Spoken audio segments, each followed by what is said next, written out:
incorporates strategy with AI-led processes for economic growth, technological upgradation, infrastructure development, social empowerment, and sustainability. Driving towards a Viksit Bharat will need us to make strides on healthcare, manufacturing while educating the youth to grow the human capital. ET Now, the #1 business news channel on TV, unravels the growth story, simplifying business and finances for every Indian, empowering them to rise with this growing economy. This market knowledge and expertise transcends to the digital platforms as well, making ET Now the most watched channel on YouTube.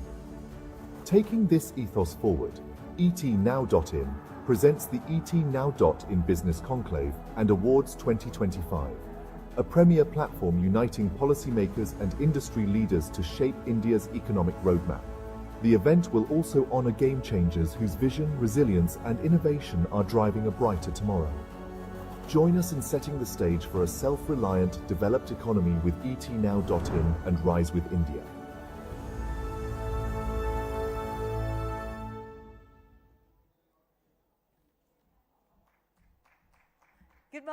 Good morning, ladies and gentlemen, and good morning to our esteemed guests and to our valued partners.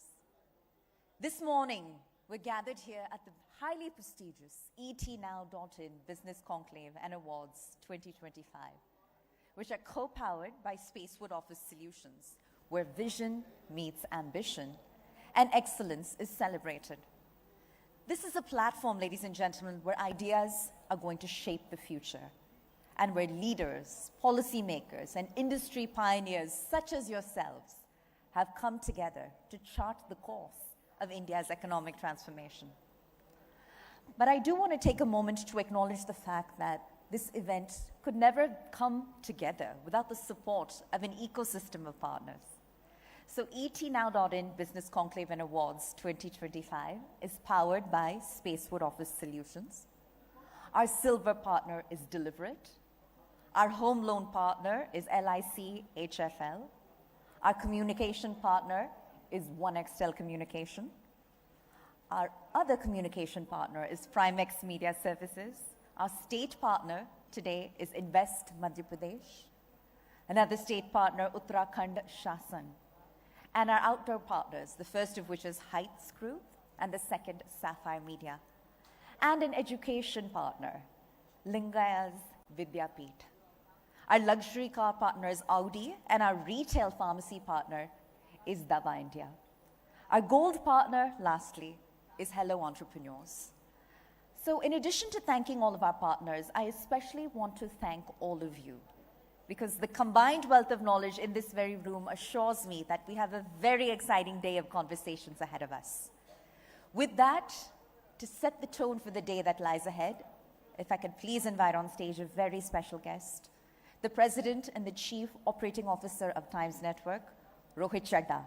And he'll throw some light on how we're working towards the roadmap for accelerating India's economic trajectory. Huge round of applause for Rohit, please, once again.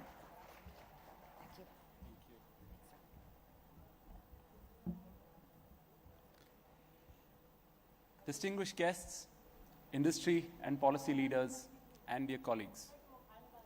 Welcome to the ETNow.in Business Conclave and Awards, a celebration of India's economic renaissance. We gather today at an extraordinary inflection point in India's growth trajectory, one that speaks volumes about our nation's tenacity, ingenuity, and transformative spirit.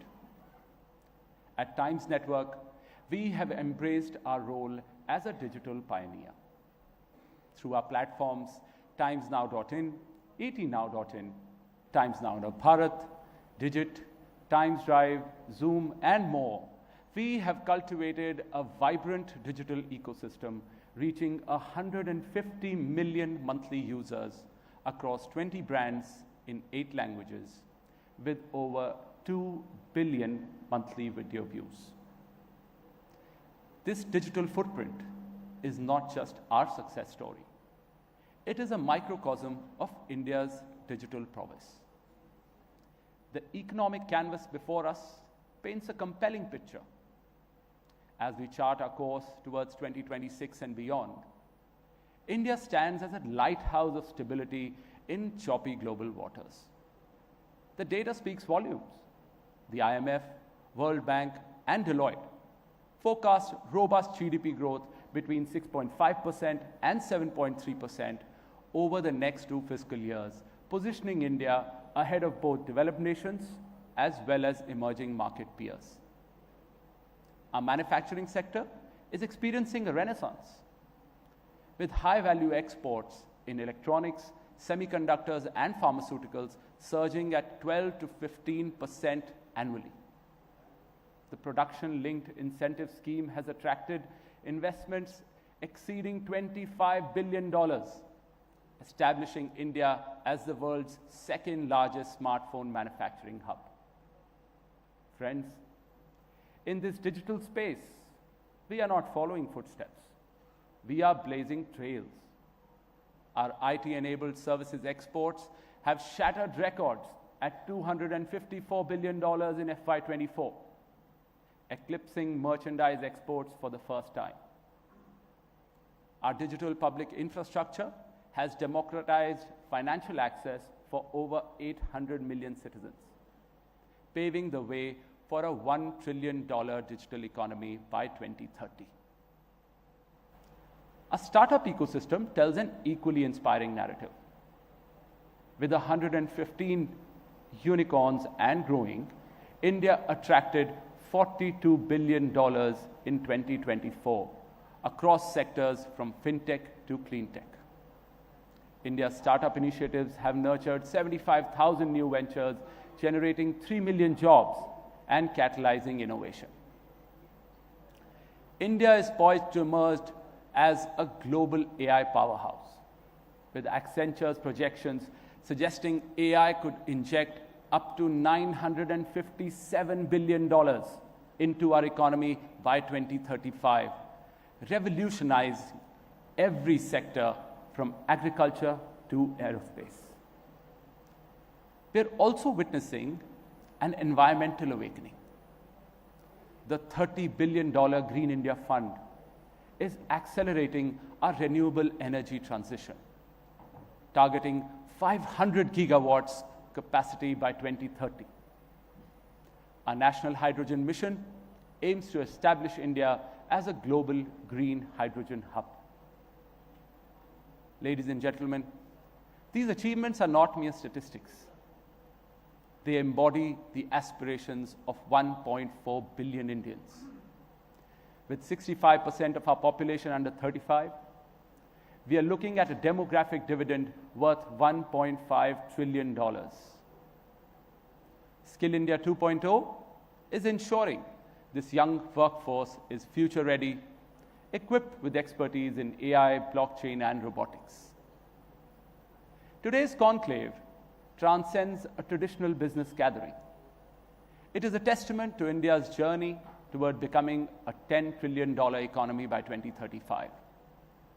We are here to celebrate excellence, exchange insights, and architect India's economic future.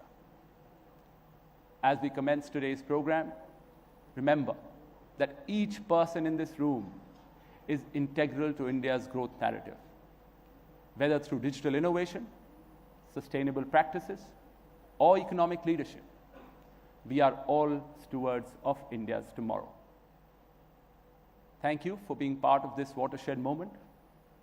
Let the discussions begin, and may our deliberations today help forge a more resilient, prosperous India. Thank you.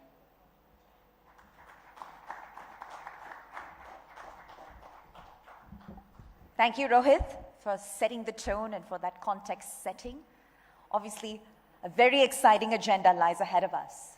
But to kick started, as Rohit alluded to just a moment ago, India is rapidly emerging as a global hub for sustainable manufacturing and investment that's driven by green innovation, driven by policy reforms, and a strong push towards renewable energy. So with its focus on ESG-driven growth, circular economy models, and digital transformation, India is poised to lead the world with its competitive industrial development. And to discuss this, we have an incredibly interesting panel discussion for you next on India's competitiveness in global sustainability, manufacturing, and investment.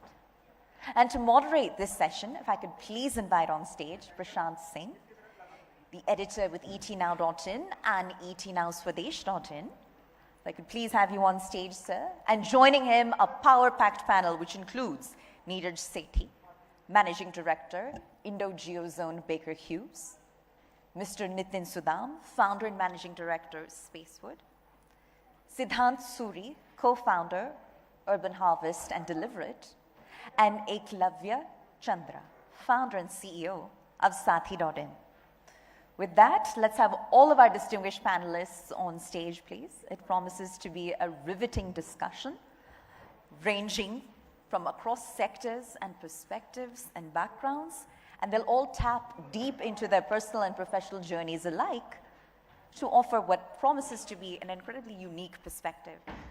So I encourage you all to listen in as we continue to set up here and as we do a bit more of a deep dive into our planned agenda for the day.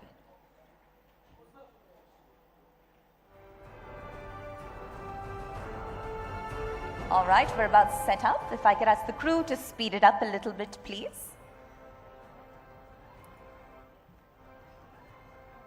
Thank you so much. Thank you, gentlemen. And here at the etnow.in Business Conclave and Awards, we very much intend for the session to be interactive. We encourage dialogue, we encourage debate and deliberation, even if it means differences of opinion. Because when we gather here in a single room, on a single platform and put our heads together, that's when the best ideas emerge. And we very much subscribe to that philosophy at etnow.in. Everything kickstarts ultimately with a conversation. All right, if I could hand it over to our panelists and ask that they please take the stage. All right, I'll re-invite them perhaps once more. Yeah, gentlemen, if we could please have all of you on stage. And we apologize for the slight delay here. But with that, Prashant, Neeraj, Nitin, Sidhant, and Eklavya.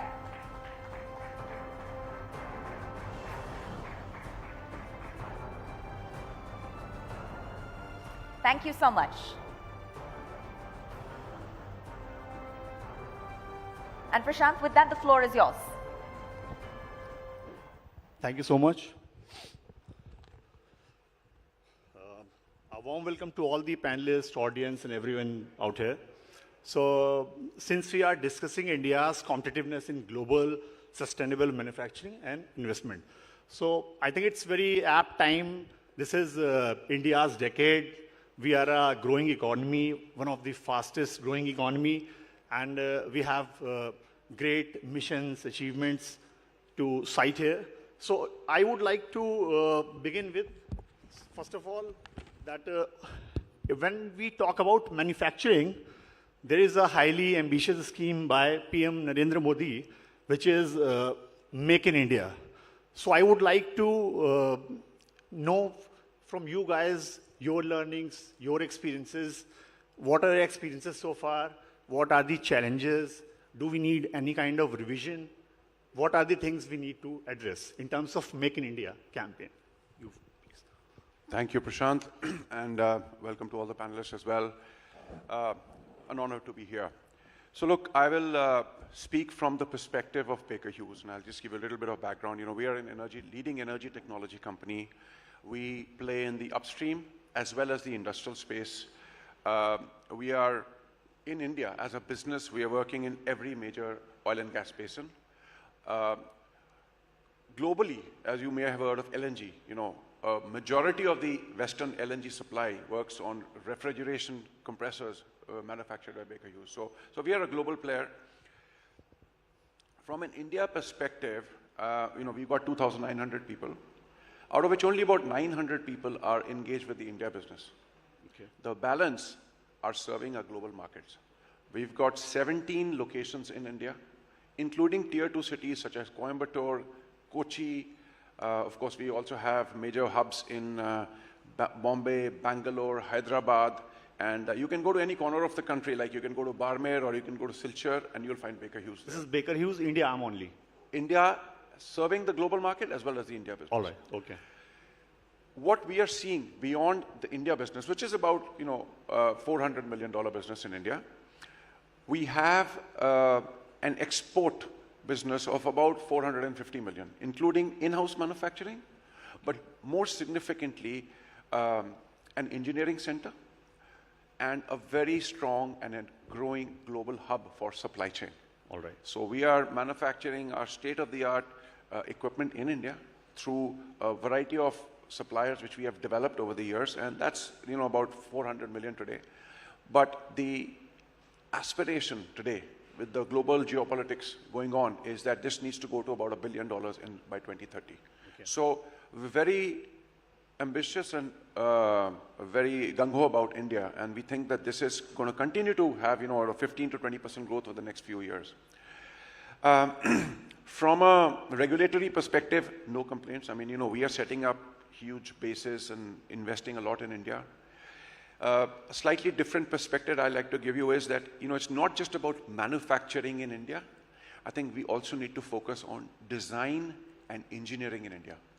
Today, India as a hub for engineering, of course, digital also, we got our digital centers actually in Kochi. Now we got 400 people in Kochi in our digital center. But beyond that, in Bangalore, for example, today, a very qualified 12-year-old engineer in India, who can basically design a turbine for any customer around the world is about $28 an hour.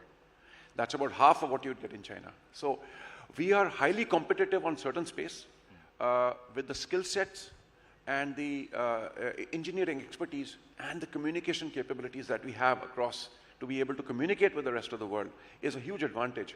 And so we should not just talk about manufacturing, traditional manufacturing, but also engineering in India. And design. Second thing you got to talk about is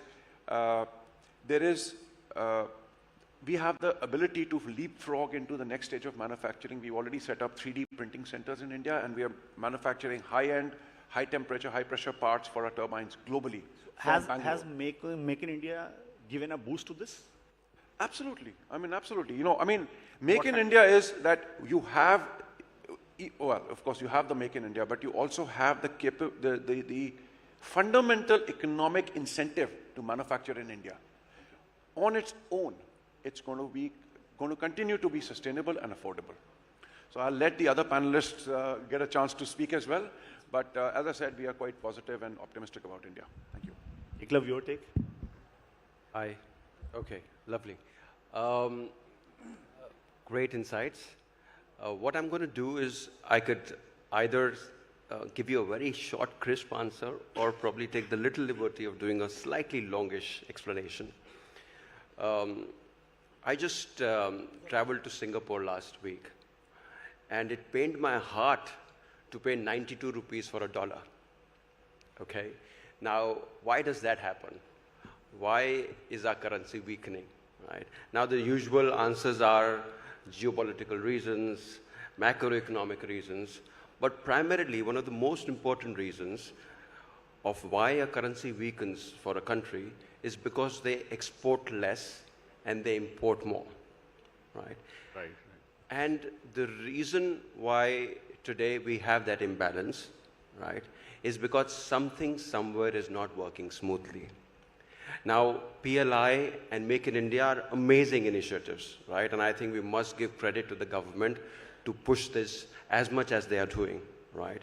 But what really comes to making impact is how things are being run on the ground, how MSMEs are operating, and what are the challenges and weaknesses in the system that they are not able to deliver as much as, let's say, a China could over the last 20 years, right? When we talk about MSME in India, that's about 65 million companies employing almost 400 million workers, right?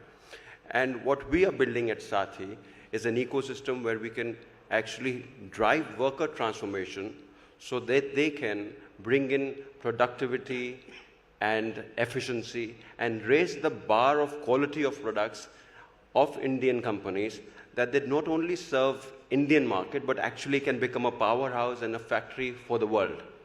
Because 1.5 billion people, right? The domestic market for us is too small to give employment to everybody, right? And a country having such large human capital, it's imperative for us to scale up our human capital, look at workforce transformation, and be able to build for the world and not just for India. Now, when we talk about workers and where we are possibly lagging behind is about competence for the global markets. When we talk about competence for the global markets, we talk about productivity and the quality of product, right? But what we see really at the grassroots level in small industries, that these two important factors are not being able to met to the standards that we would want. And the main reason for that is that the workers that are working in these companies and factories and go-downs and large businesses, right, are informally skilled, right? They have never gone through vocational, technical skilling. And primarily, they are delivering what best they can deliver because of experiential learning and because of this lovely word that we call jugaad. Now, jugaad is by definition a short-term fix. But when jugaad becomes culture, that is a time when we really have a large problem at our hands, right? And what we are doing with Sathi is that we are making sure that all these workers get formally skilled on their mobile phones and come through an ecosystem where they're not only getting skilled, but they're getting opportunities and they're getting financial inclusion, because really, to take that worker out of survival mode into growth mode, he needs a complete radical transformation, because only when he gets transformed, he gets skilled, and he gets personally secure, will he be able to add that value to the organization that he works for, right? Otherwise, the poor worker today on our factory floors ends up working for either the money lender or the labor contractor, right? Because he is in survival mode and not in growth mode.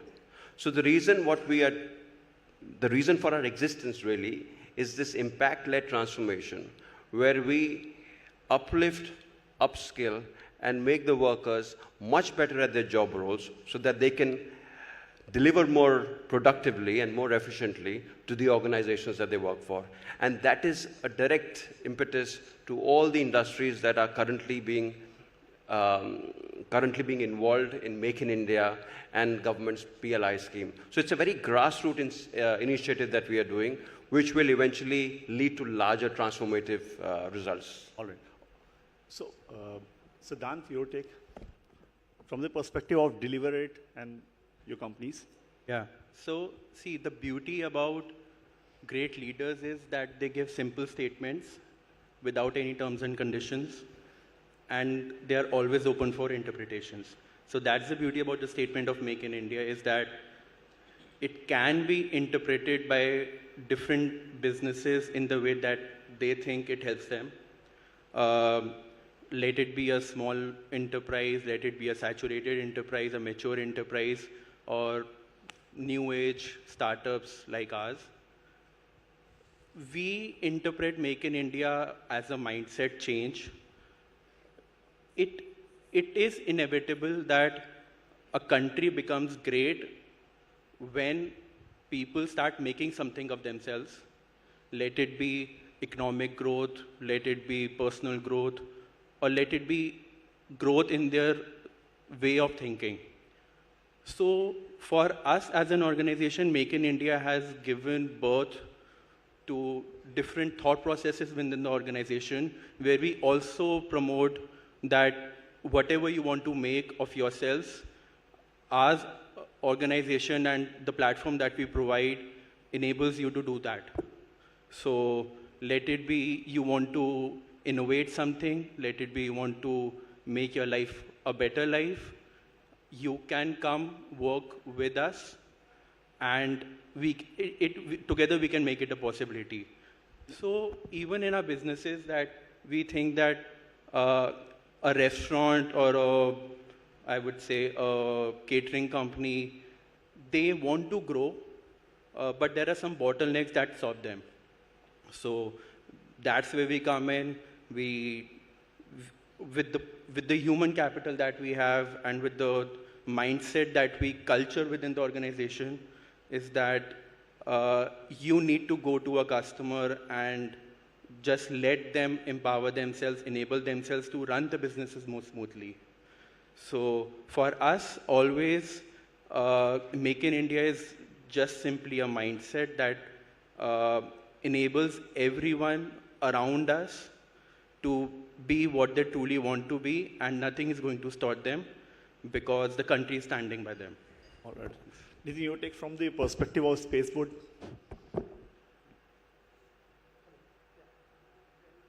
Mic is not on. Can you give me your mic? Yeah, that's fine. So thanks, Prashant. I think we have heard the tech and energy perspective, we have heard the human perspective and a startup perspective also. But probably we fit perfectly for the theme, which is Make in India, because we are from a manufacturing industry. So Spacewood primarily is into the business of making furniture, home furniture as well as office furniture, commercial furniture. We are one of the largest companies in India and growing very fast for last about 20 years. Now, the way I see is Make in India comes at a very right time, perfectly positioned for companies like us. Because if I see my perspective first as a furniture, probably India was always known to be very good in furniture in the olden days when there was, artisans, the manually made furniture, whether from Jaipur, Rajasthan or Uttar Pradesh. But probably we lost the edge after modernization, after things started becoming more industrialized. And all this furniture was taken over by the panel industry, which is supposed to be furniture made with machines. And that's where probably India lost edge. But then I think last couple of years, there has been huge impact after Make in India and probably government's initiatives earlier, like even GST. Because for furniture industry, logistics matters a lot because you are supplying across the country. And in a simple state border restrictions and different taxations. So even a change like GST, which happened a couple of years back, made a huge impact. And now what's happening is the new initiatives which are coming in form of incentives, PLI incentives. There are PLIs for making furniture hubs. You have a lot of ancillary industry. Typically learning from the experience of China, what government has also said is unless you develop infrastructure of allied industries, then only probably the industry can really flourish. And that's what is being targeted now. So that's happening in India. For especially medium and small scale industries, the limits are being raised. There are really very, very good schemes. I mean, those who want to genuinely work towards it, I think the schemes are excellent. Yes, financially, probably there can be something more done, but those who have done good business, I think there are enough investors who are coming forward to help the industry. So all in all, I think it's a very golden time. And like Eklo rightly said, I mean, why the country is going through currency problem is because if you are going to make less and import more, obviously we're going to have problems. But now I think there is a substantial change in Make in India. We have been able to almost make at par world products. Probably government is also helping in terms of establishing quality standards through BIS schemes, whereby the import of probably low cost and low quality furniture is going to be arrested. So I think all in all, there is a very good times, and for the industry who wants to genuinely make an impact, I think this is absolutely right time.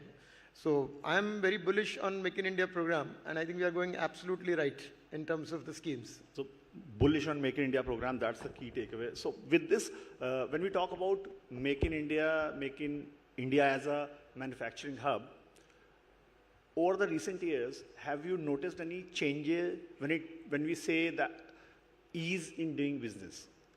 Since you represent a global perspective at Baker Hughes, so what is your take on this? So I think a couple of things that were mentioned about GST, about regulation. I think those things have helped a great deal. The other thing from our perspective, right, is that there is a lot of focus on recognizing what we have and recognizing what we don't have. in order to enable the Indian, and I don't want to spend too much time, but maybe, there'll be other aspects of it. One aspect I want to highlight is that there are a couple of things that are really good about India. One is that for heavy industries and for technology-focused companies, and I don't mean just digital technology, there is a very good ecosystem of public sector enterprises in India. Okay. And they're cash-rich, they're very well-run, and they offer a long-term business to companies like us to develop their business for the local companies and develop products for global markets.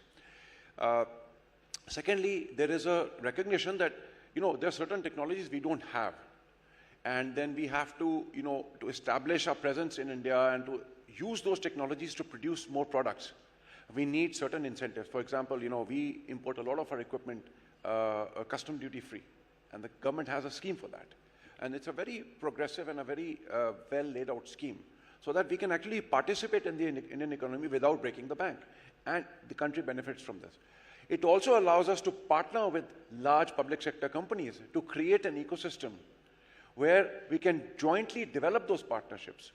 And India has a great, especially public sector companies have a very good framework for contract compliance, integrity, and long-term partnership. So I think this is a really great ecosystem for India to develop, technology-based products, services, and capabilities for the future.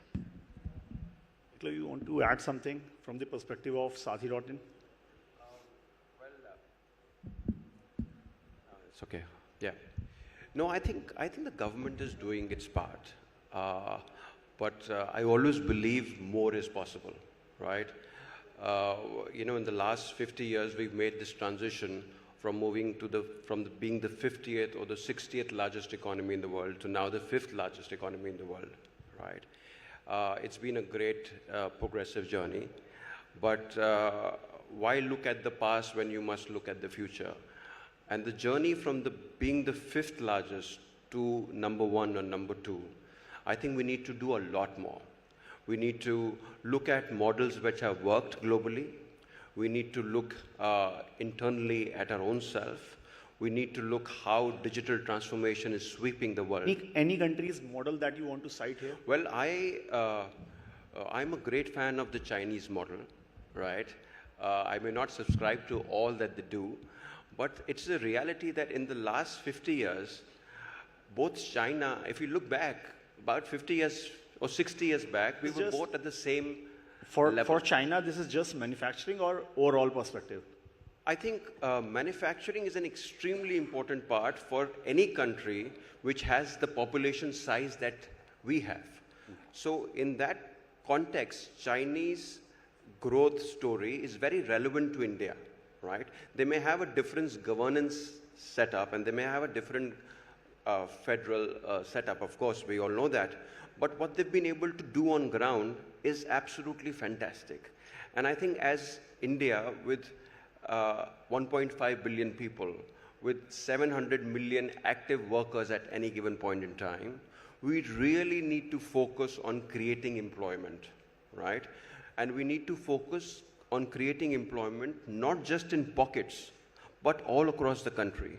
And this is where I believe China has really surpassed all expectations, where every nook and corner of their country was transformed into an SEZ, right, into a strategic unit, which then created a cohesive environment along with ancillary units and generated employment. And with that employment, they generated so many opportunities for their own workers and their own people to get skilled at such a level that they could produce the best quality stuff at the cheapest price possible in their country and then become a global powerhouse. Because I think our needs as a country are very different from, let's say, a European country or a Latin American country or the US. Very valid point, yeah. We've got to create employment, right? And employment can possibly only be created on such a large extent that we need through manufacturing, right? We've got the digital core competence. We've got the advantage in terms of IT and IT-related industries, and we've done magic over the last 20 years there. But I think what we really need to focus and emphasize on is creating employment for the 500-600 million people that we have, gainful employment so that they move up, the companies that they work for move up, and together Bharat or the nation moves forward. So I think a lot more needs to be done. We are definitely heading in the right direction, but we need to do things faster, better, quicker. Sidhant, has it, this ease of doing business helped in procurement and other things when it comes to deliver it and everything? See, with Make in India, when collaborated with the mindset of manufacturing, creates a good quality of employment. That's what India needs, a good quality rather than quantity. With quality employment, you can actually enable other quantity, the people who have a mindset of quantity employment to get converted into quality.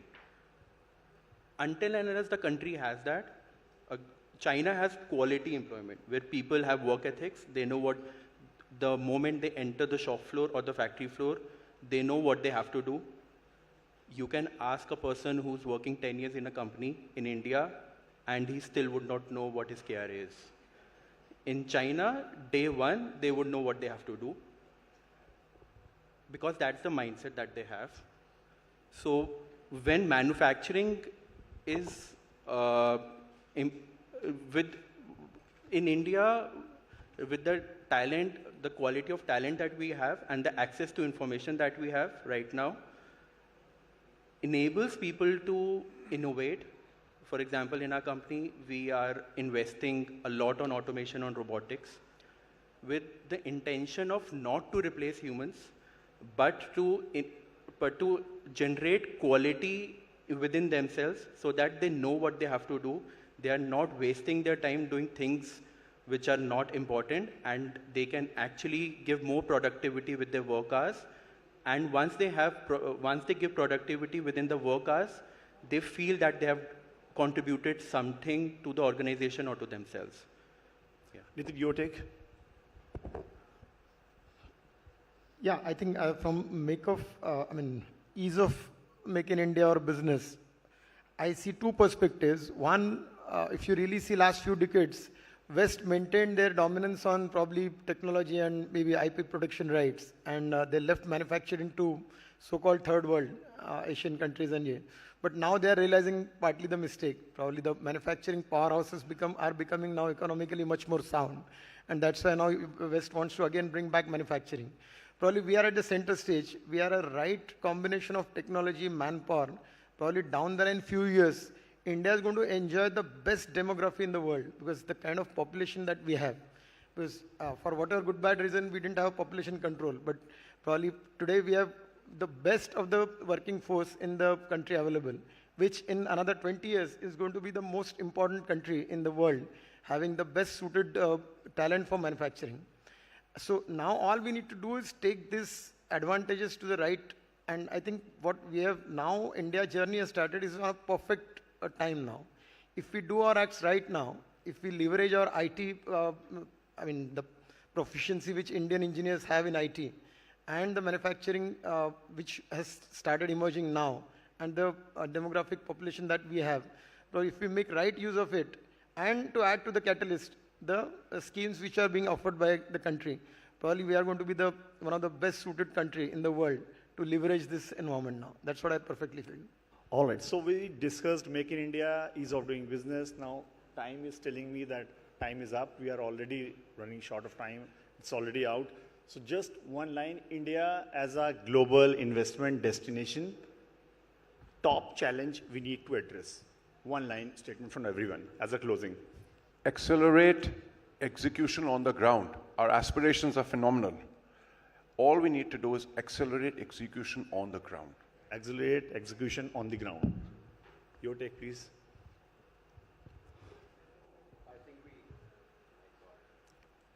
Can you please transfer the mic? Yeah, no. I think we really need to keep pulling our socks up. We really need to specialize, right? We need to move away from the jugaad mindset to precision, perfection, right? And of course, perseverance and passion is always needed when you have to progress.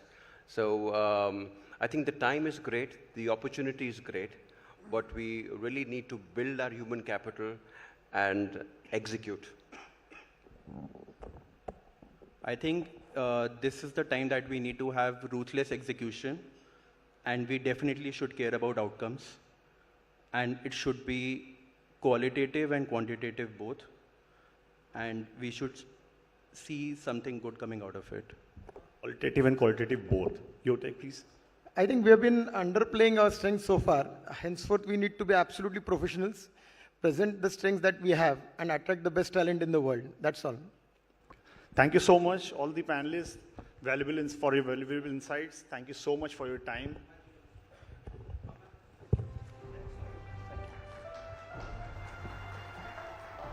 Thank you, gentlemen. And Prashant, I ask that you please join us in offering a token of appreciation to all of our panelists as our symbol of gratitude for being here, for sharing your insights. Such a rich range of takeaways have emerged from this conversation. All right, if we could have the mementos, please, for each of our panelists to mark the moment and celebrate the occasion.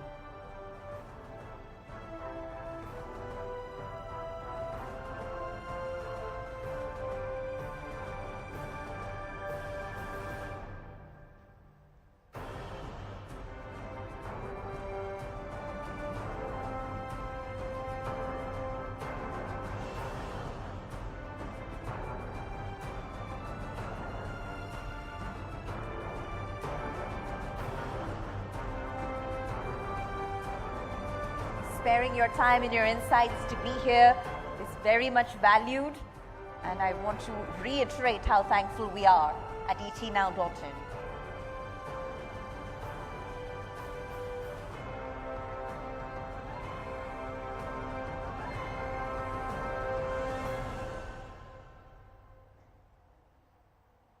Thank you once again, gentlemen. Prashant, Neeraj, Nitin, Sidhant, and Eklavya. Thank you so much for making it a fantastic one. All right, and now we'll move on. Ladies and gentlemen, we have with us a very distinguished guest.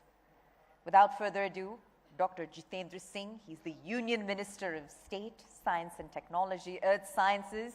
He's the Minister of State, Prime Minister Office, Atomic Energy and Space. He truly needs no introduction, but we're extremely privileged to have him give us a special fireside chat about why space economy is vital to the $5 trillion goal of ours.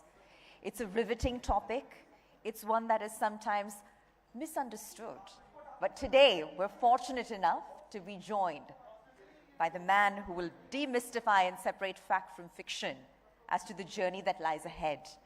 And joining him, I'd like to please call on stage Munish Devgan, who's the video content head with Times Network, as our two gentlemen engage in a fireside chat to answer all of your burning queries on this very topic. All right. So, ladies and gentlemen, with that, let's sort out our setup very quickly, please, so we can have our two gentlemen on stage that the audience is waiting to hear from.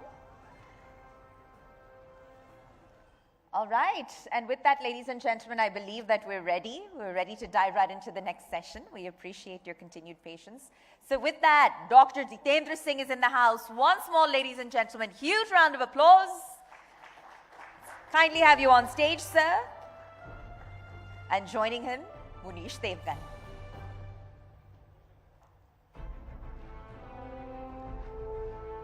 All right, gentlemen, with that, Munish, I'll hand it over to you. And the floor is yours.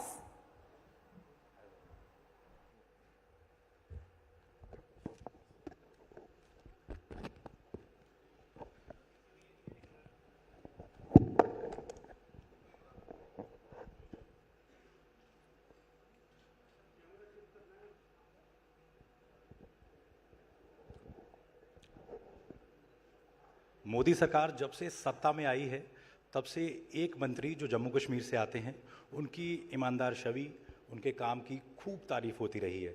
आज हमारे साथ मौजूद हैं doctor Jitendra Singh, जो जम्मू कश्मीर से सांसद भी हैं, और हमसे बात करेंगे कि कैसे अगले 10 सालों में भारत, जो विकसित भारत का सपना है प्रधानमंत्री मोदी का, कैसे भारत विकसित हो सकता है। चूँकि इनके पास बहुत अहम मंत्रालयों की जिम्मेदारी भी है। इनसे जानते हैं स्पेस इकोनॉमी, जैसे इसरो जो कर रहा है दुनिया में, सारी दुनिया हैरान होती रही है, सरप्राइज होती है इसरो से। तो स्पेस इकोनॉमी कैसे हमें आगे बूस्ट कर सकती है अगले 10 सालों में सर? सबसे पहले तो बहुत बहुत धन्यवाद, आपने मुझे ये बताया कि मेरी तारीफ होती है जी।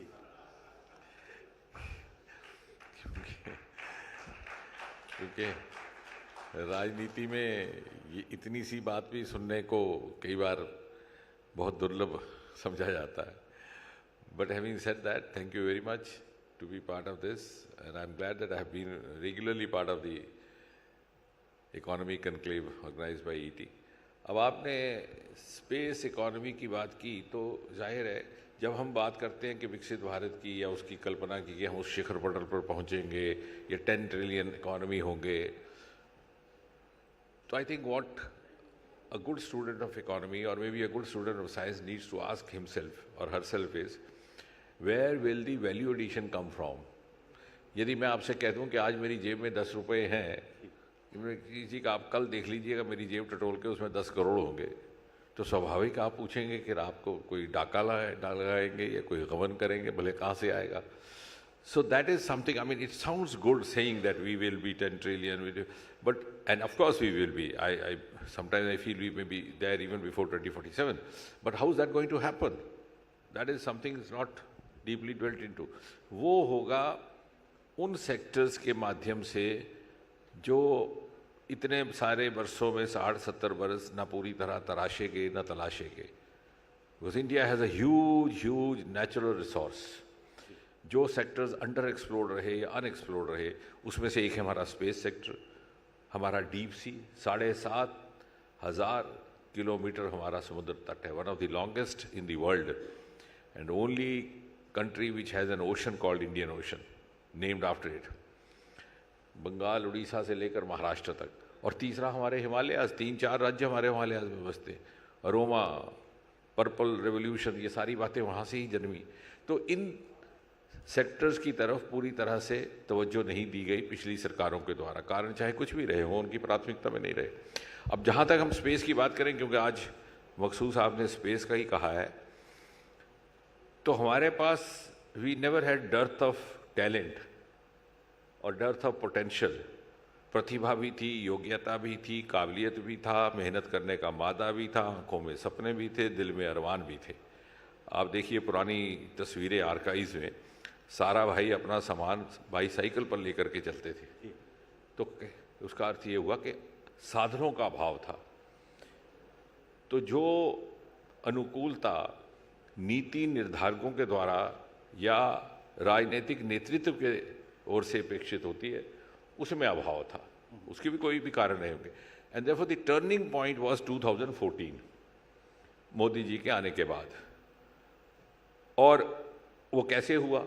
I think that's a case study we must understand, because the rest of the world is actually trying to understand how it's happened. There's a quantum jump in the last few years. हमने space को और जैसे atomic energy को भी एक गोपनीयता के पर्दे में बंद रखा था। अगर कोई श्रीहरिकोटा के फाटक को झांक लेता तो उसकी रिपोर्ट हो जाती पुलिस में। और जब मैं पहली बार गया तो वहाँ पे हमारे मित्र ही थे डॉक्टर राधाकृष्णन, जिनको फादर ऑफ मंगलयान कहते, तो वो मुझे रात को कहने लगे कि मैं आपको डॉक्टर साहब एक ऐसे स्थान पर ले जाऊंगा जहाँ पे मेरे साइंटिस्ट भी नहीं जा सकते, एब्सोल्युटली फॉरबिडन। क्योंकि सुबह वहाँ एक लॉन्चिंग होने वाली थी 4 बजे, तो वो 12 बजे के करीब ले गए। तो मैंने उनसे कहा, मैंने कहा Radha, I made a principle to try to learn one new thing every day. What I learn tonight is that to reach this spot, either one has to be as eminent a scientist as you are or as जुगाड़ू as I am to accompany you. लेकिन फिर मैंने कहा कि इसकी वजह क्या है, इसका कारण है। बोले नहीं साहब, ये रिवायत है, ये डिपार्टमेंट्स बड़े कॉन्फिडेंशियल होते हैं। बट विल यू बिलीव, जब ये बात पीएम मोदी के आगे रखी गई, he allowed us to open, on the space very famously reported, the media very famously reported, the space is unlocked by Prime Minister Modi. आज आलम ये है कि कोई भी लॉन्चिंग होती है, 5, 6, 10 हज़ार वहाँ दर्शक रहते हैं, स्पेक्टेटर्स जी, और 1500-1600 मीडिया वाले रहते हैं। यानी वो स्थान जो 4, 5, बरस तक फॉरबिडन था, लोगों ने देखा तक नहीं था कि यहाँ क्या हो रहा है। और साथ ही साथ हमारे जो सुबह मॉर्निंग वॉकर्स हैं, जब गायबाना गप लगाते हैं तो वो हमारा मुकाबला करते थे नासा के साथ कि साहब वो देखिए वो कहाँ पहुँच गए, ये क्या कर रहे हैं। लेकिन वो ये भूल जाते थे या उनको शायद बताया नहीं जाता था कि NASA never dependent on government, उनका most of the resource was not government. पहली बार प्रधानमंत्री मोदी ने हमें जब अनुमति दी, we opened it up to the private sector, और then the journey started just about 4-5 years back. और पहले ही साल जब ये नया स्पेस रिफॉर्म आया, प्राइवेट पार्टिसिपेशन को अलाउ कर दिया गया, तो पहले 7-8 महीने में ही 1000 करोड़ से अधिक निवेश हुआ प्राइवेट सेक्टर का। देखते ही देखते एफडीआई की भी अनुमति हो गई, और फिर एक स्ट्रक्चर्ड तरीके के साथ इसको प्राइवेट के साथ जोड़ा गया। उदाहरण के तौर पर सबसे पहले NSIL नाम की एक PSU बनाई गई, new national space India limited. उसके बाद उसको प्राइवेट कंपनियों के साथ किस तरह से जोड़ना है, उसके लिए एक इन स्पेस का इंटरफेस बनाया गया जो कोलैबोरेशंस फैसिलिटेट करता था। और उसके बाद space reforms and space policy, और अब ये आलम है कि हज़ारों करोड़ों की संख्या में वहाँ पर निवेश हो रहा है, एफडीआई भी हो रहा है, और भिन्न भिन्न प्राइवेट सेक्टर से। हमारे जो पहले जनरेशन के स्टार्टअप्स थे वो तो अब बड़े एंटरप्रेन्योर्स बन गए। एक ने हैदराबाद एयरपोर्ट के बहुत नज़दीक ही प्राइवेट रॉकेट की फैक्ट्री खोली है, और उसका नतीजा ये हुआ कि हमारी space economy which was almost dismal is today $8 billion, and the manner in which it is progressing, the future projection reflects that in another 7-8 years it will go up 5 times, almost $44 billion, which in other words means that the next 1 decade or a half space economy is going to be an important component of India's future growth story. तो ये तब होने लगा कि पहली बार हमने वही strategies follow की जो दुनिया के बाकी विकसित देश करते। So now we are following the same strategies, the global strategy. We are also trying to meet the global benchmarks, because if you have to compete globally and you have to excel and reach that global pedestal, you have to follow the global parameters. वो पहली बार अब हुआ। अब हम सरकार के दायरे से बाहर निकल करके खुले फिजा में जैसे बाकी लोग कर रहे, और जब वो हमने किया तो हमारी प्रतिभा सामने आई।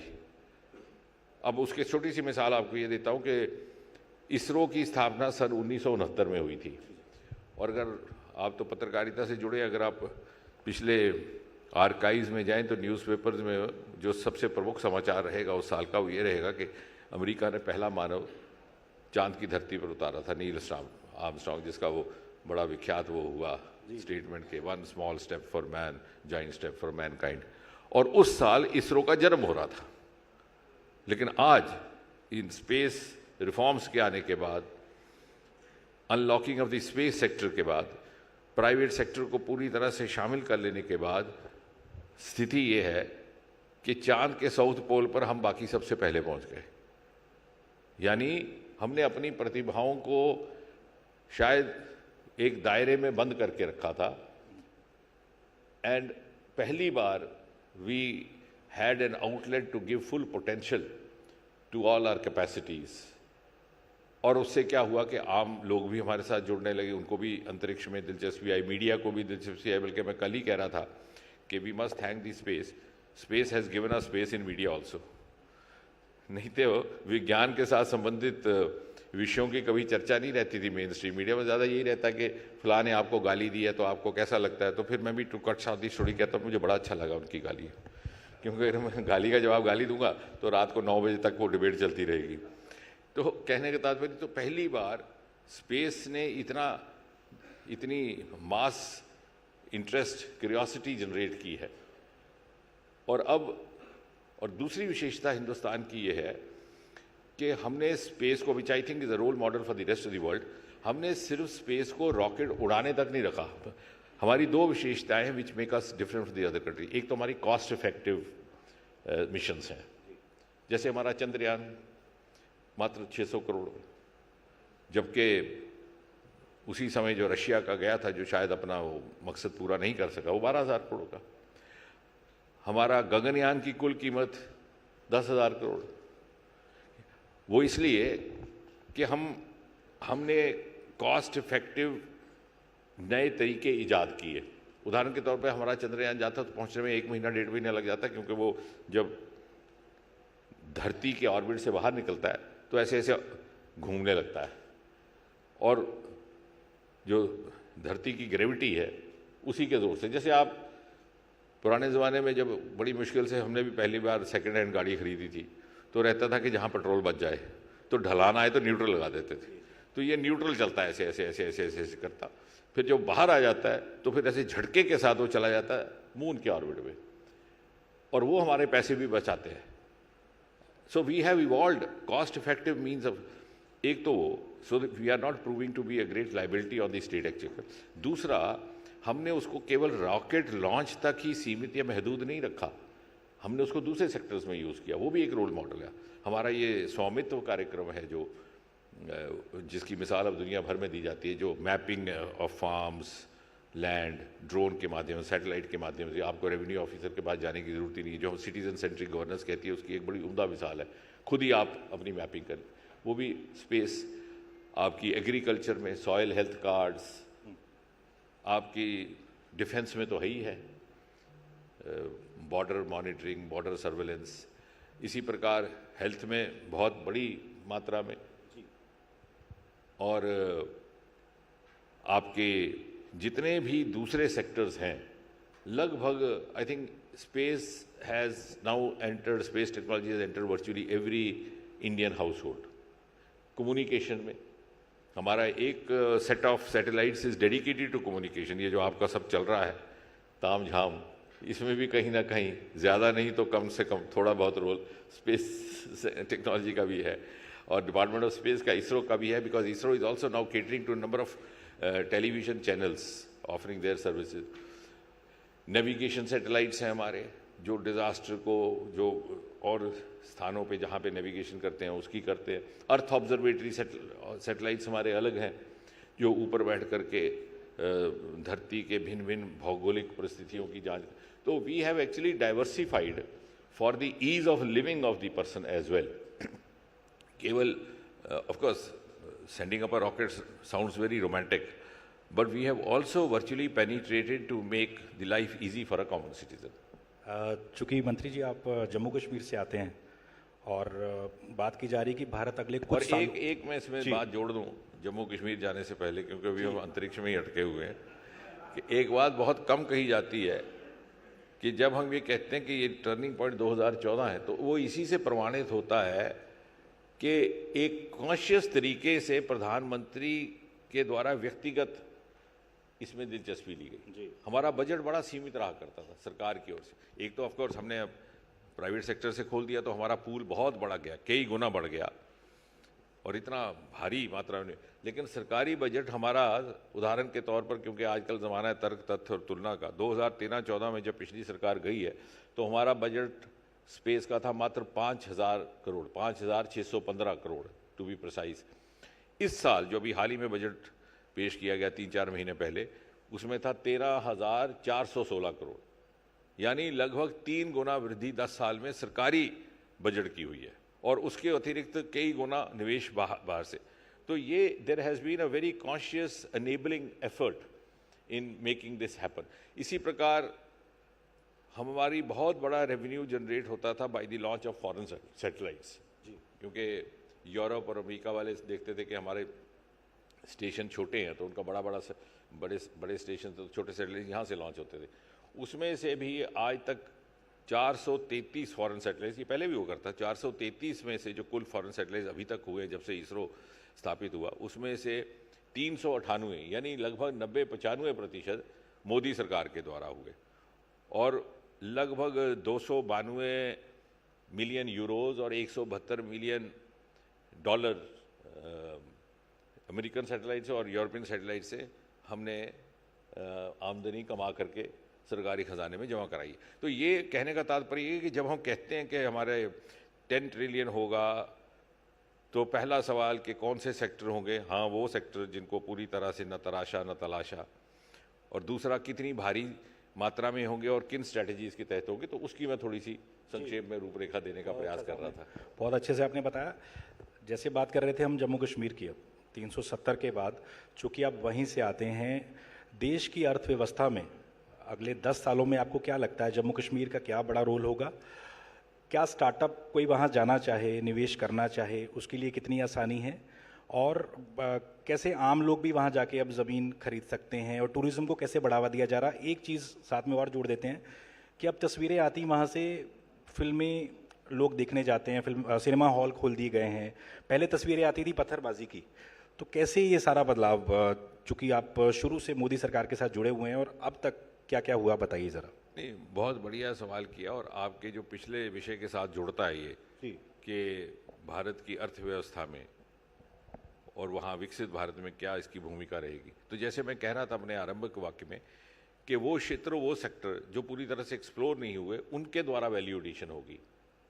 बाकी बहुत सारे राज्य ऐसे हैं जो सैचुरेशन पॉइंट तक पहुँच गए, लेकिन ये जो हमारे हिमालयन राज्य हैं, जिसमें जम्मू कश्मीर भी है, अरुणाचल भी है, उत्तराखंड है, हिमाचल प्रदेश है, इनके जो आवार सोर्सेज हैं उनको कभी नहीं तलाशा गया, वो पहली बार होने लगा। अब उसका सबसे बड़ा नुमाया उदाहरण, जो कि आपने स्टार्टअप्स की बात की है, एक तो हमारे दिमाग में ये बात धर कर गई थी कि स्टार्टअप का मतलब केवल आईटी होता है, क्योंकि कॉन्सेप्ट बाहर से आया, बेंगलोर में लैंड हुआ, that was an IT city, हमने कहा आईटी होना चाहिए, पीएचडी होना चाहिए, कंप्यूटर वाला होना चाहिए। वो भ्रम भी जाता रहा इन्हीं हिमालयन राज्यों से, और जम्मू कश्मीर ने देश को एक नया कॉन्सेप्ट, एक नई कल्पना दी एग्री स्टार्टअप्स की, लेवेंडर स्टार्टअप्स की, और पर्पल रेवोल्यूशन, बैंगनी क्रांति, जिसका जिक्र देश भर में किया जा रहा है। मोदी जी ने मन की बात में बड़ी विस्तृत उसकी चर्चा की। पिछले बरस 2024 में गणतंत्र दिवस के अवसर पर कर्तव्य पथ पर उसकी झांकी भी रही। लगभग 3000 स्टार्टअप देखते ही देखते 2-3 साल में जुड़ चले हैं, और हमारे मंत्रालय ने 2018-19 में अरोमा मिशन प्रारंभ किया था। अब ये अरोमा मिशन से जो इकॉनमी जनरेट हो रही है, जो रोज़गार जनरेट हो रही है, ये वैल्यू एडिशन कर रही है, क्योंकि ये सेक्टर वहाँ नहीं, और ये सेक्टर सारा इन राज्यों में बसता है जो हिमालय की गोद में रहते हैं, तो ये इसकी रहेगी। दूसरा, टूरिज़्म, आपने ठीक कहा कि लंबा एक दौर चला आतंक का, जिससे 25-30 वर्ष, लेकिन उसमें एक बहुत संतोषजनक बात यह है कि मैं तब भी कहा करता था कुछ साल पहले भी कि जो आम व्यक्ति है, आम नागरिक है कश्मीर घाटी का, श्रीनगर के गली कूचों पे चलने वाला आम नागरिक, वो तब भी ये चाहता था कि अमन बहाल हो, लेकिन किन्हीं कारणों से वक्त लगा। उसमें राजनीतिक कारण भी होंगे। जब 370 का हटाना हुआ, जब निर्णायक नीति अपनाई गई मोदी सरकार द्वारा, तो उसमें परिस्थितियों में परिवर्तन आया, और वहाँ पर भी एहसास हुआ कि 3 पीढ़ियाँ परवान चढ़ गईं बच्चों की, और वो मिथ भी एक्सप्लोड हो गया, वो सो तथाकथित आज़ादी और इत्यादि इत्यादि। वहाँ लोगों को भी समझ आ गया कि यार ये तो हमें गुमराह करने के लिए किया जा रहा था। तो ये सारी बातों ने मिल करके एक नई फिज़ा वहाँ पर पैदा की, और ये कोई मामूली बात नहीं कि 2.5 करोड़ पर्यटक एक सीज़न में आए। और मैं एक दिन कहीं और महफिल में भी यही बात कह रहा था कि जब हम कहते हैं कि अब स्थिति सामान्य हुई है, तो मेरे कहने से यकीन ना किया जाए। आजकल को तो ज़माना ऐसा है कि you have to be evidence पे, आपके कहने से ना किया जाए, सरकार के कहने से ना किया जाए। हमारा सबसे बड़ा प्रमाण पत्र, टेस्टिमोनी है, वो टूरिस्ट। अगर कोई व्यक्ति ये फैसला करता है कि इस साल की छुट्टियां मनाने उसने अपने परिवार को लेकर के कहीं कश्मीर जाना है, कहीं भी जाना है, तो वो ना आपकी बात पे एतबार करेगा, ना मेरी बात पर, ना मीडिया की। वो फ़ोन लगाएगा अपने किसी कुलीग को, किसी साथी को, किसी विभाग का आप लगाएंगे, वहाँ जो आपके इकोनॉमिक टाइम्स से जुड़े हुए आपके प्रतिनिधि होंगे उनके साथ, कोई टाइम्स ग्रुप के लोगों से, भैया ऐसा है, मेरे बच्चों को लेकर आना है, महफूज है कि नहीं। मीडिया वाले तो कह रहे हैं, सरकार वाले तो कहते हैं, वो मीडिया सरकार वाले तो कहते ही रहते हैं, और मीडिया वाले भी आजकल सरकार की बात करते हैं, लेकिन तुम बताओ असल क्या है। फिर वो जब कहेगा, तो आप जब बच्चे लेकर पहुँचेंगे, तो वो मेरे लिए सबसे बड़ी टेस्टिमोनी है, और वो हो रहा है। क्योंकि पिछले बरस क्या हुआ कि होम टूरिज़्म भी एग्जॉस्ट हो गया। हालांकि कश्मीर में रिवायती तौर पर होम टूरिज़्म का कॉन्सेप्ट नहीं था, नॉर्थ ईस्ट में था, मेघालय में था, क्योंकि यहाँ पर दूसरे विकल्प है, हाउस बोट में रहना, झील के किनारे रहना, तो इस पहाड़ों में ट्रैकिंग करनी। लेकिन इतना अधिक संख्या में टूरिस्ट आया, और 8, 10, 15, लगभग 30 वर्ष में कोई नया इंफ्रास्ट्रक्चर विकसित नहीं हो पाया था, नए होटल नहीं बन पाए थे। तो इतनी भारी संख्या में लोगों को अकोमोडेट करने के लिए लोगों ने अपने दरवाजे खोल दिए घरों के, और फिर भी एग्जॉस्ट। तो वही सबसे बड़ा प्रमाण पत्र है कि वहाँ पर स्थिति बहाल हुई है, अमन बहाल हुआ है, सिनेमा भी खुले हैं और निवेश भी होने लगा। मैं तो ये कहूँगा कि 25-30 बरस पीछे पिछड़ गया जम्मू कश्मीर, वरना श्रीनगर का शहर भी शायद आज हैदराबाद होता और जम्मू आज अमृतसर या जलंधर होता। तो ये एक दुर्भाग्यपूर्ण स्थिति रही और मुझे लग रहा है कि वहाँ के लोगों को भी इस बात का एहसास हुआ। यूके की तरफ से भी आता है कि भैया भारत ज़्यादा अच्छा कर रहा है, भारत का जो कश्मीर है वो अच्छा कश्मीर है। तो क्या अखंड भारत की जो बात होती है कई बार मांग उठती रही, क्या देखें पीओके भी कभी हमारे साथ जुड़ता हुआ? नहीं, मैं एक्चुअली मेरी 11 साल में ये रही है खूबी कि मैं आउट ऑफ टर्न बोलता नहीं। हम चाह रहे थे आप एक हेडलाइन दे देते। लेकिन एक बात मैं कहूँगा without sounding out of turn कि सन 1994 में जो एक प्रस्ताव पारित किया गया था हमारी सदन में, तब सरकार भारतीय जनता पार्टी की भी नहीं थी, कांग्रेस नरसिम्हा राव जी की थी। उसमें ये बड़ा स्पष्ट तरीके से अंकित किया गया है कि if at all there is an issue between India and Pakistan, it is that of how to retrieve back Pak-occupied Jammu Kashmir, which is an integral part of India। तो ये सदन का पारित किया प्रस्ताव है, उसमें भारतीय जनता पार्टी तब विपक्ष में थी और सर्वसम्मति से वो प्रस्ताव पारित हुआ था। तो मुझे लगता है कि ये तो स्टैंड एक सरकार का भी है, लोग जनता का भी है, सदन का भी है। और यदि वहाँ कोई सर्वे किया जाए वहाँ के लोगों का, वो तो मन ही मन चाहते ही हैं कि जो उस वहाँ की परिस्थितियाँ कि जो वो तुलना करते हैं कि कहाँ भारत में कहाँ तक हम पहुँच गए। और कभी कभी एक बहुत बड़ी विडंबना ये भी है कि जम्मू कश्मीर बंटवारे की वजह से इस तकसीम का शिकार नहीं हुआ। बंटवारा जब हुआ था तो रेड क्लिफ लाइन खींची थी, तो पंजाब और बंगाल सबसे ज़्यादा, और उत्तर भारत में ज़्यादातर पंजाब को उसका फ़र्क पड़ा। वो फिरोज़पुर से वो लाइन कट गई, जो अटॉर्नी रेड क्लिफ आए थे उन्होंने किया। जम्मू कश्मीर का वो किस्सा नहीं है, जम्मू कश्मीर तो था ही भारत का हिस्सा। ये तो आज़ादी के बाद हमला हुआ वहाँ से, और जब हमारी सेनाएं लगभग उसको रिट्रीव करने की कतार पर खड़ी थी, तो तत्कालीन प्रधानमंत्री नेहरू जी ने जाकर के आकाशवाणी से घोषणा कर दी कि यूनिलैटरल सीज फायर, मंत्रिमंडल से परामर्श भी नहीं किया, जिसके बारे में अभी तक विवाद बना हुआ है। तो इसलिए वो हमारा हिस्सा चला गया। तो इसलिए राजनीतिक तौर से भी और ऐतिहासिक तौर से भी एक बहुत बड़ा कॉन्ट्रडिक्शन है पीओजे की। चलिए बात करते हैं दोबारा से अर्थव्यवस्था की। प्रधानमंत्री मोदी का सपना है मेक इन इंडिया। आपके पास बहुत अहम मंत्रालय हैं, तो कैसे हम चीन का मुकाबला कर सकते हैं, जो बड़ी बड़ी कंपनियां दुनिया में कहीं और ना जाके भारत में निवेश करें? क्या सोचते हैं डॉक्टर जितेंद्र सिंह?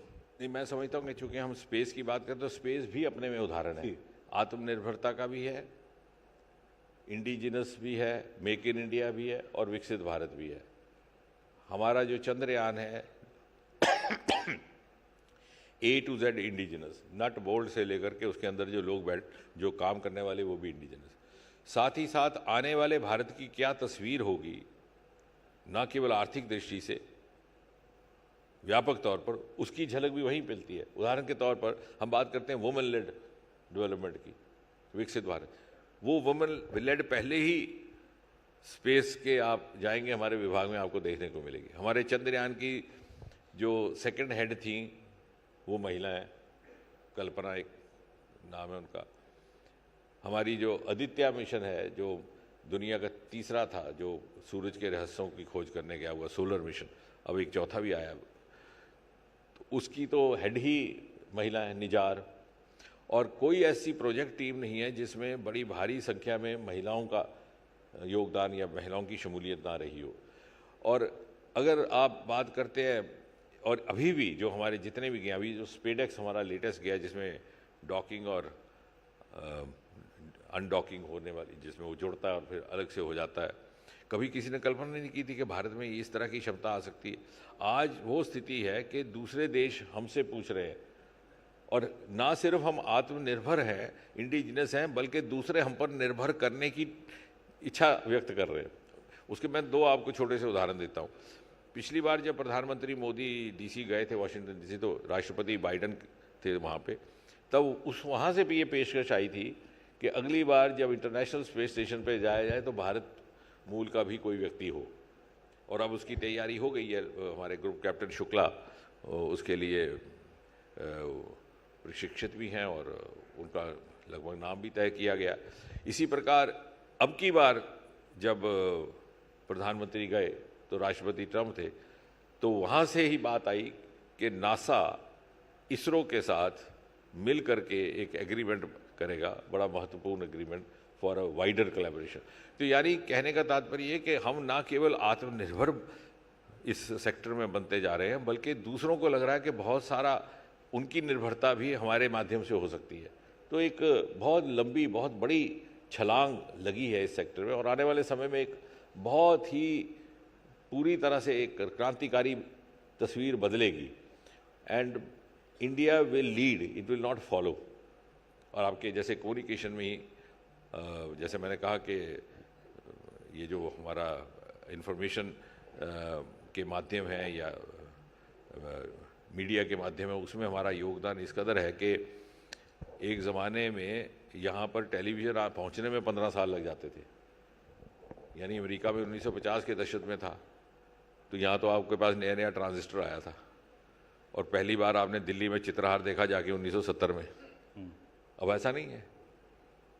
अब आपकी एंड ये this is all been contributed by space technology. हमारे इतने एफिशिएंट सर्विसेज हैं and totally developed within the country. अब कुछ भी बाहर से कहीं कहीं इक्का दुक्का कोई इंस्ट्रूमेंट्स वगैरह आ रहे हैं, वो अलग बात है, जितने वहाँ भी जा रहे हैं, लेकिन ये नहीं है कि हम उन पर निर्भर हैं, हम पूरी तरह आत्मनिर्भर हैं। तो आज डॉक्टर जितेंद्र सिंह केंद्रीय मंत्री हमसे जुड़े और उन्होंने बताया कि भारत कैसे अगले 10 सालों में बड़ी अर्थव्यवस्था दुनिया की बनेगी।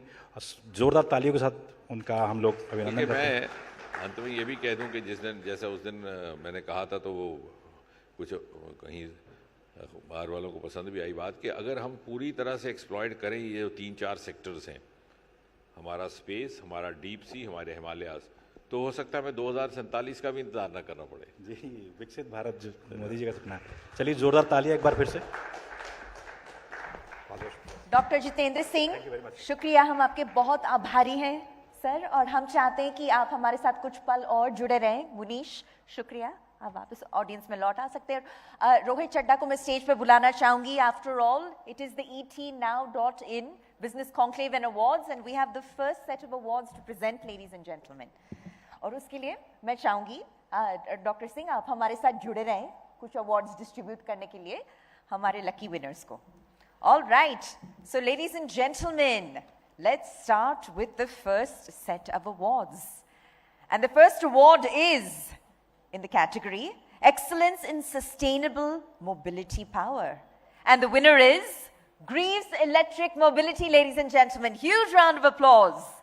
They're an absolute pioneer, 16 years of experience in EV pioneering. They're a leader across last mile passenger and cargo electric 2 and 3 watt mobility. And the award is being received by Mr. Ghanshyam Bakra, who leads 3 watt sales for the company.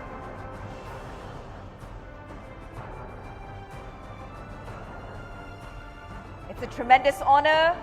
It's a privilege and to be recognized in front of your industry peers. Huge round of applause. Moving on, the award is for one of the fastest growing Indian brands in fire alarm and detection systems. And the winner is Gaurav Jain, CEO, No to Fire. If we could please have Gaurav Jain on stage, ladies and gentlemen. And No to Fire is an emerging brand revolutionizing the fire and safety domain with innovation, reliability, and excellence. Yes, let's please have the team kindly join us on stage in receiving the award. All right. Excellent.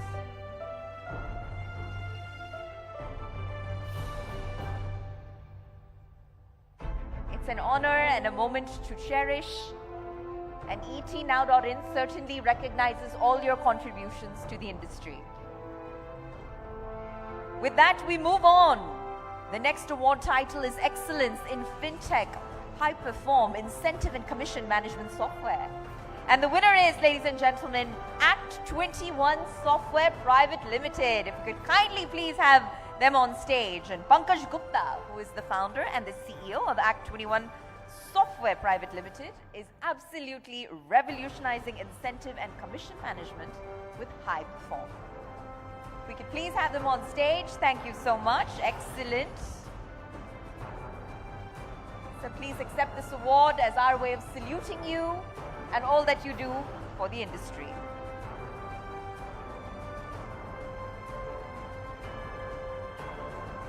Thank you.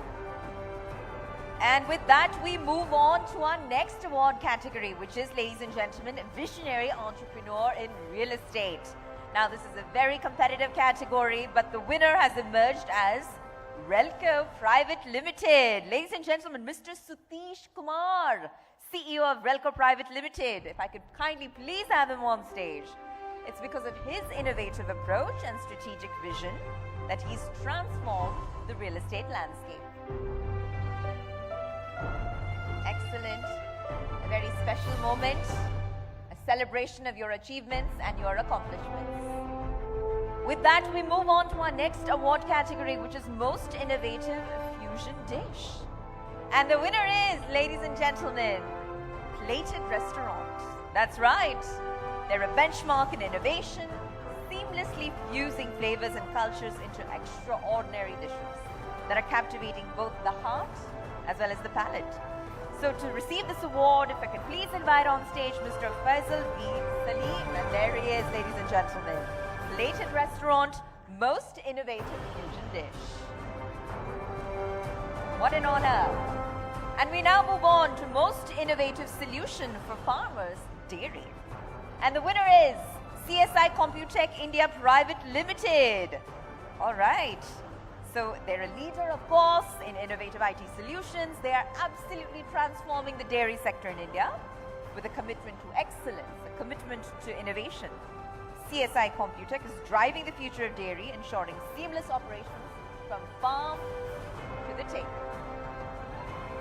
All right, now we move on to Emerging Social Impact Leader. And the winner is, ladies and gentlemen, Mustafa Mun, Director, Hertz Chemical Private Limited. If I could please have our winner on stage, because Hertz is, of course, a strong MSME which manufactures skincare and beauty products under the brand Pearlville and is growing under the leadership of Mr. Mustafa Mun. Congratulations, Mustafa, once again. All right. Most Trusted Tech-Enabled Construction Company, ladies and gentlemen, is next. And our winner is Brick and Bolt. And Brick and Bolt, let's please have the team on stage. They are, of course, India's #1 tech-enabled construction company, trusted by 7,000 plus happy homeowners, available across 10 cities and India. Ladies and gentlemen, Brick and Bolt, Most Trusted Tech-Enabled Construction Company. Huge round of applause for them, please. And with that, just a few more to go before we move on. All right, fastest growing mobile retail chain, ladies and gentlemen, is the next category. And the winner is Chandresh Bhai, Director of Phone Wale. If you could please have Chandresh Bhai on stage to accept this incredible honor, this special moment. Please soak it in. It is ETNow.in's way of recognizing you, saluting you, and your accomplishments and achievements. All right, we'll move on to Excellence in Sports Retail. And the winner is, ladies and gentlemen, Arun Malhotra, Managing Director of Brandman Retail Limited. They are the exclusive distributor of premium athleisure and lifestyle brands. And with their commitment to quality and innovation, they've redefined the sports landscape entirely, setting new benchmarks for the industry. That's right, ladies and gentlemen, Brandman Retail, Excellence in Sports Retail.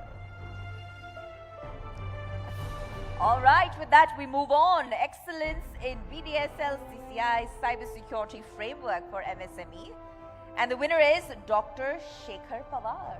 Let's please have Mr. Pawar on stage. And he has a doctorate in cybersecurity from SSBM Geneva, Switzerland. A long list of accomplishments. Among them, he's the inventor of BDSL CCI Cybersecurity Framework specifically for MSMEs, which is helping MSMEs worldwide to adopt tailored business domains while reducing the cost to implementation of cybersecurity controls. Excellent. Let's please have the team on stage to accept the honor on Dr. Shekhar Pawar's behalf. Special moment. It's a competitive category, and cybersecurity is taking front and center stage, irrespective of sector, irrespective of age and stage of company, ladies and gentlemen. It's a very well-deserved award. And we move on to emerging fashion brand. That's a fun one. And ladies and gentlemen, the winner is Exhale Label. Let's have Exhale Label on stage. Yes, and the award goes to Palak Shah, who's the founder of Exhale Label. Huge round of applause, ladies and gentlemen. And this award recognizes her exceptional vision, her creativity, her dedication to redefining fashion with innovation, excellence, and a commitment to ethical practices. And the last award before we let Dr. Singh move on is Leading FMC of Delhi NCR. And the winner is Abante Integrated Facility Management. If we could please have our winner on stage and accept this prestigious award from Dr. Jitendra Singh and Mr. Rohit Chadda themselves. Leading FMC of Delhi NCR. An incredibly crowded and cluttered category, but our winner has emerged.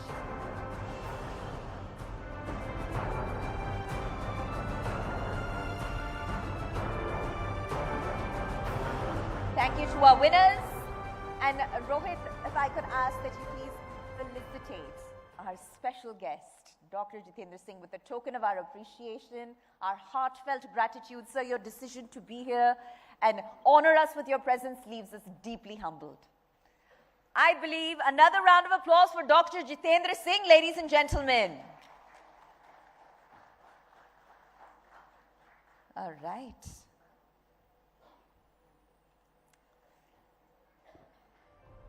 Thank you once again. Thank you once again, ladies and gentlemen. A very power-packed agenda lies ahead.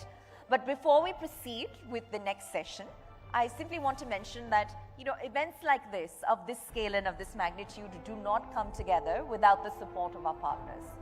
So I want to take a moment to re-acknowledge our partners in this effort. And if I could do so, I'll start. It's a long list, but bear with me here. We are, of course, the ETNow.in Business Conclave and Awards 2025 is, of course, powered by Spacewood Office Solutions. Our silver partner is Deliberate.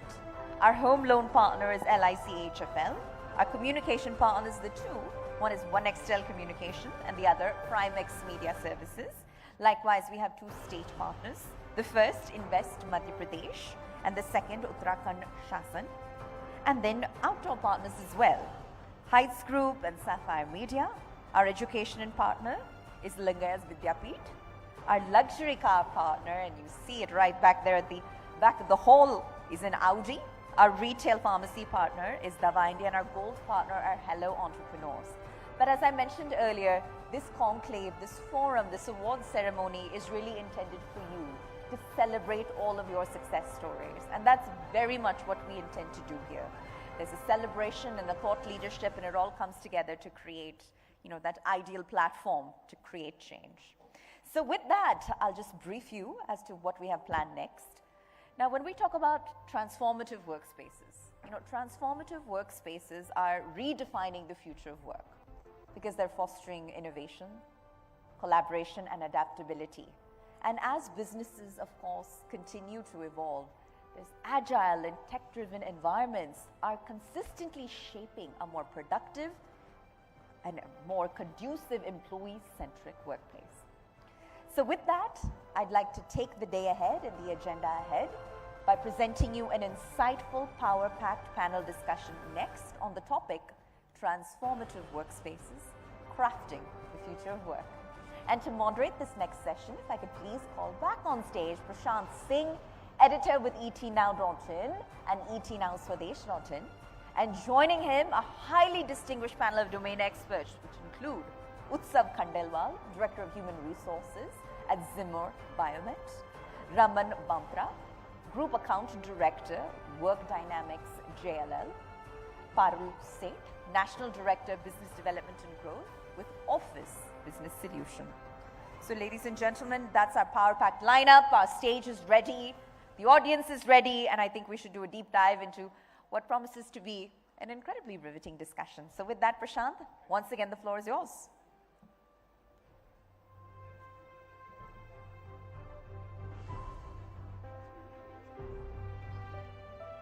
All right.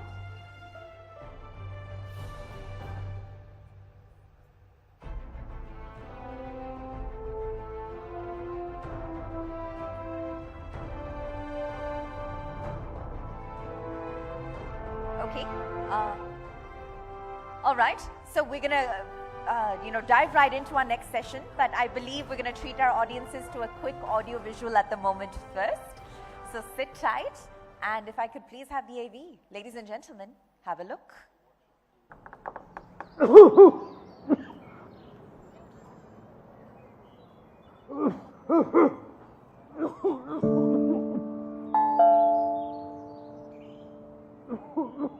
Uncle को क्या हो गया aunty? उन्हें asthma का attack आता है। आज जरा ज्यादा है। डॉक्टर के पास ले जाना चाहिए ना? हाँ, बेटी को फोन किया है लेकिन उसे आने में 1 घंटा लग जाएगा।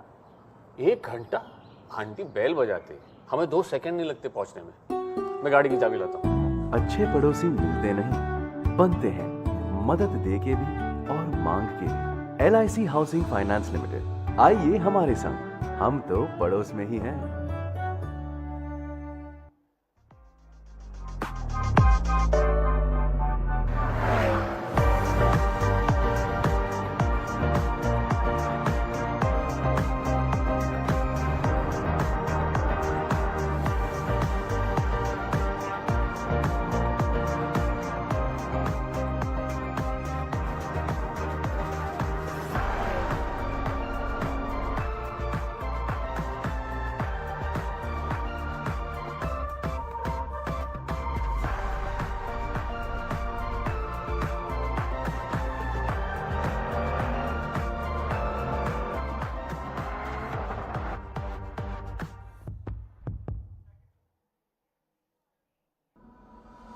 If you seek a land where infinite possibilities meet boundless opportunities, where Asia's longest high-speed automotive testing track runs alongside the world's leading vehicle manufacturers, where 27% of India's organic crops grow across 11 unique agro-climatic zones, where over 300 pharma companies export medicines to 160 countries, where abundant cotton, silk, and defense manufacturing hubs thrive alongside emerging industries, where a vast industrial land bank of 1 lakh acres awaits with abundant natural resources at your doorstep.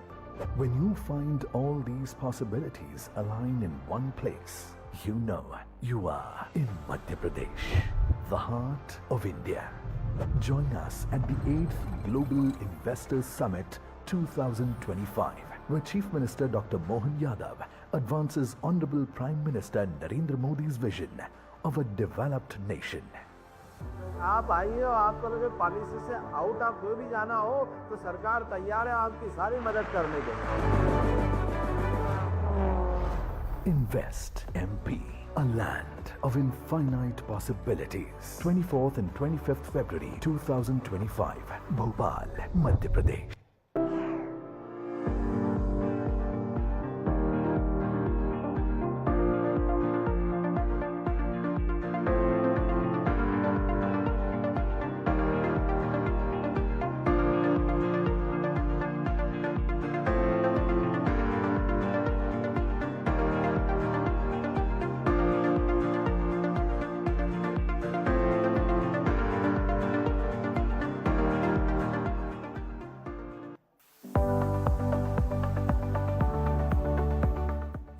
Plus courses, 50,000 plus students, 20,000 plus placements.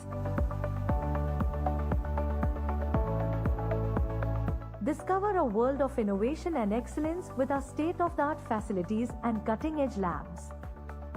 Learn from the best minds in the industry, dedicated to nurturing your potential. Beyond academics, we encourage holistic development through vibrant campus life. Stay fit and active with our comprehensive sports facilities. Empower your learning journey with access to extensive resources. Join the ranks of our successful alumni making a mark worldwide.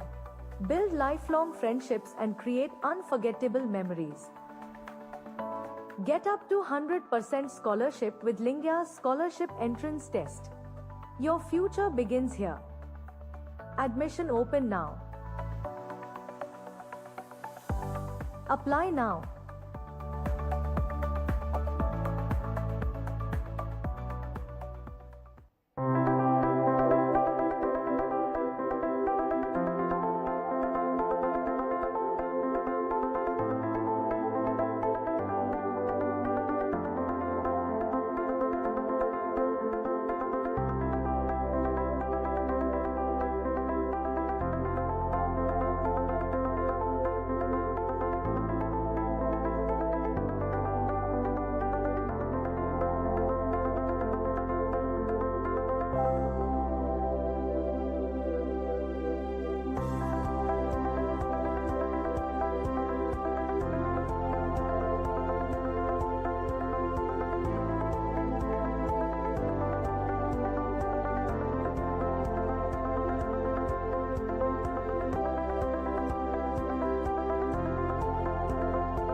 नमस्कार। Hazrat Nizamuddin station पर LIC आपका स्वागत करते हैं।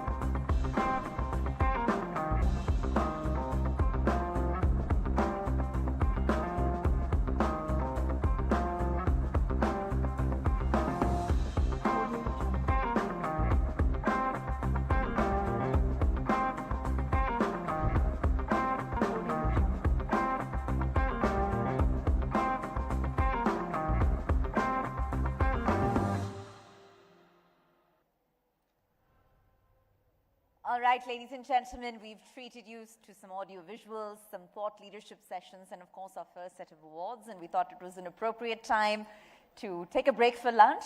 I understand that many of you have worked up an appetite, so we encourage you to meet one another and mingle over this networking lunch, and lunch is to be served outside on the lawns, so we'll reconvene shortly, and I'll see you then, at which time the etnow.in Business Conclave and Awards will continue. Thank you.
Uncle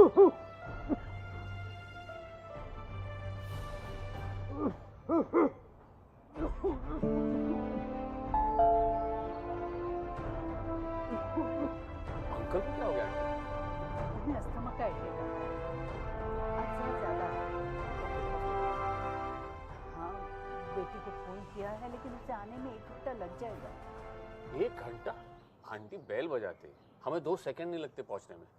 मैं गाड़ी की चाबी लाता हूँ। अच्छे पड़ोसी मिलते नहीं, बनते हैं, मदद दे के भी और मांग के भी। LIC हाउसिंग फाइनेंस लिमिटेड, आइए हमारे संग, हम तो पड़ोस में ही हैं।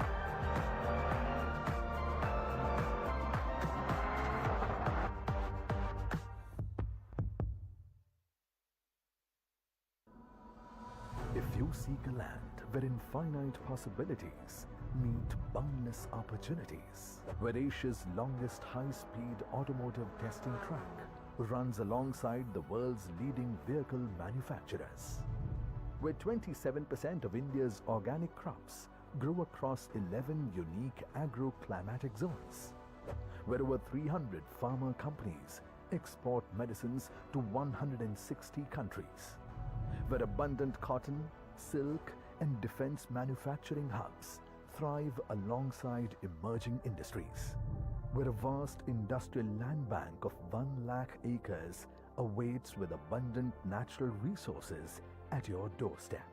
When you find all these possibilities align in one place, you know you are in Madhya Pradesh, the heart of India. Join us at the 8th Global Investors Summit 2025, where Chief Minister Dr. Mohan Yadav advances Honorable Prime Minister Narendra Modi's vision of a developed nation. आप आइए और आपको लगे policy से out आप कोई भी जाना हो तो सरकार तैयार है आपकी सारी मदद करने के लिए। Invest MP, a land of infinite possibilities. 24th and 25th February 2025, Bhopal, Madhya Pradesh.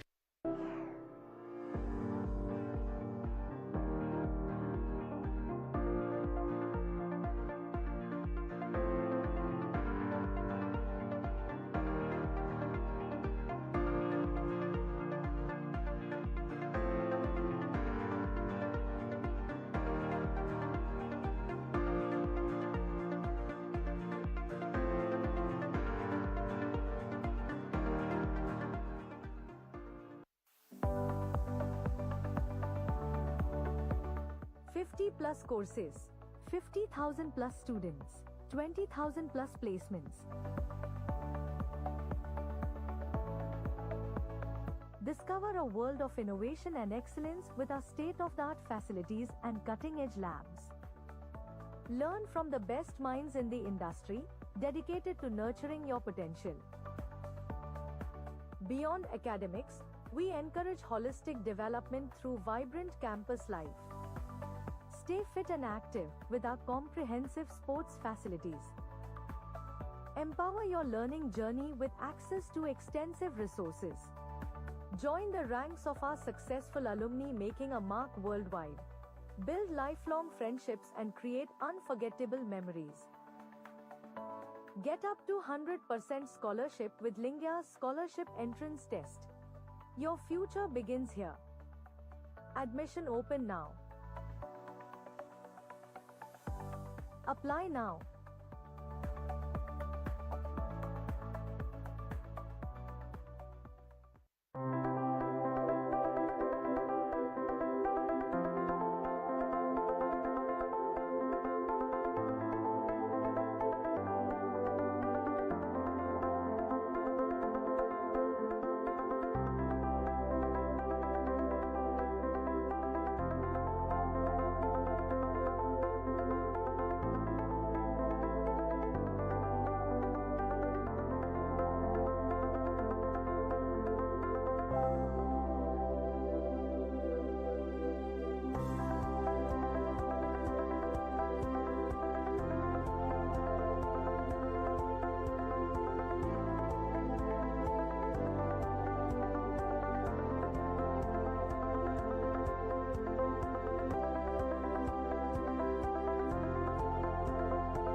नमस्कार। हजरत निजामुद्दीन स्टेशन पर LIC आपका स्वागत करते हैं।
अंकल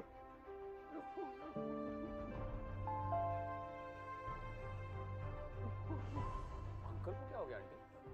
उन्हें अस्थमा का अटैक आता है, आज जरा ज्यादा है। डॉक्टर के पास ले जाना चाहिए ना। हाँ, बेटी को फोन किया है लेकिन उसे आने में 1 घंटा लग जाएगा। 1 घंटा? आंटी बेल बजाते हमें 2 सेकंड नहीं लगते पहुंचने में। मैं गाड़ी की चाबी लाता हूँ।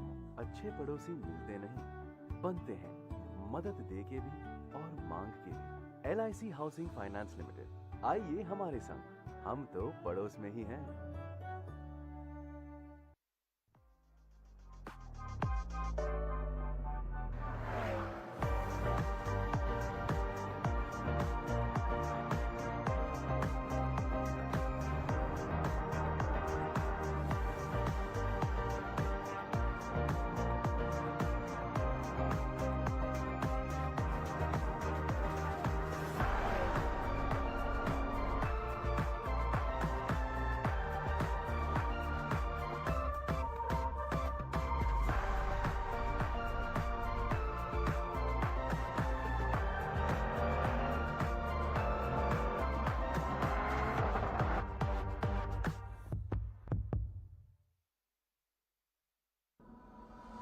If you seek a land where infinite possibilities meet boundless opportunities, where Asia's longest high-speed automotive testing track runs alongside the world's leading vehicle manufacturers, where 27% of India's organic crops grow across 11 unique agro-climatic zones, where over 300 pharma companies export medicines to 160 countries, where abundant cotton, silk, and defense manufacturing hubs thrive alongside emerging industries, where a vast industrial land bank of 1 lakh acres awaits with abundant natural resources at your doorstep.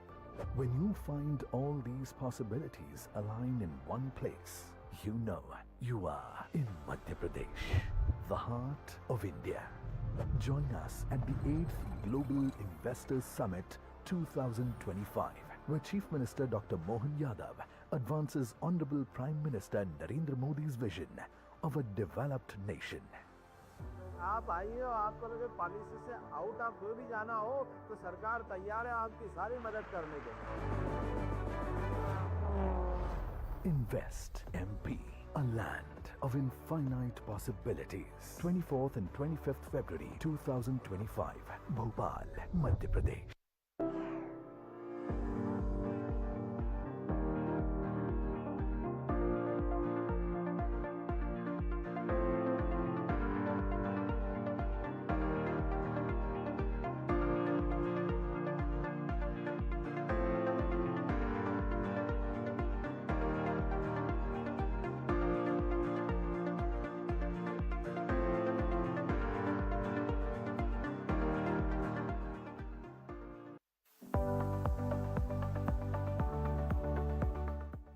Plus courses, 50,000 plus students, 20,000 plus placements. Discover a world of innovation and excellence with our state-of-the-art facilities and cutting-edge labs. Learn from the best minds in the industry, dedicated to nurturing your potential.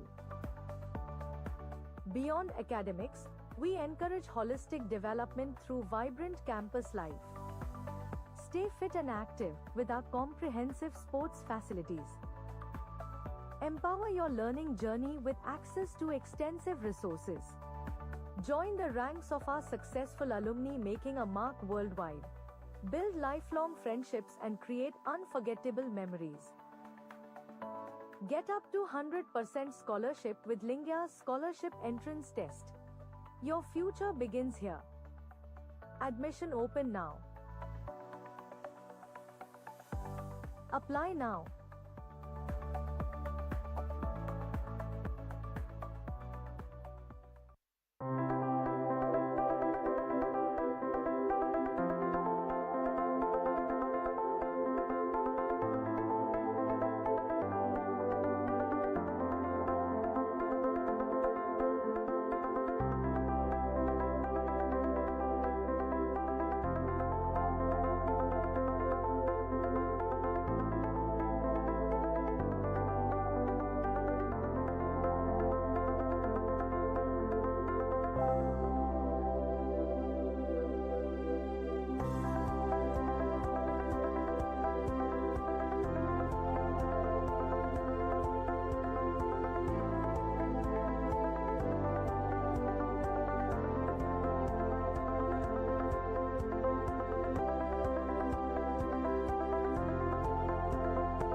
नमस्कार। Hazrat Nizamuddin station पर LIC आपका स्वागत करते हैं।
Uncle को क्या हो गया aunty?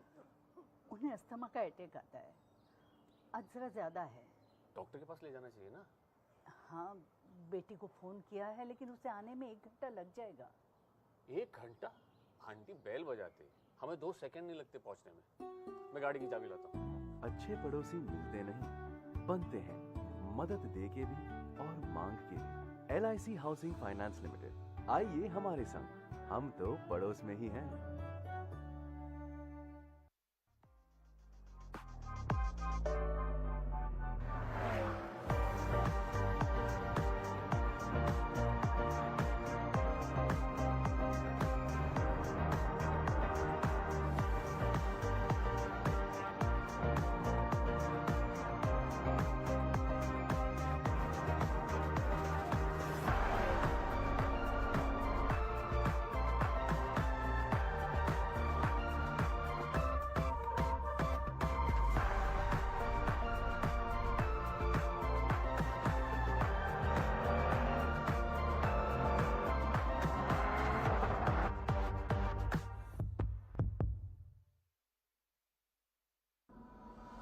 If you seek a land where infinite possibilities meet boundless opportunities, where Asia's longest high-speed automotive testing track runs alongside the world's leading vehicle manufacturers, where 27% of India's organic crops grow across 11 unique agro-climatic zones, where over 300 farmer companies export medicines to 160 countries, where abundant cotton, silk, and defense manufacturing hubs thrive alongside emerging industries, where a vast industrial land bank of 1 lakh acres awaits with abundant natural resources at your doorstep. When you find all these possibilities align in one place, you know you are in Madhya Pradesh, the heart of India. Join us at the 8th Global Investors Summit 2025, where Chief Minister Dr. Mohan Yadav advances Honorable Prime Minister Narendra Modi's vision of a developed nation. आप आइए और आपको लगे policy से out आप कोई भी जाना हो तो सरकार तैयार है आपकी सारी मदद करने के लिए। Invest MP, a land of infinite possibilities. 24th and 25th February 2025, Bhopal, Madhya Pradesh.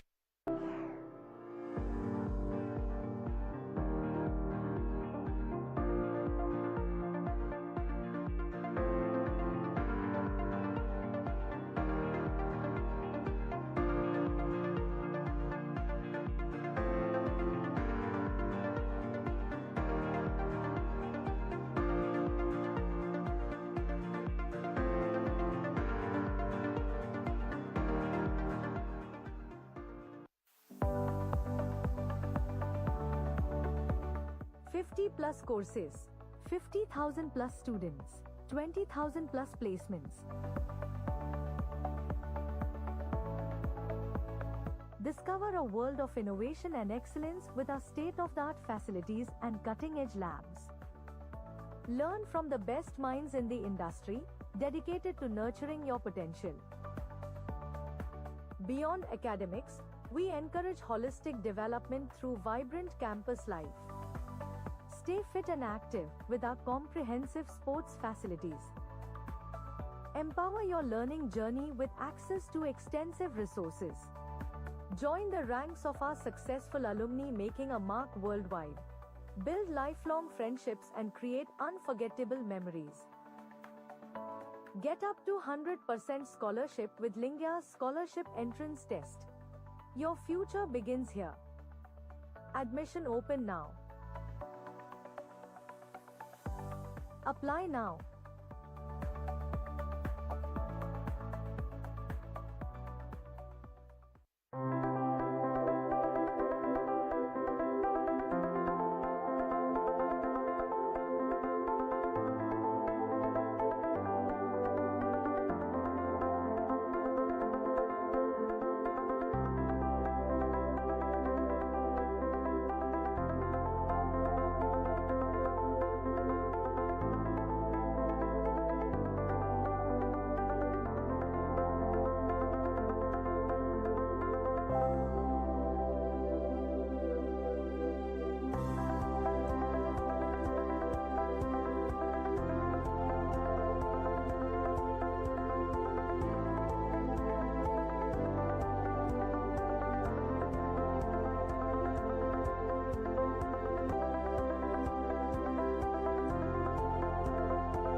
नमस्कार।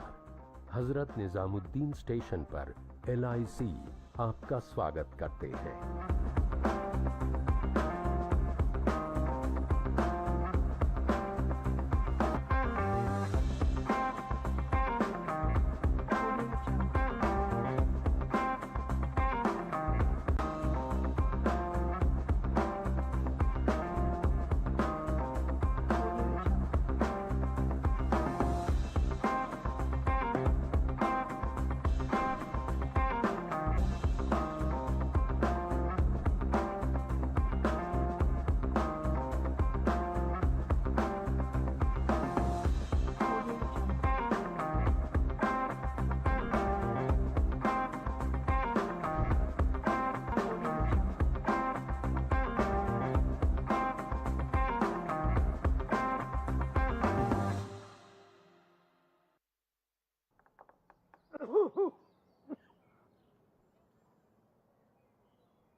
अंकल को क्या हो गया आंटी? उन्हें अस्थमा का अटैक आता है। आज जरा ज्यादा है। डॉक्टर के पास ले जाना चाहिए ना। हाँ, बेटी को फोन किया है लेकिन उसे आने में 1 घंटा लग जाएगा। 1 घंटा? आंटी बेल बजाते, हमें 2 सेकंड नहीं लगते पहुंचने में। मैं गाड़ी की चाबी लाता हूँ। अच्छे पड़ोसी मिलते नहीं, बनते हैं, मदद दे के भी और मांग के भी। LIC हाउसिंग फाइनेंस लिमिटेड, आइए हमारे संग, हम तो पड़ोस में ही हैं।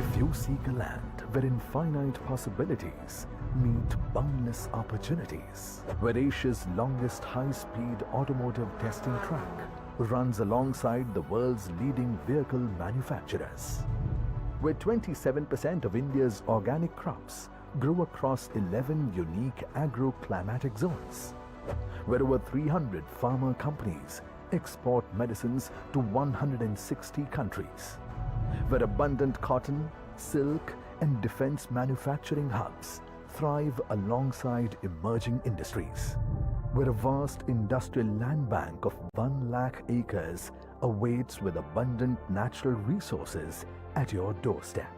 When you find all these possibilities align in one place, you know you are in Madhya Pradesh, the heart of India. Join us at the 8th Global Investors Summit 2025, where Chief Minister Dr. Mohan Yadav advances Honorable Prime Minister Narendra Modi's vision of a developed nation. आप आइए और आपको लगे policy से out आप कोई भी जाना हो तो सरकार तैयार है आपकी सारी मदद करने के लिए। Invest MP, a land of infinite possibilities. 24th and 25th February 2025, Bhopal, Madhya Pradesh.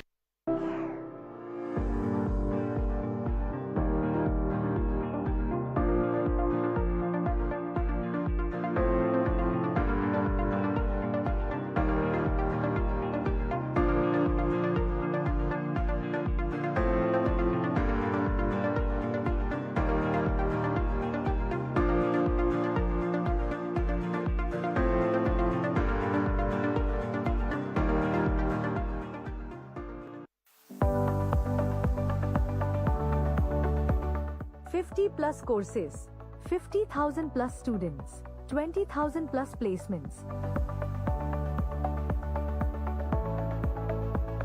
Discover a world of innovation and excellence with our state-of-the-art facilities and cutting-edge labs. Learn from the best minds in the industry, dedicated to nurturing your potential. Beyond academics, we encourage holistic development through vibrant campus life. Stay fit and active with our comprehensive sports facilities. Empower your learning journey with access to extensive resources. Join the ranks of our successful alumni making a mark worldwide. Build lifelong friendships and create unforgettable memories. Get up to 100% scholarship with Lingya's Scholarship Entrance Test. Your future begins here. Admission open now. Apply now.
नमस्कार।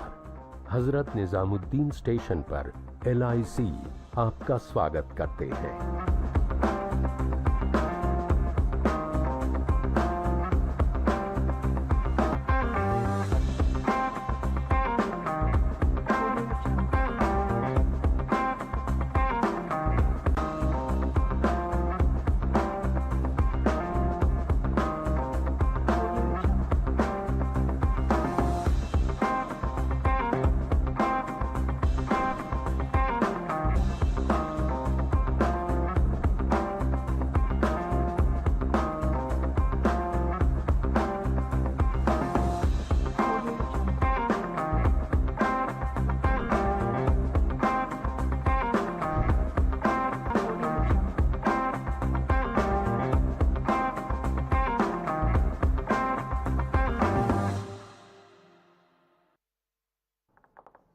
Uncle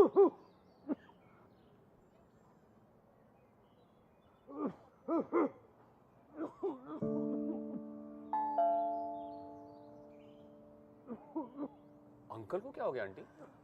उन्हें asthma का attack आता है, आज जरा ज्यादा है। Doctor के पास ले जाना चाहिए ना। हाँ, बेटी को फोन किया है लेकिन उसे आने में 1 घंटा लग जाएगा। 1 घंटा? आंटी बेल बजाते हमें 2 सेकंड नहीं लगते पहुंचने में। मैं गाड़ी की चाबी लाता हूँ। अच्छे पड़ोसी मिलते नहीं, बनते हैं, मदद दे के भी और मांग के भी। LIC हाउसिंग फाइनेंस लिमिटेड, आइए हमारे संग, हम तो पड़ोस में ही हैं।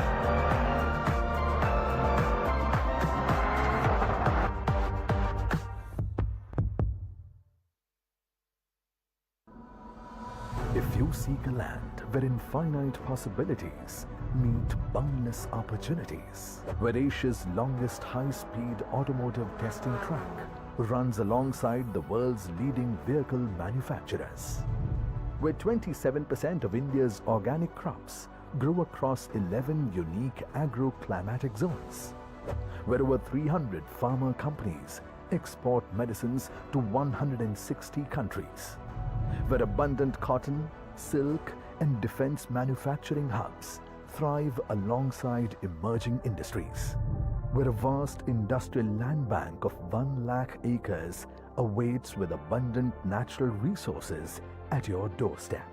When you find all these possibilities align in one place, you know you are in Madhya Pradesh, the heart of India. Join us at the 8th Global Investors Summit 2025, where Chief Minister Dr. Mohan Yadav advances Honorable Prime Minister Narendra Modi's vision of a developed nation. आप आइए और आपको लगे policy से out आप कोई भी जाना हो तो सरकार तैयार है आपकी सारी मदद करने के लिए। Invest MP, a land of infinite possibilities. 24th and 25th February 2025, Bhopal, Madhya Pradesh.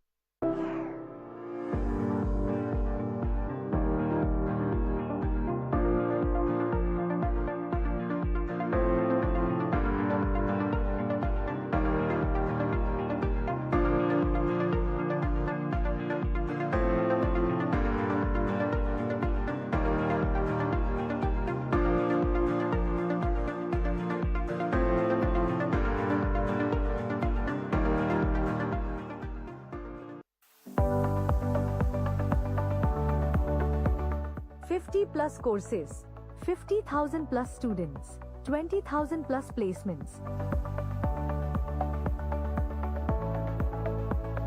Discover a world of innovation and excellence with our state-of-the-art facilities and cutting-edge labs. Learn from the best minds in the industry, dedicated to nurturing your potential. Beyond academics, we encourage holistic development through vibrant campus life. Stay fit and active with our comprehensive sports facilities. Empower your learning journey with access to extensive resources. Join the ranks of our successful alumni making a mark worldwide. Build lifelong friendships and create unforgettable memories. Get up to 100% scholarship with Lingya's Scholarship Entrance Test. Your future begins here. Admission open now. Apply now.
नमस्कार। Hazrat Nizamuddin station पर LIC आपका स्वागत करते हैं।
Uncle को क्या हो गया आंटी? उन्हें अस्थमा का अटैक आता है। आज जरा ज्यादा है। डॉक्टर के पास ले जाना चाहिए ना। हाँ, बेटी को फोन किया है लेकिन उसे आने में 1 घंटा लग जाएगा। 1 घंटा? आंटी बेल बजाते हमें 2 सेकंड नहीं लगते पहुंचने में। मैं गाड़ी की चाबी लाता हूँ। अच्छे पड़ोसी मिलते नहीं, बनते हैं। मदद दे के भी और मांग के भी। LIC हाउसिंग फाइनेंस लिमिटेड, आइए हमारे संग, हम तो पड़ोस में ही हैं।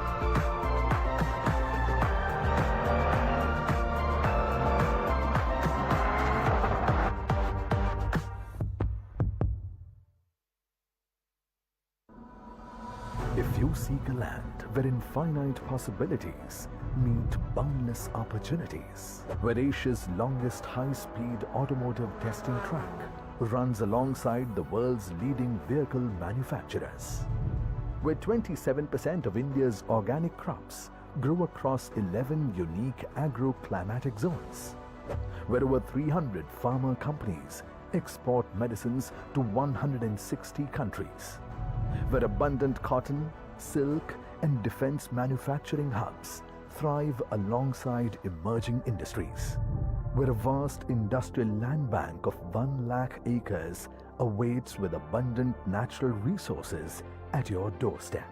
When you find all these possibilities align in one place, you know you are in Madhya Pradesh, the heart of India. Join us at the 8th Global Investors Summit 2025, where Chief Minister Dr. Mohan Yadav advances Honorable Prime Minister Narendra Modi's vision of a developed nation. आप आइए और आपको लगे policy से out आप कोई भी जाना हो तो सरकार तैयार है आपकी सारी मदद करने के लिए। Invest MP, a land of infinite possibilities. 24th and 25th February 2025, Bhopal, Madhya Pradesh.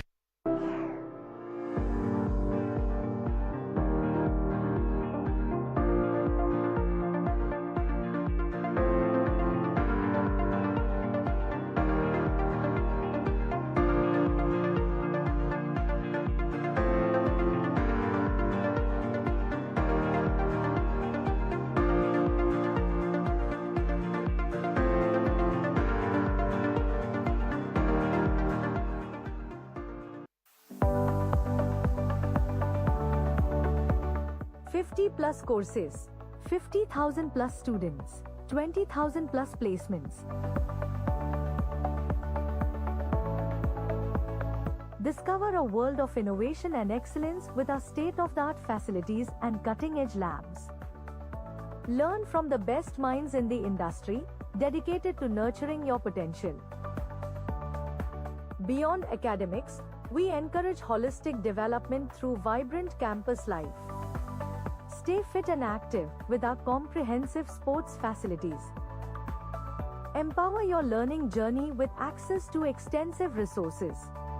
Join the ranks of our successful alumni making a mark worldwide. Build lifelong friendships and create unforgettable memories.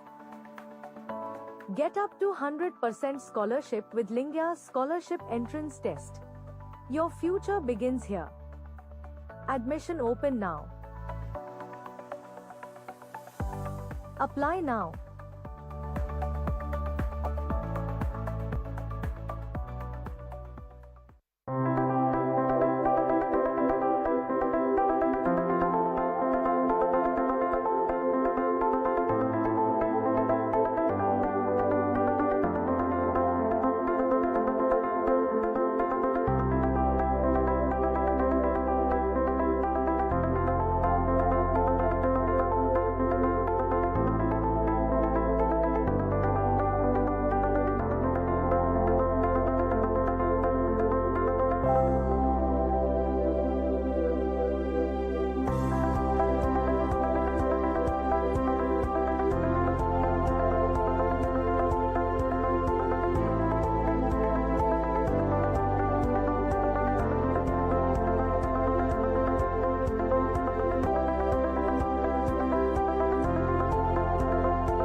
नमस्कार। Hazrat Nizamuddin station पर LIC आपका स्वागत करते हैं।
Uncle को क्या हो गया आंटी?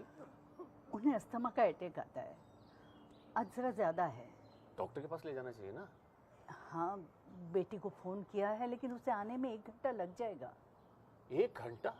आंटी बेल बजाते, हमें 2 सेकंड नहीं लगते पहुंचने में। मैं गाड़ी की चाबी लाता हूँ। अच्छे पड़ोसी मिलते नहीं, बनते हैं, मदद दे के भी और मांग के भी। LIC हाउसिंग फाइनेंस लिमिटेड, आइए हमारे संग, हम तो पड़ोस में ही हैं।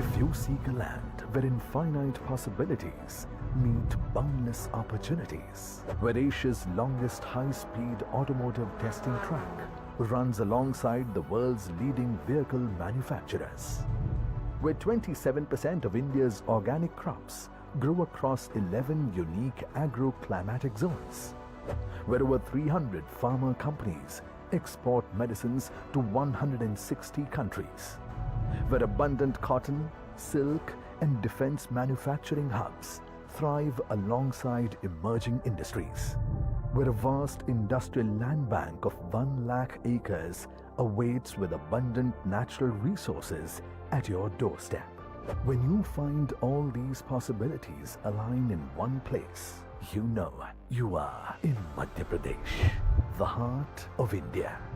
Join us at the 8th Global Investors Summit 2025, where Chief Minister Dr. Mohan Yadav advances Honorable Prime Minister Narendra Modi's vision of a developed nation.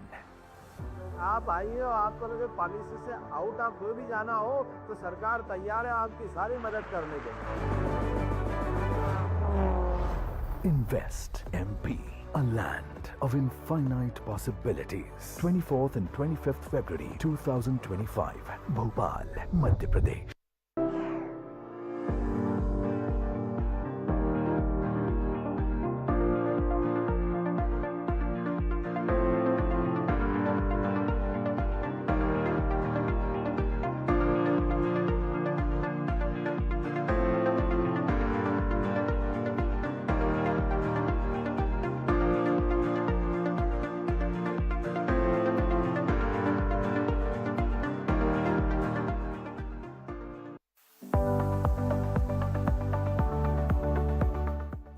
Plus courses, 50,000 plus students, 20,000 plus placements.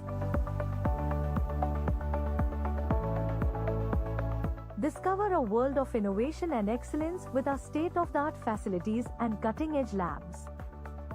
Learn from the best minds in the industry, dedicated to nurturing your potential. Beyond academics, we encourage holistic development through vibrant campus life. Stay fit and active with our comprehensive sports facilities. Empower your learning journey with access to extensive resources. Join the ranks of our successful alumni making a mark worldwide.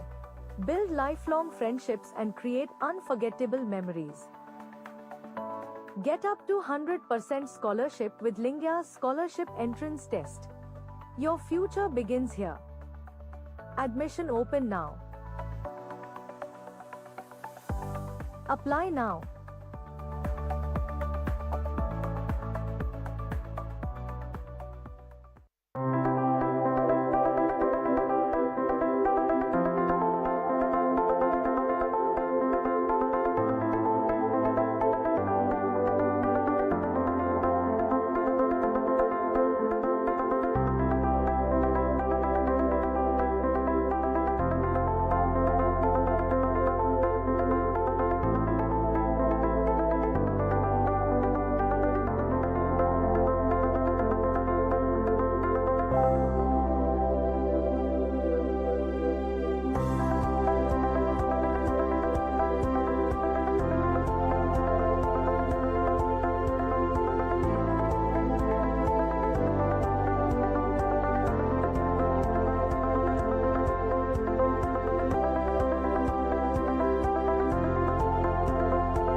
नमस्कार।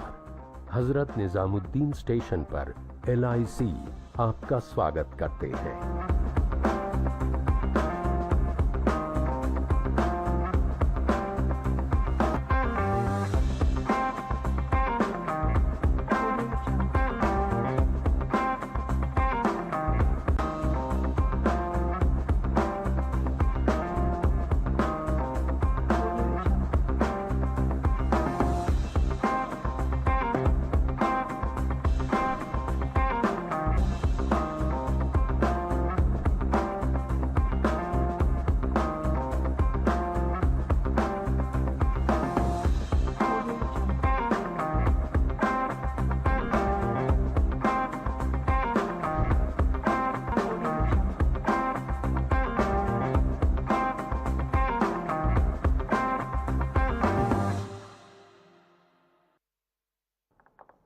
Uncle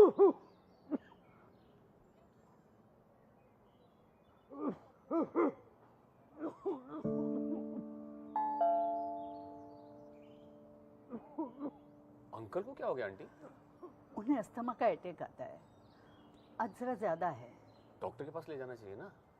हाँ, बेटी को phone किया है लेकिन उसे आने में 1 घंटा लग जाएगा। 1 घंटा? आंटी बेल बजाते, हमें 2 सेकंड नहीं लगते पहुंचने में।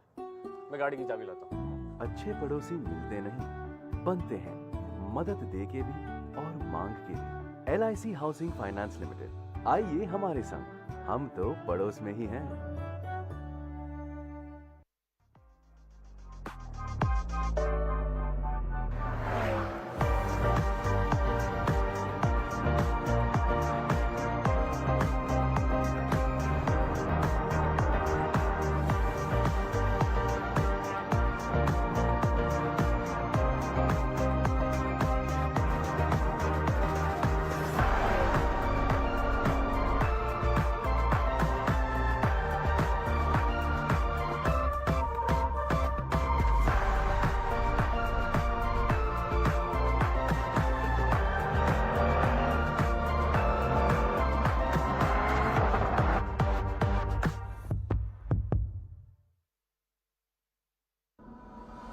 If you seek a land where infinite possibilities meet boundless opportunities, where Asia's longest high-speed automotive testing track runs alongside the world's leading vehicle manufacturers, where 27% of India's organic crops grow across 11 unique agro-climatic zones, where over 300 farmer companies export medicines to 160 countries, where abundant cotton, silk and defense manufacturing hubs thrive alongside emerging industries, where a vast industrial land bank of 1 lakh acres awaits with abundant natural resources at your doorstep.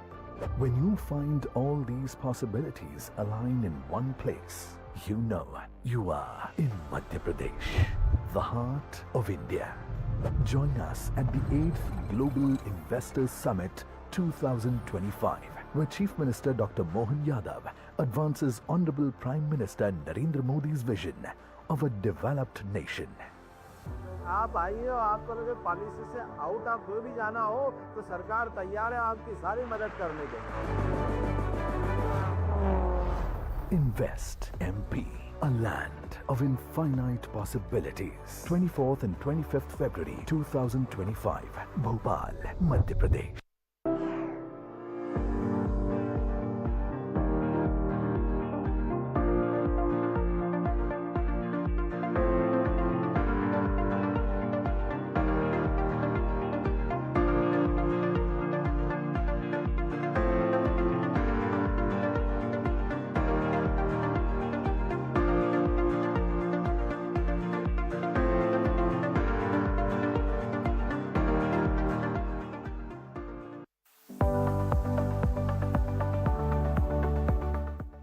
Plus courses, 50,000 plus students, 20,000 plus placements.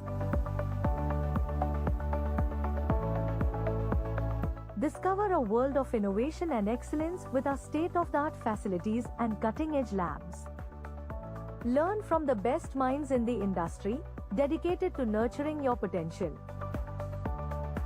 Beyond academics, we encourage holistic development through vibrant campus life. Stay fit and active with our comprehensive sports facilities. Empower your learning journey with access to extensive resources. Join the ranks of our successful alumni making a mark worldwide. Build lifelong friendships and create unforgettable memories. Get up to 100% scholarship with Lingya's Scholarship Entrance Test. Your future begins here. Admission open now. Apply now.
नमस्कार। Hazrat Nizamuddin station पर LIC आपका स्वागत करते हैं।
Uncle को क्या हो गया आंटी? उन्हें अस्थमा का अटैक आता है, आज जरा ज्यादा है। डॉक्टर के पास ले जाना चाहिए ना। हाँ, बेटी को फोन किया है लेकिन उसे आने में 1 घंटा लग जाएगा। 1 घंटा? आंटी बेल बजाते हमें 2 सेकंड नहीं लगते पहुंचने में। मैं गाड़ी की चाबी लाता हूँ। अच्छे पड़ोसी मिलते नहीं, बनते हैं, मदद दे के भी और मांग के भी। LIC हाउसिंग फाइनेंस लिमिटेड, आइए हमारे संग, हम तो पड़ोस में ही हैं।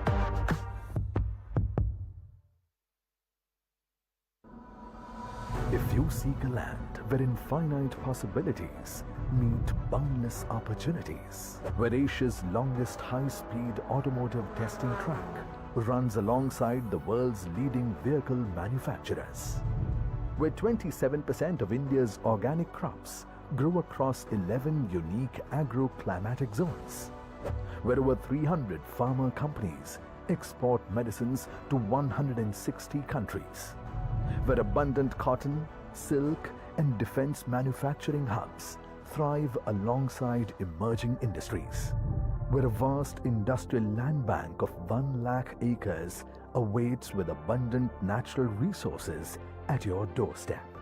When you find all these possibilities align in one place, you know you are in Madhya Pradesh, the heart of India. Join us at the 8th Global Investors Summit 2025, where Chief Minister Dr. Mohan Yadav advances Honorable Prime Minister Narendra Modi's vision of a developed nation. आप आइए और आपको लगे policy से out आप कोई भी जाना हो तो सरकार तैयार है आपकी सारी मदद करने के लिए।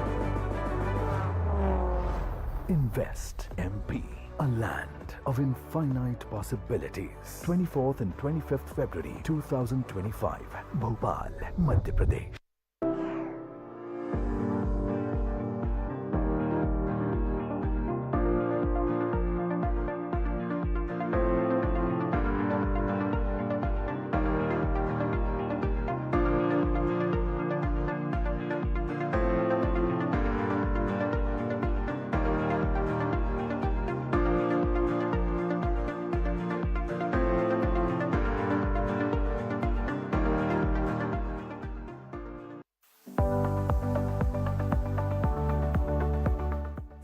Plus courses, 50,000 plus students, 20,000 plus placements. Discover a world of innovation and excellence with our state-of-the-art facilities and cutting-edge labs. Learn from the best minds in the industry, dedicated to nurturing your potential. Beyond academics, we encourage holistic development through vibrant campus life. Stay fit and active with our comprehensive sports facilities. Empower your learning journey with access to extensive resources. Join the ranks of our successful alumni making a mark worldwide. Build lifelong friendships and create unforgettable memories. Get up to 100% scholarship with Lingya's Scholarship Entrance Test. Your future begins here. Admission open now. Apply now.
नमस्कार।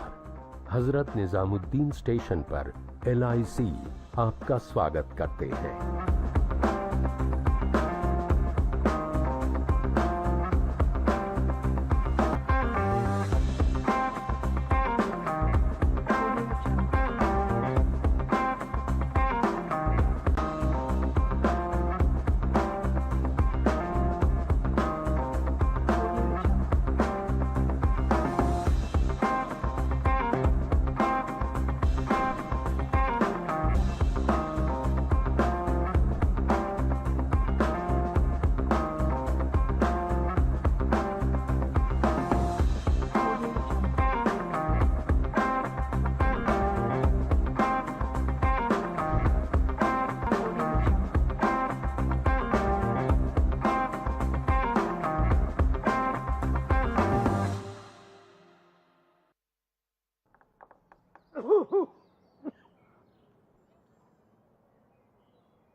Uncle को क्या हो गया aunty?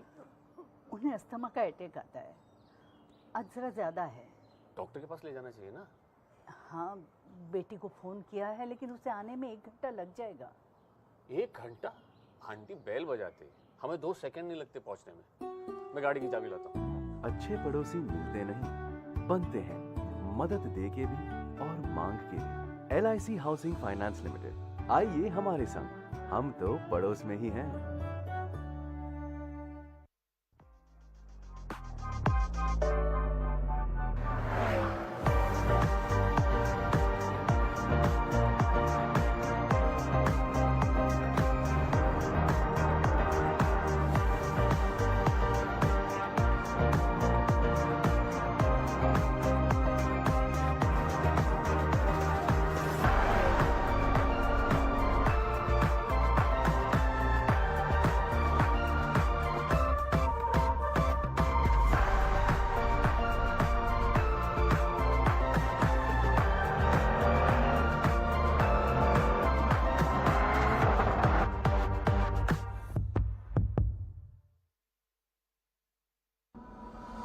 If you seek a land wherein finite possibilities meet boundless opportunities, where Asia's longest high-speed automotive testing track runs alongside the world's leading vehicle manufacturers, where 27% of India's organic crops grow across 11 unique agro-climatic zones, where over 300 farmer companies export medicines to 160 countries, where abundant cotton, silk, and defense manufacturing hubs thrive alongside emerging industries, where a vast industrial land bank of 1 lakh acres awaits with abundant natural resources at your doorstep.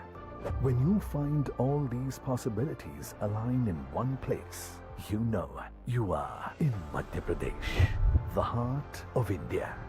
Join us at the 8th Global Investors Summit 2025, where Chief Minister Dr. Mohan Yadav advances Honorable Prime Minister Narendra Modi's vision of a developed nation. आप आइए और आपको लगे policy से out आप कोई भी जाना हो तो सरकार तैयार है आपकी सारी मदद करने के लिए। Invest MP, a land of infinite possibilities. 24th and 25th February 2025, Bhopal, Madhya Pradesh.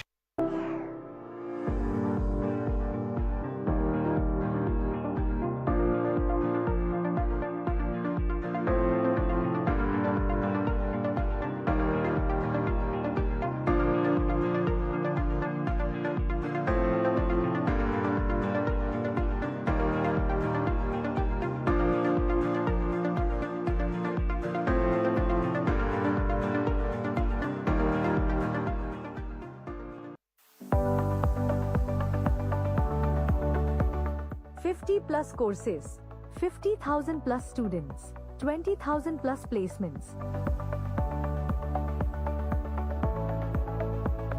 Discover a world of innovation and excellence with our state-of-the-art facilities and cutting-edge labs. Learn from the best minds in the industry, dedicated to nurturing your potential. Beyond academics, we encourage holistic development through vibrant campus life. Stay fit and active with our comprehensive sports facilities. Empower your learning journey with access to extensive resources. Join the ranks of our successful alumni making a mark worldwide. Build lifelong friendships and create unforgettable memories. Get up to 100% scholarship with Lingya's Scholarship Entrance Test. Your future begins here. Admission open now. Apply now.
नमस्कार। Hazrat Nizamuddin station पर LIC आपका स्वागत करते हैं।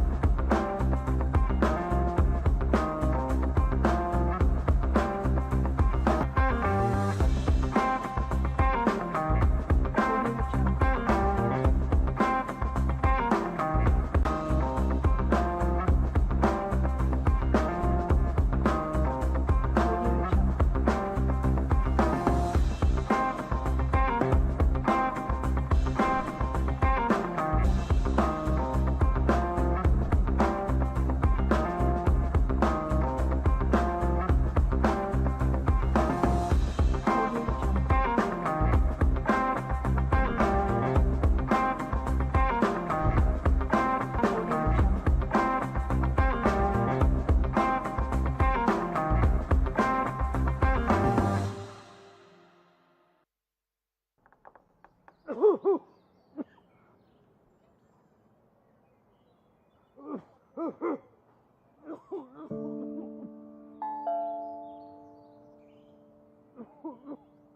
को क्या हो गया आंटी? उन्हें अस्थमा का अटैक आता है, आज जरा ज्यादा है। डॉक्टर के पास ले जाना चाहिए ना। हाँ, बेटी को फोन किया है लेकिन उसे आने में 1 घंटा लग जाएगा। 1 घंटा? आंटी बेल बजाती, हमें 2 सेकंड नहीं लगते पहुंचने में। मैं गाड़ी की चाबी लाता हूँ। अच्छे पड़ोसी मिलते नहीं, बनते हैं, मदद दे के भी और मांग के भी। LIC हाउसिंग फाइनेंस लिमिटेड, आइए हमारे संग, हम तो पड़ोस में ही हैं।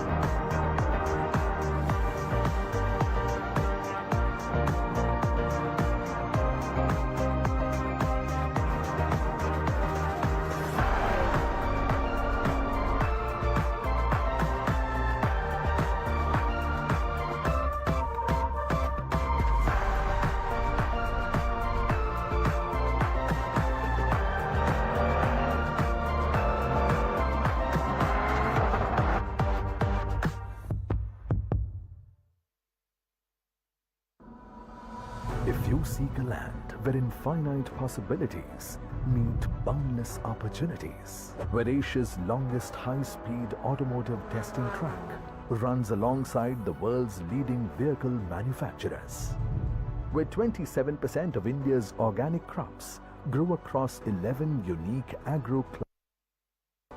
where over 300 farmer companies export medicines to 160 countries, where abundant cotton, silk, and defense manufacturing hubs thrive alongside emerging industries, where a vast industrial land bank of 1 lakh acres awaits with abundant natural resources at your doorstep. When you find all these possibilities align in one place, you know you are in Madhya Pradesh, the heart of India. Join us at the 8th Global Investors Summit 2025, where Chief Minister Dr. Mohan Yadav advances Honorable Prime Minister Narendra Modi's vision of a developed nation. आप आइए और आपको लगे policy से out आप कोई भी जाना हो तो सरकार तैयार है आपकी सारी मदद करने के लिए। Invest MP, a land of infinite possibilities. 24th and 25th February 2025, Bhopal, Madhya Pradesh.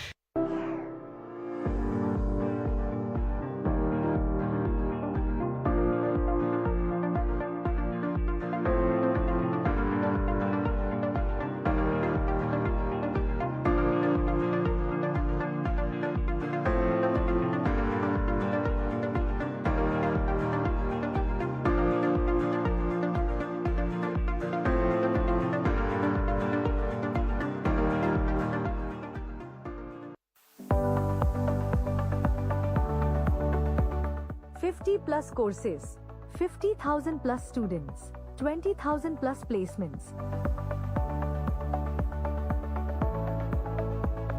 Discover a world of innovation and excellence with our state-of-the-art facilities and cutting-edge labs.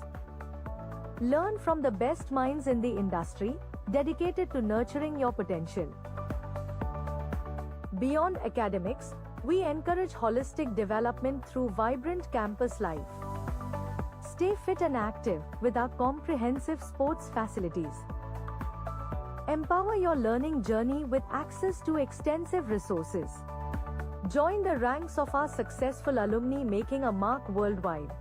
Build lifelong friendships and create unforgettable memories. Get up to 100% scholarship with Lingya's Scholarship Entrance Test. Your future begins here. Admission open now. Apply now.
नमस्कार।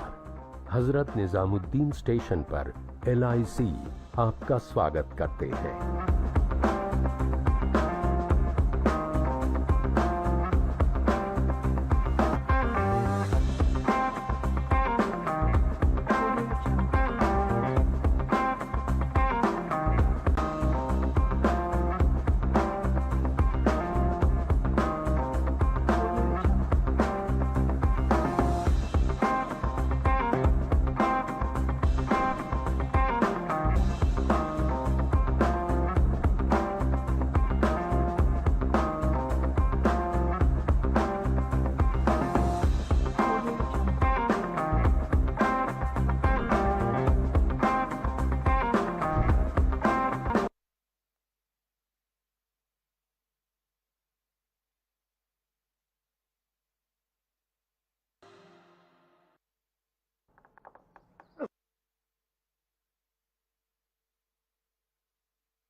Uncle को क्या हो गया aunty? उन्हें asthma का attack आता है। आज जरा ज्यादा है। डॉक्टर के पास ले जाना चाहिए ना। हाँ, बेटी को फोन किया है लेकिन उसे आने में 1 घंटा लग जाएगा। 1 घंटा? आंटी बेल बजाते हमें 2 सेकंड नहीं लगते पहुंचने में। मैं गाड़ी की चाबी लाता हूँ। अच्छे पड़ोसी मिलते नहीं, बनते हैं, मदद दे के भी और मांग के भी। LIC हाउसिंग फाइनेंस लिमिटेड, आइए हमारे संग, हम तो पड़ोस में ही हैं।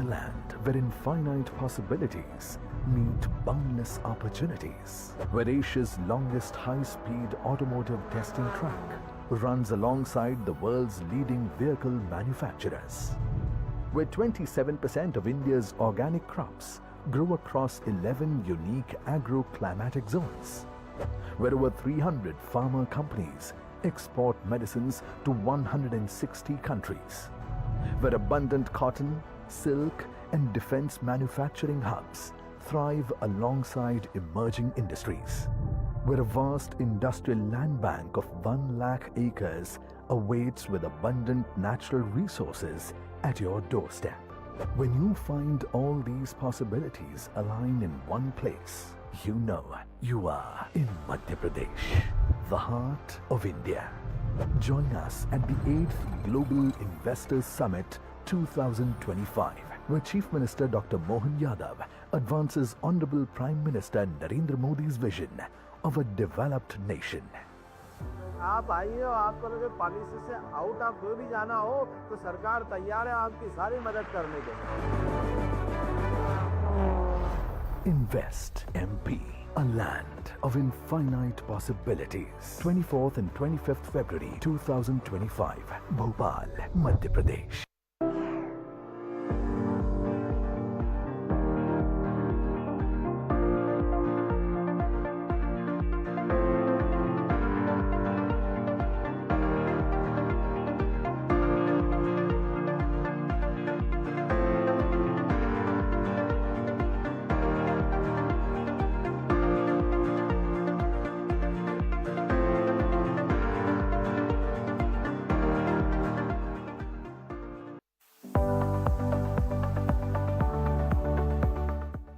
Plus courses, 50,000 plus students, 20,000 plus placements. Discover a world of innovation and excellence with our state-of-the-art facilities and cutting-edge labs. Learn from the best minds in the industry, dedicated to nurturing your potential. Beyond academics, we encourage holistic development through vibrant campus life. Stay fit and active with our comprehensive sports facilities. Empower your learning journey with access to extensive resources. Join the ranks of our successful alumni making a mark worldwide. Build lifelong friendships and create unforgettable memories. Get up to 100% scholarship with Lingya's Scholarship Entrance Test. Your future begins here. Admission open now. Apply now.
नमस्कार। Hazrat Nizamuddin station पर LIC आपका स्वागत करते हैं।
Uncle को क्या हो गया aunty?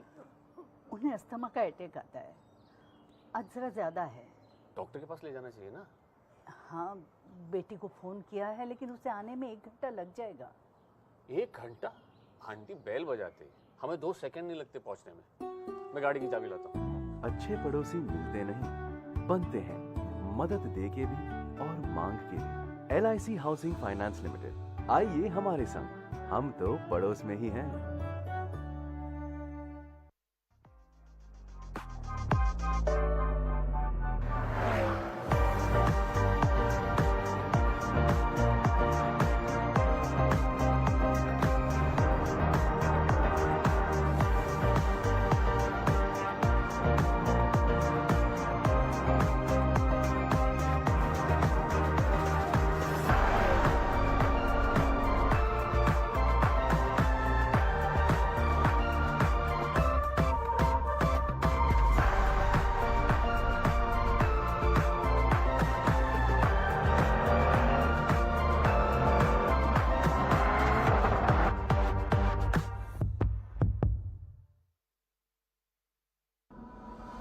If you seek a land where infinite possibilities meet boundless opportunities, where Asia's longest high-speed automotive testing track runs alongside the world's leading vehicle manufacturers, where 27% of India's organic crops grow across 11 unique agro-climatic zones, where over 300 farmer companies export medicines to 160 countries, where abundant cotton, silk and defense manufacturing hubs thrive alongside emerging industries, where a vast industrial land bank of 1 lakh acres awaits with abundant natural resources at your doorstep.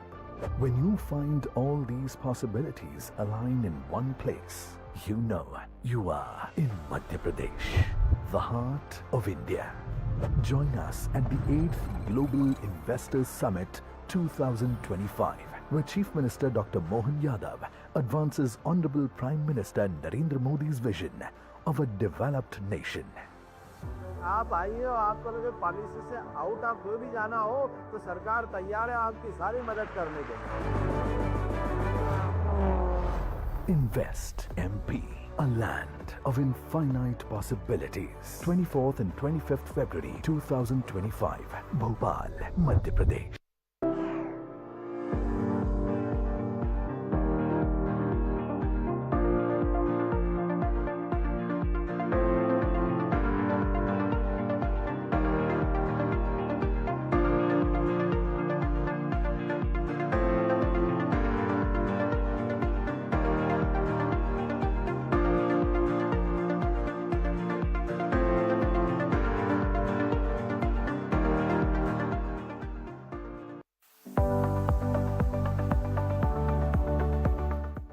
Plus courses, 50,000 plus students, 20,000 plus placements.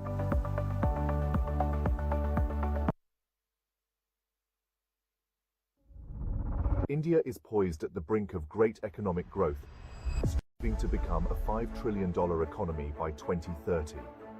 This upward journey can only be taken with inclusive policies that incorporate strategy with AI-led processes for economic growth, technological upgradation, infrastructure development, social empowerment, and sustainability. Driving towards a Viksit Bharat will need us to make strides on healthcare, manufacturing while educating the youth to grow the human capital. ET Now, the #1 business news channel on TV, unravels the growth story simplifying business and finances for every Indian, empowering them to rise with this growing economy. This market knowledge and expertise transcends to the digital platforms as well, making ET Now the most watched channel on YouTube.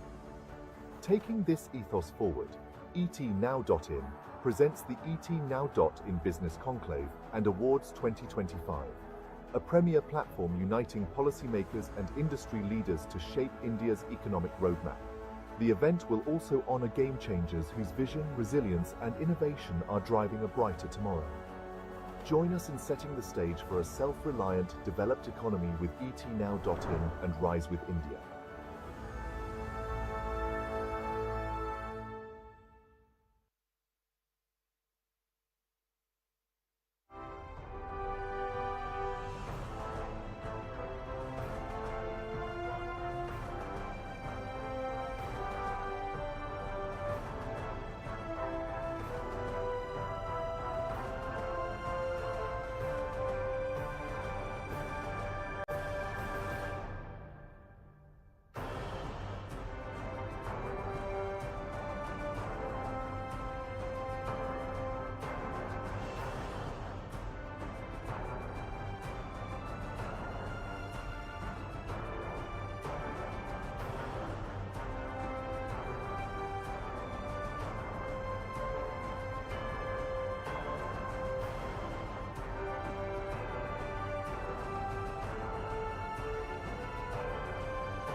All right, welcome back, ladies and gentlemen, to the ET Now Business Conclave and Awards 2025.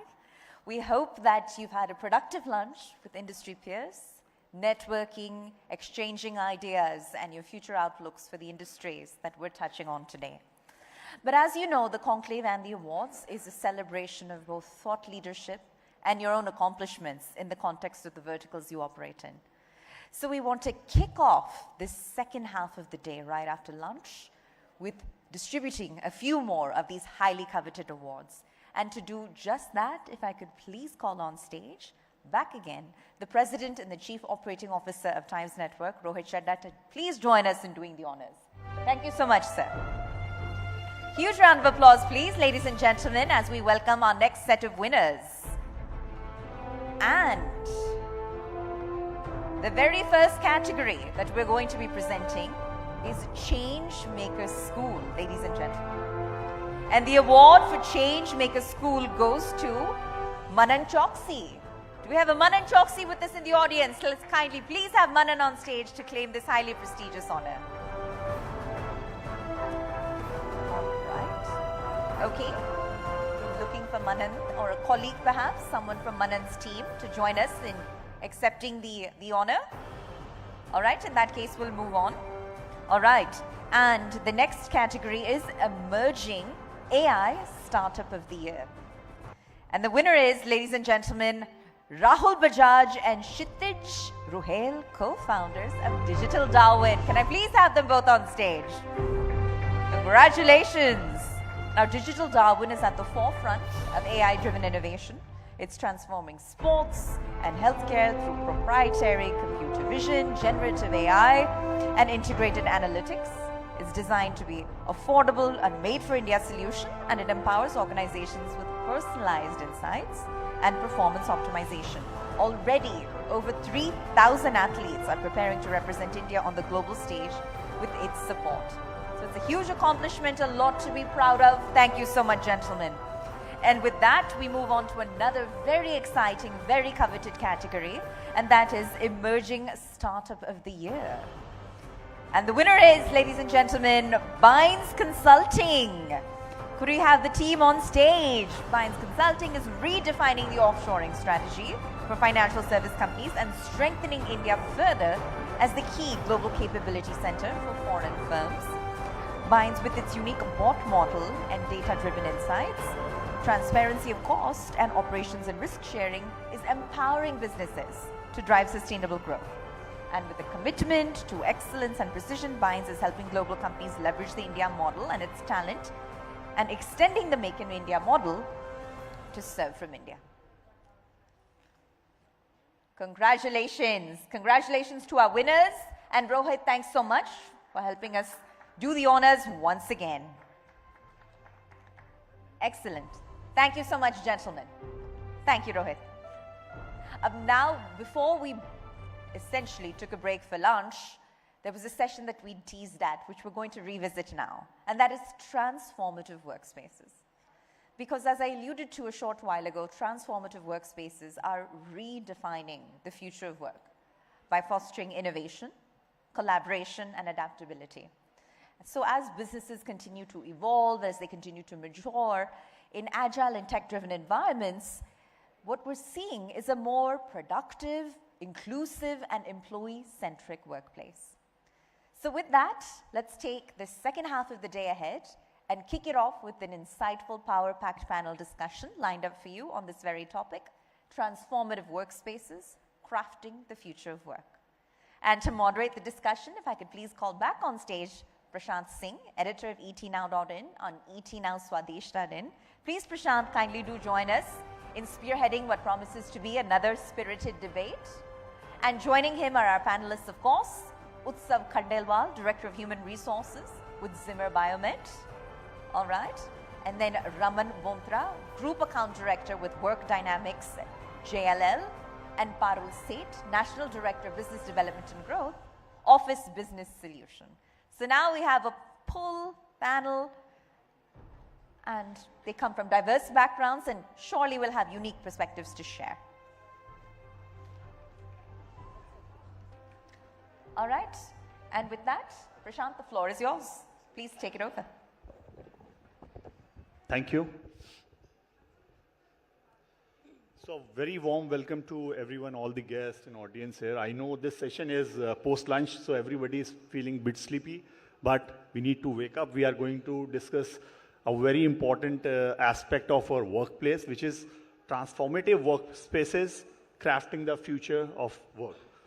So whenever we talk about workspaces, we have seen that it has undergone a transformation, especially in the past few years, especially with respect to COVID. So I want to understand.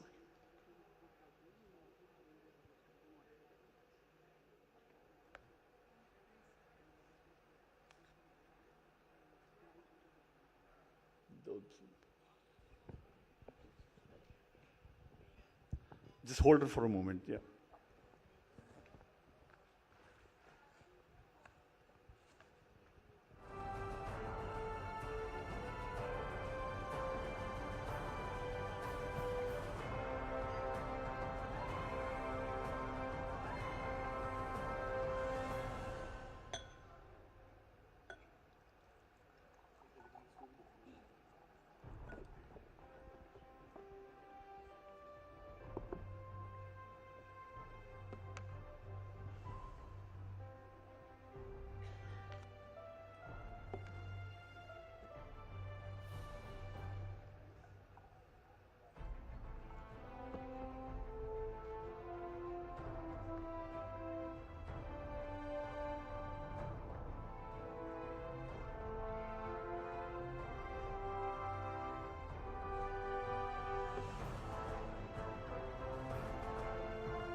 Sorry guys, there was some communication glitch. So we are discussing that pre-COVID and post-COVID. So I want to understand from you guys, what are your learnings and what are your experiences so far when we see pre-COVID era and post-COVID, especially first wave and the second wave, how workspaces have undergone a transformation with respect to well-being and employee management and workspace management. So, first and foremost, thank you for having me here. I represent a real estate firm. We are amongst the largest real estate firms in the globe. Now, very pertinent question to where we are today, right? And it's easily definable by a pre-COVID and a post-COVID era. But I'll come back to certain recent developments, and when I say recent, I think it's just about a couple of years, over the last couple of years. To me, and I'll give you a couple of examples, I think there are trends that are now shaping workplaces, and there are trends that are basically saying workplaces need to evolve in a certain way. What are those trends? Employee health and well-being is at the topmost. You have employee experience, for example, which firms are very, very careful about. You have this whole concept of hybrid working, right? And if you look at data points, the data points pre-COVID and post-COVID are very, very different in terms of people trying to work hybrid. You had this whole concept of return to office and the fact that there were many firms who said that the office space is dead. And they've now kind of bounced back looking for better office spaces. The other trend that's really impacting workplace evolution is the focus around sustainability. And while I can say that sustainability is a very, very big word, it's an umbrella word for a lot of activities that happen. You know, in the earlier panel discussions, a lot of panelists alluded to the focus on the MSME sector, etc. And that's true for us as well, in terms of how do we evolve our workplaces to ensure that we are focusing on the MSMEs to make sure that everything remains within the ecosystem and within the, let's say, the India ecosystem from that perspective, right? But I'll kind of, before I pass it on, and I'm sure Utsav and Parul will have their views as well, to me, it's about collaboration, and that's the biggest evolution. And I can give you our own example. We opened our own brand new office about a couple of years ago. And experience is very different for all of us sitting in this room. It's very intangible, right? So how do we tangibilize it? And my answer is very simple. My answer is the office space should be so exciting that it pulls you to the office on a daily basis, right? Very valid point. Before I pass it on to...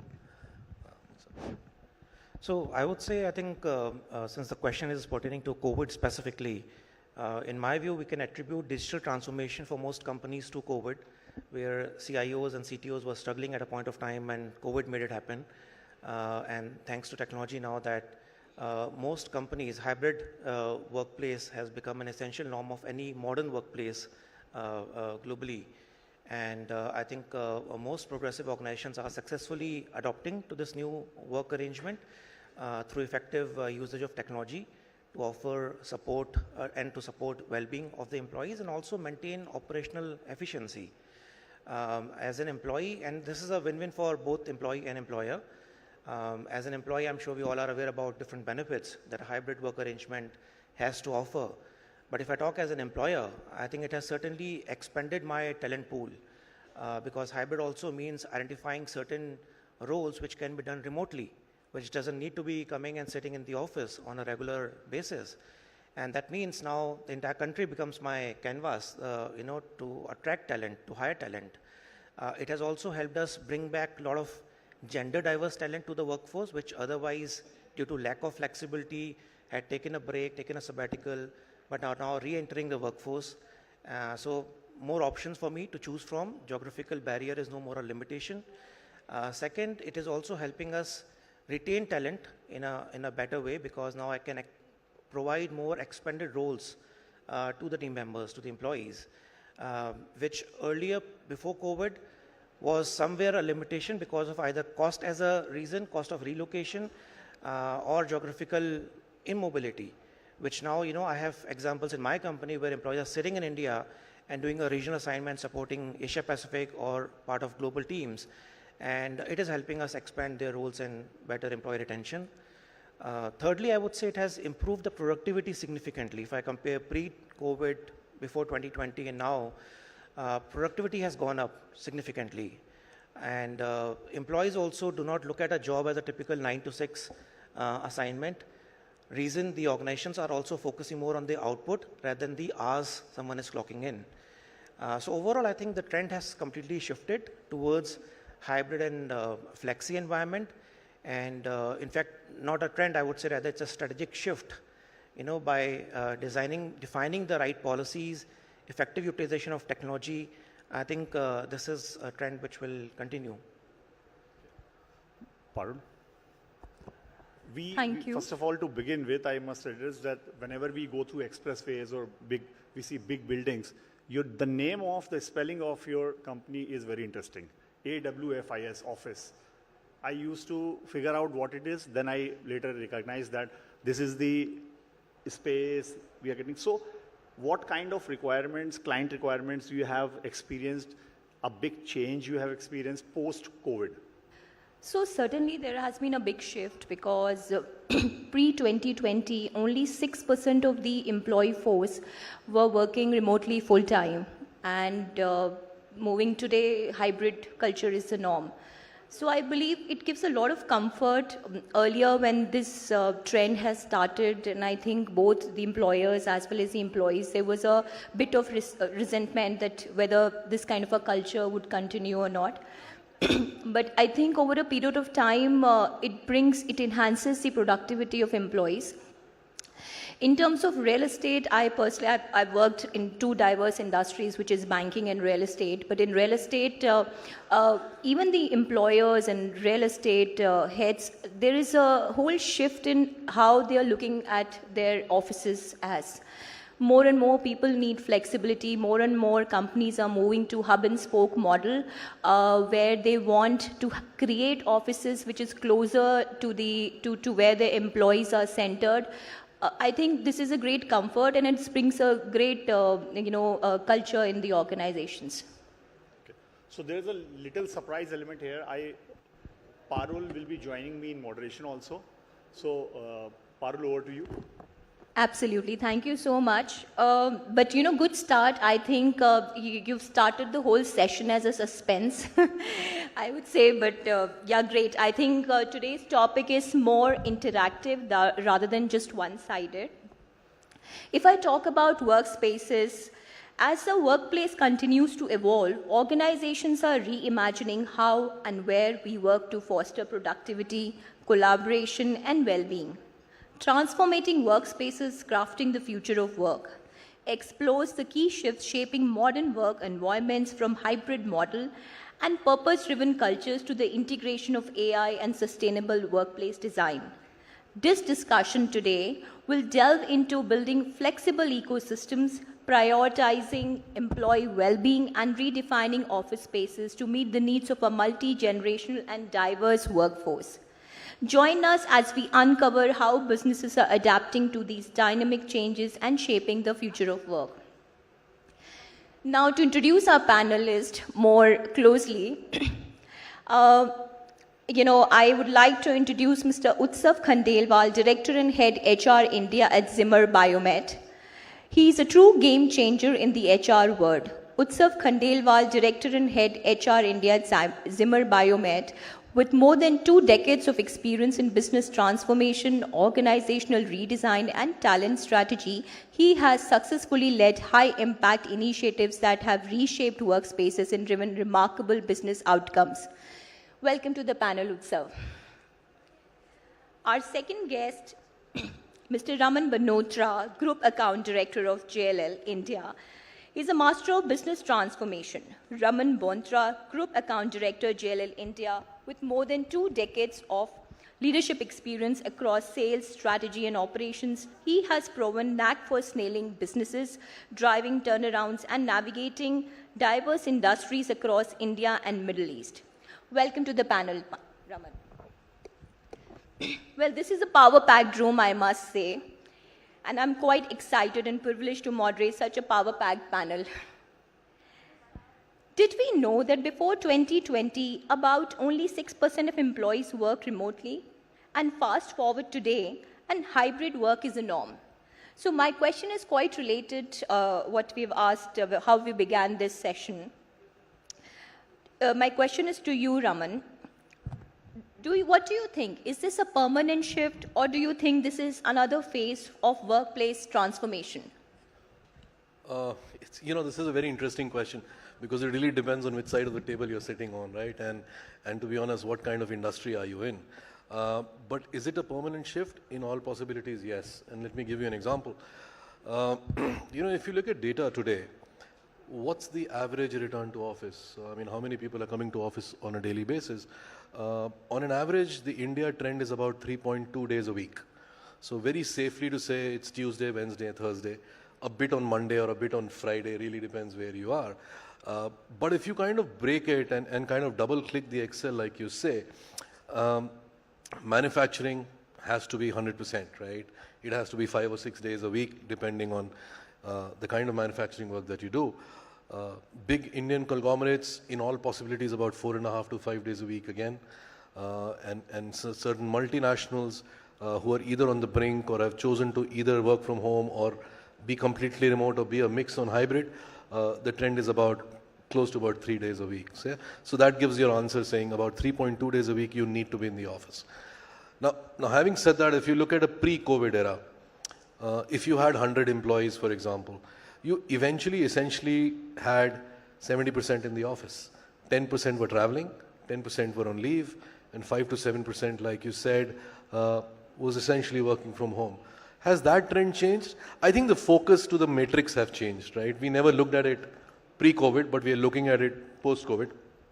But one thing that's definitely changed is that workplaces have now continuously evolved, and they keep on evolving. I think it's a race between how is my workplace better than somebody else's, for example.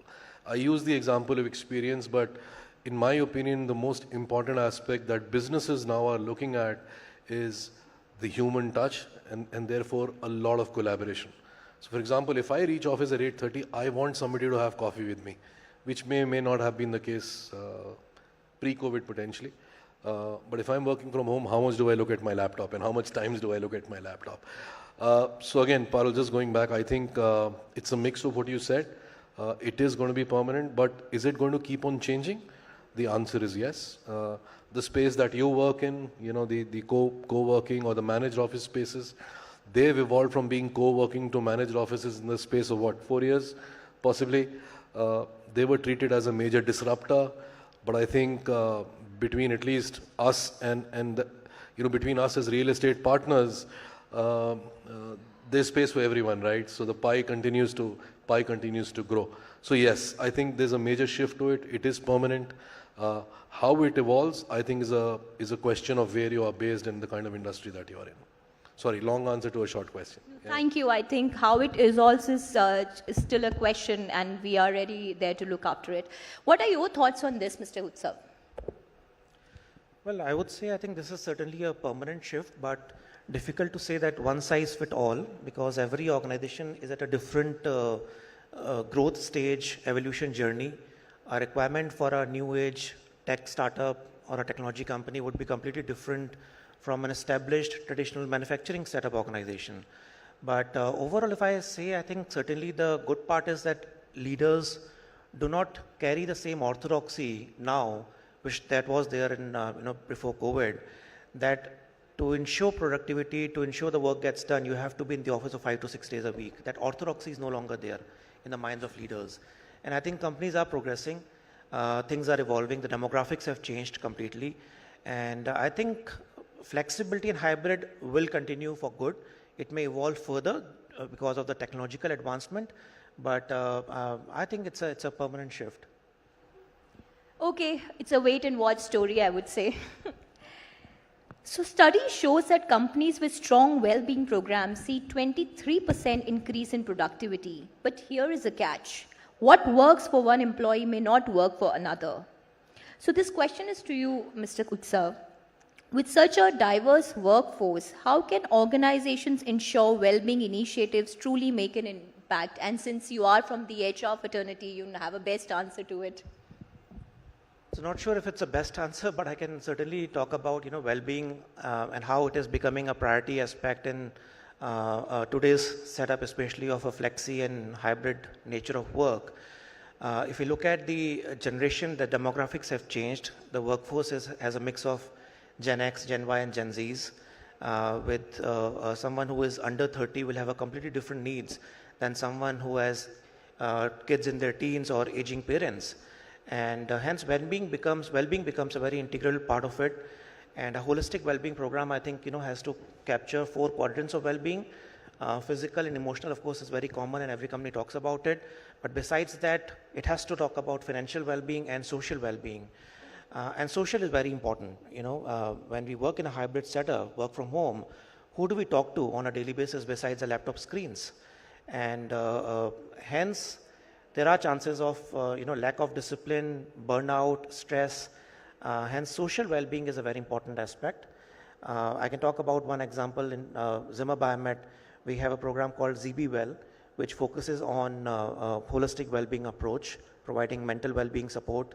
And we do something called a 100-day wellness challenge.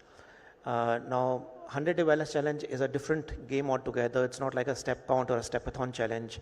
Each day has a unique challenge, attached to these 4 quadrants of well-being. And team members earn points by completing a challenge, and not just by completing a challenge, they tag another team member, another employee on our internal Viva community, and if that person also completes the challenge, they earn more points. Idea was to make it, increase the adoption of such initiatives. Why should organizations work on these initiatives? Not just to have fun, but ultimately to inculcate right healthy habits, right? We all know going to gym is important, walking every day is important, staying fit is important, but how many of us actually do it? Smoking is injurious to health, but actually it is difficult to quit smoking. And that's the reason as an organization, I think we focus towards inculcating these healthy habits over a period of time.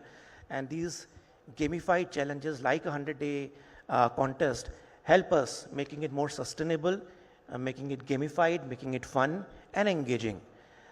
Besides that, I would say we as an organization needs to provide the required support to team members and create a culture of belongingness. Again, very important, especially in a hybrid setup. especially with the Gen Zs and new team members joining in, they feel less connected. And hence, there's an immense focus on creating the sense of belongingness towards it, and creating the right policies, practices, creating a culture where employees feel cared for and supported is important. And the tone gets set at the top by the leaders. If leaders talk about well-being but end up sending a late Saturday evening email with an urgent deliverable followed by a WhatsApp message to respond immediately, we can't talk about well-being. You know, there are signs of team members will ultimately get into stress, burnout. Those situations will happen.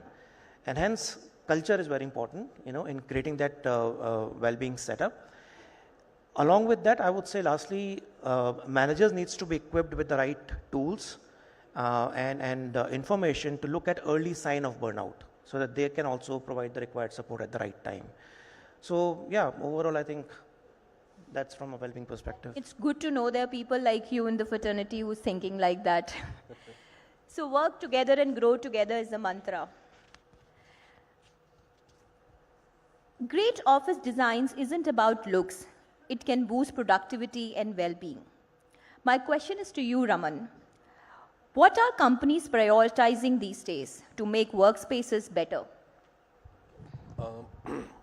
You see, you'll see a lot of commonalities between, let's say, what Utsav just mentioned and what all of us are talking about, but it goes back to, what our objectives are, right? And at this point in time, common objectives or common themes that are really emerging, apart from, I think we discussed employee health and well-being, we discussed employee experience, is also digitization and technology, is also a lot of focus around sustainability, is also a lot of focus around, are we really working out of a A-class building or A-plus grade infrastructure, right?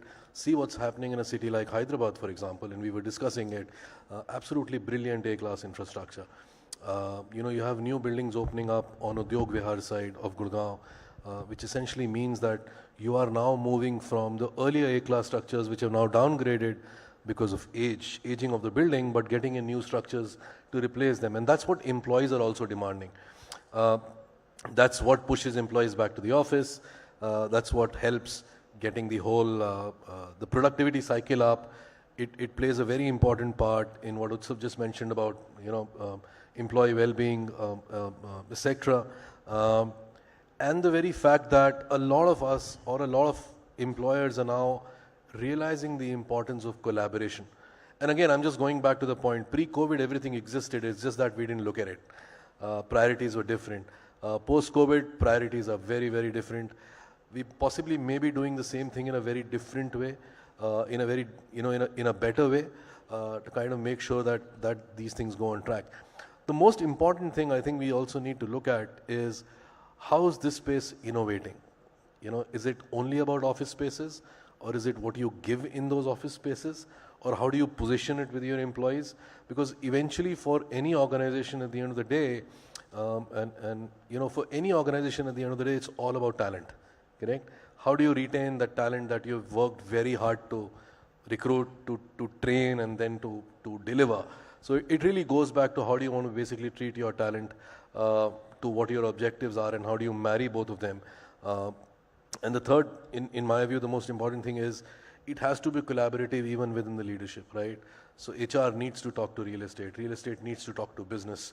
The CXOs and CFOs need to sit down on the same table and decide what the next steps are, because, outside of payroll, real estate is the second biggest expense that possibly any firm would have. So yeah, I think it needs that attention which it's getting now. So I can safely say from my perspective, again, I think it's a maturing trend. How long will it take? I don't know. But is it moving fast? The answer is yes. No, thank you. So on that note, Raman, would you like to add few trends that are evolving with this current workplace spaces? If there are any couple of trends that you want to highlight on these lines? See, purely from I'd like to look at it from a real estate perspective. I did speak about innovation, right? And I think it's our duty to get to everyone. What are those innovations happening in the market? Can I today optimize with impact? Pre-COVID, the discussion was cost. post-COVID, the discussion is now evolving to optimizing it. And it's not necessary cost, but what is the value that you get if you were to, let's say, spend an X amount of money. The second clear trend that's really emerging outside of this is what we term it as responsible procurement, right? Or let's say sustainable procurement, or let's say diverse procurement, because I think these are actions that really impact not only us, but the people who work for us, but also the surroundings. Because it's very easy, right? You open up a new space, it also gives you,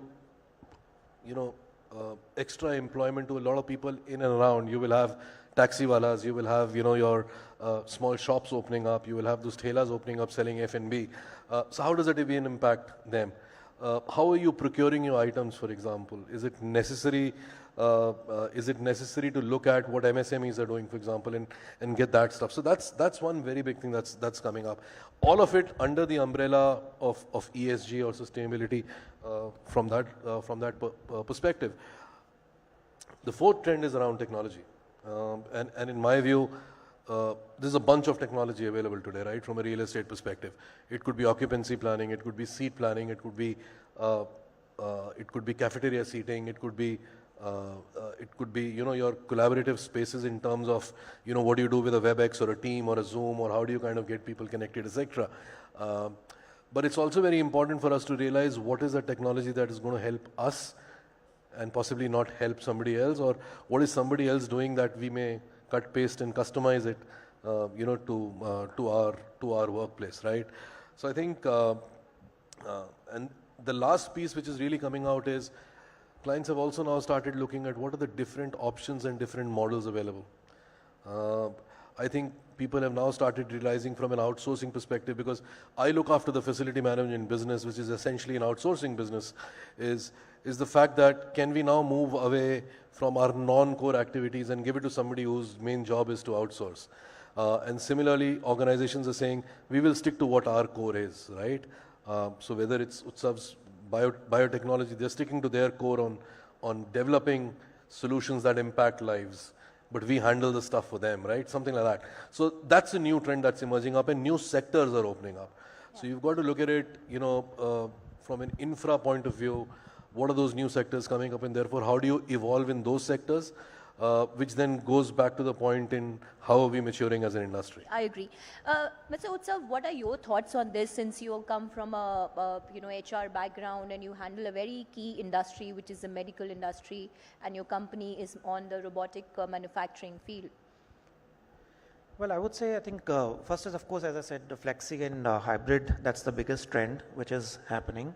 And if we talk about, we are always on the move, always on the go. There is a blurring line between, a personal life and a work life, professional life. In fact, for most of us, it is intertwined, right? And hence, this flexi setup is the biggest trend.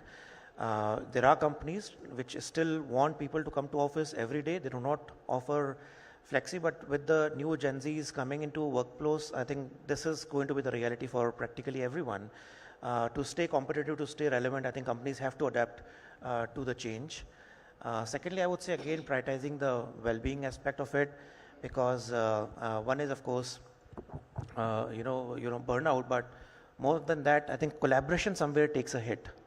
Teams start working in their own silos, and hence because of that, we do not, and employees also realize that I am still productive while working from home. Why do I need to come to office? So organizations have to work differently to attract people coming back to office, bringing them back to office. And going by what Raman just mentioned, we are working on redesigning our office space. When COVID happened in 2020, we gave up our office space, in Cyber City, and it was a huge reduction in my real estate and office administration cost. But now, when we look at team collaboration, bonding, belongingness, somewhere I think we need a better infrastructure, maybe a higher upgraded, attractive workplace where employees feel like going to office, every day. Though we will continue with the flexible approach, but certain days are required for, that team connection, collaboration, ideation, and hence that requirement is completely changing for an office space perspective. And lastly, since we're talking about future, of course, how can we not talk about AI and automation? So I think that is evolving. It's not even future, it's a present reality now. And I think the trend is shifting towards offering hyper-personalized experience, employee experience, to team members through AI-based, recommendation, tailoring, learning journeys, and curated career path for employees. And of course, AI will keep evolving and simplifying our decision making, ease of decision making, and automating some of the repeated work. But ultimately, it's a hyper employee-centric and personalized approach that we see emerging. Thank you so much. And since you've just touched about artificial intelligence, I think this as a word often resonates amongst us. And I would like to know your thoughts on this, Raman. What do you think about artificial intelligence in workplace transformation? I think you're right, Parul. A lot of people are speaking about AI. It is impacting us in more ways than one. And I think the key to AI essentially is what goes in comes out, right? So, I mean, if you look at it purely from a real estate perspective, the way we are looking at AI is, helping clients with lease administration, because that's a lot of paperwork, correct? And in our industry, there is a bunch of paperwork required given government norms and compliances, etc. How can AI play a role in that? Secondly, how are we evolving on certain options like help desks or the earlier mails or calling somebody saying, listen, can you help? Can AI take over that function?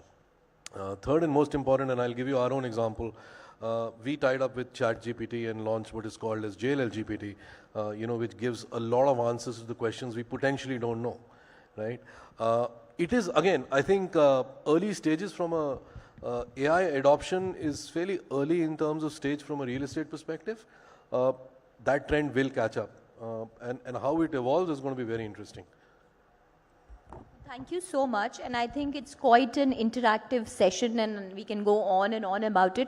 One question, which comes out of curiosity, Utsav, since you're in the HR, do you always face challenges when you come and people ask you when you're hiring people that whether your workplace is hybrid or not?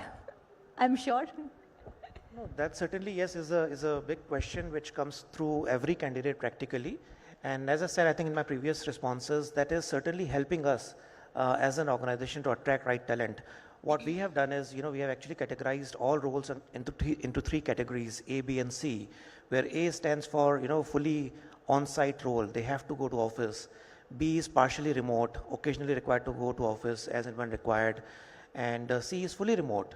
That means that role can be done from anywhere in the world. And we don't in fact call it a work from home policy, we call it virtual workplace policy, which means as long as you have a strong internet connectivity, you have no disturbance, your PIN code is serviceable, you can work from anywhere. And that is actually helping me attract the right talent. A lot of team members who were earlier working out of Gurgaon, because we are based out of Gurgaon, have moved to their hometowns working from those locations.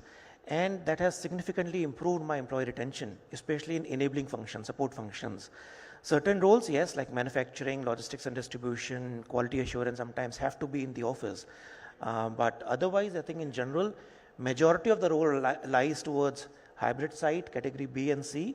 And yes, it's a prevalent question, but I think it is helping us becoming an employer of choice, because we are one of the only medtech companies which are aggressively still do not have any plans to resume back, office. Thank you so much. So on that note, Utsav and Raman, thank you so much once again for taking time and sharing your experience and insights with us today.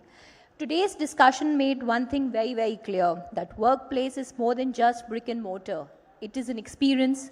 As we navigate this exciting evolution, one thing is certain: adaptability, innovation, and people's first strategies will shape the future of work. Thank you, ladies and gentlemen, for being such a great audience, and we look forward to sign it out. Parul, you moderated very well, but I have a question for all of you. Absolutely. Since you guys are from the industry only, what's your personal favorite? Work from home, hybrid, work from anywhere, remote, or what? What's your personal favorite and why? You want to go first? My personal favorite is work from office. Work from the office. And I think... And the reasoning is? Everybody has their own reasons, but I like to be in the thick of things. The industry I belong to, like I said, is outsourcing. And if 95% of my teams are at client offices, I don't think it's right for us to be working from home, right? And find ground report work from home. Exactly. So I think we need to be on the ground, and I think the best way into that is either be in your office or in the client office, right? So that's my personal favorite is that, yes. What yours? Well, it's a tricky for HR to answer because whatever, becomes a narrative sometimes, but I personally... But you are also an employee. Correct, precisely. So personally, I would prefer to work from home. I'm working from home practically for the last 5 years. Though I personally prefer to go to office once a week. There's no mandate from an organization perspective. And the reason being I get to spend a lot of time with my kids. In fact, more than my wife. She has to travel. Her company has not mandated it, but I am working from home. And my kids are at certain, they are learning from me. They are Gen Alpha. And they'll be entering the workforce in a couple of years. So I think I enjoy working from home. Parul, your favorite is? So my personal favorite is work from office, because what I personally feel is human touch is very important. And I think when we go collaborate, meet diverse group of people, there is, a lot to learn. Like when I come back from office every time, whether there's my team or my, people, my peers, I'm learning every day. So I think that really enhances the overall productivity of employees. And when we meet up, we grow together. It's personally, I feel. So even in this panel, 66% vote goes to work from office, right? I'm glad. That's why we are there as office-based solutions. It helps us make our money, I guess, yeah. Thank you to all the panelists. Wonderful session. Thanks a lot. Thanks to the audience as well. Thank you.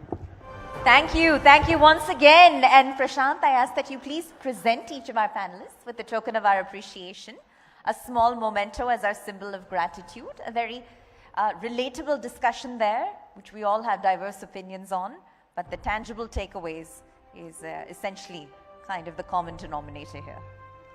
All right. Let's please have our mementos on stage. Prashant, if you could do us the honors in presenting Utsav, Raman and Parul, all with the token of our appreciation.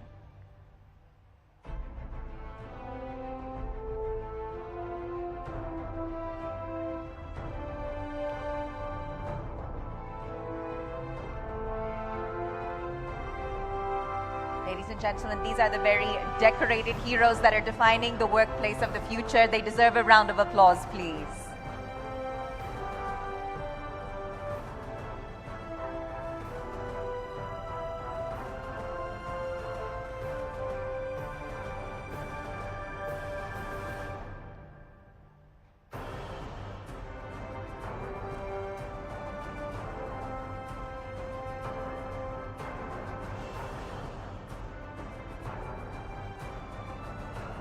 All right, and there we have it.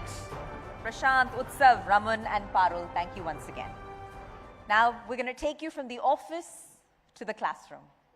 That's right. So higher education is the absolute cornerstone of Viksit Bharat 2047 because it involves equipping the youth with knowledge, skills and the innovation that is required to drive economic growth, to drive social progress and global leadership ultimately. It's by education that you foster research, inclusivity, and industry collaboration. It paves the way for a self-reliant and a future-ready India. But to shed more light on this very subject, we're joined by a highly distinguished domain expert. Ladies and gentlemen, we have with us Dr. Shashank Shah, who's the Director, Senior Specialist in Viksit Bharat Planning Niti Aayog, who's going to enlighten us on some of the finer nuances of the role of higher education in creating that Viksit Bharat that we all dream of. So ladies and gentlemen, if I could please have Dr. Shashank Shah take the stage. Thank you so much, sir. We'll keep the applause coming, ladies and gentlemen, before I hand it over to Dr. Shah. Thank you, Doctor. The floor is yours.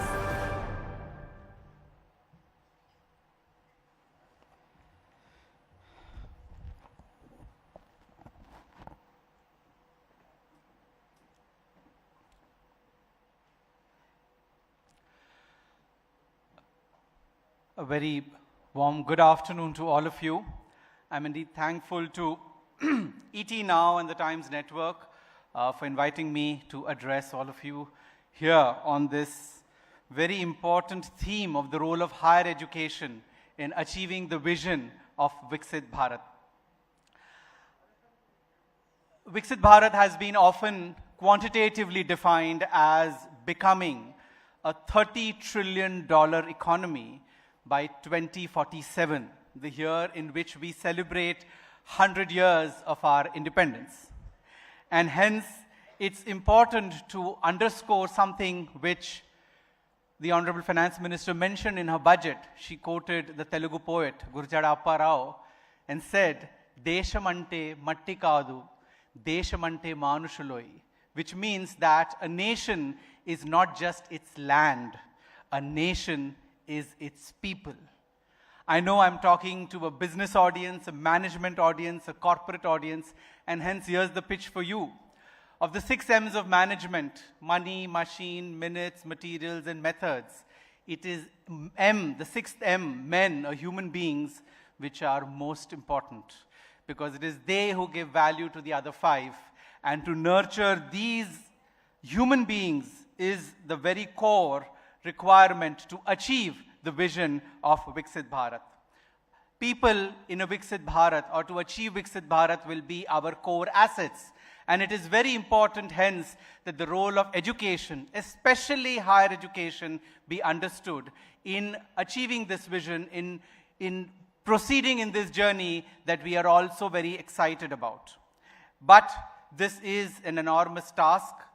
To create top quality, world-ready human capital is indeed an onerous task. And hence, let me present before you several nuances which academia and industry will need to work together in order to reach where we collectively wish to reach as a nation. First of all, let me highlight the enormity of our demography. 50% of India's population is below the age of 25 years. That means we have 70 crore people below the age of 25, which is the population of continental Europe. Of these, about 15 crore are between the age of 18 to 23, which is typically the age of higher education as is often defined. And the remaining 15 to 20 odd crores will be entering the portals of higher education's ecosystem in the next 20 years. As per UNESCO, this will be the largest number of students going through higher education in India ever since records began. That's the kind of scale we are looking at with respect to higher education. I would also like to highlight the fact that we are enjoying a demographic dividend. 68% of our population, 100 crore people, are going to be in the working age group for the next quarter century. This is larger than Africa, this is larger than China, this is larger than South America. That's the kind of human power India will enjoy consistently for the next quarter century. And hence, to equip this population, as I said, of the size of continental Europe, and to make them able and noble to achieve the vision of Viksit Bharat, higher education and higher education institutions will have to play a very important role.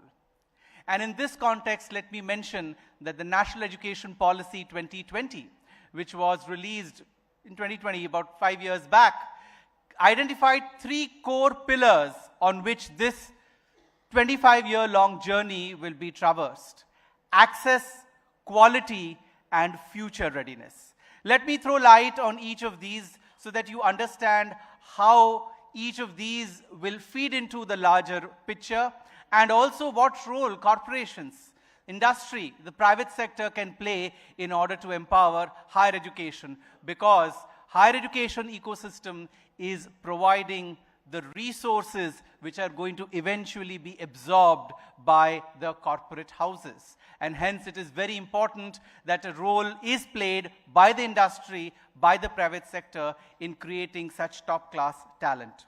Let me begin with the first point on access. I think the very first aspect of access is expansion. Our gross enrollment ratio in higher education is about 28%. And this is expected to rise to 50% by 2035. That means we would be nearly doubling the number of students in higher education from about 4.3 crores to over 8 crores in just about a decade. That means 4 crore new students will be entering the higher education ecosystem, and hence expansion is a very vital priority of higher education in the next 2 to 3 decades. Let me share with you that we've done phenomenally well in the last 75 years. From just 20 universities in 1950, we've now expanded to 1,200 universities. And from 2 lakh students in 1950, we have now expanded to 4.3 crore students. That's almost a 225 times growth of students in 75 years. In the last 10 years alone, we had 1 university and 2 colleges establishing base in India every week. And it is heartening to note that our gender parity index is 1.01, which means that there are more women than men studying in India's higher education ecosystem. Interestingly, the number of women in STEM education has gone up 3 times, from 14% to 47% in just 10 years. So we've done exceedingly well on the expansion side, but a lot more needs to be done, as by 2035, we will have over 8 crore students in higher education, which is equal to the population of Germany. That will also make India the largest higher education ecosystem in the world. So all hands on the deck strategy is required for this expansion. Second, inclusion. Very vital part of access is inclusion. Even today, education, including higher education, is a public and a social good in India. While an annual higher education fee in the US is about $30,000, in India, even among some of the best institutions, it costs 1/10, $3,000, which means that most of the students coming out of such institutions are able to repay their higher education fees within the first couple of years. We must contrast this with the kind of debt that is visible in the US. $1.77 trillion in student and higher education debt in the US in 2023. And hence, we repeatedly underscore that access through inclusion is a very, very vital part of this journey. I must bring to your notice the role that state public universities have played in this regard. State public universities account for about 80% of the total students in higher education in India. There are about 500 of them. Their primary focus has been ensuring access in the hinterland. And in a report that was released on 10th of February, we have provided a roadmap at NITI on how they should now traverse the journey from access to quality, to excellence, and what will be required in order to move forward in this journey. The third subpart of access is online or digital education. And I think I must highlight the fact here that the information and communication technology explosion that India has witnessed in the last 12 to 15 years has played a very important role in making online and digital education possible. We all witnessed this during COVID, when despite one of the strictest of lockdowns, education, both school and higher, continued to a large extent. Let me highlight before you that in the last 12 odd years, the number of internet users in India has increased 10 times to 93 crores. And the number of smartphone users has increased 25 times to almost the same number. And we have among the cheapest data rates in the world, about ₹7 per GB. All of this make online education a very wonderful opportunity for universities, for education, upskilling, and reskilling of the enormous working age population that we have, and that must be leveraged in immense measure. The second pillar of the national education policy, which is very vital, is quality. And in quality, we often say, what gets measured gets done. That's true for individuals, that's true for corporations, that's true even for institutions. And rankings play a very important role in providing this measurement. It's a matter of great pride that India is the second Asian nation among the largest universities in the World QS rankings last year. And you must not be aware that it was the Indian Institute of Science Bangalore, which had in 2023 in the QS University rankings the highest citations per faculty anywhere in the world, much ahead of Ivy League, much ahead of the Oxbridge ecosystem. That's the kind of achievements we are making, but we are unaware of. I wish to quote Professor Simon Marginson, who was my advisor at Oxford, who said that in the next decade, university rankings will increasingly move in a decentralized format, and countries should have their own university ranking systems. We all must be delighted with the fact that we've been ahead of the curve even on this. Since the last 8 to 9 years, we have our own National Institution Ranking Framework, the NIRF, which ranks universities on parameters relevant to India and the Indian context.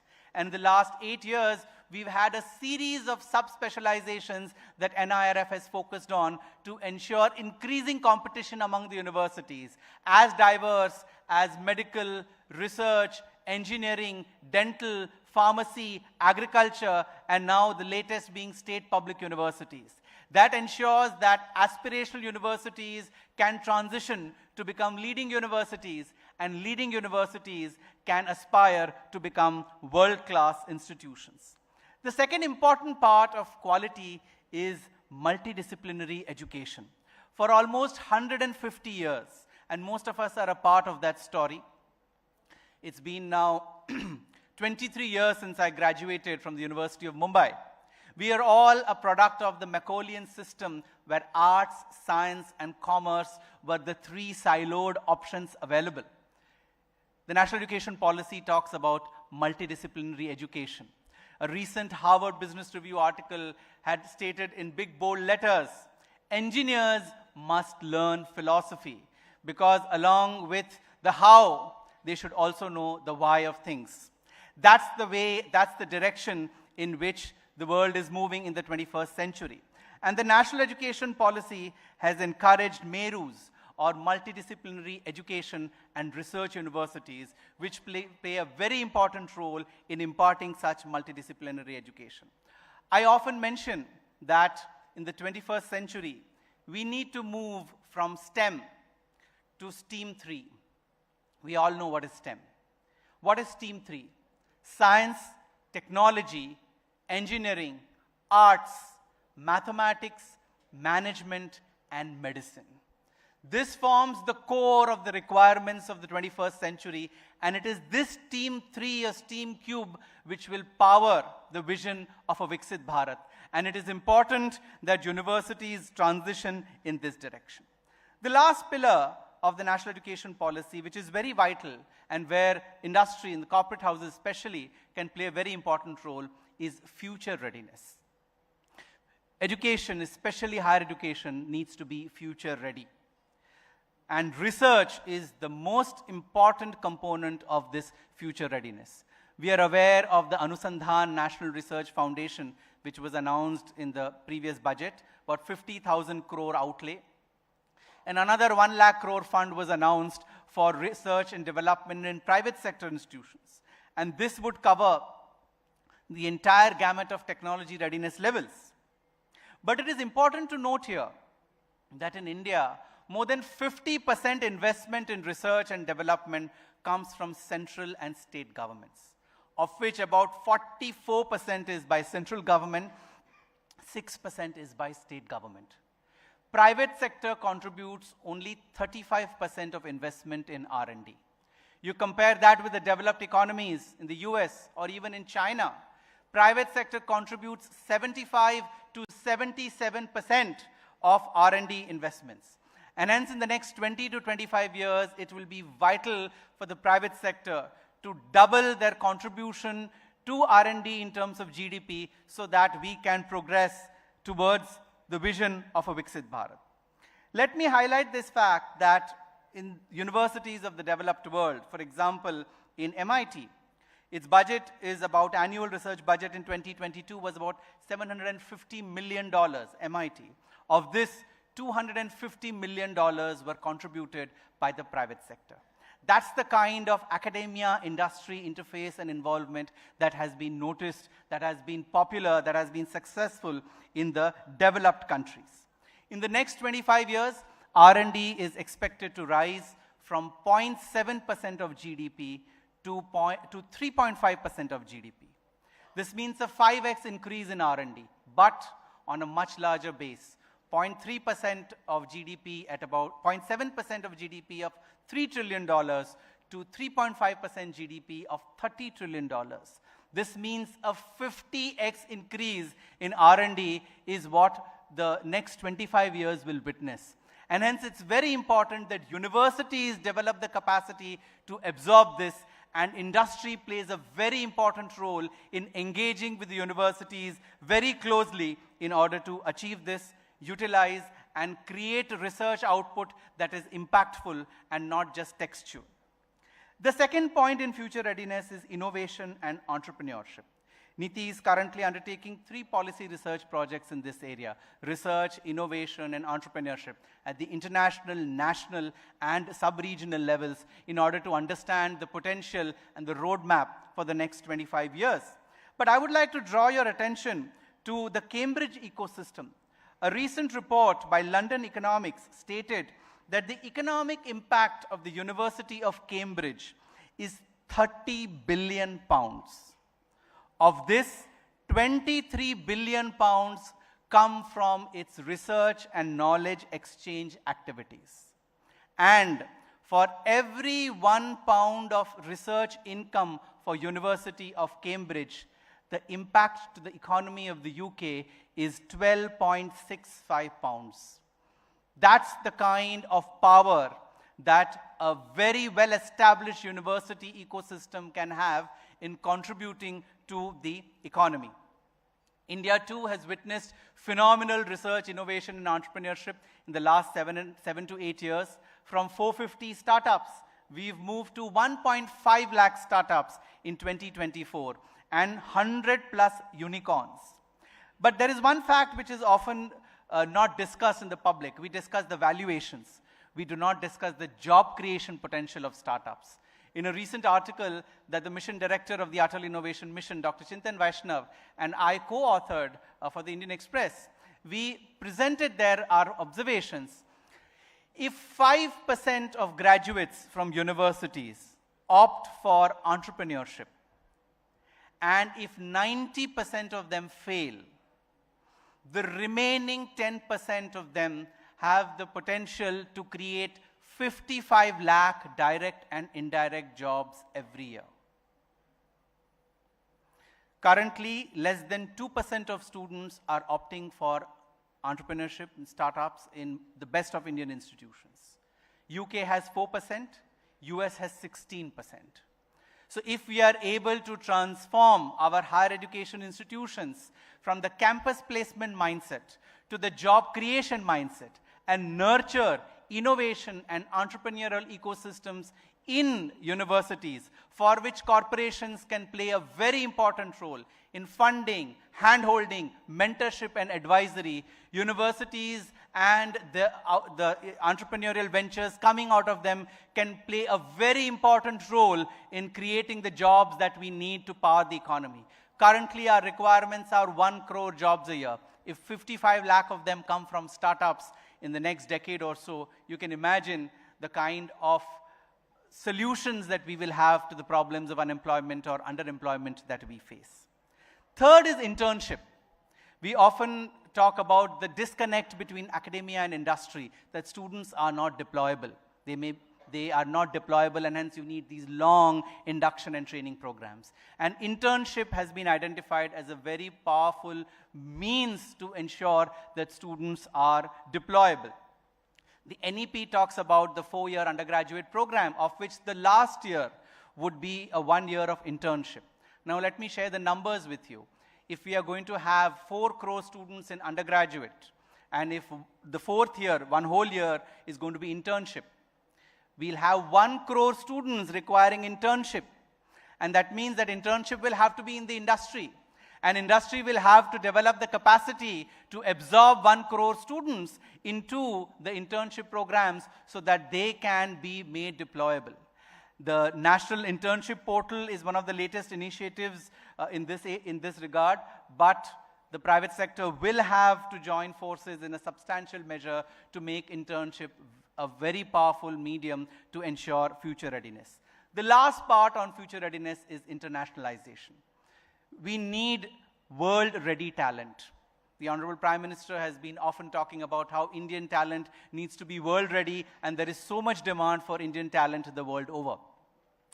3% of our students go overseas for higher education. 97% study in India. And it is important that these 97% have exposure of internationalization so that they are world-ready. And I think for this reason, we need to have a dual perspective and priority. One, increasing inward mobility of students from 50,000 currently international students to about 5 lakhs in the next decade. But also to ensure increasing international exposure for our students and faculty. Again, the private sector can play a very important role in ensuring this. We already have our IITs establishing campuses overseas. IIT Madras has recently established a campus in Zanzibar and IIT Delhi in Abu Dhabi, and we'll see more of it in the years ahead. But internationalization is an area, given the massive networks that corporates have across the world, they can play a very important role in enabling our institutions to get internationalized, pedagogy, curriculum, and research. In conclusion, I would like to say that over the last millennium, it was the Oxbridge ecosystem that enabled UK to have its influence across the world. In the last century and more, it was the Ivy League institutions and the institutions of technology such as MIT and Caltech that enabled US to emerge as a superpower both in industry and in technology. And in the last decade or more, it is the universities like Peking and Tsinghua that have enabled China to make great strides in the field of research and development. If India has to become a Viksit Bharat by 2047, if India has to become the global hub of knowledge, if India has to foster innovation and become the startup capital of the world, if India has to have leaders who are noble and able, higher education will have to play a foundational and strategic role so that we can once again regain our glory in the Committee of Nations like we had or we did for almost 2 millennia, where we contributed the maximum to the global GDP, about 25 to 30%. We definitely can rise to become the top 2 economy in the world. Thank you very much. Jai Hind. Some heartening words from Dr. Shashank Shah. And sir, we ask that you kindly do join us back on stage. We'd like to felicitate you with a token of our appreciation. If I could please ask Mr. Rohit Chadda to honor us and join us in doing the same. Thank you so much, sir. Truly enjoyed your remarks, as did this audience.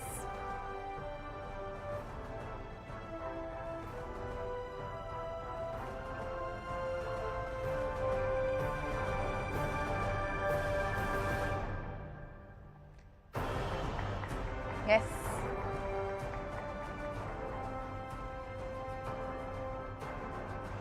A very special moment. So thank you for gracing the occasion. And we move on. Rohit, I ask that you please remain on stage with us because there is one award that we were unable to bestow upon the winner earlier that we'd like to take advantage of in doing now. And that was for, if you recall, the Changemaker School category. And it's especially appropriate considering we just wrapped such an amazing TED Talk from Dr. Shashank Shah himself. So ladies and gentlemen, the winner in the Changemaker School category is Manan Choksi. Huge round of applause, please. Sir, if you could kindly join us on stage and accept the honor. Accept the felicitations, sir. We salute everything that you do and your contributions to the world of academia.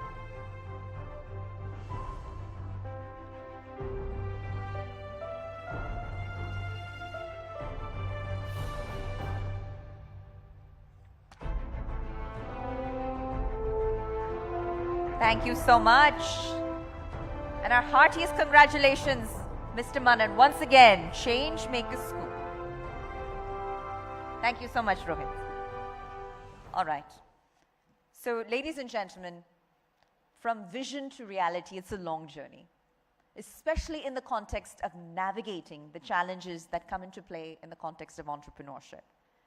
It's a journey of resilience, of innovation, of strategic decision-making, where bold ideas meet real-world challenges, and visionary leaders turn ambition into success.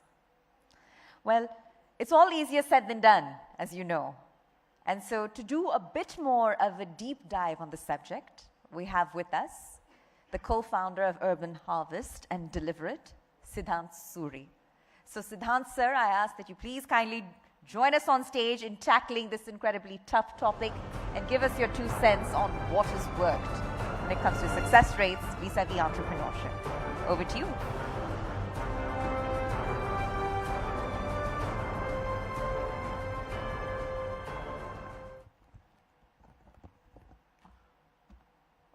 Good morning, everyone.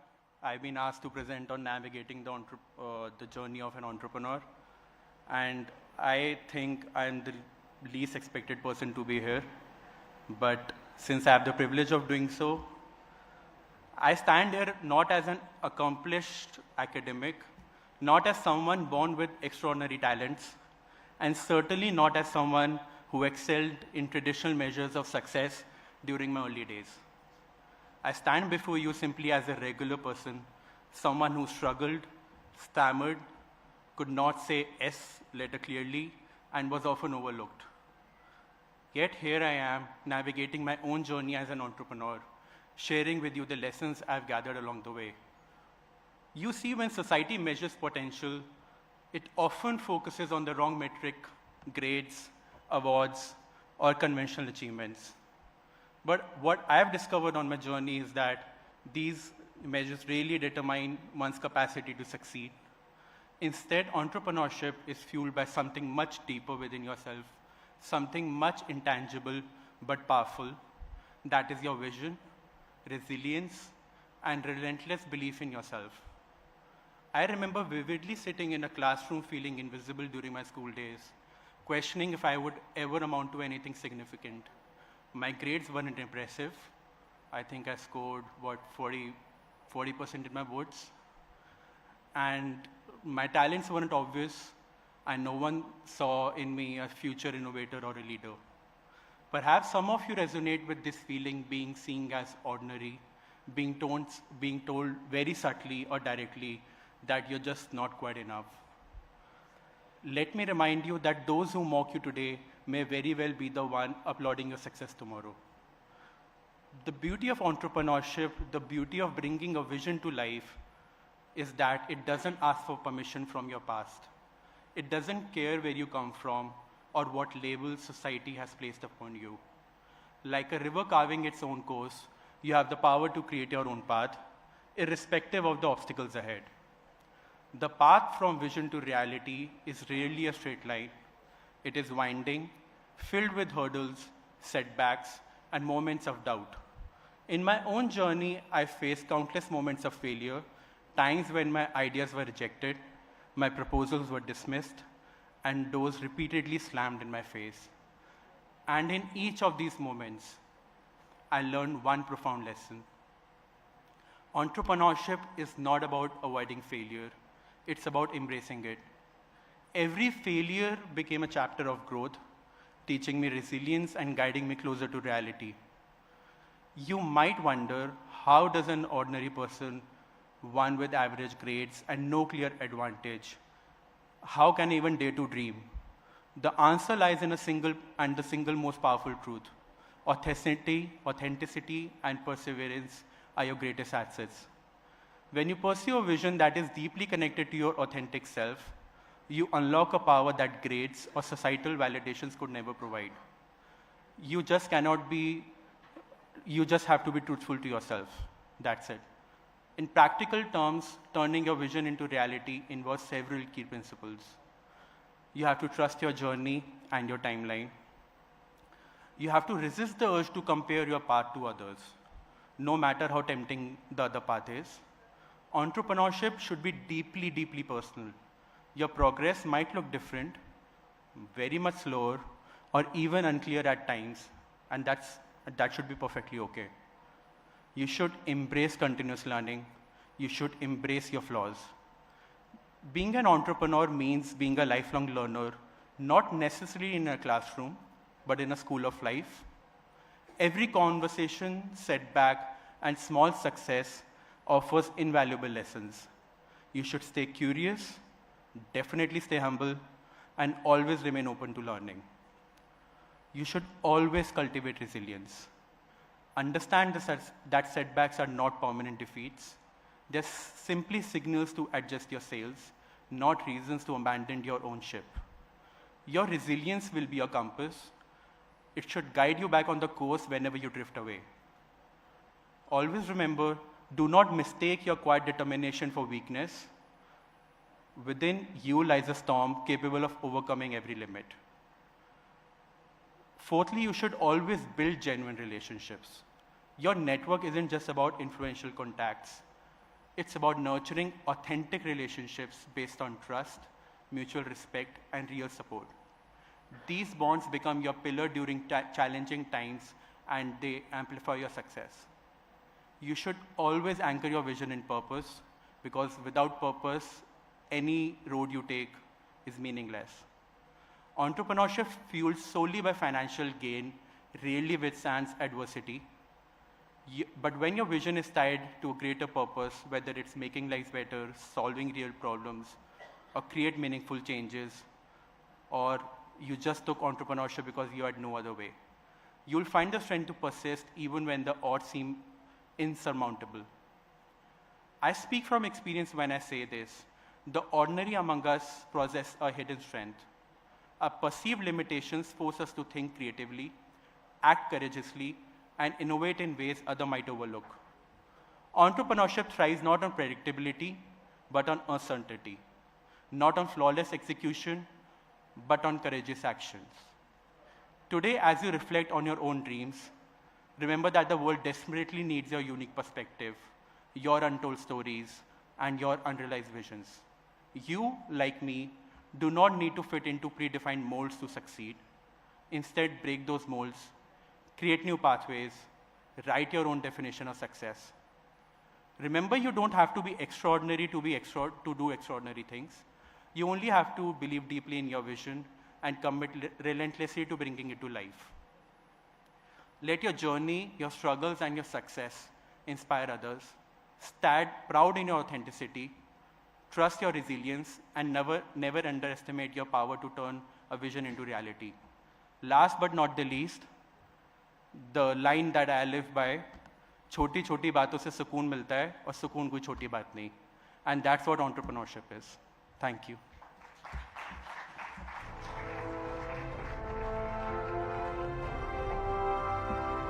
Thank you so much, Sidhant. A message that all of us can relate to, irrespective of where we are in our age and stage of life. Some very inspiring words. Now, building on the education theme, Educating India for 2030 is all about equipping that next generation with future-ready skills. We've heard that, with the digital empowerment and inclusive learning opportunities, ensuring that education is what becomes the cornerstone of India's economic transformation and social transformation. So to touch on this very topic, we have an incredibly interesting fireside chat lined up for you next. The theme is on point, Educating India for 2030. And to moderate what promises to be a special discussion, I'd like to please call upon stage Munish Devgan, the video content head with Times Network. We'll have him back on stage, please, to navigate us through another inspiring discussion. And joining him, Kansa. Let's have both our gentlemen on stage so we can take it away and do that deep dive. All right. Are our guests with us? Without further ado, let's keep it coming, ladies and gentlemen. And kindly do join us on stage.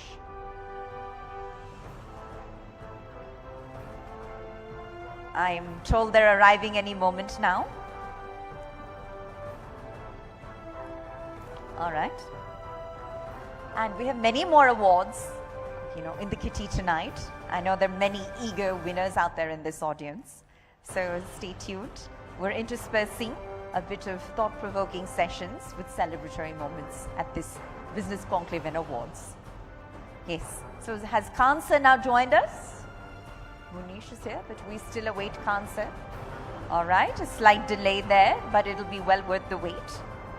And I also want to mention that, you know, today is really a confluence of visionary leaders like yourself, it's policymakers, it's industry experts, and you all bring a little something to the discussion about where India is headed with respect to its future socio-economic transformation.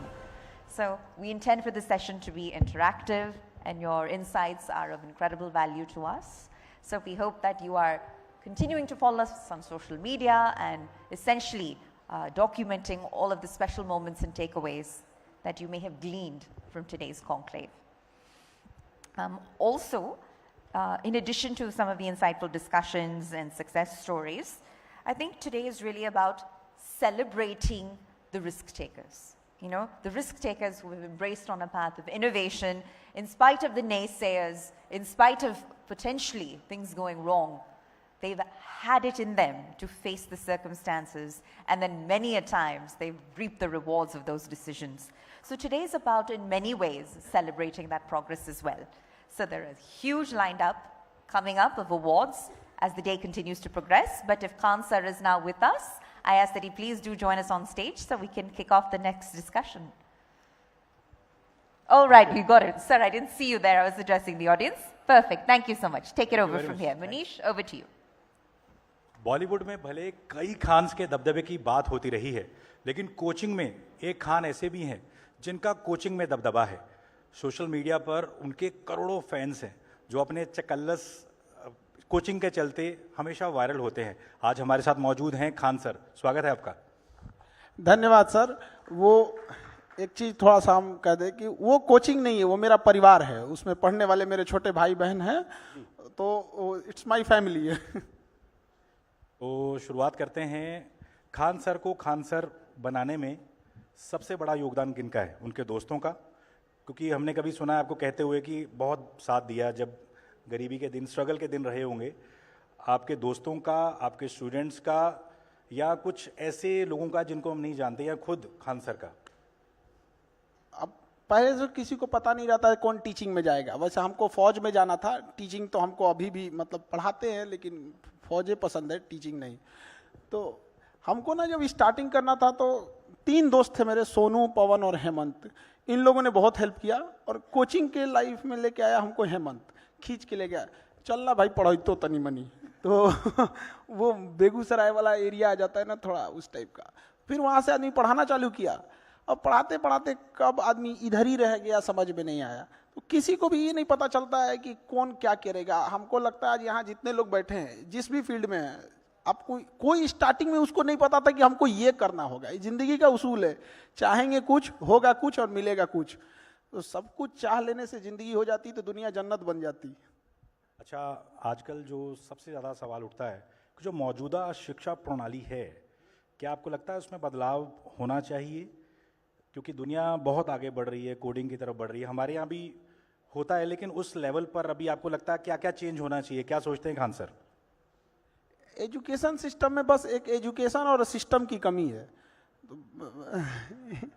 Education, एक बात बताइए, हमको ये नहीं समझ में आता है. हम लोग बच्चों के सामने एक बड़ा अच्छा सा भाषण दे देते हैं कि शिक्षा का उद्देश्य होता है एक अच्छा इंसान बनना. वो माँ बाप बना देते हैं अच्छा इंसान. वो अच्छे माँ बाप रहेंगे, अच्छा परिवार रहेगा, सराउंडिंग ठीक रहेगी, हो जाएगा वहाँ पे. क्या उसको भाषण दे रहे हैं? उससे जिंदगी का एक बहुमूल्य समय खींच लिए. आप उसको इंडिपेंडेंट नहीं बना पाए. एक 4 साल अभी के टाइम पे ग्रेजुएशन, 2 साल पीजी. वो इस ग्रेजुएशन और पीजी के दम पर कुछ ही ऐसे ग्रेजुएट डिग्री हैं, जैसे बीटेक हो गया, एमबीबीएस हो गया, आप इक्विवेलेंट करते हैं कॉलेज ग्रेजुएशन वाले से. उस 6 साल का टाइम उससे लेते हैं. उस 6 साल के बीच में वो जब कंप्लीट करके आता है तो वो समाज में कुछ नहीं कर पाता है.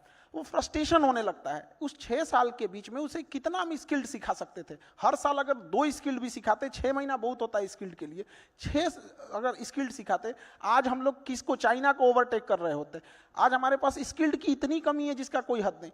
गांव में आप किसी से कह दीजिए एक टोस्ट बना दो, ब्रेड बना दो, नहीं बना पाते. उसमें क्या चीज रखा है, वो मशीन की खेल है, फर्मेंटेशन है, मशीन बना के दो. गाँव में आज कोई ब्रेड खाने जाएगा तो उसको कहेगा फोटानी भइल है तो तरह. मतलब इस लेवल का चीज है. तो हम लोग को स्किल्ड जरूरी पड़ा। इंडिया एक ऐसा जगह है, एजुकेशन हम लोग का मेंटल लेवल को अपलिफ्ट करता है, लेकिन परिवार भी तो है, बूढ़े माँ बाप हैं, उनका इलाज भी कराना है, अपना पेट भी भरना है, सोशल रिस्पॉन्सिबिलिटी भी होती है। तो स्किल्ड हमें तुरंत पैसे दे सकता है, एजुकेशन उस चीज को अपलिफ्ट करने में हेल्प करता है। भाई पहले हम खड़े होंगे तब तो दौड़ेंगे, एजुकेशन है तो तुम दौड़ उसको यार, तू उतार देगा हाथ पैर उसका। तो ये चीज होना चाहिए। किस लेवल पे हमारे यहाँ गरीबी है? आज हम लोग ताज होटल में बैठ के ये डिसाइड कर रहे हैं कि सरकारी स्कूल में एजुकेशन कैसे अच्छा होगा। ये वैसा ही है जैसे फ्लाइट के बिजनेस क्लास में बैठ के आप डिसाइड कीजिए कि ट्रेन की जनरल डिब्बा कैसे ठीक होगा। कि आप सरकारी स्कूल से पढ़ के आए हैं, आप कई बार कहते हैं वहां जाके ये देखना पड़ता है कि भैया ऊपर से कुछ ना गिर जाए। सरकारी स्कूल में गेट बंद हो या ना हो, हम लोग की एंट्री हो जाती है, एग्जिट हो जाते हैं, 50 रास्ते खुले होते हैं, किधर से कूद के भागना है हम लोग को पता होता है। या मेरा छोटा सा फूट गया यहाँ पे ना, हम लोग स्कूल में पढ़ते थे तो ऊपर से एक टूट के गिर गया था। तो हमें ये देखना पड़ेगा कि हमारे कंट्री में किस लेवल तक गरीबी है। आप देखिए कि अगर गाँव में कोई इंसान फल खरीद के ले जा रहा है ना, इट मीन्स या तो उसके घर कोई पूजा होगा या तो कोई बीमार पड़ा होगा, वो खाने के लिए नहीं ले जा रहा है, ये गरीबी है। और वहां हम लोग उसको कहेंगे एंटरप्रेन्योर बनो, अपनी कंपनी खड़ा करो। वो परिवार नहीं खड़ा कर पा रहा है, कंपनी खड़ा करेगा। और बढ़िया। अच्छा, चूंकि बहुत ही बढ़िया बातें कर रहे हैं, आपको 24 घंटे के लिए देश का शिक्षा मंत्री बना दिया जाए, क्या आप सबसे पहले बदलाव करेंगे? कुछ नहीं कर पाएगा इंसान, कुछ नहीं कर पाएंगे। तो ये फिल्मों में ही है। आप देखिए, आप किसी पायलट को टेम्पू दे दीजिए, टेम्पू, और कहिए उड़ा दे इसको, वो रनवे पे दौड़ते रह जाएगा, नहीं उड़ेगा वो। बहुत बढ़िया। मूस मोटैयन लोढ़ा होयन, हाथी घोड़ा थोड़े होयन। ये क्या मतलब बना के रखे हैं लोग? ऐसा लगता है कि जैसे मतलब एक टॉप लेवल चेंज कर देंगे तो सारा सिस्टम होगा, ऐसा नहीं हो सकता है। आप ग्राउंड लेवल पे जाके देखिए कितनी परेशानियां हैं। एजुकेशन सिस्टम को ना, शिक्षकों की भाषा मतलब समझ में नहीं। हम लोग तो सरकारी स्कूल में पढ़े थे तो कार्य बोलने की जगह टीचर कार्य बोलता था, तो हमको समझ में नहीं आता करना क्या है यहाँ पे। तो हमें एक टीचर और स्टूडेंट के बीच में इतनी ज्यादा डिस्टेंस बना के रख दिए, इतना प्रोटोकॉल बना के रख दिए हैं। आज 90% स्टूडेंट, उनको अगर क्लास में कोई टॉपिक नहीं भी समझ में आ रहा है, टीचर बोलेंगे समझ में आ गया तो हाथ उठा देगा। टीचर को पता होना चाहिए कि स्टूडेंट किस टॉपिक पे फंसेगा और किस टॉपिक पे नहीं फंसेगा। टीचर इतना कॉन्फिडेंस होना चाहिए, वो बता सकता है कि ये टॉपिक हर बच्चे को समझ में आया कि नहीं आया। वहां आपने जीएस में ये चकल्लस तरीके से समझाने का फॉर्मूला निकाला, ये कब आया सबसे पहले प्लान में कि भैया ऐसे समझा सकते हैं, ऐसे समझ आएगा जीएस?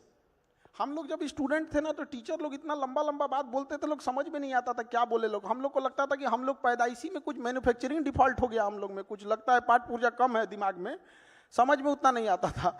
उसमें कुछ दोस्त सब जब हम लोग को समझाना चालू किए ना, तब समझ में आया कि भाई ये टीचर लोग जो है ना, ये गड़बड़ मतलब थोड़ा हाई लेवल पे लेके जा रहे हैं।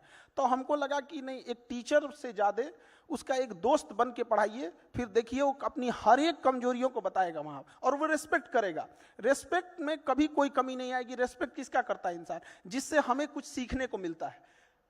जैसे उसको लग जाएगा यार ये इंसान ने बहुत बेहतरीन ढंग से पढ़ा दिया, तुरंत वो रिस्पेक्ट में कोई कमी नहीं करेगा। अच्छा, एक चीज़ और भी है, कोविड के बाद जिस तरीके से आपकी पॉपुलैरिटी बढ़ी है, पहले तो आप काम शिक्षक रहे होंगे, लेकिन क्या आप अकेले बैठ के खान सर सोचते हैं कि भैया ठीक ठाक आ गए हैं, आगे क्या क्या करना है हमें अगले 10 सालों में? एज ए इंडिविजुअल क्या लगता है आपको? हमारा उद्देश्य यही था। एजुकेशन जब पढ़ाना हम चालू किए थे तो मेरे जिस बैच का फीस आज से 10 साल पहले भी 200 रुपये था ना, आज भी 200 रुपया है। और अगर उसका 10,000 भी करें तो पढ़ेगा। लेकिन हम कहना क्या चाहते हैं कि देखिए, ईमानदारी का मतलब ये नहीं होता है कि आपको मौका नहीं मिल रहा है तो आप नहीं लूट पा रहे हैं। ईमानदारी का मतलब होता है कि आपके पास मौका है फिर भी आप उसको साइड कर रहे हैं। तो हमारा उद्देश्य है कि एजुकेशन इतना आसान होना चाहिए ना कि एक मजदूर को भी समझ में आ जाए, कि मजदूरी करके भी आए ना तो समझ में आ जाए। यहाँ पे ऐसा नहीं होना चाहिए कि हम तो देखते थे कि तुम कल का क्लास नहीं किए बाबू, आज समझ में नहीं आएगा। क्या चीज बता रहे? तो घर का ढलैया कर रहे हैं क्या कि दूसरा तल्ला नहीं ढाले तो तीसरा नहीं ढलाएगा? ये कोई बात है? क्यों नहीं समझ में आ सकता है? हाँ, थोड़ा लिंकेज होगा, कुछ टॉपिक ऐसे होते हैं जो नहीं समझ में आता, तो बच्चों के दिमाग में ये भर दिया गया। तो एजुकेशन इतनी आसान होनी चाहिए, किसी को समझ में आए, इतनी सस्ती होनी चाहिए, कोई भी अफोर्ड कर सके, और जो भाषा शैली ये और रिजल्ट ओरिएंटेड होना चाहिए कि हम जो पढ़ा रहे हैं वो आना चाहिए। अभी हाल ही में रिजल्ट ओरिएंटेड की बात बताते हैं। तो बिहार में एक एग्जाम हुआ बीपीएससी, वो बिहार का सबसे बड़ा एग्जाम होता है, स्टेट पीसीएस होता है। इसलिए आपने काफी प्रोटेस्ट भी किया है। अभी तो प्रोटेस्ट चल ही रहा है, जब तक जीतेंगे नहीं तब तक प्रोटेस्ट चालू रहेगा। तो उसमें क्या हुआ, इतने क्वेश्चन आए कि इंक्वायरी बैठा दी गई हमारे ऊपर कि कहां से क्वेश्चन आ गया, जबकि वो क्वेश्चन हमने फ्री ऑफ कॉस्ट दिया था, 6 महीना पहले दे दिए थे। तो हम तो कभी कभी डर लगता है कि इतना भी क्वेश्चन ना आ जाए कि लोग हमारे ऊपर उंगली उठाने लग जाए। तो बस यही मेरा 3 उद्देश्य है, और एजुकेशन को एकदम सस्ता करना है। अब मेरे यहाँ जैसे बिहार है, वहाँ से हजारों की संख्या में बच्चे कोटा जाते थे, और कोटा में ना ऐसा हो गया था कि ये बच्चा आया है, लड़का या लड़की, कोई स्टूडेंट, निकाल, इससे पैसा निकालो, हॉस्टल, मेस, ये वो। हम लोगों ने क्या किया कि ना कुआं प्यासा के पास जाए, ना प्यासा कुएं के पास आए, जगह जगह कुआं खुदवा दे, जो जहां है वहीं से पानी लो।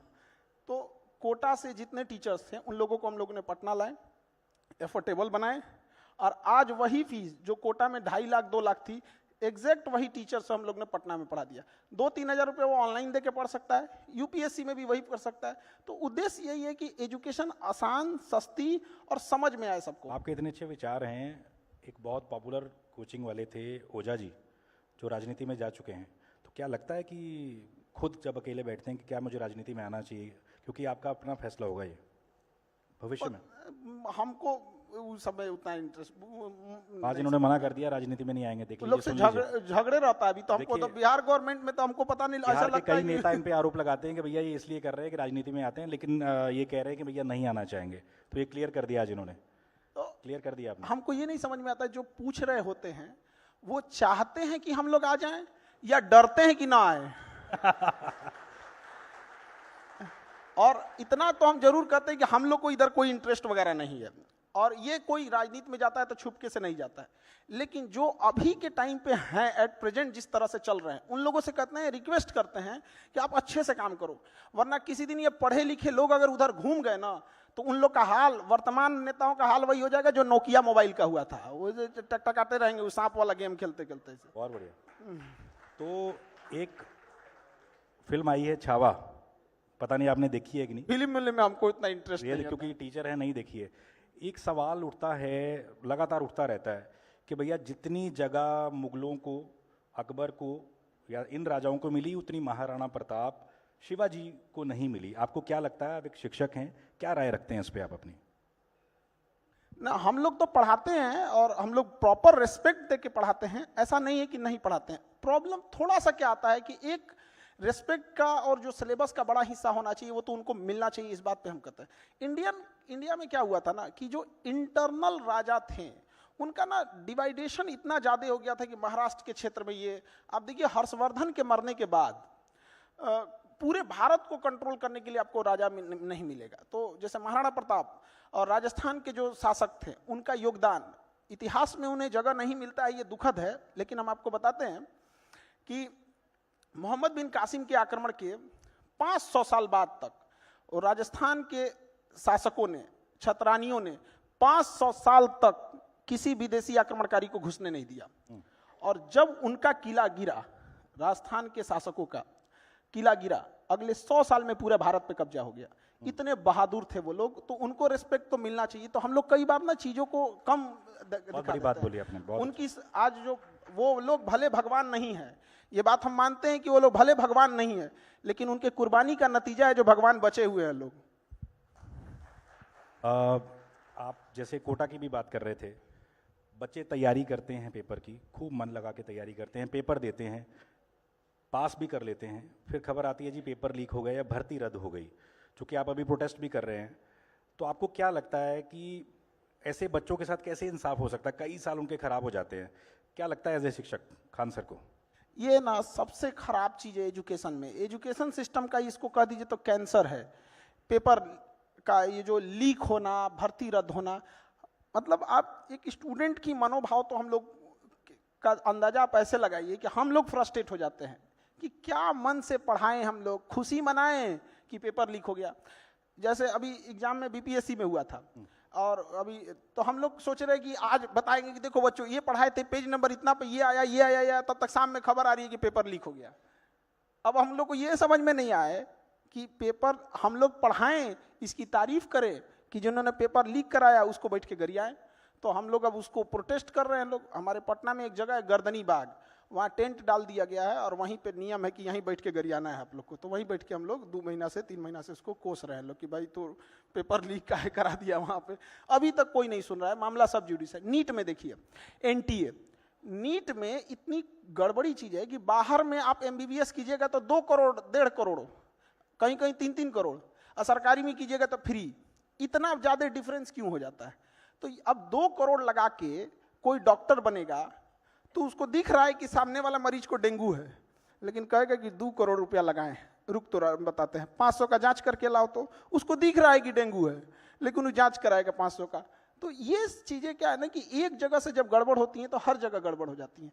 तो इसके लिए ना ये जांच और से कुछ नहीं होता है। हम तो सीधे कहते हैं कि बैठाए पूरी मीडिया के सामने पोलियोग्राफिक टेस्ट और नार्को टेस्ट कराए और जो गड़बड़ पाए बम से उड़ा दे। बहुत बड़ी चीज़ बोली।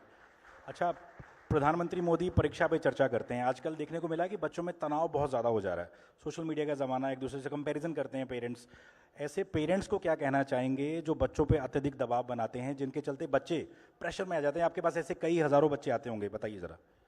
देखिए, प्रेशर बनाने से नहीं होता, ऐसे पेरेंट्स को भी कहते हैं आप अपने घोड़ा को अगर मान के चलिए रेस लगाना है, घोड़ा पाला है कोई, तो उसको खिलाइए पिलाइए अच्छा से, कि बिना खिलाए पिलाए रेस में लाए मार डंटा मार रहे हो, क्या दौड़ेगा? उसको दौड़ने से पहले उसका ख्याल तो रखिए। उसी तरह आपके बच्चे हैं, आप एक बार कॉपी खोल के नहीं देखे कि वो क्या पढ़ा है। गार्जियन लोग एक को लगता है एक ट्यूशन का एक कोचिंग लगा देंगे, एक ट्यूशन लगा देंगे, मेरा काम खत्म। तो ये भी तो गलत है। पढ़ाई में अगर इंटरेस्ट है तो दुनिया का कोई इंसान पढ़ाई से नहीं भाग सकता है। तो इंटरेस्ट जगाना जरूरी है। वो कहते नहीं तुम पढ़, हम कहते छोड़ना इसको, उसको इंटरेस्ट जगाइए। अगर उसको इंटरेस्ट जग जाएगा ना तो आप उसको खाना भी दीजिएगा तो कहेगा कि नहीं एक क्वेश्चन और लगा देते हैं तब जाके खाना खाएंगे। तो उल्टा सिस्टम लेके चल रहे हैं लोग। तो गार्जियन को भी समझना पड़ेगा। आप एक बच्चे का तकलीफ समझिए, वो बड़ा संकोच करता है, उसके ऊपर बहुत टेंशन रहता है। वो जिस एज ग्रुप में है उस एज ग्रुप में उसको बहुत प्रॉब्लम होता है। वो ना कभी कभी टेक्निकल चीजें नहीं समझ पाता है, एज है उसमें घूमने फिरने में लग जाता है। तो थोड़ा उसको नर्चर करने की जरूरत है। आपके पास हज़ारों स्टूडेंट्स अभी तक क्लासें आप ले चुके हैं, कुछ ऐसा किस्सा सुनाइए जिसमें आपके पास कोई बच्चा कुछ ऐसा सामान ले आया हो। जैसे आप, मैंने सुना कई एक बार बंदूक ले आया था बच्चा, आपके लिए नहीं लाया था, किसी और वजह से लाया था, बताइए ज़रा क्या था वो? आई कार्ड चेक होता है क्लास में, तो क्योंकि ना विदाउट आई कार्ड वाले को हम लोग अलाउ कर देंगे तो फिर तो बदमाशी करके भाग जाएगा तो पता ही नहीं चलेगा। तो ऐसे चेक हो रहा था आई कार्ड, तो उसके पास था नहीं। कहा कि भाई जो चेक कर रहा था उसका, भाई मेरे पास आई कार्ड है, लाए नहीं, आज हमको बहुत जरूरी काम है। तो कहा क्या काम है? तो उलझ गया उससे। तो उसका ना यहाँ पे शर्ट उठा तो तमंचा रखा हुआ था। तो कह रहा है कि तमंचा लेके रखा, तो डर गया बेचारा कि भाई हम इसका आई कार्ड क्या चेक करेंगे, तो तमंचा लेके घूम रहा है। तो आपस में बात किए सब, तो कह रहा है कि देखो अभी छोड़ा, एक तो 11-12 बजे झगड़ा होने वाला है, तो सोचे कि उससे पहले क्लास कर लेते हैं, सुबह वाला क्लास कर लेंगे बाद में। सोचिए झगड़ा करने से भी पहले उसको चिंता था कि क्लास कर लेना है। तो इस टाइप के भी कुछ आ जाते हैं। तो ऐसे स्टूडेंट्स को भी आप कैसे मैनेज करते हैं? मतलब जो ऐसे दिमाग वाले लोग हैं, कैसे पढ़ाते हैं जीएस उनको? वो तो बैठ के पढ़ाई कर रहा है, उससे हमको मतलब नहीं रहता। वो तो पढ़ाई में एकदम उन लोग को ऐसा नहीं रहता है। लेकिन कुछ ये तो माँ बाप का परवरिश का चीज होता है कि आखिर अगर ऐसे बच्चे हैं तो अल्टीमेटली उन्हीं का लॉस होता है। हम लोग कितना भी पढ़ा दें, लेकिन ये जो गलत रास्ते पे एक बार चला जाता है वो लौट के नहीं आ पाता है फिर। अच्छा, चूंकि हमारा थीम है एजुकेटिंग इंडिया 2030, तो आपको क्या लगता है किताबों में भी बदलाव होना चाहिए? वही पुरानी किताबें पढ़ रहे हैं बच्चे, एनसीईआरटी की, बदलाव हो रहे हैं लेकिन उतने लेवल तक नहीं हो रहे। आपको लगता है कि अब वक्त आ गया कि भैया बदलाव होना चाहिए, तभी बच्चे कुछ प्रैक्टिकल, क्योंकि जो हम स्कूलों में पढ़ते हैं आपको भी पता, वो प्रैक्टिकल में काम नहीं आता बच्चों के, जो भी किसी भी जॉब में हो। क्या लगता है खान सर को? देखिए, एनसीईआरटी बुक बहुत रेलेवेंट है, उसको अपडेट हमेशा आते रहता है, कुछ अपडेट। ये किताबें चेंज करना ना, ये कमाने का एक फैशन हो गया है। किताबें बनती हैं पेड़ पौधों से काट के बनेगी। एक और हम भाषण देंगे कि ग्रीनरी बढ़ाओ, ग्रीनरी बढ़ाओ, और जितने ये प्राइवेट स्कूल वाले हैं हर साल किताब चेंज कर देंगे कि हमारी कमाई बढ़ जाएगी यहाँ पे। ये क्या मतलब बनता है? आप एक ऐसी किताब रखिए जो लॉन्ग टाइम पे चले। मेडिकल की कौन सी किताब इतनी चेंज हो रही है? हाँ, रिसर्च होता है, वो ऐड हो जाता है, जो भी रिसर्च। ये 7-8 के बच्चों में कौन सा रिसर्च हो रहा है? अरे उनको वही चीज है जो फॉर्मूला है, यहाँ पे कौन सा बड़ा चीज है? मिडिल क्लास इंसान मर जाता है उसका किताब खरीदते खरीदते।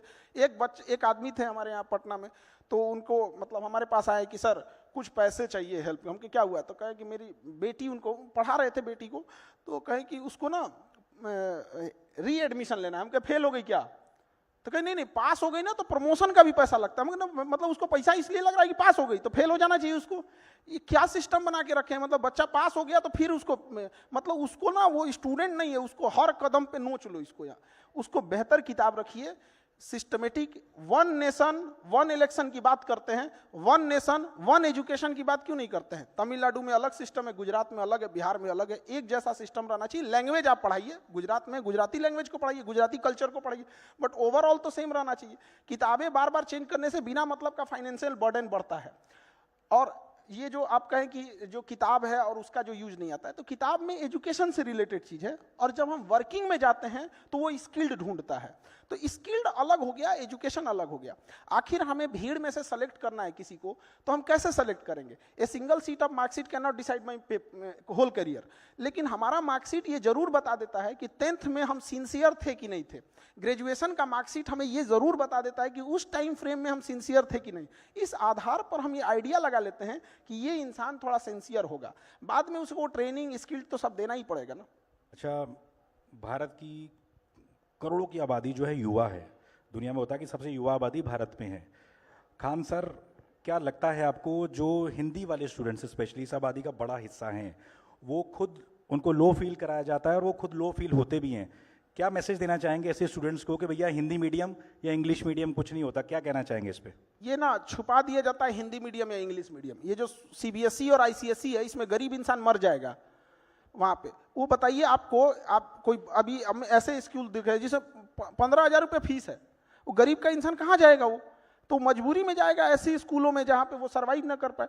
तो वहाँ पे उसको कह दिया जाता है हिंदी मीडियम। छुपा रहा है। हिंदी मीडियम कह देने से ना वो लगता है कि उसकी इंडिविजुअल गलती है, और इंग्लिश मीडियम करने से लगता है उसकी इंडिविजुअल उसका कोई अचीवमेंट है। वो एक गरीब स्कूल हो गया जिसमें आम आदमी नहीं पढ़ सकता है। जितने अच्छे स्कूल्स हैं, ये जो आपको जो बहुत बड़े लोग कह रहे हैं कि हम ये स्कूल्स हैं, सरकारी स्कूल में एक बार भेजिए, उनको अपना कॉन्फिडेंस फील हो, अजीब सा होने लगेगा। जनरल डिब्बा में घुसते ट्रेन के एक अलग सी फील आती है, भैया हम कहाँ फंस गए, निकल पाएंगे कि नहीं निकल पाएंगे। तो जनरल डिब्बा का हाल क्या हो जाता है? 2 स्टेशन पहले आदमी निकलने की तैयारी कर देता है कि भाई निकलना है, चपा जाएंगे गेटवे पे। ये हाल हो जाता है। और वो एसी वाला, उसको भीड़ भाड़ नहीं है, ट्रेन रुकने के बाद वो निकलता है। तो हमारे यहाँ तो एजुकेशन भी 2 टाइप का है, अमीरों के लिए अलग है, गरीबों के लिए अलग है। अगर ये एक जैसा रहता है जैसे चाइना में, नहीं हो सकता यार। हम लोग को देखिए, हम लोग का अस्तित्व क्यों है? क्योंकि सरकारी स्कूलों में या जो स्कूलिंग एजुकेशन है, वहां उस बच्चे को प्रॉपर ढंग से कुछ ना कुछ कमी रही थी तो भी हमारे पास आया। जब तक हम लोग हैं, वो ये बात को बता रहा है कि स्कूलिंग में कमी है। जिस दिन वो प्रॉपर हो गया, हम लोग की जरूरत ही नहीं पड़ेगी। तो हिंदी मीडियम वाले बच्चों को क्या मैसेज देंगे कि भैया लो फील ना करें आप? जैसे बाकी मुल्कों में, रूस में रशिया को रूसी भाषा को प्राथमिकता दी जाती है, यूरोप में भी यही है। भारत में क्यों शर्मिंदा एक फील कर रहा है आदमी भैया हिंदी बोलने पे? आप हिंदी के ब्रांड एम्बेसडर की तरह हैं, इसलिए पूछ रहा हूँ आपसे। जबरदस्ती उनको शर्मिंदा होने की जरूरत नहीं है। हम खुले मंच से कहते हैं कि मेरी जिंदगी का अगर कोई सबसे अच्छा डिसीजन था तो हम इंग्लिश मीडियम छोड़ दिए थे। और हमको कुछ बुझाइए नहीं रहा था वहाँ पे, बस may I go to drink water sir, और उसके बाद कुछ समझ में नहीं आता था। पूरा पढ़ के याद कर लेते थे और सब चीज याद कर लेते थे, और समझ में आता नहीं था तो हम छोड़ दिए वहाँ पे। इधर आए तो समझ में आने लगा। प्रॉब्लम क्या है ना कि हम लोग इंग्लिश को अलग से वरीयता दे देते हैं। हमारे यहाँ पटना एक तो फ्लाइट जा रही थी, दिल्ली से पटना फ्लाइट, तो फ्लाइट वाले को तो पता है कि भाई पटना जा रहा है, वहाँ का रीजनल लैंग्वेज भोजपुरी, मैथिली, भोजपुरी है। तो एक एयर होस्टेस थी, वो एक बूढ़े बाबा थे, उनके किसी बेटे ने टिकट बुक किया होगा, उसमें खाना बुक कर दिया था, तो उन्होंने खाना दे दिया। एयर होस्टेस पूछ रही है बेवरेज, वो आदमी को बेवरेज बुझा रहा है। वो आदमी बेवकूफ नहीं था, वो पूछने वाली, उनको नहीं समझ में आ रहा है, वो बूढ़ा आदमी वो बेवरेज पर कंफ्यूजन में है, बेवरेज वहां पे। भाई आप तो एक तो सॉफ्ट ड्रिंक, कोल्ड ड्रिंक उठा के बेवरेज थमा के रख दिए हैं। तो उनको ये लगता है ना कि भाई हम इंग्लिश बोलते हैं, मेरी एयरलाइंस बहुत अच्छी है। आप रसिया जाइए, चाइना जाइए, वो चाइनीज भाषा बोलते हैं। माओ जेडांग ने सीधे यही बोला कि भाई आप चाइनीज लैंग्वेज को रखिए, आपको ज्यादा जरूरत रहेगा, एक ट्रांसलेटर रख लीजिएगा। और वो बेचारे बूढ़ा आदमी कंफ्यूज थे। हम बाद में उनको कहे कि चाचा जी आपको कुछ इसमें, तो अब समझ में आया। तो वो चाचा जी थोड़ी ना, मतलब उनका एजुकेशन सिस्टम थोड़ी डाउन था। अभी महाकुंभ समापन होने वाला है, मैं लगभग 10-12 दिन महाकुंभ में था। बिहार के बहुत लोग हमें वहाँ पे मिले, सैकड़ों लोग मिले। उनका कहना था कि हमें भी योगी जैसा सीएम चाहिए। खान सर बिहार से आए हैं, क्या लगता है आपको? अब ये तो लोकतंत्र है, सबका डिसीजन है। वो इस बार कुंभ का मैंने इतने ज्यादा क्राउड गए थे लोग वहां पर, तो क्राउड ओवर क्राउड हो जाने की वजह से 2-4 मिस यहाँ पे घटना जो हो गई यहाँ पे, उसके बाद वीवीआईपी कल्चर को जैसे खत्म किया गया, सारी चीजें ऑन द स्पॉट आ गई यहाँ पर। तो अपना वहाँ का मैनेजमेंट है और हर स्टेट का अपना अपना अलग मैनेजमेंट है। अब जैसे कोई ज़रूरी नहीं कि सब जगह का एक ही जैसा हो जाएगी, लेकिन ये एक चीज़ है कि योगी जी में जो स्टिक ऑफ लॉ है कि भाई अगर गड़बड़ी करेंगे तो भाई मीडिया रहे चाहे कुछ रहे, कुछ भी हो सकता है। तो ये वाला चीज़ ना लोगों को थोड़ा सा प्रभावित जरूर करता है। लॉ एंड ऑर्डर पे जो आप कह रहे हैं वो काम बिल्कुल, लॉ एंड ऑर्डर तो जरूरी है ना, किसी को अब डर ही लगने लगेगा तो काम कहां से कर पाएगा। सिक्योरिटी बहुत जरूरी है, रेलवे इंफ्रास्ट्रक्चर बहुत जरूरी। हम लोग क्या देखते हैं, अगर कोई इंसान बीमार पड़ा है तो क्या चेक करते हैं, उसका ब्लड टेस्ट कर लिए, यूरिन टेस्ट कर दिए, ईसीजी कर दिए, तभी ना आदमी पता करता है कि इसको क्या प्रॉब्लम है। किसी स्टेट को देखना है, लॉ एंड ऑर्डर देख लीजिए, पुलिस कितनी हेल्पफुल है, सड़कें कितनी अच्छी हैं। अब जैसे कहते हैं लोग कौन सा राज्य विकास होगा, जिस राज्य में आप 1 घंटे में 100 किलोमीटर डिस्टेंस नहीं तय कर सकते हैं, कभी विकास नहीं होगा उस जगह का। अब चाहे जितनों चिल्लाते रहिए, आपको क्या लगता है साइकिल से विकास करने वाले एंटरप्रेन्योर घूमेंगे? बिल गेट्स आएगा टेम्पू पे बैठ के। बहुत बढ़िया। चलिए, क्योंकि जनता की पुरजोर मांग थी कि रैपिड फायर भी किया जाए खान सर से, क्योंकि इनकी बातें जो हैं किसी को बोर नहीं कर सकती, भले 1 घंटा बोलते रहे। बिहार में कुछ महीनों में चुनाव है, अगला सीएम किसको देखते हैं, नीतीश, तेजस्वी या प्रशांत किशोर?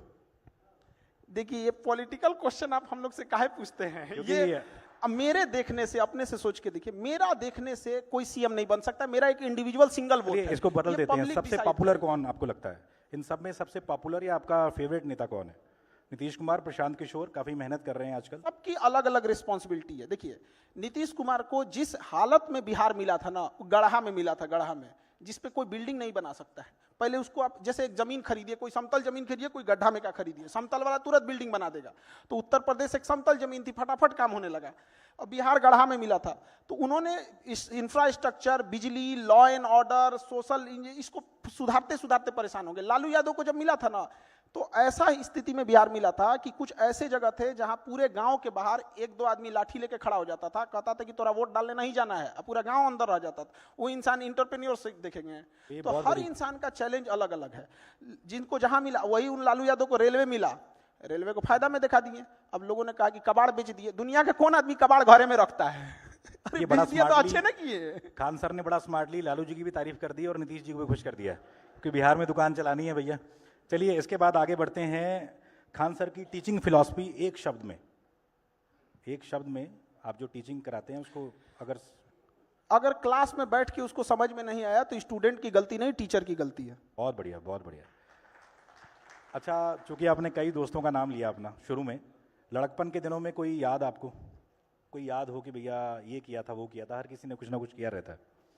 बचपन में तो हम लोग के टाइम पे मोबाइल था नहीं, तो दिन भर तो आदमी बदमाशी करता था उसमें। अब याद के डेली एक तो नया कहानी रहता था बचपन में, कौन ध्यान रहता है इतना। मतलब बचपन में तो हमको लगता है कि जिस आंधी में मौसम विभाग चेतावनी जारी करता था कि घर से ना निकलिए, उस आंधी में हम लोग टिकोरा बीनने जाते थे। आम का जो छोटा वाला आम होता है ना, उसको टिकोरा बोला जाता है हमारे यहाँ, तो उसमें हम लोग तो बचपन में तो आदमी बदमाशी करते रहता था। अच्छा, आप टीचर ना होते तो क्या होते? हमको तो फौज में जाना था। टीचर ना होते तो हमको एक किसानों के लिए, और हम भी अभी बताते हैं बहुत दिन टीचिंग नहीं करेंगे, हमको किसानों के लिए वर्क करना है। किसानों की 3-4 महत्वपूर्ण समस्या है। उसकी एक, फसल का उत्पादन कम है। दूसरा क्या है, उसका फसल अगर उत्पादन हो गया तो कीड़ा खा जाते हैं सब।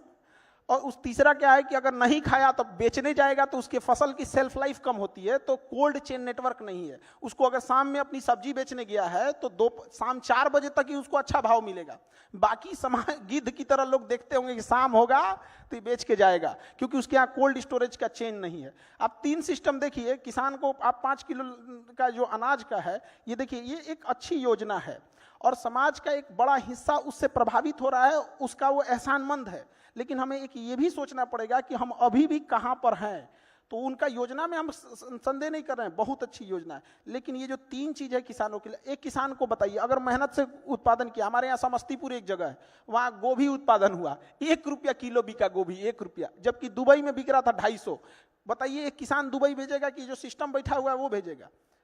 तो क्या मतलब बनता है? वो ट्रैक्टर चला दिया, 1 रुपया किलो गोभी। अभी बहुत सारे लोग पूछेंगे, क्योंकि आप लोग दिल्ली में बैठे हैं, आप लोग को आइडिया नहीं लगेगा 1 रुपया किलो भी गोभी हो सकता है क्या? वहाँ ट्रैक्टर चला दिया समस्तीपुर में, तो बहुत समस्या है, आप कभी उसके ऊपर देख के देखिए, इस देश में सबसे ज्यादा अगर किसी के पास कलेजा और बहादुर हैं सब ना, तो इस देश के किसान हैं सब। यहाँ हम लोग का ना एक मोबाइल छूट जाएगा ना तो धक धक होने लगा, कहाँ मोबाइल हुआ छूट गया। वो 6 महीने तक अपनी फसल पूरे खेत में छोड़ के आता है, कभी आग लग जाता है, कभी कुछ हो जाता है, कभी कुछ हो जाता है, कोई उसको पूछने वाला नहीं होता। तो जब तक इस देश में किसान और महिलाओं का उत्थान नहीं करेंगे, कहाँ से आगे बढ़ेगा। आपने मोबाइल की बात की, देश के करोड़ों युवा जो रील पर सारा दिन फील करते रहते हैं, उनको क्या मैसेज देंगे, कितना टाइम वेस्ट कर रहे हैं अपना वो लोग? रील देखने से अच्छा है अपनी काम की चीजें देखिए। अगर आपको 2 घंटा मोबाइल चलाना है तो 2 घंटा की जगह 3 घंटा चलाओ, लेकिन आप स्पेसिफिक देखो। अगर आपको कोई मूवी देखनी है तो मूवी देखो। ये रील का मतलब क्या हो गया, अजनबी से मिलते जा रहा है, उसको खुद नहीं पता है कि इसके नीचे क्या करके स्क्रॉल करके आएगा, तो वो उससे कोई उसका याद नहीं होगा। जितनी छोटी छोटी चीजों को हम देखेंगे हमारी मेमोरी कमजोर होते जाएगी। तो ये इसके मेमोरी पे चीजों पे बहुत ज्यादा हो रहा है, क्योंकि रील देखने के बाद ना हम उसे रिकॉल नहीं कर पाते। मेमोरी तेज कैसे होता है, जब हम किसी चीजों को बार बार रिकॉल करते हैं। तो अगर उस रील की जगह मूवी भी देख लेगा ना तो उसको रिकॉल आएगा, कोई डायलॉग याद आएगा, कोई इमोशनल सीन, कोई गाना, कुछ ना कुछ याद आएगा। रील में उसको कुछ नहीं याद आता है। आप ऐसे समझिए कि हमारा दिमाग कितना शॉर्ट कर दिया है ये सोशल मीडिया ने, कि 20 सेकंड के रील पे भी ना ऊपर लिखा होता है वेट फॉर इंड। 20 सेकंड के रीलवा पे लिखा है इंड के लिए इंतजार करो। बाप रे बाप। अच्छा, काफ़ी लोगों का सवाल था कि हज़ारों स्टूडेंट्स आपसे करंट अफेयर पढ़ते हैं, खान सर अपडेट होने के लिए क्या क्या पढ़ते हैं? वो कोई एक सोर्स से हम लोग नहीं पढ़ सकते हैं, कहीं कहीं जहां जहां से मिल जाता है आदमी वहां से उठा के पढ़ लिया। जैसे अमेरिका के बारे में पढ़ना है तो हम इंडियन न्यूज को पढ़ेंगे तो वो इंडियन एस्पेक्ट्स में दिखाएगा, बट वही अगर हम गार्जियन न्यूयॉर्क टाइम्स देख लेंगे तो वहां के हिसाब से दिखाएगा। और धीरे धीरे चीजें आदत हो जाती है। न्यूज में होता क्या चीज है, मतलब एक मेन चीज होती है, उसको घुमा फिरा के होते रहता है। अच्छा, कोई एक चीज़ जो आपको लगता है आज के स्टूडेंट्स को पता होनी ही चाहिए, कोई एक चीज़? बहुत चीज पता होना चाहिए, एक चीज से क्या चीज हो जाएगा उसका। लेकिन हाँ, एक चीज मतलब हम ये जरूर कहेंगे कि जो स्टूडेंट के अंदर ये चीज होती है ना कि हम इसको बाद में पढ़ लेंगे, बाद में रिवीजन कर लेंगे, हम अच्छे से इसे फेयर कर लेंगे, टाइम टेबल बना देंगे, इस सबको बहुत दिक्कत होने वाला आगे जाके। अभी नहीं तो कभी नहीं। जो आज करेगा वही कर सकता है, और बहुत परफेक्ट के चक्कर में नहीं पढ़िएगा। स्टूडेंट सबको देखते हैं एक बार फेयर करेंगे, एक बार कुछ नहीं मिला, पढ़ना चालू करो, चाहे जैसे भी। टेबल सजाएगा, पानी बोतल रखेगा, फिर उसको पानी पिएगा, नमकीन खाएगा, पढ़ने से पहले फिर वॉशरूम जाएगा, फिर पानी पिएगा, पगला गया। बैठ जहां पढ़ना है पढ़ वहीं पे। अच्छा, कोई आप स्टूडेंट्स की बात कर रहे हैं, सबसे अतरंगी सवाल जो किसी स्टूडेंट ने आज तक आपसे पूछा हो, कुछ याद हो आपको कोई किस्सा, किसी स्टूडेंट का सवाल? डेली 2-4 अतरंगी आते ही रहता है सब यहाँ पे। हाल फिलहाल का एक बार हम ज्योग्राफी पढ़ा रहे थे, नर्मदा नदी, गंगा नदी, तो एक स्टूडेंट आया, कहा कि सर ये नर्मदा नदी 2 नदी है क्या? हम कहे नहीं तो। सर नाम देखिए ना, नर और मादा। हम कह रहे भाई साहब तू पागल कर देगा अभी 1-2 दिन पहले। तो हमेशा कुछ ना कुछ इस टाइप का आते रहेंगे। अच्छा, खान सर सबको डर लगता है, आपका सबसे बड़ा डर क्या है? किसी चीज से डर लगता है खान सर को? अलग अलग फील्ड में डर होता है, जैसे एक कोई चीज का डर नहीं होता। जैसे मान के चलिए एजुकेशन में एक चीज का ये लगता है कि जिस हिसाब से धांधली हो रही है, सीटों का कहां से कहां सीट कौन किसको बेच दिया जाएगा, तो डर इस बात का लगता है कि उन बच्चों का क्या होगा। हम तो यहाँ लड़ते रह गए कि भाई वो होगा, अब यहाँ पे जिसको कंट्रोल करना है वो कंट्रोल ही नहीं कर रहा है। हम तो इसी भरोसे बैठे हैं कि बीपीएससी हो जाए, यूपीएससी हो जाए, एसएससी हो, रेलवे हो, एनटीए हो, ये सीटों को रिजर्व रखे, मजबूती से रखे, और हम बच्चों को पढ़ाएंगे और ये लोग करेंगे। अब पता चला हम यहाँ बच्चों को पढ़ाते हैं, इधर धांधी हो जाते, मैं किसके लिए सजू, मेरा पिया आनहर है। अच्छा, 10 साल बाद खान सर, तालियां बज रही हैं अभी। अच्छा, 10 साल बाद खान सर खुद को कहाँ देखते हैं? क्या क्या सपना है आपका जो आप सच करना चाहते हैं? हम लोग प्रेजेंट में जीते हैं, 10 साल बाद जिंदगी कहाँ होगी। आज से 10 साल पहले किसी को नहीं पता था 2015 में कि 2025 में क्या हो जाएगा। तो बहुत ज़्यादा का प्रोजेक्शन नहीं होना चाहिए। हमको बस इतना लगता है कि हाँ, इतना ज़रूर कहना चाहते हैं कि एजुकेशन आज से 10 साल बाद भी कोई ये बात जरूर याद रखेगा कि कोई इंसान था जिसने एजुकेशन के लिए हमेशा के लिए लड़ते रह गए, चाहे जितना बड़ा ऑफर हो जाए, चाहे कुछ भी हो जाए, एजुकेशन के लिए हमेशा बच्चों के लिए लड़े थे। आज भी गवर्नमेंट से लड़ना कितना टफ होता है, तो आप लोग को तो यहाँ देखते होंगे, वहाँ पे बच्चों के लिए तो लड़ते लड़ते आदमी तो हमेशा उन्हीं के लिए रहेगा। अच्छा, आपको लगता है कि भारत को जो रिस्पेक्ट अब दी जा रही है पहले नहीं मिलती थी, चूंकि आप टीचर हैं, क्या लगता है कि दुनिया में अब ज़्यादा भारतीय पासपोर्ट की धाक बढ़ी है पहले से? पासपोर्ट का तो उतना नहीं कर सकते। लोग हैं कि डरेंगे तो इनके बाप, नहीं तो जिस दिन हम लोग बहिष्कार कर देंगे ना, अभी हम लोग डरा नहीं पाए हैं, अभी वो खुदे डर रहा है। हम लोग डराना चालू नहीं किए हैं। आज अगर हम अपना एंड्रॉइड बनाएं, अपना गूगल बनाएं, अपना फेसबुक बनाएं, तब उनको असली डर समझ में आएगा। अभी वो अपने से डर रहे थे कि भाई ये किसी दिन कुछ कर देगा यहाँ। और दूसरी बात कि भारत का जो छवि बढ़ा है वो ऑब्वियस भी बात बढ़ा है, लेकिन एक चीज और गौर करना पड़ेगा। आज से 10 साल पहले, 15 साल पहले किसी के पास इतना मोबाइल नहीं था जिसे पता चले कि रूस में प्रधानमंत्री का कैसे स्वागत हुआ, कैसे नहीं हुआ। तो अभी जागरूकता बढ़ गई है। आज मोदी जी लैंड करते हैं तो दिख जाता है मोदी जी लैंड किए, उनको बस सैल्यूट दिया जाता है, दिख जाता है। लेकिन जब वही गुजराल साहब थे, अटल बिहारी वाजपेयी साहब थे, तो रिस्पेक्ट उनकी भी थी। वह व्यक्ति था जिसने अमेरिका के प्रधानमंत्री का फोन उठाने से पहले G20 भारत में अभी हो रहा है, G20 तब नहीं हुआ था। हाँ, G20 बहुत अच्छे से हम लोगों ने हैंडल किया। तो ऑब्वियस बात है कि हम लोग का ना फॉरेन पॉलिसी में बढ़ा है, बट थोड़ा सा गड़बड़ कहाँ हुआ है, आस पड़ोस में। आस पड़ोस में ये गड़बड़ हो गया ना कि हम लोग की छवि अलग टाइप की बनती गई है। थोड़ा जैसे बांग्लादेश, श्रीलंका, मालदीव, नेपाल, इलायची दाना बराबर देश हम लोग को, मतलब वो श्रीलंका, वो जिसके पास वो अपना जहाज नहीं था, वो मालदीव के पास अपना जहाज नहीं था, उसके प्रधानमंत्री को आने के बाद वो धमकी दे रहा है हम लोग को। तो ये चीजें नहीं होनी चाहिए। अभी जो बाद में माफी भी मांग लिया उन्होंने, तो ये तो पूरा बर्बाद करके मारेंगे। ये तो हम देश की बात कर रहे हैं। छोटे छोटे शहरों से भारत की ऐसा टैलेंट निकलता रहा है, भले वो महेंद्र सिंह धोनी हो, इस तरह के तमाम लोग, खान सर भी। तो आपको क्या लगता है जो छोटे छोटे शहरों में ऐसा रॉ टैलेंट हमारा बैठा हुआ है, उसको क्या मोटिवेशन देंगे, क्या बताना चाहेंगे कि भैया लगे रहो, कामयाबी मिलेगी? हर शहर में ऐसे लोग हैं। अब थोड़ा सा क्या होता है ना कि इंडिया में जो इंसान सक्सेस हो जाता है, लोगों को लगता है ये बहुत अलग किया होगा। एक आध नंबर से या थोड़े मोड़े चीज़ों से अगर चूक जाता है तो लोग इंडिया में ना उसको थोड़ा भी रिस्पेक्ट नहीं देते हैं। ये बहुत खराब लगता है। कोई कामयाब है तो इसका मतलब ये नहीं कि जो आपसे पीछे है वो आपके लायक नहीं है या आपसे कम जानता है। कभी कभी होता है कि मतलब उसके पीछे वाला बेटर उनसे ज़्यादा बेटर जान रहा होता है। एक समय आएगा जब उसको भी लोग जानेंगे। तो थोड़ा बहुत वही कहते हैं कि लगे रहना चाहिए। कामयाबी एक दिन में नहीं मिलती है, लेकिन एक दिन तो जरूर मिलती है। चलिए, बिहार में चुनाव है और लोगों को जैसे पता लगा कि आपसे हम मिलने वाले, तो उन्होंने पूछा जरूर था हमसे कि आपको क्या लगता है प्रशांत किशोर जिस तरीके से गांव-गांव जाकर मेहनत कर रहे हैं, मेहनत रंग लाएगी? भले सरकार ना बना पाए, आपको क्या लगता है कैसा काम कर रहे हैं प्रशांत किशोर? लोगों को जागरूक करना ये बहुत अच्छी चीज है। और एक व्यक्ति ने इतना हिम्मत दिखाया जो गांव-गांव जाके पैदल चल रहा है। हम तो कहते हैं जागरूक ना करके कोई पैदलों चल के देखे कितना टफ होता है, गर्मी, बरसात, ठंडा। और क्या सिखा रहे हैं वो, लोगों को क्या कह रहे हैं, शिक्षा पे ध्यान दो, स्किल्ड पे ध्यान दो, यही सब चीज। ऐसा थोड़ी कह रहे हैं कि मतलब कोई गलत चीज सिखा रहे हैं। तो लोगों को जागरूक कर रहे हैं, बहुत अच्छा काम कर रहे हैं। उनको नतीजों में भी देखने को मिलेगा, उनको जरूर। अच्छा, कल को कहेंगे भैया खान सर जुड़ जाओ हमारे साथ। आप लोग हमको ना, पता नहीं, हमको कभी कभी लगता है कि हम पढ़ा रहे हैं तो आप लोग हमको ये नहीं कहते हैं कि पढ़ाइए, बार बार हमको उधरे क्यों खींच के लेके जाते हैं? आप कह रहे हो बहुत अच्छा काम कर रहे हैं। चलिए, इन्होंने तो मतलब हम क्या कहते, खराब काम कर रहे हैं? इन्होंने नीतीश जी की तारीफ कर दी, लालू की तारीफ कर दी, प्रशांत किशोर की तारीफ कर दी। बिहार में चुनाव है, आगे आपसे हम दोबारा जुड़ेंगे। आज हमसे खान सर जुड़े, बहुत बहुत शुक्रिया आपका, हमारे इस कॉन्क्लेव में आप आए, बहुत बहुत शुक्रिया। आगे भी आपसे हम जुड़ते रहेंगे। Thank you very much. जोरदार तालियां तो बनती है एक और बार please, ladies and gentleman, Khan sir के लिए और मुनीश के लिए। मुनीश शुक्रिया, और खान सर आप हमारे साथ जुड़े रहें। आपकी सोच ने हमें प्रेरित कर दिया है। और मैं रोहित चड्डा को स्टेज पे बुलाना चाहूंगी so we can present a token of our appreciation sir.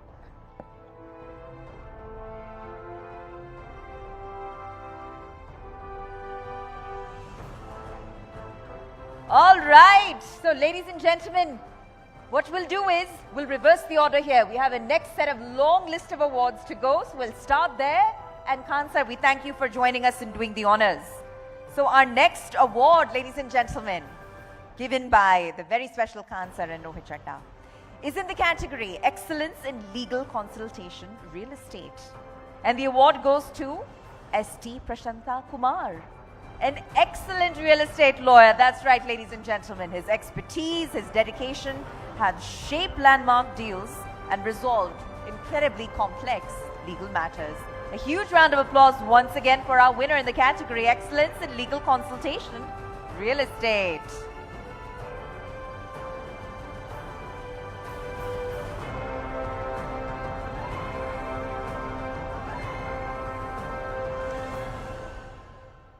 And next we move on to Excellence in Marketing Campaign 2024-2025. And the winner is, ladies and gentlemen, US Polo. The award goes to US Polo, please, for USPA by Pacho Jaipur campaign. And congratulations to Team USPA and Arvind Fashions for this incredible honor. Could please have our winner on stage to claim their prize for Excellence in Marketing Campaign 2024-2025.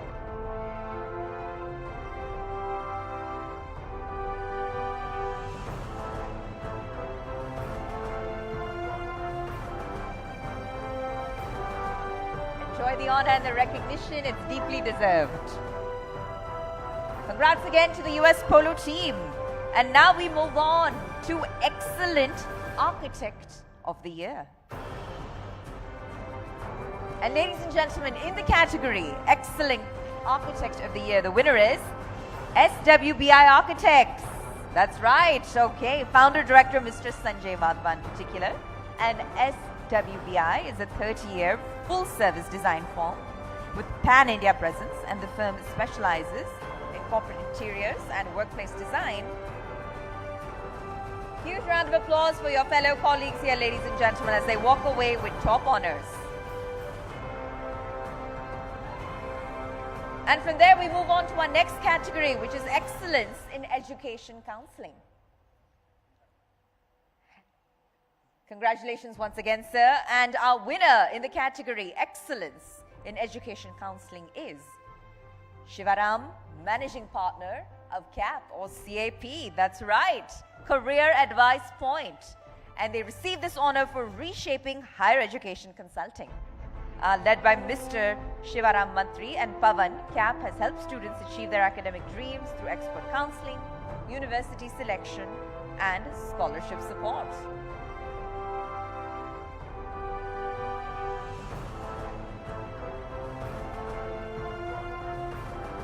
And the very coveted award, ladies and gentlemen, Excellence in Education Counseling. Before we move on, our next category, ladies and gentlemen, is Excellence in Financial Services and Investment. And the winner is Kamal Podar. Can we please have Kamal Podar on stage to accept this incredible honor and this symbol of our recognition for their contributions. All right, we will move on. And we will move on to Most Trusted Skin and Dental Clinic. And ladies and gentlemen, the winner in this category is DH Skin and Dental Clinic.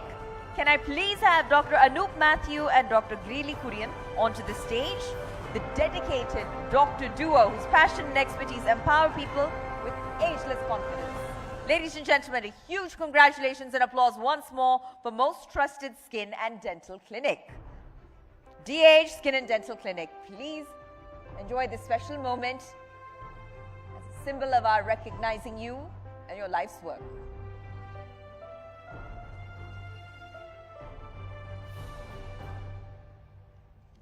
And from there we move on to Young Changemaker, and a winner in the category Young Changemaker is Shivansh Gupta. And please have Shivansh Gupta on stage. He's one of the finest debaters in our country, ladies and gentlemen. He's won several international championships, including being the ESL champion at Cambridge University. Nothing more impressive than talent at such a young age, ladies and gentlemen. Keep it coming, Shivansh. It's only the beginning. Congratulations to what's got to be our youngest winner this evening. And with that, Rohit, now I ask that you please felicitate Kansa with a special token of our appreciation, a memento gracing the occasion here at the ET Now dotted Business Conclave and Awards.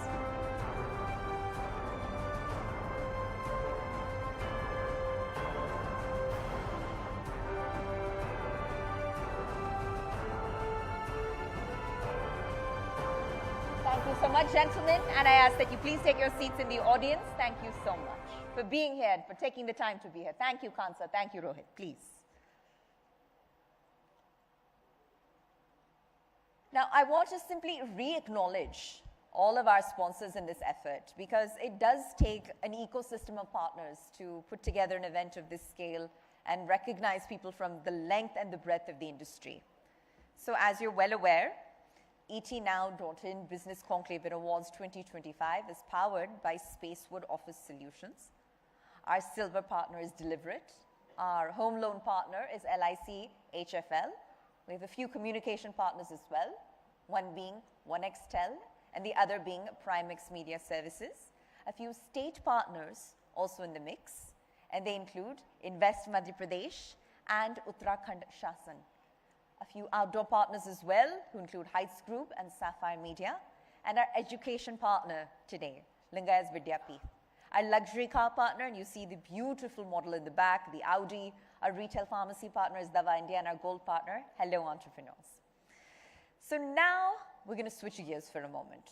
And we're going to talk about essentially India's real estate boom.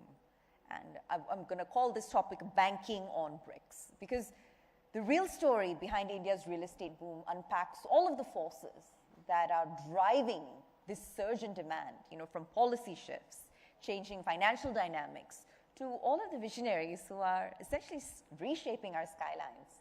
So to do a deep dive into the sector's growth, challenges, opportunities, and future outlook, I bring you a highly exciting panel discussion next.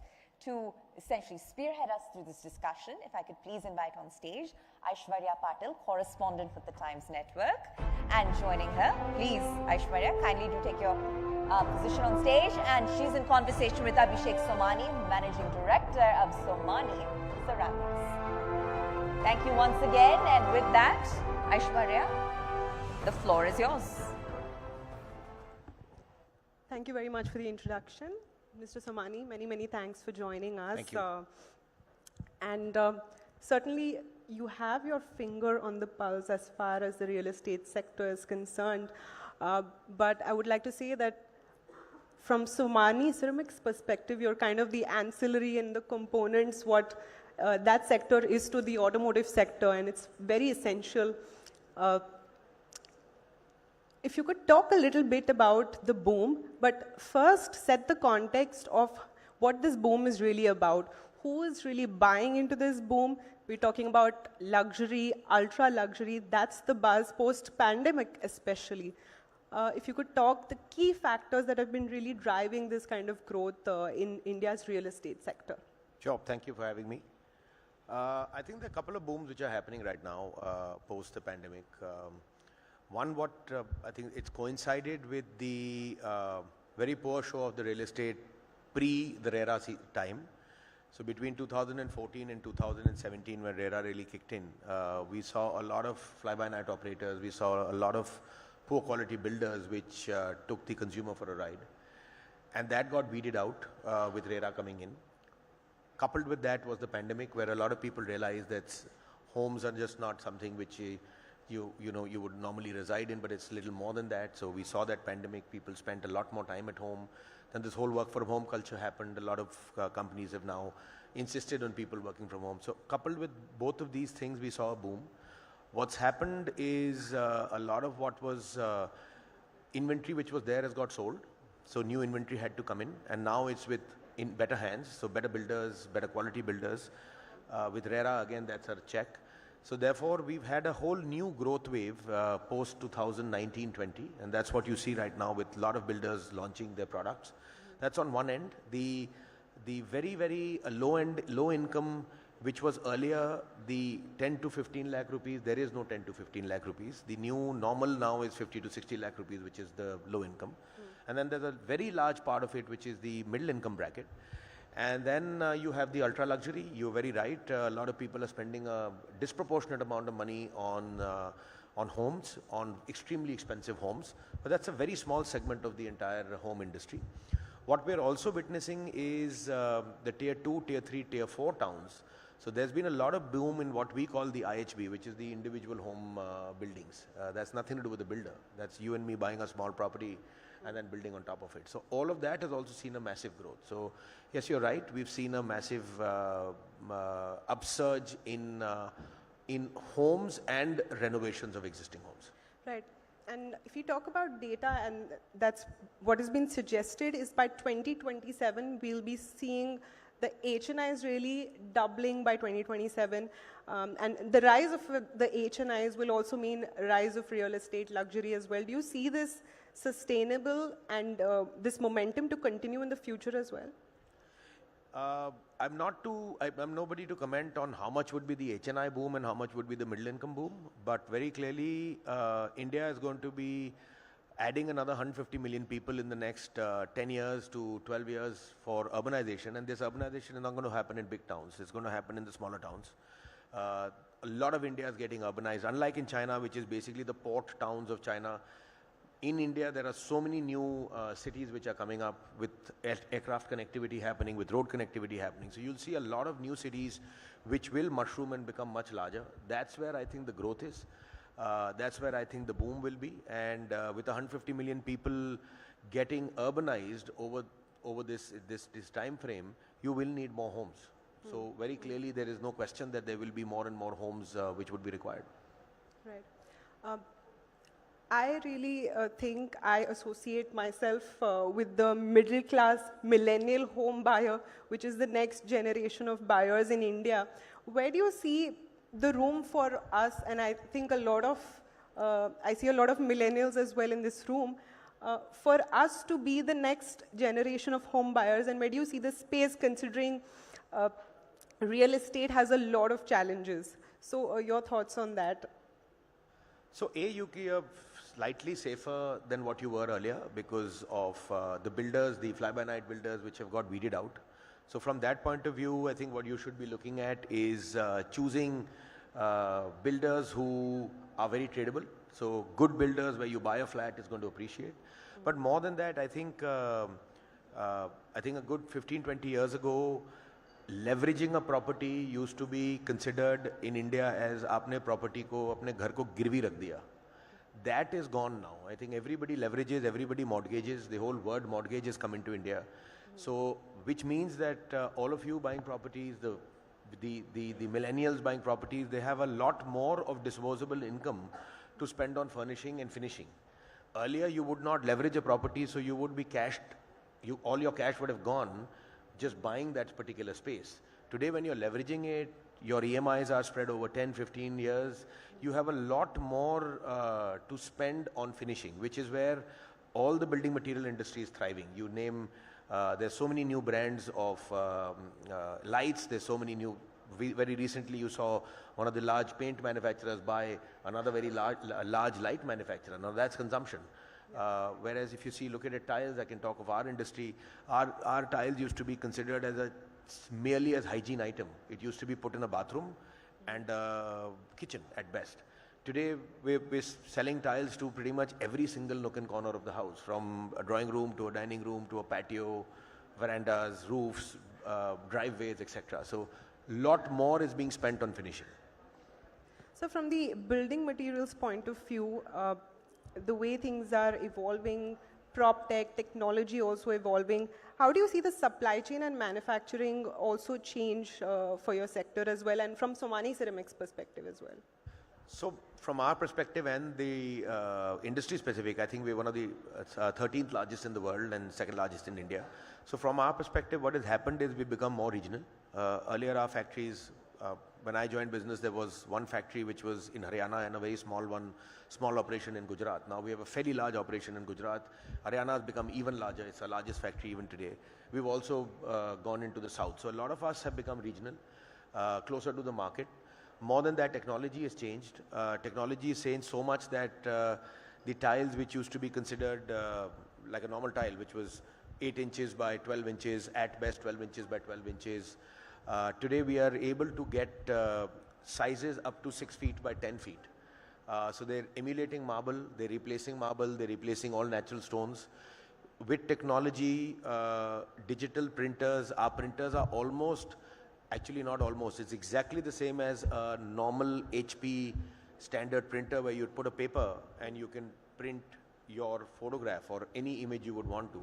Here instead of paper, we're putting in a tile. So, and at the other end, you get any single design you want to. More than that, we're also able to attain any surfaces which we were not able to attain earlier. So today you want a wood lookalike, you want a leather lookalike, you want a marble lookalike, you want it polished, you want it matte. Anything and everything is possible with technology. Therefore, we are able to now replace a lot of other material which is hard to find and hard to apply. So tiles are extremely easy to apply. So a wood, a marble, you put in a wood, you have problems with termites, you put in a wood, you have problems with, with humidity, etc. That's nothing with tile. So consumer preferences keep on evolving, and one of the things that you mentioned prior to this in our conversation was there are a lot of challenges for home buyers, especially the middle class millennials, the next generation ones. And you mentioned about input tax credit. Talk a little bit about that and your thoughts as well. So today, unlike when GST had been introduced, when GST was introduced, any builder would put any product from the building material supply chain, which means ply, paint, tile, pipe, wires, so on and so forth. You get what I'm saying? All of that he would then pay a GST on, and then that the builder was able to get an input tax credit. That has changed a couple of years ago in the budget. So today there's a flat fee, the flat tax which the builder is paying.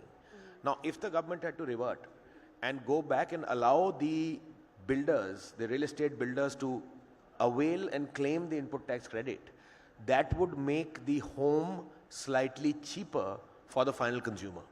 So that is something which we've been debating with the government. They are listening, but I don't know when that will happen. But that definitely will make the product cheaper. On the GST, there's another element that is specific to ceramics, which is sanitary ware and tiles. Our largest cost, our single largest cost is gas, natural gas. All of us are running on natural gas. Natural gas is not in GST. So as a manufacturer, I do not get any input tax credit on my single largest input cost. Right. Another consumption point of view, I come from Mumbai, and we have a twin city, Navi Mumbai. So there is this need for our cities to really grow larger, or see an alternative as a twin city, or look at even tier 2, tier 3 cities with population really brimming to the top in most of our metros as well. How do you look at this and the need for this second twin city to evolve as the population grows in cities? Yeah, you're absolutely right. I mean, after independence, there's only been a single city which has really been thought of and conceptualized and put into India, which is Chandigarh. There is no other city which came up after independence. So it's high time that new cities come up. There was one in Andhra which was to come up. There was one in Gujarat which was to come up. I think it's only a question of time that more and more smaller cities will become larger with road connectivity and airport connectivity. This whole Udan scheme with 140, 50 airports which are coming up, that is going to make a lot of difference for people to commute. Where you mentioned Navi Mumbai, which is like twin city, correct me if I'm wrong, but I believe there's a lot of people who now stay in Pune, work out of home for 3 days and come into Mumbai only for 3 days. Yeah. So there you go. So Pune has exploded. And that does reflect the lack of space also in the cities. Absolutely. So what are the key things that really government needs to do to expand these metro cities? And also the work is what brings them to these cities. So from a policy perspective, what are the few steps that we really need to take for the next generation? So I think what the government needs to talk of is urban planning, and the big cities are already completely capped out. There is no space there, so they'll have to think of. And I'm not an expert to speak about that, but I think it's urban planning. It's cityscaping. You have NEOM coming up in Saudi Arabia, so you really have to think 50 years ahead and then build a city. Right. Global warming is one of the key concerns, and real estate on the whole is a key contributor to the rising pollution, especially in Mumbai. I haven't seen the last 7 to 8 years without cement sort of floating in the air. So as an industry representative, what are the key steps that you need to take to really ensure a sustainable, residential as well as commercial space that we're building in our cities as well, and sustainable modes of doing that as well. So I think Mumbai is an exception because Mumbai was the first city in India which had high rises. Bangalore, Chennai, Delhi, none of them have high rises at that time, 40, 50, 60 years ago. So I think Mumbai, what you're saying is what I understand from my real estate friends is the issue in Mumbai is to do with redevelopment and all the new buildings being brought down and new ones being, all the old buildings being brought down and new ones being constructed. So a lot of the pollution and a lot of that issues are probably unique to Bombay and not so much so in the Chennais and the Bangalores and the Delhis of the world. Of course, Delhi has a separate pollution problem which has nothing to do with real estate, but that set aside, I don't think that problem is there in anywhere in the country. So again, it's a question of how the government can probably moderate or put checks and balances towards what is being made. I mean, buildings still have to get made. New York also got made. But from a manufacturer's perspective, especially an allied industry that really is a key contributor to the real estate sector, what are the sustainable ways in which you can manufacture all of your products as well? One big sustainable way is we've gotten closer to the source. We've gone closer to the source and closer to the buyer. So that means the carbon footprint of bringing in raw material and also transporting the tile is reduced. Secondly, we produce only on gas. So we're doing a lot of effort to consume lesser gas for much larger output. So increasing our output from the same amount of gas or lesser gas to be used. So from that point of view, I think ceramics is an exception. We're anyway fairly green. Then all our waste, we try to crush the waste and put it in the product. So a lot of our waste gets recycled in the product, and the rest of the waste which is left, we've just started a new division which is our easy fix tile adhesive division. So a lot of our waste gets recycled into making tile adhesives. So those are steps which we are taking, and we do have a vision of being completely zero pollution or net zero in the next 5 to 7 years.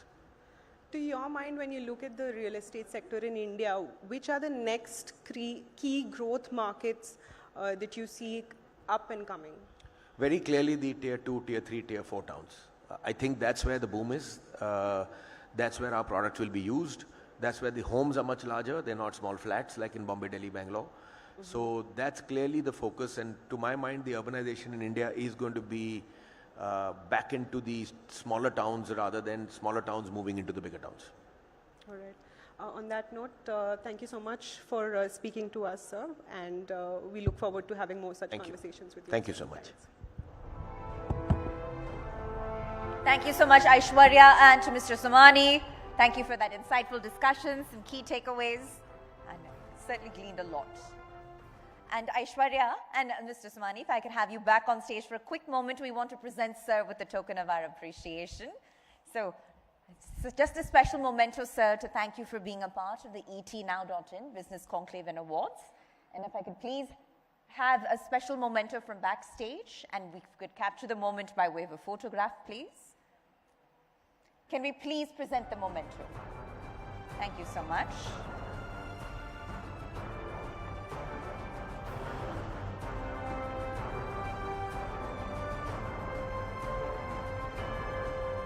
Thank you. And lovely having you join us, Mr. Somani. Thank you so much. All right, and with that, ladies and gentlemen, as per the agenda, we will very quickly now break for a networking, reception and tea and some refreshments. And stretch your legs, meet one another, get re-energized before we dive into our next session. So we'll reconvene in just 30 minutes.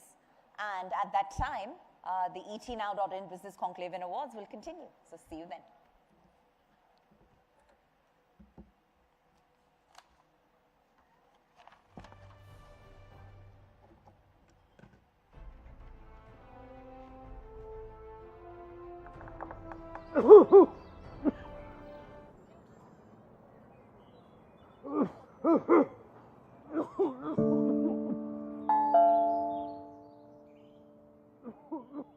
Uncle को क्या हो गया aunty? उन्हें asthma का attack आता है, आज जरा ज्यादा है। डॉक्टर के पास ले जाना चाहिए ना? हाँ, बेटी को फोन किया है, लेकिन उसे आने में 1 घंटा लग जाएगा। 1 घंटा? आंटी बेल बजाते, हमें 2 सेकंड नहीं लगते पहुंचने में।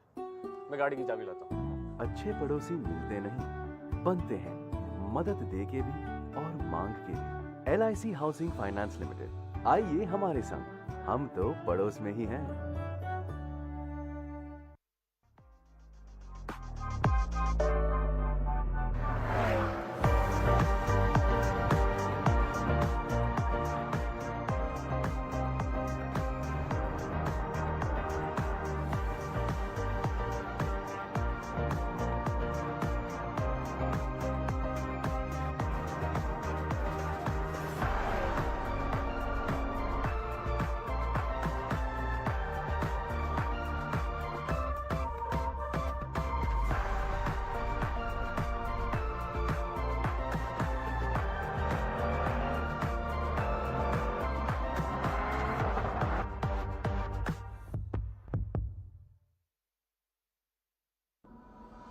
If you seek a land where infinite possibilities meet boundless opportunities, where Asia's longest high-speed automotive testing track runs alongside the world's leading vehicle manufacturers, where 27% of India's organic crops grow across 11 unique agro-climatic zones, where over 300 pharma companies export medicines to 160 countries, where abundant cotton, silk and defense manufacturing hubs thrive alongside emerging industries, where a vast industrial land bank of 1 lakh acres awaits with abundant natural resources at your doorstep. When you find all these possibilities align in one place, you know you are in Madhya Pradesh, the heart of India. Join us at the 8th Global Investors Summit 2025, where Chief Minister Dr. Mohan Yadav advances Honorable Prime Minister Narendra Modi's vision of a developed nation. आप आइए और आपको अगर policy से out of कोई भी जाना हो तो सरकार तैयार है आपकी सारी मदद करने के लिए। Invest MP, a land of infinite possibilities. 24th and 25th February 2025, Bhopal, Madhya Pradesh.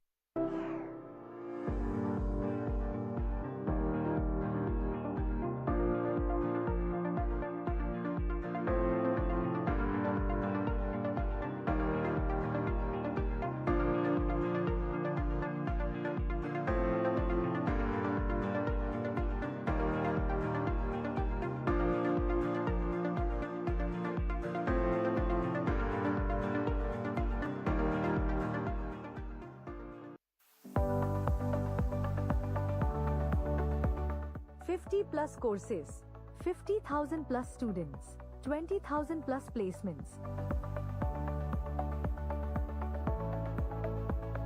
Discover a world of innovation and excellence with our state-of-the-art facilities and cutting-edge labs. Learn from the best minds in the industry, dedicated to nurturing your potential. Beyond academics, we encourage holistic development through vibrant campus life. Stay fit and active with our comprehensive sports facilities. Empower your learning journey with access to extensive resources. Join the ranks of our successful alumni making a mark worldwide. Build lifelong friendships and create unforgettable memories. Get up to 100% scholarship with Lingya's Scholarship Entrance Test. Your future begins here. Admission open now. Apply now.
नमस्कार।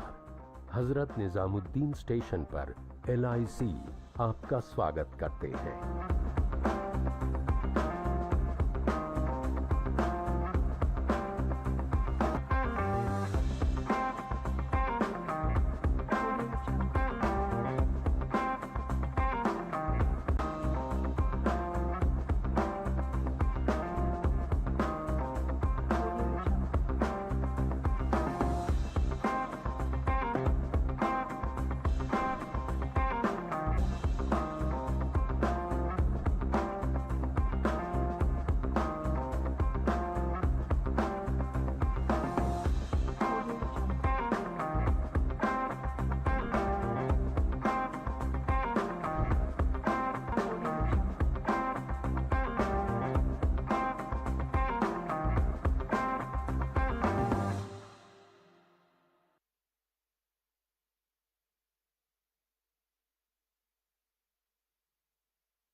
Uncle को क्या हो गया aunty?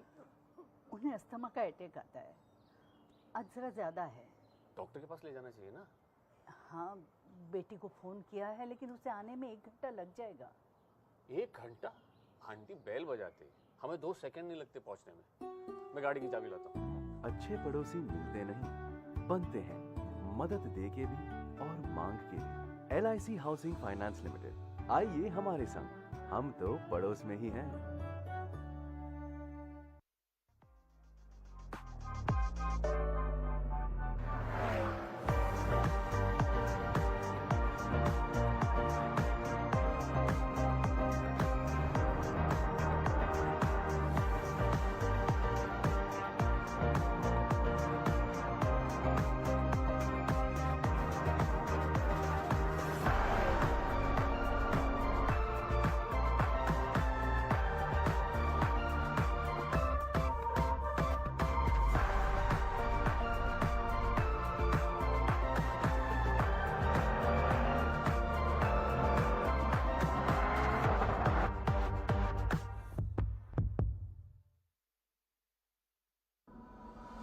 If you seek a land where infinite possibilities meet boundless opportunities, where Asia's longest high-speed automotive testing track runs alongside the world's leading vehicle manufacturers, where 27% of India's organic crops grow across 11 unique agro-climatic zones, where over 300 pharma companies export medicines to 160 countries, where abundant cotton, silk, and defense manufacturing hubs thrive alongside emerging industries, where a vast industrial land bank of 1 lakh acres awaits with abundant natural resources at your doorstep.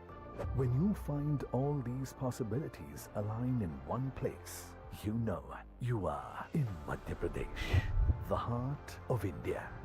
Join us at the 8th Global Investors Summit 2025, where Chief Minister Dr. Mohan Yadav advances Honorable Prime Minister Narendra Modi's vision of a developed nation. आप आइए और आपको लगे policy से out आप कोई भी जाना हो तो सरकार तैयार है आपकी सारी मदद करने के लिए। Invest MP, a land of infinite possibilities. 24th and 25th February 2025, Bhopal, Madhya Pradesh.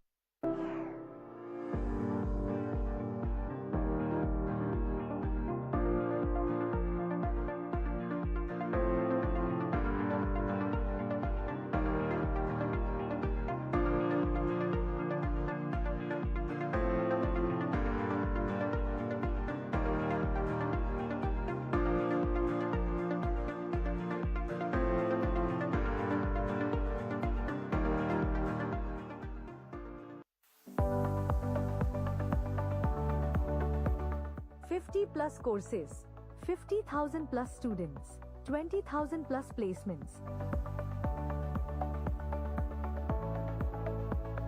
Discover a world of innovation and excellence with our state-of-the-art facilities and cutting-edge labs. Learn from the best minds in the industry, dedicated to nurturing your potential.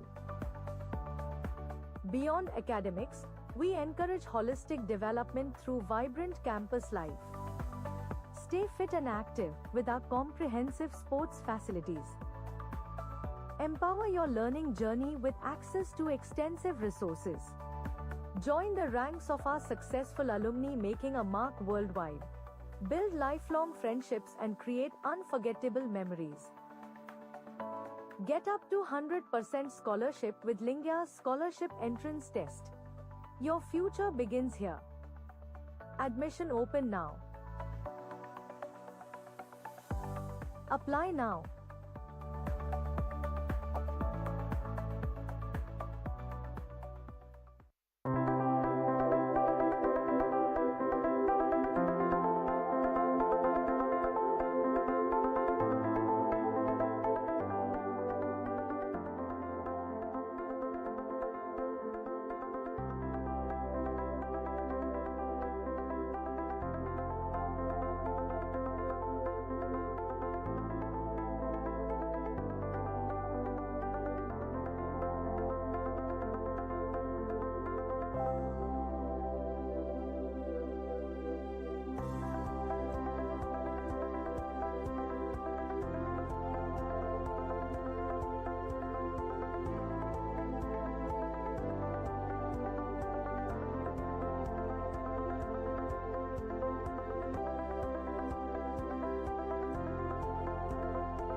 नमस्कार। Hazrat Nizamuddin station पर LIC आपका स्वागत करते हैं।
Uncle को क्या हो गया aunty?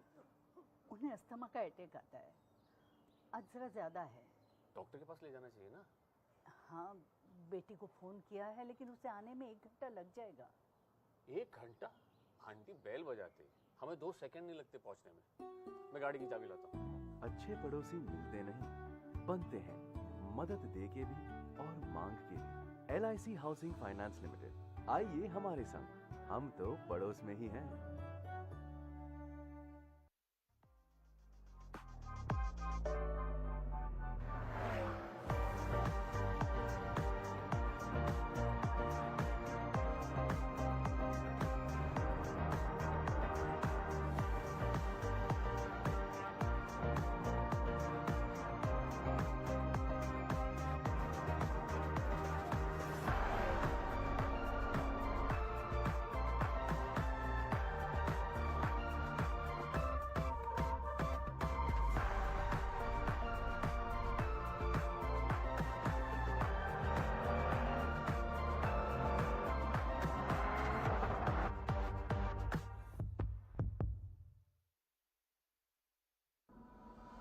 If you seek a land where infinite possibilities meet boundless opportunities, where Asia's longest high-speed automotive testing track runs alongside the world's leading vehicle manufacturers, where 27% of India's organic crops grow across 11 unique agro-climatic zones, where over 300 pharma companies export medicines to 160 countries, where abundant cotton, silk, and defense manufacturing hubs thrive alongside emerging industries, where a vast industrial land bank of 1 lakh acres awaits with abundant natural resources at your doorstep.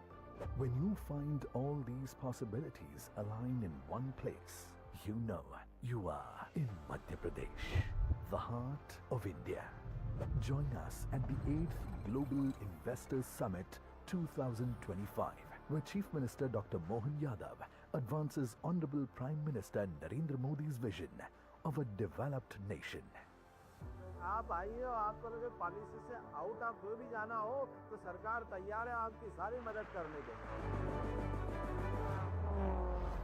Invest MP, a land of infinite possibilities. 24th and 25th February 2025, Bhopal, Madhya Pradesh.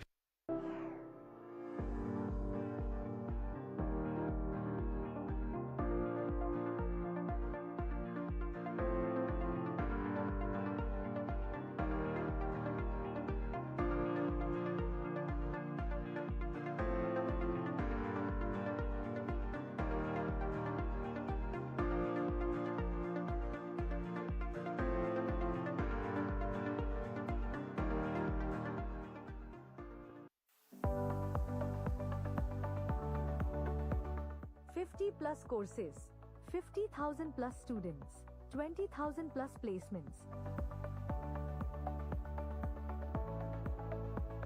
Discover a world of innovation and excellence with our state-of-the-art facilities and cutting-edge labs.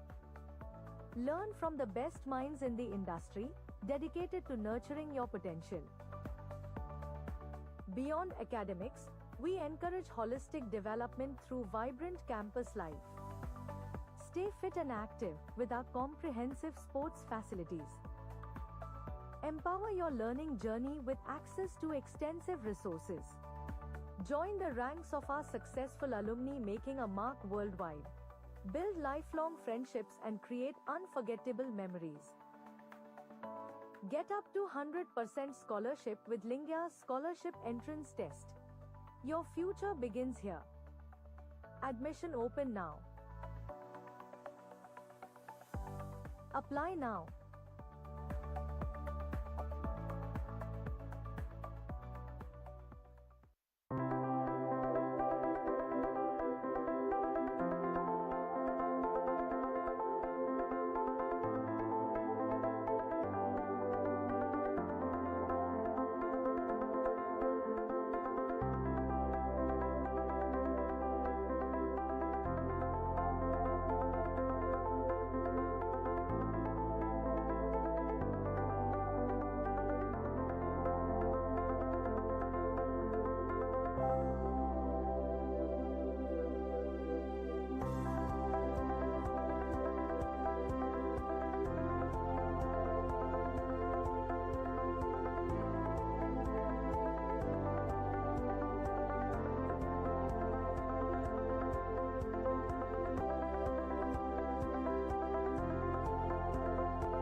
नमस्कार।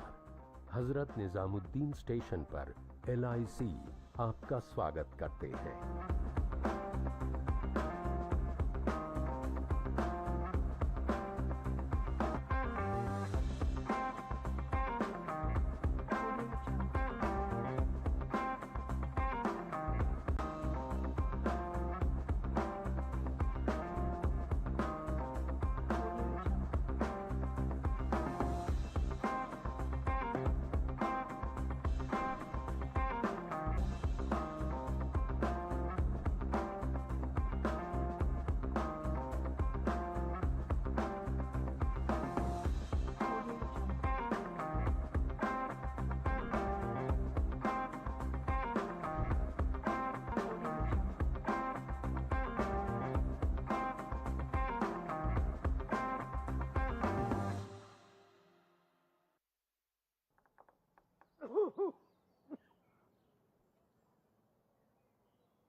Uncle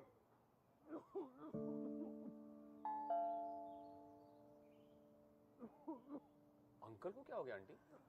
उन्हें asthma का attack आता है, आज जरा ज्यादा है। Doctor के पास ले जाना चाहिए ना। हाँ, बेटी को फोन किया है लेकिन उसे आने में 1 घंटा लग जाएगा। 1 घंटा? आंटी बेल बजाते, हमें 2 सेकंड नहीं लगते पहुंचने में। मैं गाड़ी की चाबी लाता हूँ। अच्छे पड़ोसी मिलते नहीं, बनते हैं, मदद दे के भी और मांग के भी। LIC हाउसिंग फाइनेंस लिमिटेड, आइए हमारे संग, हम तो पड़ोस में ही हैं।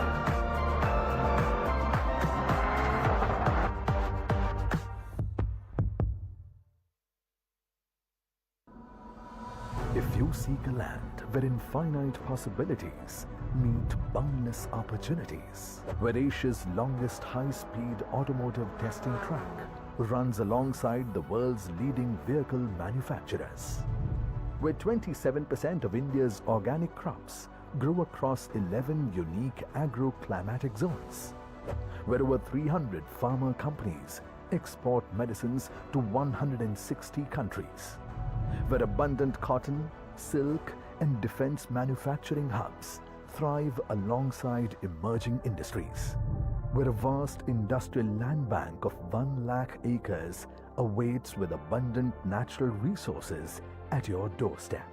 When you find all these possibilities align in one place, you know you are in Madhya Pradesh, the heart of India.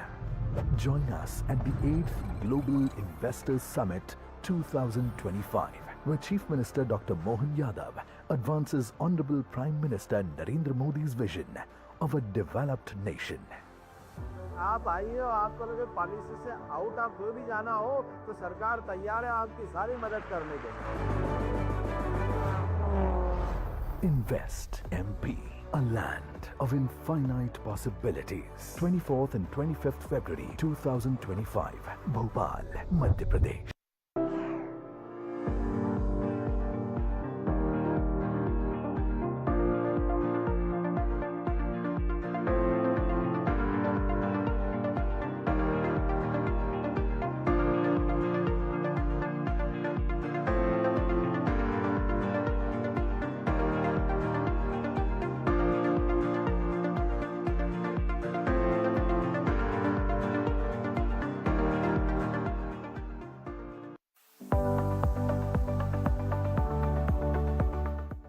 Plus courses, 50,000 plus students, 20,000 plus placements.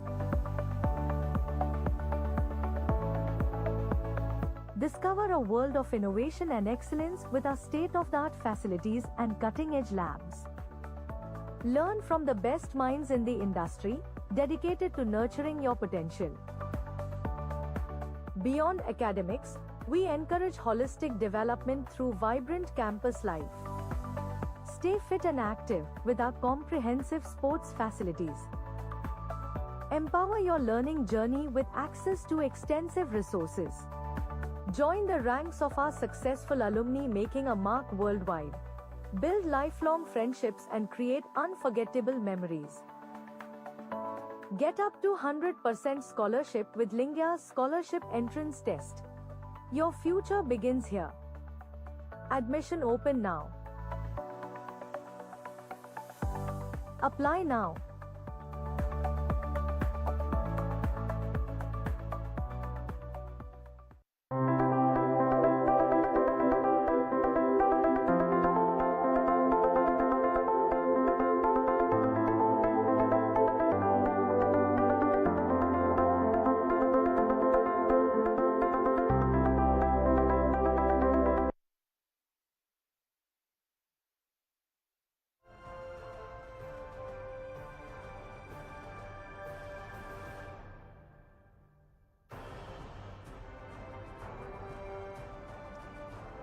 Can we have the mic on, please? Ladies and gentlemen, the honorable guest of honor and the Lieutenant Governor has made it onto the premises, so I ask that you please settle down so we can quickly recommence with the conclave.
All right, ladies and gentlemen, welcome back to the ETNow.in Business Conclave and Awards, and we're joined by the most awaited guest of the evening, our guest of honor, ladies and gentlemen. Please, huge round of applause for our guest of honor, Lieutenant General K.T. Parnaik, Governor, Arunachal Pradesh. It's an incredible honor, a very special moment. So thank you for being here and for gracing the occasion. We're incredibly blessed to have you amongst us. And on that note, ladies and gentlemen, if I could ask the entire audience, the entire gathering to please rise for the national anthem.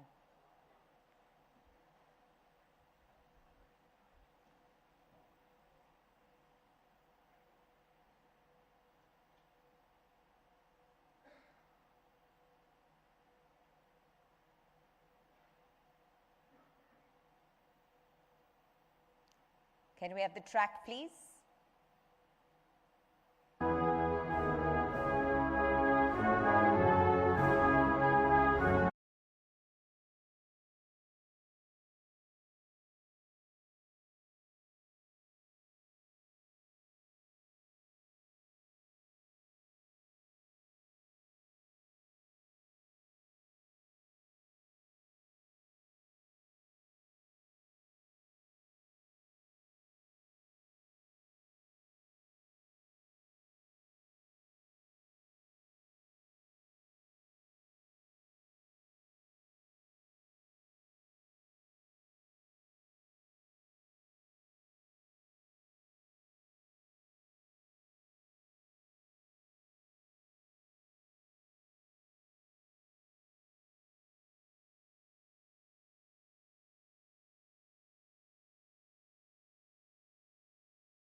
And we couldn't possibly pass up the opportunity to engage with the Fireside chat, to hear his thoughts, his vision, his mission, and his future outlook as far as the country is concerned. So on that note, ladies and gentlemen, if I could please invite colleague Prashant Singh, editor with etnow.in and etnowswadesh.in, to engage in a fireside chat with our guest of honor, the Governor and Lieutenant General K.T. Parnaik, Governor of Arunachal Pradesh. If I could please have both of our gentlemen on stage. Sir, if we could kindly welcome you to join us on stage for a one-on-one fireside chat with our colleague Prashant. Please, sir, you could do us the honors by joining us on stage. Keep the applause coming, ladies and gentlemen. The most awaited guest of the evening is finally with us. He's arrived.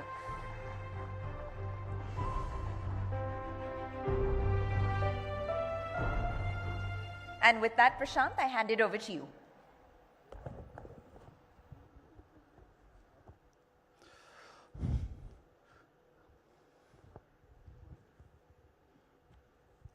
A warm welcome to everyone. Personally, I am very, very excited for this fireside chat because this is a fireside chat and I am sitting with a firebrand Indian Army officer. I have zillions of reasons today for being excited. He's an actual celebrity, a real-life hero, a third-generation Indian Army officer, alumnus of Sainik School Riva, then National Defense Academy, then Rajputana Rifles officer, Operation Parakram, first Maharashtrian to take over the super prestigious but extremely challenging Northern Command, then Yudh Seva Medal in 2003, Operation Parakram Yudh Seva Medal in 2010, Param Vishish Seva Medal in 2012, picture abhi baki hai. These are just to name a few.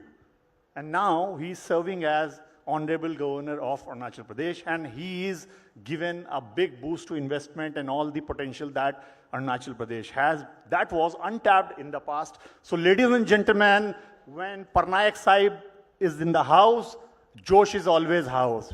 Josh is always high. Big round of applause.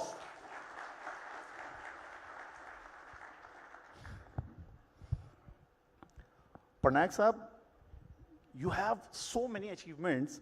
The kind of bloodbath we are witnessing in the stock market, people nowadays don't have these many stocks in their portfolios. Itne achievement, kaise, what is the secret of your energy? First of all, the entire life dedicated to the nation, in service to the nation. How? Thank you very much. I'm delighted to be here with the ET, and I thank you for giving me this opportunity to come here and speak. You've asked me about my personal achievements. Well, we'll be speaking a lot on Arunachal also. So let me start by saying that I came from a defense family. I am a third-generation officer. We were three brothers, all joined the armed forces. My younger brother retired as a lieutenant general also. He was Director General Border Roads. And the youngest one retired as an air commodore from the Air Force. I was ejected from my home at the age of 9 years, and I went to Sainik School Riva, which had just been established. So we were part of the pioneer batch of the school in class 5. The journey started from there. It was so much of confusion when we joined. Most of the children were crying because they were homesick. Their parents had left them in the school for the first time. They were moving out of the house. 50% of the children who joined with me did not even speak English. They were not so well endowed. It is to the credit of our principal and our teachers that they molded us. Our school motto was Vidya Vala, knowledge is power. And indeed, the initial phases in the school, the concentration was on education, but there was an equal amount of focus on extracurricular activities, sports, hobbies, debates, declamations, and we grew very fast, I think. The very fact that the school in its third year was competing with the colleges in that region and beating them in games, it showed the type of training that we were receiving there. The school molded us, and we started becoming self-sustaining. A lot of self-confidence came into us when we were at school. The school building was donated by the erstwhile Maharaja of Rewa, Mr. Martand Singh Ji. Rewa was a God-forsaken, lonely place. It had no airport, no railway station, and the only bus I saw when I joined was, it said, Rewa se Sidhi. So I asked my mother, "Ye Sidhi kaise jati hai?" So she told me, "Sidhi to gaon ka naam hai."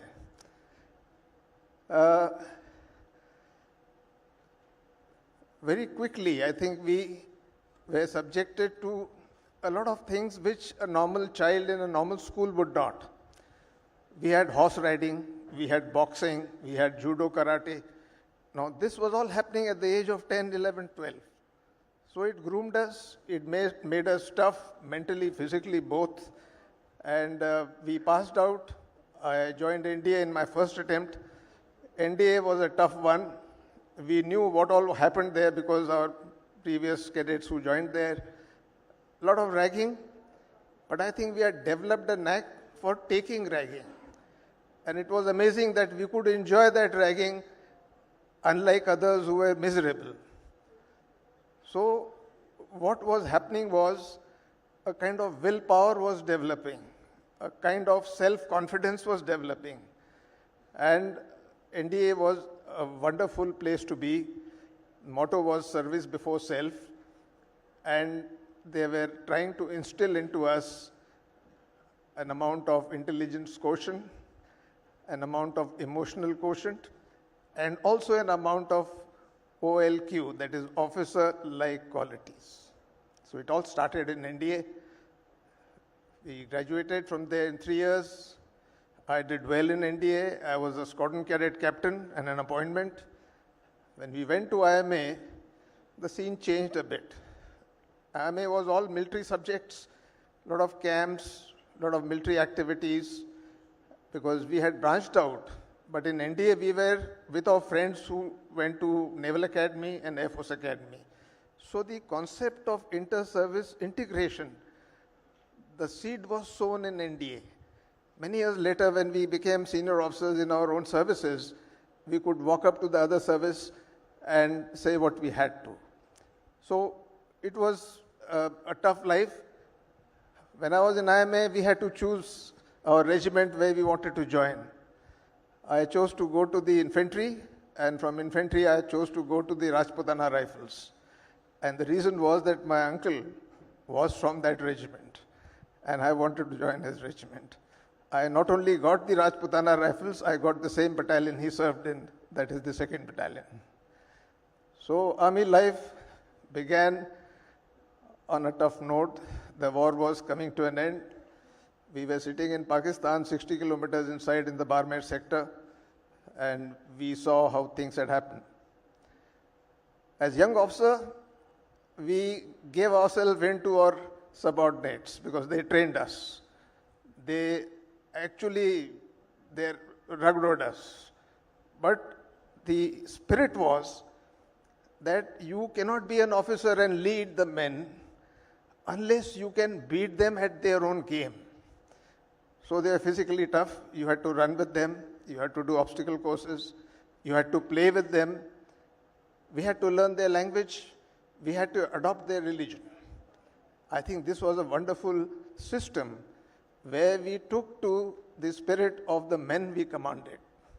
And the reason was, in IMA, when we passed out, the last step when we crossed, you read a quote there in the Chetwood Hall, "The safety, honor, and welfare of your country comes first, always and every time. The honor, welfare, and safety of your men you command comes next. Your own ease, comfort, and safety comes last, always and every time." So this got embedded in the officers who passed out from there. As an officer, I did well on my courses. I had good assignments. I was instructor in Indian Military Academy, then instructor in the military training team in Bhutan. I qualified for the Staff College, which was a very prestigious assignment. And then I had a spate of assignments in very important directorates and places. I was posted to military operations, military intelligence, military op logistics, military secretary, and perspective plans. I had 6 tenures in this place called Delhi. When I every time I told them, send me somewhere else, don't send me to Delhi, but I kept coming here. My last assignment was the Director General of Perspective Plans, and I was responsible for transformation and modernization of the Indian Army. So that was a great experience, and we were looking at the capability of our armed forces vis-a-vis the threat scenarios on both the western and the northern sectors. I commanded a brigade in Kupwara, that time of Parakram. We almost went to war that time, but we learned to understand the psyche of the Pakistani soldier.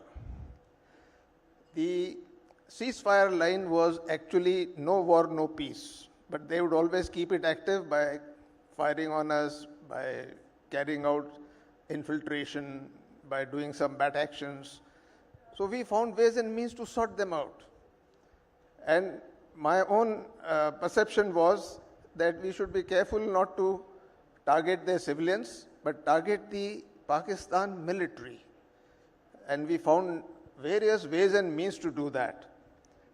I was able to block a road along the Kishanganga Valley, which was used for them for stocking their areas in the northern areas.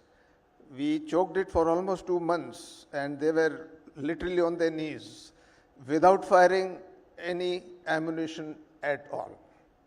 So we learned the ways and means to deal with the adversary, where you don't have to pound him with, weapons like mortars and artillery. If you are sitting in the bunker, he used to fire thousands of rounds, not a person had a scratch. So it was wasted. Similarly, when I became a divisional commander, I commanded the Sikkim division. So we saw a lot of the Chinese in the Chumbi Valley, and we got to understand them. 2005, relations were better.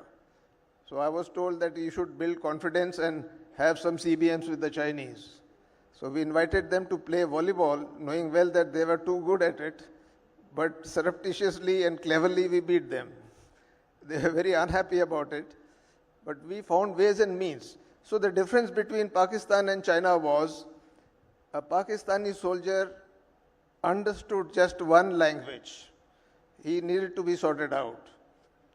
जिसे हम हिंदी में कहते हैं कि Hunter के बगैर काबू में नहीं आते हैं. Whereas as far as China was concerned, they were very they were treacherous, they were deceptive, they always worked indirectly, they said something, they did something else. So I learned that they are actually programmed when they come to an area to do a task. So I didn't have to fight them, I had to just disturb that programming. We found ways and means to do that. And much later, when I was commanding the Northern Army, I had to deal with a lot of nonsense there. There were a lot of intrusions. You've heard of what happened in Galwan. So that was happening in my time also. I flew to those areas many times. I stayed there, spoke to the people, and we embarked on a strategy of quid pro quo. You see, the agreements with China forced us not to use our weapons. The line of actual control with China is not delineated on the maps. Indian Army was the only army in the world which was guarding a line which doesn't exist. You can imagine the problems. How do we tell our Jawans where is our line finishing and where is they starting? On our maps we had 3 lines. One was what the British had left, other was what Chinese were perceiving, and third was what we were perceiving. So to guard those areas, we really had to be very, very alert.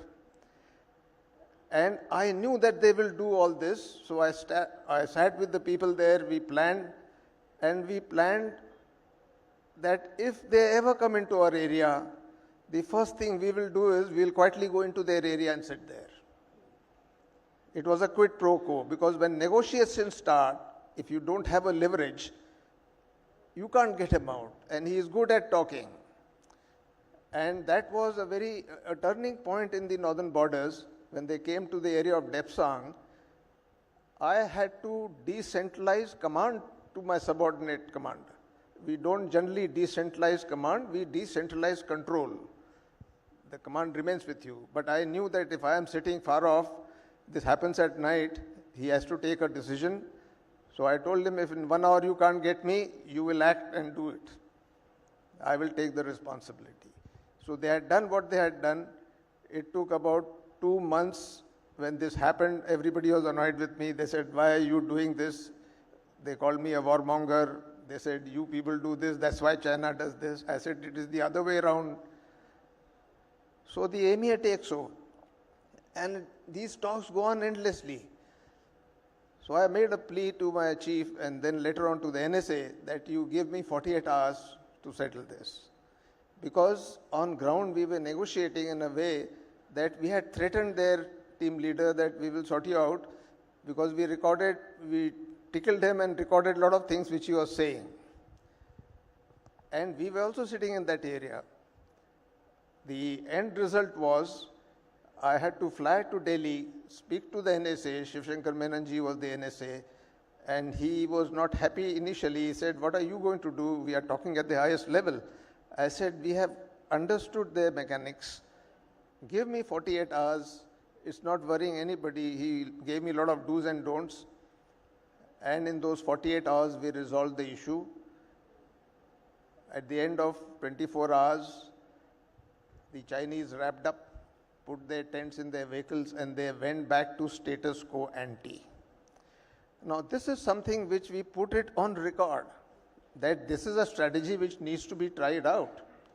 Unless we do this and we have some leverages with them, they will continue to annoy and harass us. It is unfortunate what happened in Galwan. If only we had done some quid pro quos when large number of people came in. We did it. Though late, we went and occupied the Kailash range. Well, rest is history. So Northern Command was the most challenging command I had. We had Chinese on the north and east. We had the Pakistanis on the west. We had radicalization in the Kashmir. We had terrorism in that area. And of course, the media, otherwise the situation was very vitiated. I think that was the best command that I had, because there were so many challenges. And we faced that. We were able to ensure that peace and calm came there in 2011-12. And we reduced infiltration. I think when I retired from there, I was involved in India Foundation. I was advising them. And there was a lot of talk on how to deal with Pakistanis and what to do with Article 370. It was removed in 2019. So that was my innings. I served for 41 years and 3 months in the army. I had a lot of opportunities to serve out of the country. I was assigned to a UN mission in Angola in Africa, which was also a very dangerous mission where the rebels shot our aircraft. We lost 30 people. And if that was not good enough, the government in anger shot another aircraft of ours. I was chief of staff of the mission. The force commander repatriated in disgust.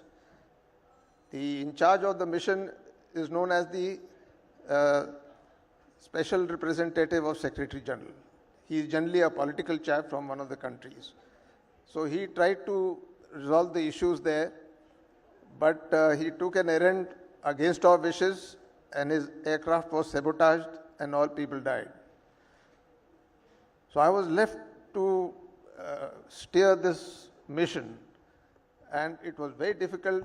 I don't know, I can't narrate the whole thing, but all I want to say is that not only we did it, our officers and men were held hostage by the rebels. We rescued them on our own. And the end result was the mission had to close, but we didn't know how to extract our people who were all over the country. So we took some wonderful ways to do so. and everybody repatriated to his country without any more loss. I think those were very good experiences that I had. And I dare say that the entire aspect of grooming, the experiences we have had on these field areas, gave us that kind of confidence that we could lead. To tell you, Northern Command, in pure numbers, is the largest command in the world. I was commanding 4.5 lakh troops. I think there can't be a bigger command than this. And I'm very fortunate that I got that opportunity to do so. So Parnaik sir, there is a saying, once a soldier, always a soldier. And soldier is a mentality. He is always on mission. So right from this illustrious career and remarkable journey in military, intelligence, army, everything, now you are the Honorable Governor of Arunachal Pradesh. So what's your mission when it comes to investment in Arunachal Pradesh? Okay, thank you. Let me add 2 more facets before I come to answer this question. In my service, I was always looking for new ways of doing things. I was innovating, I was trying to use technology, I was trying to find indirect means and methods, and I succeeded mostly. In Northern Command, when I found that situation was getting in control, but it was not changing, I took it upon myself to experiment whether I can use a soft power as well as a hard power. And I devised a strategy of perception management. Perception management was, in a way, our center of gravity in J&K was terrorist. We thought if we eliminate the terrorists, the problem will go away, which it did not for so many years. So we started using the soft power. I went to all the social networking sites. I saw the rapid radicalization there. So we adopted a few measures. Let's say everybody told me that we used to do a lot of sadbhavana there in J&K. And we ran 2,000 medical camps, veterinary camps, we built bridges, we saved them from disasters, we took them on integration tours, we ran 55 schools there.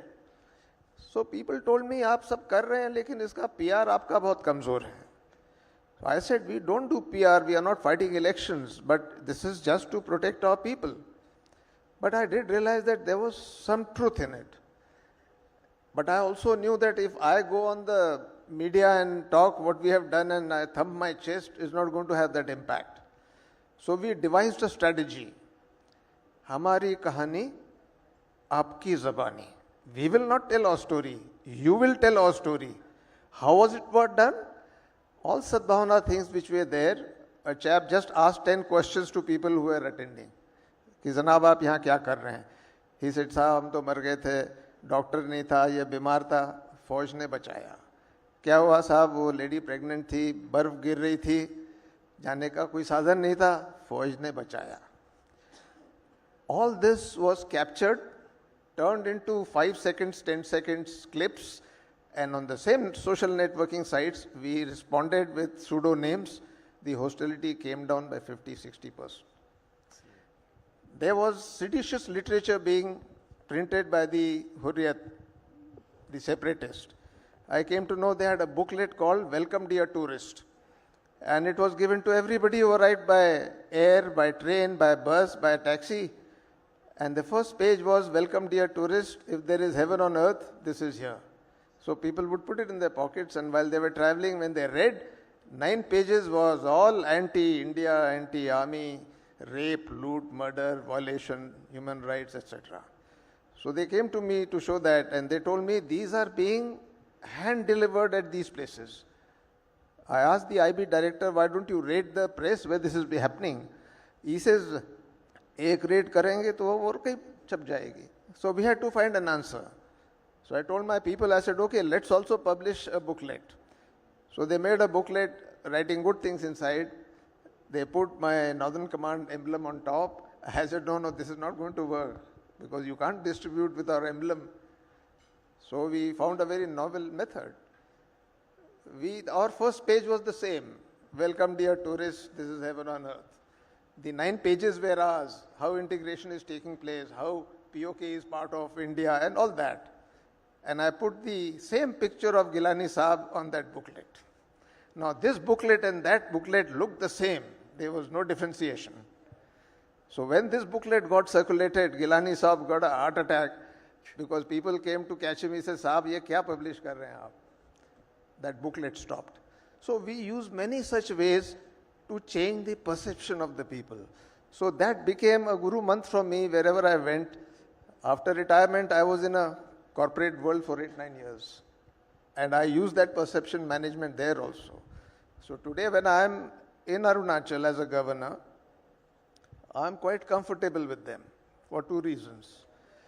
One reason is today the charter and the functioning of governors has changed.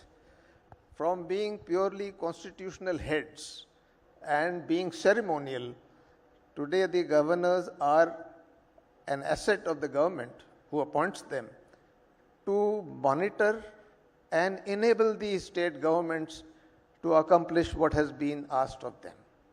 So we have become enablers, and my way of functioning there is that I can advise the government on almost everything, on financial issues, on political matters, on security, because that state is a sensitive state. And we are trying to improve the systems. As a chancellor of all the universities, I am able to directly interact with the students, with the professors, and we are trying to bring good things into the being. For example, I said, if you want to make a good citizen of your students, there are 3 things which are necessary. And this comes from my own experience. They should be educated, they should be disciplined, and they should be motivated. Shikshit, Anushashit, Prerit. Ye Guru Mantra hai. Don't go out of this premise. And I am saying this with a personal experience. When we were in NDA, we used to say a prayer in the morning before the day started.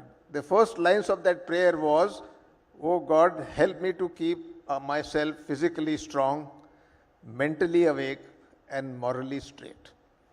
I think these 3 things were enough to live a whole life on. And I'm very proud to say that I lived my life in the army on these 3 wonderful issues. So I am quite comfortable. I am able to participate. I meet people, I join them for the celebrations, I travel a lot, and I am able to connect with them. And we are trying to bring a lot of, you see, so many yojanas are being run by the government. So I asked them, I said, well, how are you helping it? So I went to a school where the small children sang a song. The 2 lines of the song was, Desh hame deta hai sab kuch.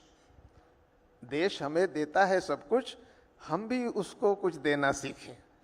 So I quote the same thing to them, that how are you enabling these yojanas to succeed? How are you volunteering to do things? So things move, we have a good connect, and I suppose that's the best way to, be an enabler in the state. So Parnaik Sahab, Arunachal Pradesh is very important state, hill state in fact, especially is the part of northeastern region when it comes to investment and especially tourism. So tourism economy is one of the big economy. Also, when new investment is coming in, people try to install the projects. So for that they need land. Land acquisition is a big bottleneck there. So what are your thoughts on the land reforms and what is your vision on this and what is Arunachal doing about this? Yes, Arunachal is the largest state in Northeast area. It has the smallest population. But it is a green state. 80% and more of the state is covered by forest.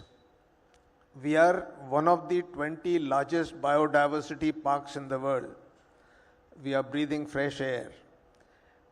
The population there they are simple, they are all tribals. There are 26 tribes and 100 sub-tribes who have their different languages, different scripts, different way of dressing, but they have one common language, which is Hindi. It is amazing to know that in Arunachal, everybody speaks good Hindi. Everybody follows English. So the ease of doing business in Arunachal is immense. Having said that, Arunachal does not have proper land legislations. There is no survey. The land has traditionally belonged to the tribes, to the people and to the villages. Now, it has relevance because they take care of the land. These tribes actually live with the nature. But when we are in the development mode, all infrastructure projects need land.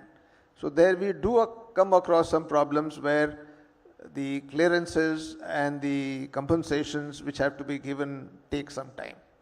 So we have already advised the government that you need to do a land survey and ensure that those which are being tilled by the people in and around their villages surely belong to them, but the rest of the land has to belong to the state. They have realized this issue. So they have brought in some reforms in an indirect way. They have an act by which the land parcels have been identified where investors can come and set up industries. So if a governmental industry is going to be put there, they can take it on lease for 50 years. If it's a private organization, he gets that land for 99 years on lease. So that problem has been overcome. Secondly, the act that they have enacted, the investment and they also have enacted a act of ease of doing business, and they run a dashboard on which they monitor all this. The open one window clearances are being done. It runs on the similar way that the national scheme of single window clearance is concerned. So the land thing is being resolved, and I'm sure they are seeing the advantage of industry, advantage of tourism coming to their country.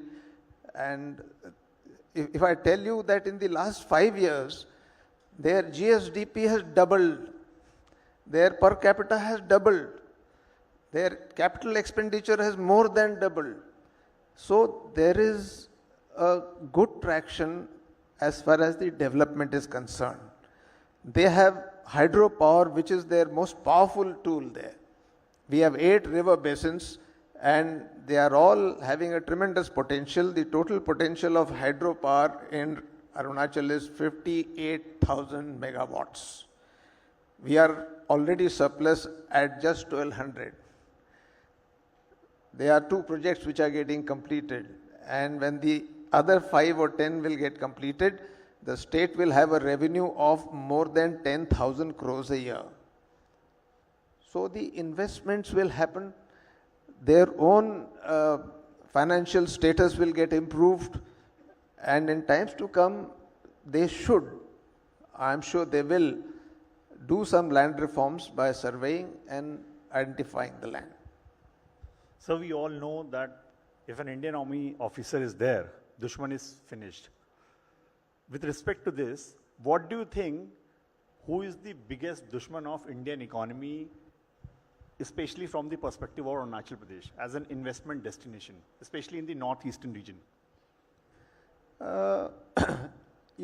Structurally, Northeast has changed a lot. I have served there in 70s during the Naga insurgency, the Mizo insurgency, the problems we have had. In fact, all the states in Northeast except Arunachal went through insurgencies. Arunachal was the only state which had no rebellion.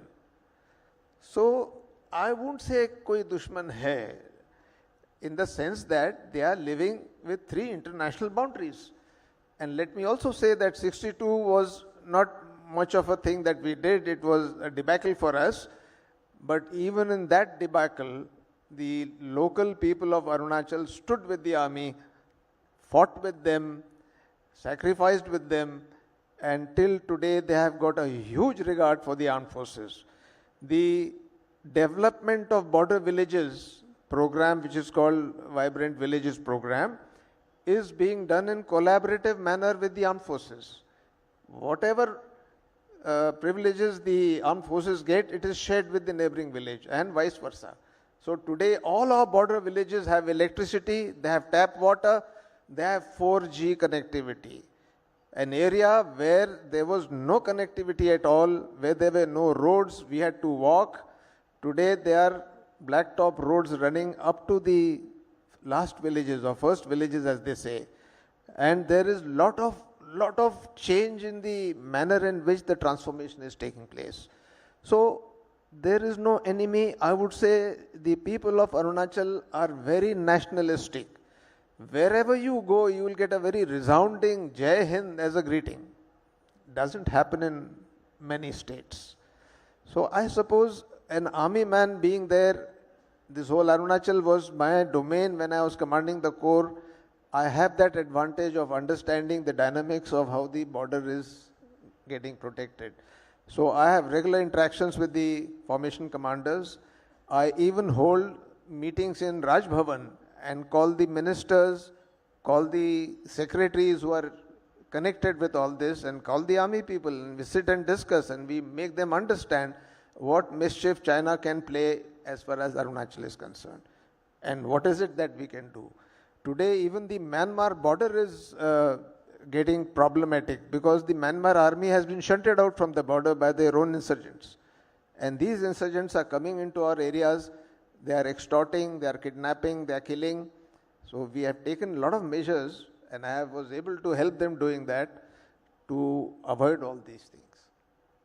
So one last thing, you have such remarkable career, journey, historic achievements. One message that you want to give to today's youth from the Times Network platform, one line message for inspiration, motivation.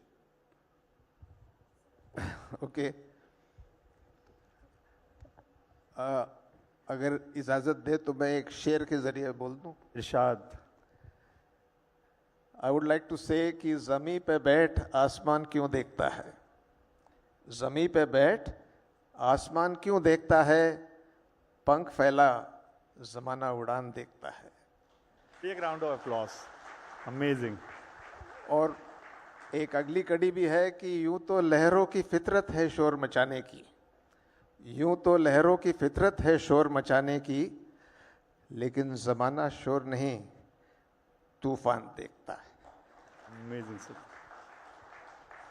Thank you, sir. Thank you so much. We feel so fortunate, blessed, and we got goosebumps listening to the entire journey and everything. Thank you so much for the valuable insights, and thank you so much for your time, sir. Thank you very much.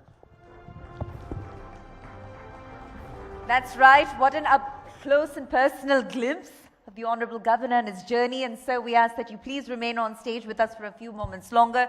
Thank you, Prashant, for that interactive back and forth and for asking all the right questions. And now, if I could please have Rohit Chadda on stage to present the next set of awards. So, Honorable Governor, here at the ET Now Business Conclave and Awards, we bestow our honors on some of the most recognizable achievements across industries, and we ask that you please join us in presenting the next set of awards. So with that, ladies and gentlemen, it's incredibly special to receive an award at the hands of the Honorable Governor alongside Rohit Chadda, and I won't spend even a moment longer. I'll dive right into the awards presentation. So our first award to be presented by the Governor is Excellence in Real Estate Most Trusted Developer, and the winner is County Group. Could have County Group on stage, please, quickly. It's a brand that is redefining luxury living, and from delivering Noida's first luxury project, Clio County, to the ultra-luxurious County 107, we invite Mr. Karan and Mr. Aditya Agarwal from County Group to receive this incredibly prestigious award from the Governor himself. County Group, ladies and gentlemen, Excellence in Real Estate Most Trusted Developer.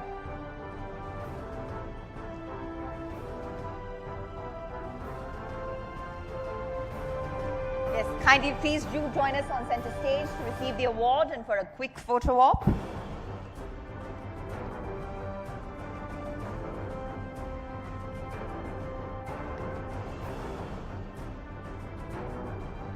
All right, ladies and gentlemen, with that, we will move on to our next category, which is Excellence in real estate development.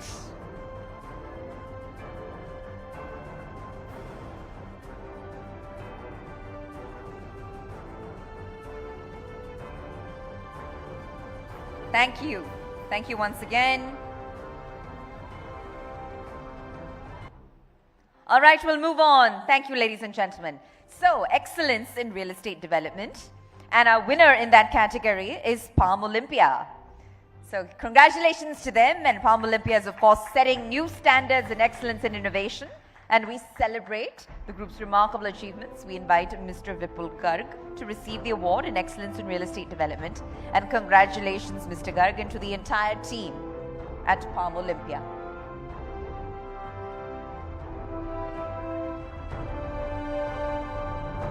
All right, and with that, we move on, ladies and gentlemen, to super luxurious residential project of the year.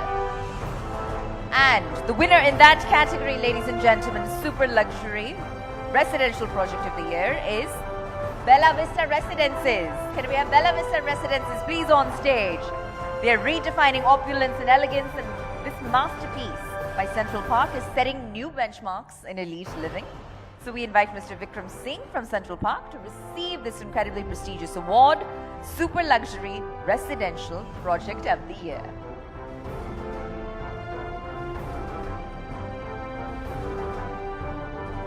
Thank you. Thank you, sir. And with that, we move on to Leading Township of the Year. And the winner in this very competitive category, Leading Township of the Year, is Central Park Flower Valley. Let's please have the team on stage. They are a visionary blend of luxury, nature, and world-class amenities. And we invite Mr. Ankush Kaul, President of Sales, Marketing, and CRM from Central Park, to receive this incredibly prestigious award from the Governor himself. Ladies and gentlemen, Leading Township of the Year, Central Park Flower Valley. All right. And with that, we move on to Leading Residential Hospitality Experience.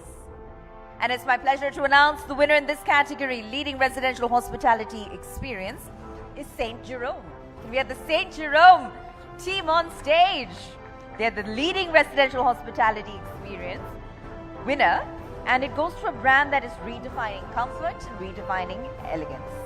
Mr. Rajit Sardana, President Hospitality from St. Jerome, joins us on stage. And congratulations once again on this incredible honor in this highly coveted category. And from there we move on to Brilliance in Expat-Friendly Service Departments. And the winner in this category, Brilliance in Expat-Friendly Service Departments, is the Room Central Park Resorts. Let's have that team back on stage. Congratulations once again. And they're a benchmark in luxury, comfort, global living standards. And Mr. Vikram Singh, the president from Central Park, is once again amongst us to receive this second award of the evening. Yes, ladies and gentlemen. All right. And now we move on to Excellence in Corporate Finance.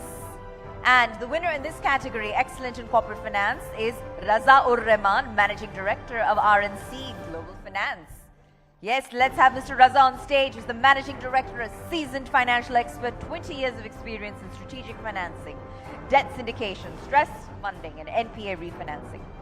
He's successfully advised corporations, revitalized sick units, and driven business turnarounds across India with his deep financial expertise. Excellence in Corporate Finance, ladies and gentlemen. Congratulations once again, Mr. Rahman. From there we move on. Pioneering Excellence in Education. And the winner is IMT Faridabad. Let's have the IMT Faridabad team on stage. They're a pioneer, innovating in learning. And we honor Ravi Kumar Handa, Principal Director, for his outstanding leadership and commitment to academic brilliance. Pioneering excellence in education, ladies and gentlemen. Congratulations, IMT Faridabad.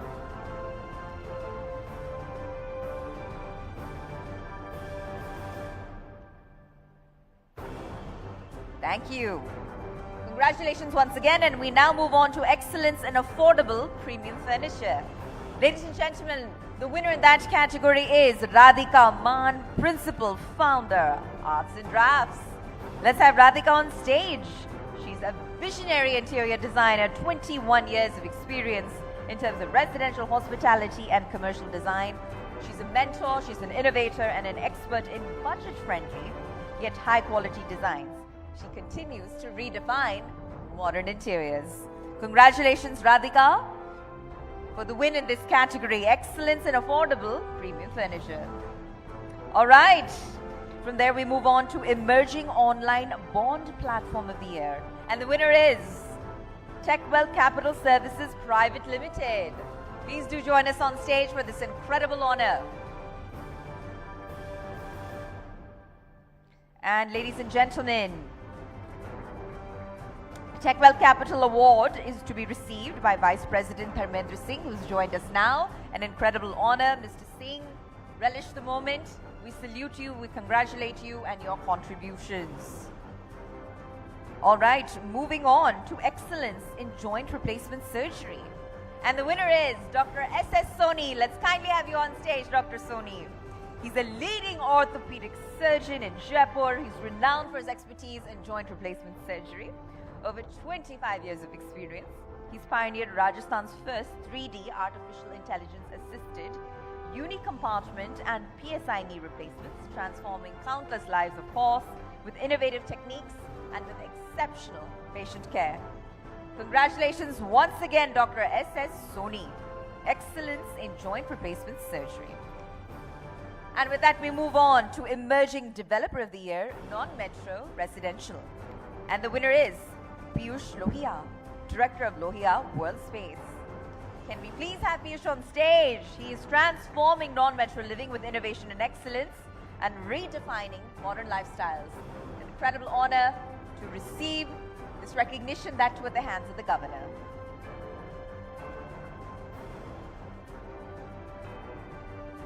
All right, and with that we move on to Excellence in Academic Achievement. And ladies and gentlemen, the winner in this category, Excellence in Academic Achievement, is Anurag Mishra, Founder and Chairman, Sidhant Suri. Let's please have you on stage, sir. He's recognized for their outstanding contributions to education, and we congratulate Anurag Mishra, the Founder and Chairman, for his visionary leadership. Excellence in Academic Achievement. Anurag Mishra, Founder and Chairman, Sidhant Suri. Thank you, and with that we move on to Excellence in Digital Marketing Agency. And the winner is, ladies and gentlemen, the winner in this category is Anuj Saluja, Founder and COO of Integrated Patrika Media Private Limited, or digicrocs.com. Congratulations! So Integrated Patrika Media Private Limited, or digicrocs.com, is honored for its excellence across the industry, and we congratulate Anuj Saluja, Founder and COO, for his visionary leadership in driving success. And with that, ladies and gentlemen, we move on to Rising Star in MEP Projects. And the winner in this category, Rising Star in MEP Projects, is Ravi Kumar Handa, Principal Director, Trio Zone. And Trio Zone has quickly made its mark in the industry, ladies and gentlemen, with its commitment to quality, precision, and cutting-edge solutions. To receive this honor, please join me in welcoming the dynamic duo of founders, Mr. Satish Shinde and Mr. Yogesh Angne, on stage.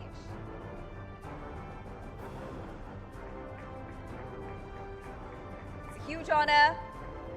We ask that you relish the moment. It's very special.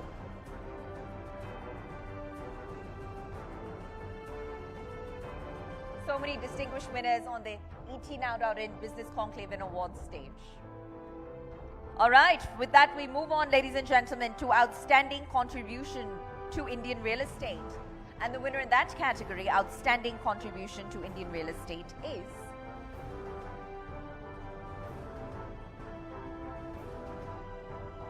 Outstanding Contribution to Indian Real Estate, Kohinoor Group, Pune. Let's please have them on stage. If we could have Ajinkya Sidhant, Sarvagod, Vice President Engineering at Kohinoor Group. He has over 20 years of expertise leading multi-billion rupee projects like Virat Kohli's luxury villa for one, in orbit Mall Pune, and several premium residential landmarks. Kohinoor Group Pune, ladies and gentlemen, outstanding contribution to Indian real estate. All right, with that we move on to Excellence Education.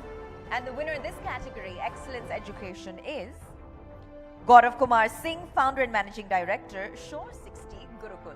Let's please have them on stage. And Shore 60 Gurukul is honored for its exceptional contribution to learning. We recognize Gaurav Kumar Singh, the founder and the managing director, for his visionary leadership and excellence in education. Congrats on this well-deserved achievement, sir. All right, and with that we move on to our next category, ladies and gentlemen, which is Luxury Developer of the Year. And this goes to Arise Group.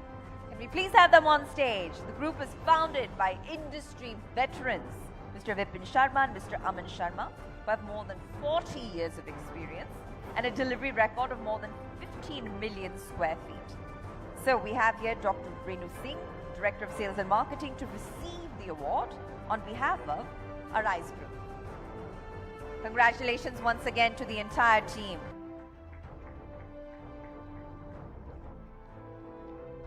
All right.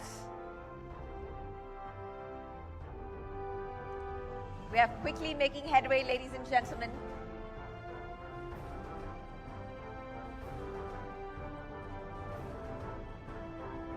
And we now move on to Emerging Entrepreneur in Cybersecurity, another highly competitive category, and the winner is Deepak Kumar Nath. Let's have Deepak on stage, please, the dynamic managing director and CEO of ThreatSys. He's a pioneer in cybersecurity innovation, securing businesses, financial institutions, and government initiatives across India and beyond. A self-made millionaire by the age of 20, he's been instrumental towards protecting critical infrastructure, enabling digital trust, and empowering organizations with cutting-edge security solutions. Deepak Kumar Nath, huge round of applause for him and a congratulations once again. With that, we move on to our next category, Excellence in Intellectual Property and Technology Law. And our winner is Dinesh Jotwani. Can we please have Dinesh on stage to accept this very special honor, that too at the hands of the Governor.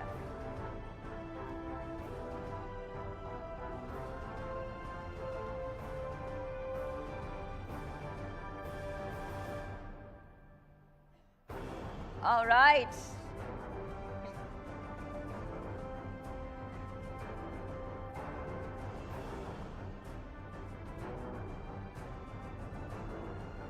Let's capture the moment.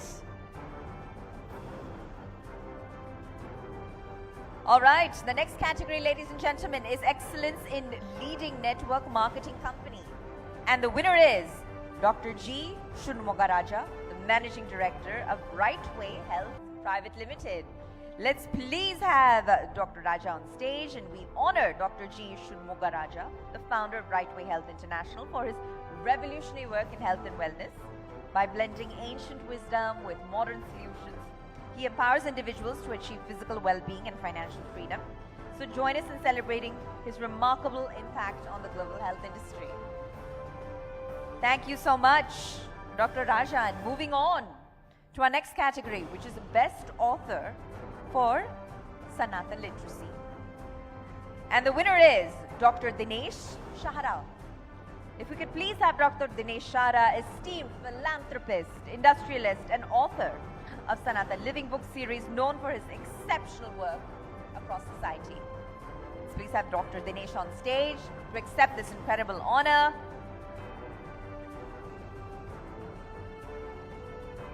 A photo op to capture the moment.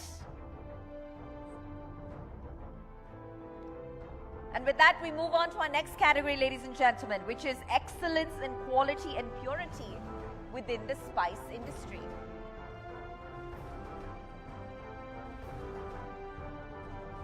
Congratulations, our heartiest congratulations once again, sir.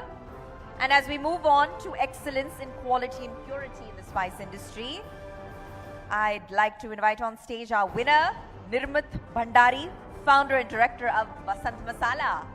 Let's have Mr. Bhandari on stage to accept the honor at the hands of the Governor. Congratulations once again, sir.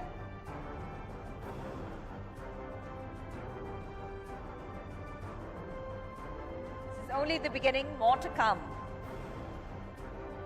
All right, and with that, we move on to most trusted packaged drinking water brand. And that goes to Nayan Shah, founder and director of Clear Water. Let's have Nayan Shah on stage. And there we go. So the Clear Water, face of Clear Water is right here amongst us. Congratulations. Please do receive this honor as a token and a symbol of our recognition for your accomplishments. All right, and with that, ladies and gentlemen, we move on to excellence in defense entrepreneurship. That's an exciting one.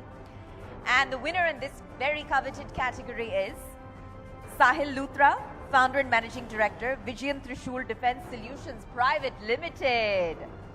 That's right, sir. He's a visionary leader driving excellence in defense entrepreneurship. He has a legacy of integrity and ambition. He's strategically expanded his portfolio into India's critical defense sector, actively participating in defense procurements. He's committed to strengthening India's security landscape. His upcoming investment in a leading defense company reaffirms his dedication to national stability, growth, and innovation. And with that, we move on to emerging entrepreneur.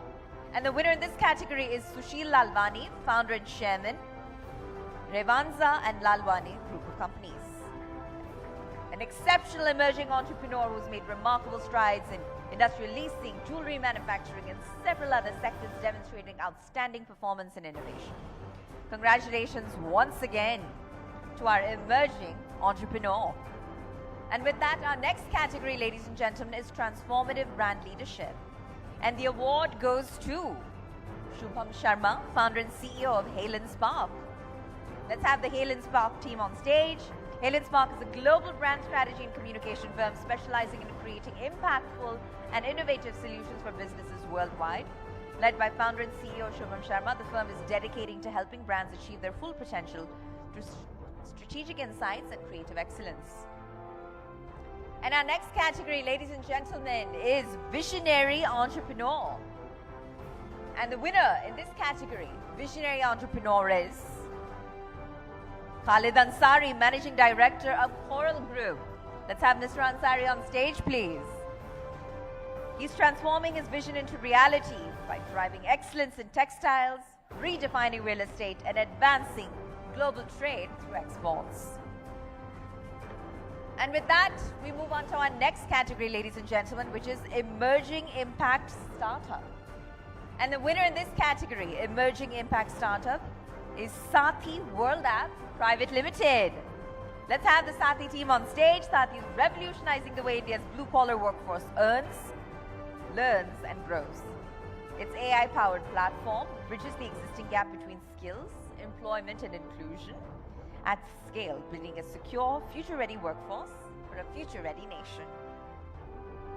Excellent. Congratulations.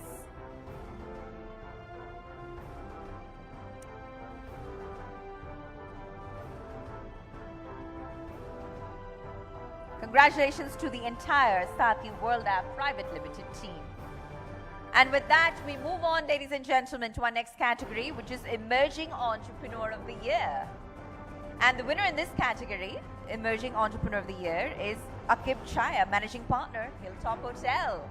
All right. The dynamic entrepreneur from Kashmir, excels in hospitality, recreation, and real estate, leading key organizations. He's made history in 2023 as the youngest top-voted leader in the Kashmir Chamber of Commerce.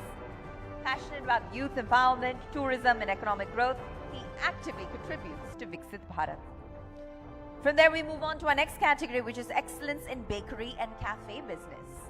And the winner, ladies and gentlemen, is Junaid Farooq Rafiki, proprietor of Black Bear Brew. So it's Kashmir's fastest growing and most celebrated bakery chain. Under the dynamic leadership of the young visionary Junaid Rafiki, Black Bear Brew has redefined luxury, taste, and innovation, setting new benchmarks in the culinary world. A true symbol of excellence, and congratulations. And with that, we move on to Excellence in Mahindra Tractor Sales and Services, Jammu and Kashmir. And the winner is, ladies and gentlemen, Arshad Vani, Managing Director, Kohimaran Motors. Kohimaran Motors is setting industry benchmarks in Mahindra tractor sales and services across Jammu and Kashmir. We honor Arshad Vani, Managing Partner, for his excellence and for his leadership. And with that, we move on to excellence in prestige artisanal luxury brand. And the winner is Tariq Ahmed Dar, Managing Director, Pashmakar. So this is an artisanal brand that is dedicated to preserving centuries-old heritage and hand-woven, hand-embroidered pashmina shawls while bringing dignity and respect to the artisans. With over 400 artisans, it strives to make pashmina India's national pride and inspire the younger generation to embrace this craft, ensuring its legacy continues over future generations. With that, our next category, ladies and gentlemen, is Excellence in Business Leadership. And the award goes to Subhash Dawar. Can I please have Subhash on stage to receive the very coveted Excellence in Business Leadership Award at the hands of the Governor. Thank you and congratulations once again, sir, on this very special honor.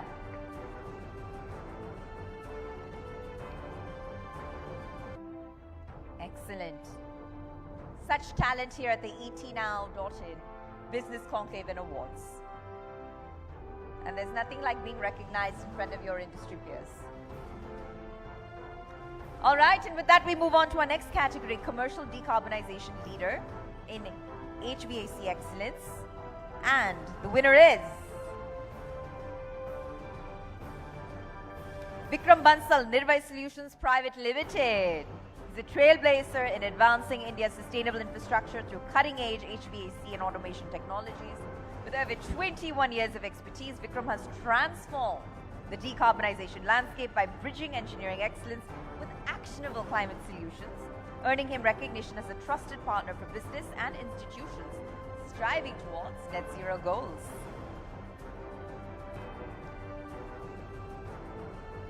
All right, ladies and gentlemen, our next category is Iconic Brand in Pump Manufacturing. And the winner is Luby Pumps. Ladies and gentlemen, Luby Industries LLP is a trusted leader in water pump manufacturing since 1965.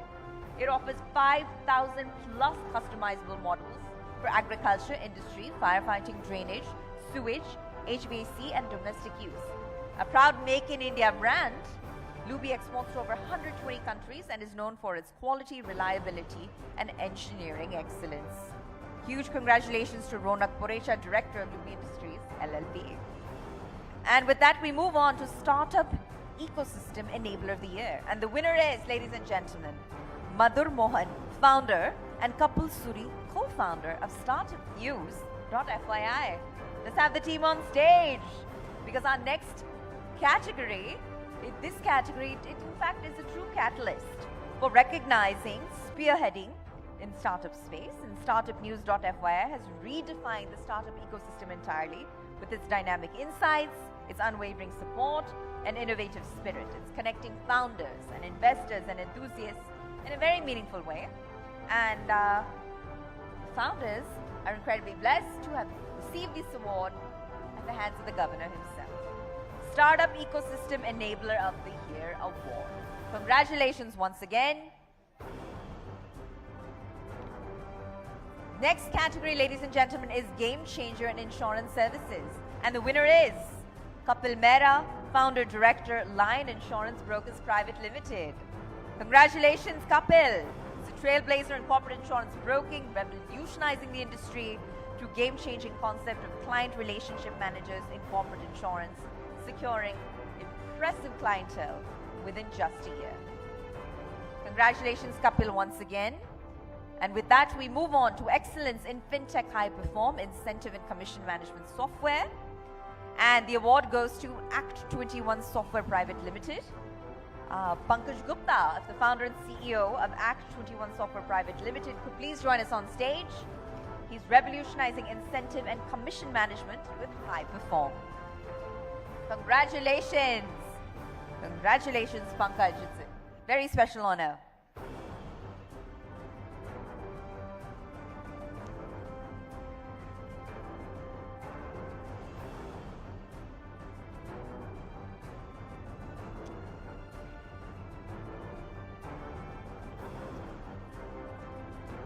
And with that, we move on to most innovative fusion dish. Most innovative fusion dish. And the winner is, ladies and gentlemen, Plated Restaurant. So if we could please have the Plated Restaurant team on stage. They're a benchmark in innovation. They're seamlessly fusing flavors and cultures into extraordinary dishes that captivate both the heart and the palate. So to receive this award, if I could please invite Mr. Faisal V. Salim on stage. Congratulations once again.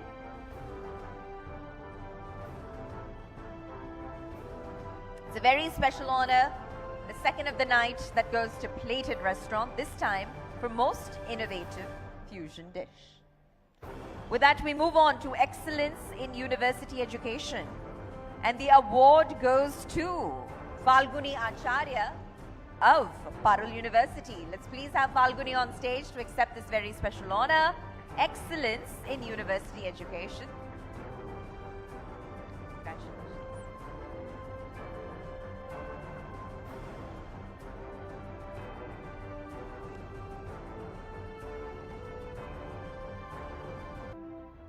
All right, and with that, we move on to excellence in business journalism. And for this award, the winner is Shrikant Pandey, publisher of the CEO magazine.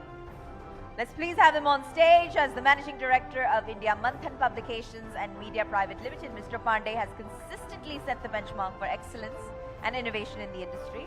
He's also the visionary publisher behind the CEO magazine, one of India's foremost business publications, which has been a beacon of insight and inspiration emanating right here in New Delhi. And our next category, ladies and gentlemen, is Innovative Digital Brand. And the winner in this category, Innovative Digital Brand, is Magic Slate Private Limited. If we could please have the Magic Slate Private Limited team on stage to accept this incredible honor in the category Innovative Digital Brand from the Governor himself.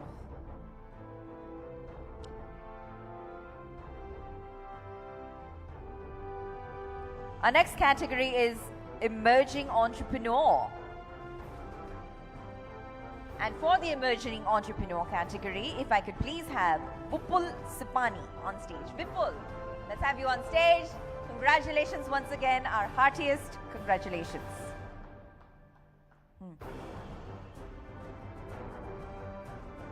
Emerging Entrepreneur of the Year, ladies and gentlemen. Huge round of applause, keep it coming. It takes a lot of hard work to be here and stand out in the way that our winners have tonight. And our next category, ladies and gentlemen, is Emerging Youth Media Startup.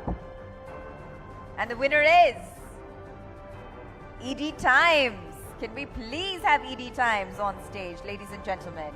And I'd like to especially acknowledge our founder, Juhi, with ED Times. So Juhi, congratulations on this very special honor, Emerging Youth Media Startup. And it's a pleasure to have you with us and to celebrate your accomplishments this evening.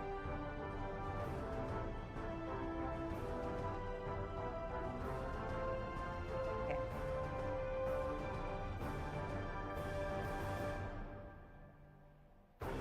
And we now move on to our category, Fastest Growing Mobile Retail Chain. And the winner in this category is Chandresh Bhai, who's the director of Phone Wale. Chandresh Bhai, let's please have you on stage to receive the honor for Fastest Growing Mobile Retail Chain at the hands of the Honorable Governor.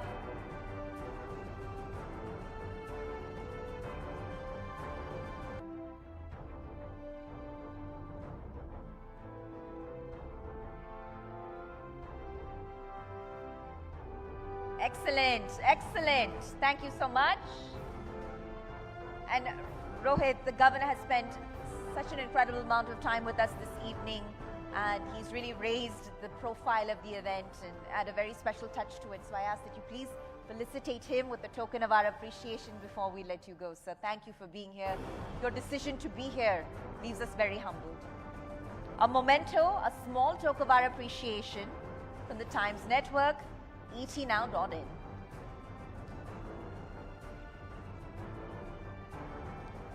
Thank you. both of our gentlemen. Our guest of honor, the Honorable Governor, and Rohit Chadda, thank you once again. Now, switching gears, ladies and gentlemen, we'll get to the awards a bit later. For now, I want to switch gears and take you to a completely different world. So, as microbes evolve, so must our strategies. I think that's stating the obvious. But from battling antimicrobial resistance to preparing for disease X and emerging health threats, the future of medicine lies in innovation, it lies in vigilance, and it lies in perhaps global collaboration. So coming up next, we have an exclusive fireside chat session lined up for you on microbes, medicine, and the future, battling AMR, disease X, and emerging threats. It's a very specialized discussion and it promises to be incredibly interesting, so listen up. And to moderate the discussion and navigate us and spearhead the conversation, if I could please call upon stage Kalpana Sharma. She's the editor of Health and Lifestyle with the Times Network. And joining her, Dr. Kamini Walia, senior scientist with ICMR. So with that, ladies and gentlemen, we promise you a power-packed fireside chat. A lot of your most burning queries will perhaps get addressed and answered. And with that, ladies, I'll leave it over to you. Kalpana, the floor is yours. Thank you. So good evening, all of you, and I hope you all are having a good time. So after all these engaging conversations, we are moving on to a slightly serious but very, very important topic, something that we all should be talking about. And for the past 1 hour, I'm talking to Dr. Kamini Walia, who's a senior scientist with ICMR, has a very, very important role to play. And today we are going to discuss about our COVID post-pandemic preparedness, disease X that we keep hearing about, and much more. So welcome to our ET Awards, ma'am. And I would like to start with, since AMR is a subject that you talk about a lot, you're spreading awareness, you were in Seoul recently working on that. So let's begin right away with that itself. It is being called a silent pandemic, yet we don't hear such open discussions on it. So what's your take? What do you want to say? Thank you, Kalpana.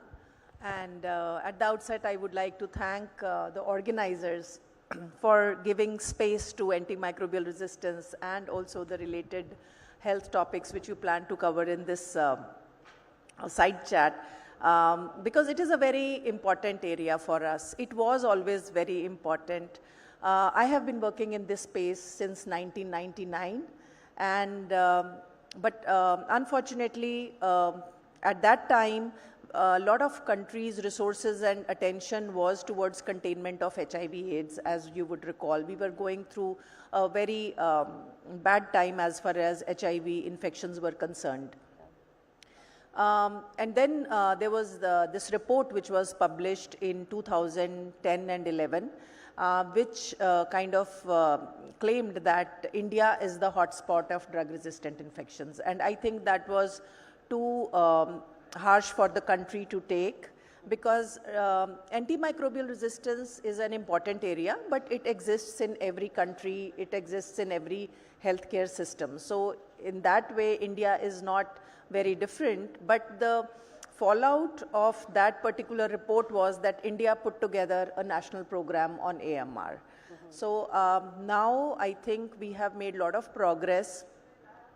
For the audience who are not aware about antimicrobial resistance, I would just like to give a brief introduction to it, that we used to use a different set of antibiotics 10 years back, 20 years back.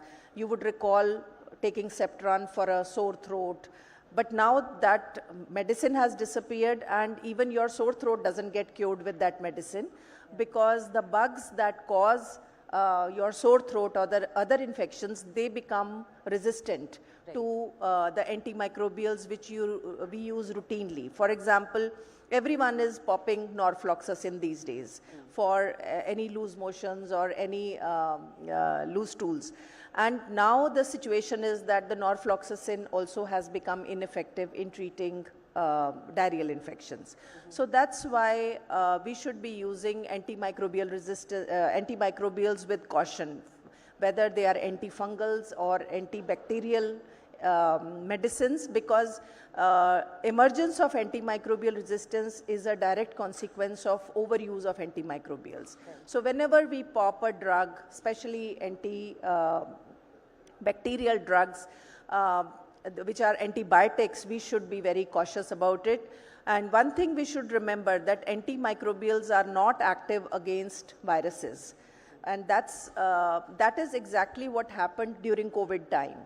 Because we did not have any specific treatment for COVID, everyone was popping azithromycin, Monosef, so many brands were, drugs were misused. So that's why post-COVID, actually, there has been a lot of focus, and very rightly so. The reason we call it silent pandemic is because if you have a case of polio or tuberculosis or your COVID for that matter, system is notified. Right. But how many drug-resistant infections are notified? Not even one.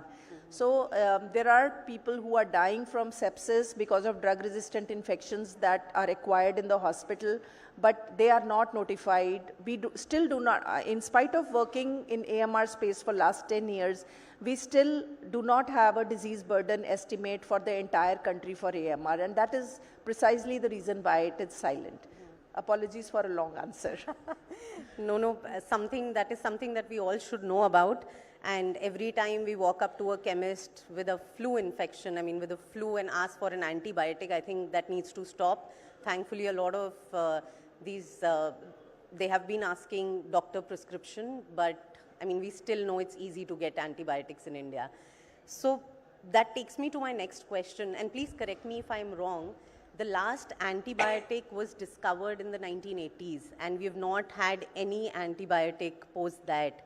And with the AMR on rise, how are we, how do you see the situation? What are we doing about it? So regarding discovering new product, there's a lot of investment in terms of time, and millions of dollars actually go, or billions of dollars actually go into discovering a new drug. Yet, I think we have introduced few drugs in last few years. There are few companies in India who have come up with new products. They are not just selling it in India, they are selling it globally. They are doing global trials. And also recently, Department of Biotechnology, in collaboration with one of the pharma companies in India, they launched a new drug by name of nephithromycin, which will be useful for lung infections. So it is not that we are not discovering new antibiotics, but yes, the golden age of antibiotics, which we saw in 60s or 70s, when a lot more products were being discovered, it is slightly different now. Mm-hmm. Not many drugs are hitting the market. And even if they are discovered in West and they are available in the West, it takes a while for those products to become available in India for our Indian patients. Yeah. And that is the lag that we are suffering. And the other issue is that many of the drugs which are discovered in Western countries or which are manufactured there are sometimes not useful for the kind of resistance we have in India. So we cannot use them for Indian patients. And that's the reason we see that there is a long gap in getting new antimicrobials to the country. Yeah. Okay. Now that we are talking about a silent pandemic, AMR, how can we not talk about COVID? And that takes me to my next question. These days, the situation is such that there's a little outbreak and all of us panic. It's like, this is going to be the next COVID pandemic, a pandemic of sorts. So what do you have to say about it, in terms of COVID, what are the key lessons that we have learned, the government has learned, and how are we preparing for the next possible pandemic? Right. So COVID was a global emergency, and I think India handled it pretty well in whatever way it was. We had glitches, we had many setbacks, yet I think the diagnostic capacity improved in the country a lot. From 50 or 100 labs, VRDL labs overnight, to almost 3,000 labs doing the COVID tests in the entire country. I wouldn't say it was a small feat. It was a big leap for the country. Yes. And the other thing was that the communication initially was a problem because nobody knew about the virus, how the virus is progressing, how what the treatment is going to be, how are we going to prevent the transmission. So to start with, I would say the communication was a little challenge, but over a period of time, I think all of us understood, you know, how to prevent, how to protect ourselves. I know many people who did not get COVID at all. Yeah. Through so many waves. It could be inherent immunity as well, but yet I think there was a lot of communication.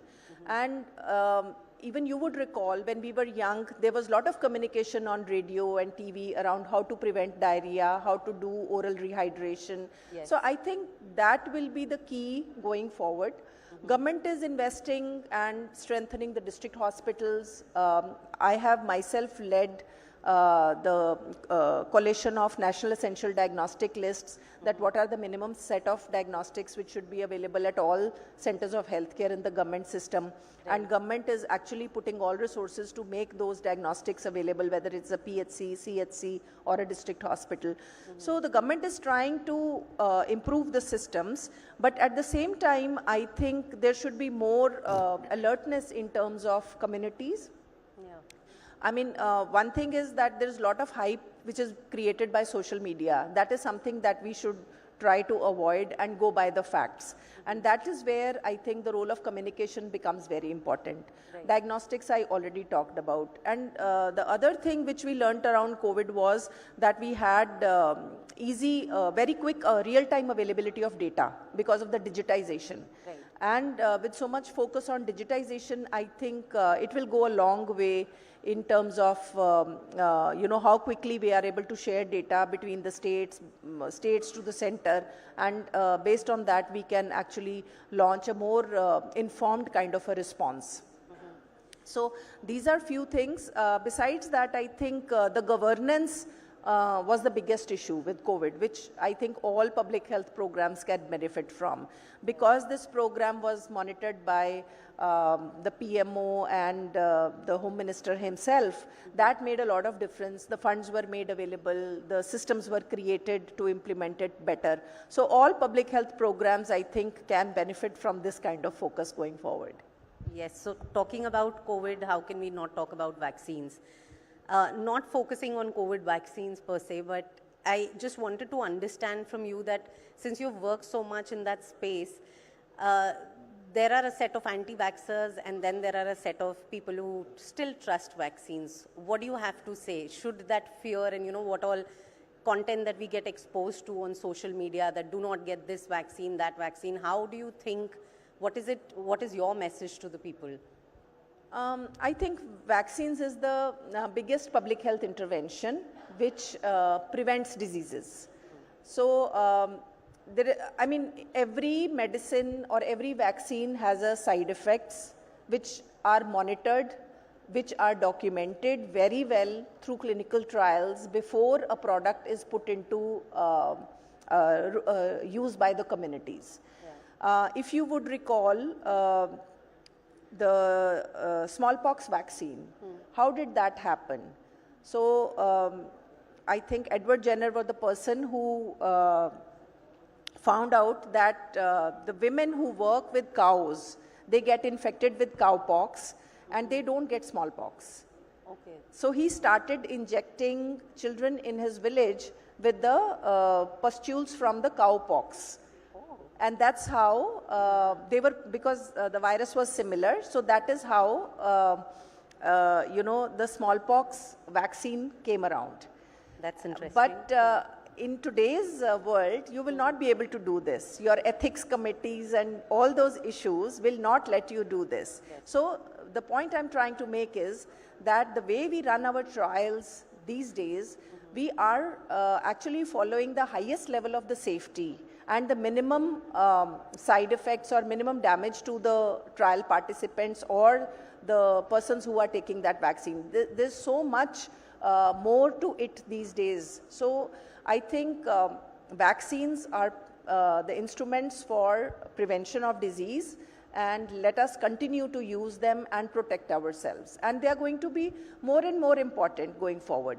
I mean, I'm having this flu kind of this thing because I missed my flu vaccine this year. But going forward, as we are going to experience more and more climate change, there will be more adversities that we will be facing. So vaccines will be very important. Vaccines are also important from the AMR perspective.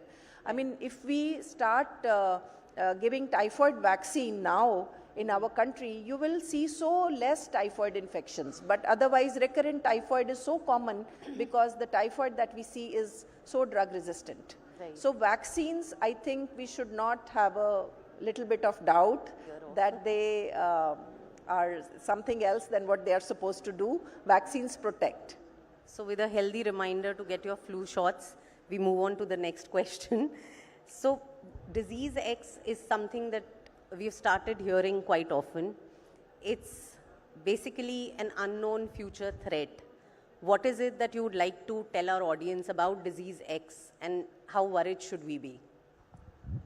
Well, I think with climate change, urbanization, and our cities are ever expanding, and then we are also more adventurous now. People are traveling to hills, to forests, to mountains. We want to see the entire world. And with that, there will be more and more opportunities of getting infected from the wild, maybe. And you cannot scan the environment, you cannot scan the forests. It is humanly impossible. No government will be able to do it. Yeah. What we can be more aware is, the first is your own sanitation, hygiene, the basic principles. You are not eating raw meat, you are not indulging in, for example, if you get bitten by a monkey or something take your rabies vaccination at the closest point. So these are just basics of your health. Take the vaccines wherever, take prophylaxis. And also we should have the healthcare system which is more responsive. It recognizes an outbreak quickly and responds to it. That's all about pandemic preparedness. No country, I would say, can be 100% prepared. Yeah. This whole process has to be more educational, more about communication, and more about preparedness of the healthcare system to respond to outbreaks better. Right. It is not possible to identify every virus and every bacteria that is going to hit us. Right. So before we end this conversation, how can we not talk about AI? And I would like you to comment on AI, how it is transforming healthcare and helping in the areas that you are working on. Right. Well, AI is artificial intelligence. And how does artificial intelligence develop? Artificial intelligence trains itself on the data that we provide it. I mean, you have seen it. Today you will see 10 videos on YouTube. Tomorrow it will give you what you like. This is what exactly is the essence of AI. But then India is, I would say, in healthcare, we are at a little bit of a disadvantage. Reason being, our data systems are not clean, they are not uniform. We don't have that much data that we train our tools on. So there are many ambitious startups, there are many innovative, many groups who are working on these innovations.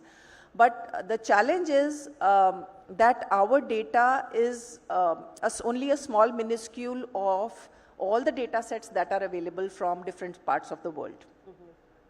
And with that, there is a bias in the AI and the ML. So I think there is a huge potential for AI, for example, to prescribe a treatment where doctor cannot be made available. Looking at the TB X-rays, they can identify, is it a TB case or is it a non-TB case, non-TB kind of a nodule in your lungs. So similarly for cancers, similarly for predicting outbreaks. There is a huge potential, but I think as a country, we have to start working more on the data that is available, which we will use to train more diversity in the data sets. Our data should also be well represented when we, for example, next generation sequencers. Everyone is talking about next generation sequencing these days of pathogens. But the machines which are available are trained on American isolates, with very little representation of the Indian isolates. As a result, the output that you get is not useful to you. So that will be the major glitch in using AI in health. But other than that, I think there are data fields which are available in other areas which can be utilized, and that can be a good starting point for the country. Great. Thank you so much for joining us today. And I hope you all enjoyed the conversation. Yes, we certainly did, Kalpana. And we ask that you please present Kamini ma'am with a token of our appreciation. All right. And before we get to that, however, I think we're going to present our next set of awards. So, if I could please ask that Kamini and Kalpana please remain on stage with us for our next category of awards in terms of doing the honors. And all of these awards are from your area of specialty, ma'am. So they're of a particular relevance. And we'll start with Service Excellence Award in Vaccines and Prevention. And the winner in this category is Vaxi Flu 4 Zydus. So if we could please invite Mr. Snehit Joshi and Mr. Anand Verma from Zydus Vaccines to receive this honor from Mrs. Walia herself. Congratulations once again, sir. This is Service Excellence Award in Vaccines and Preventions, and it has gone to Vaxi Flu for Zydus. A very deserving honor. Excellent. And from there, we move on to our next category, ladies and gentlemen. And the next category is Excellence in Entrance Coaching.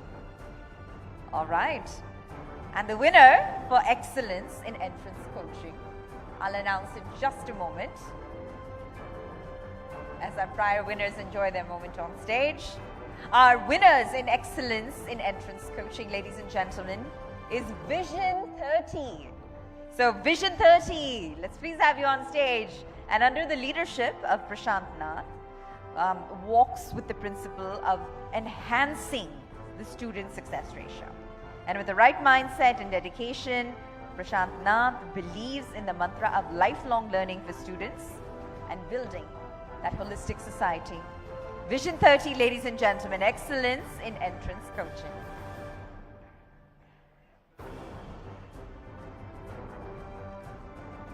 And with that, we will move on to our next category, which is Service Excellence in Diagnostics. Again, a very coveted category, a very competitive one. And the winner is Ravi Tomar, Managing Director and Founder of CRL Diagnostics. Ravi, let's have you on stage. Thank you, sir. Yes, because CRL Diagnostics is, of course, the fastest growing pathology lab in the country, and their commitment to quality is reflected with 4 NABL accredited labs and more than 1 million happy customers. Can we have the team on stage from CRL Diagnostics? All right, we'll move on to iconic brand in digestive wellness. And the winner is Mohit Seth, Founder Director, Seth Brothers, Kayam Chuna. Let's have them on stage, please, ladies and gentlemen, to receive the award from Kamini Walia. All right. Okay, well, with that, Kalpana, if I could please ask that you give our guest, Kamini Walia, a token of our appreciation, a special memento for being here at the ETNow.in Business Conclave and Awards and sharing your insights with us and our broader audience. A memento, please.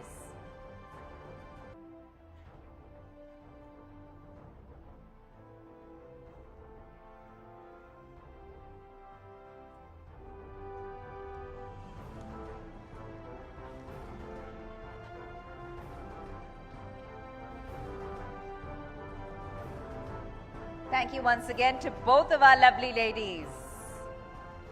Thank you, and we ask that you please do join us in the audience once again. Thank you so much.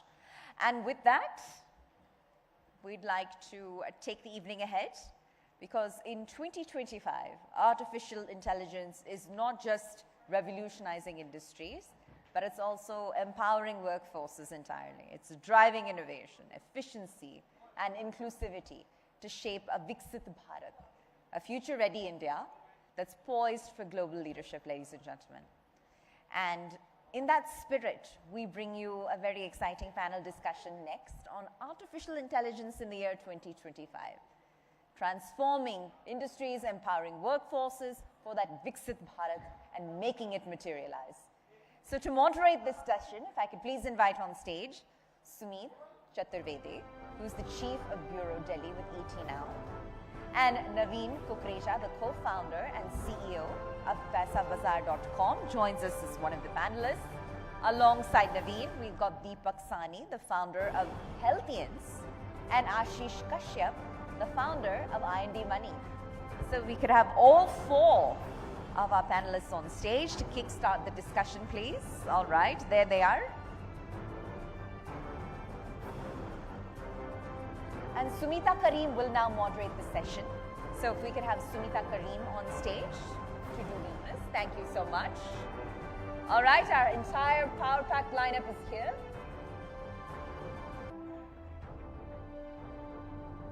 All right, let's kindly have everyone on stage.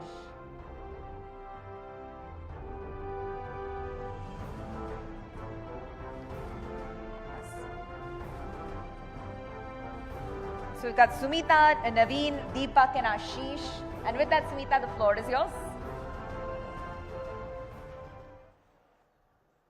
Thank you for that introduction, ladies and gentlemen. Of course, over the course of the next 20 to 30 minutes, we'll be focusing on AI-related developments and how these developments are really changing several segments. So, of course, I'll take the names once again. Naveen Kukreja, the co-founder and CEO of Paisa Bazaar, is joining us. Deepak Sahni, the founder of Healthians, is joining us, and Ashish Kashyap, the founder of I&D Money. But let me come to you first, Deepak, in terms of the kind of changes that we're seeing in the health industry, and that's what everybody's been seeing. It is the health segment that is going to see a massive change. Besides health, there's going to be changes in education, there's going to be changes in the delivery of services that India has been rather focusing on with respect to DPI, digital public infrastructure. So with DPI, we saw payments ecosystem being catalyzed, but a similar change could come in the health ecosystem as well. Tell us from your understanding the kind of disruption that you're seeing and the opportunity that it really brings to the table. Give us in specific terms. Yeah, thank you. I think from health perspective, I think a lot of things have been changing specifically from an AI point of view. If you really look at, this is one of the segment that probably have started using AI worldwide very, very early. Starting from a very small use case of our radiology as a service, wherein you look at thousands and thousands of scans together, and then you look at the minutest of the details in that particular scan that can be done by using an AI, and taking that from obviously reading large set of data to now looking at probably predicting diseases, right? So a lot of stuff in terms of including genetics and everything else is actually happening in healthcare, and which has become a reality. At our systems, like in 2014-15, what we used to do through algorithms, today we do much powerful data analytics through definitely AI, which is if we get a report of somebody, we just don't analyze the current report. We look at all the past 8, 9, 10 years together. And then from 10 years, we see what are the trends. We also see the trends of people in that similar age groups, in that similar geography. And there's a lot of analysis that happens over it for which we can predict a lot of things. So I think from that angle, the patient is getting empowered, the doctor is getting empowered, and a lot of hidden things are coming in highlight, which probably was not possible earlier. So all that is a smaller use case, but there are a lot of use cases worldwide in reading those particular data and the implementation of AI in healthcare. What is going to be actually happening in for? One, it is actually empowering a patient with a lot of data on insights of health, because you have wearable devices like these, then you have your own lab data, then you have your mobile data, then you have your steps data. Everything combining it together is seeing if there is a trend coming in, and it is automatically getting analyzed. So that's the most common use case that we see today that the healthcare is using in AI. You know, so Ashish, you've spoken about a lot of use cases and how they're going to benefit customers, and not just customers, but businesses like yourselves as well. So before I come to the two of you, let me ask you one more question on the kind of investments that you're making into AI as of now, and is it giving you the ROI, or is there more time when that ROI really happens for businesses like yourselves? Yeah, so I think, so there is a lot of companies who have started using AI, and then specifically there are a lot of startups also coming in there, because the moment the company starts to use AI, there's a lot of product that needs to be developed also. And now I'm seeing also there are AI marketplaces coming in, because people don't know what AI to use. There are about thousands of them in the market, right? And then this is what is very, very important. So I think from that perspective, there are certain companies who are actually innovating a lot of products.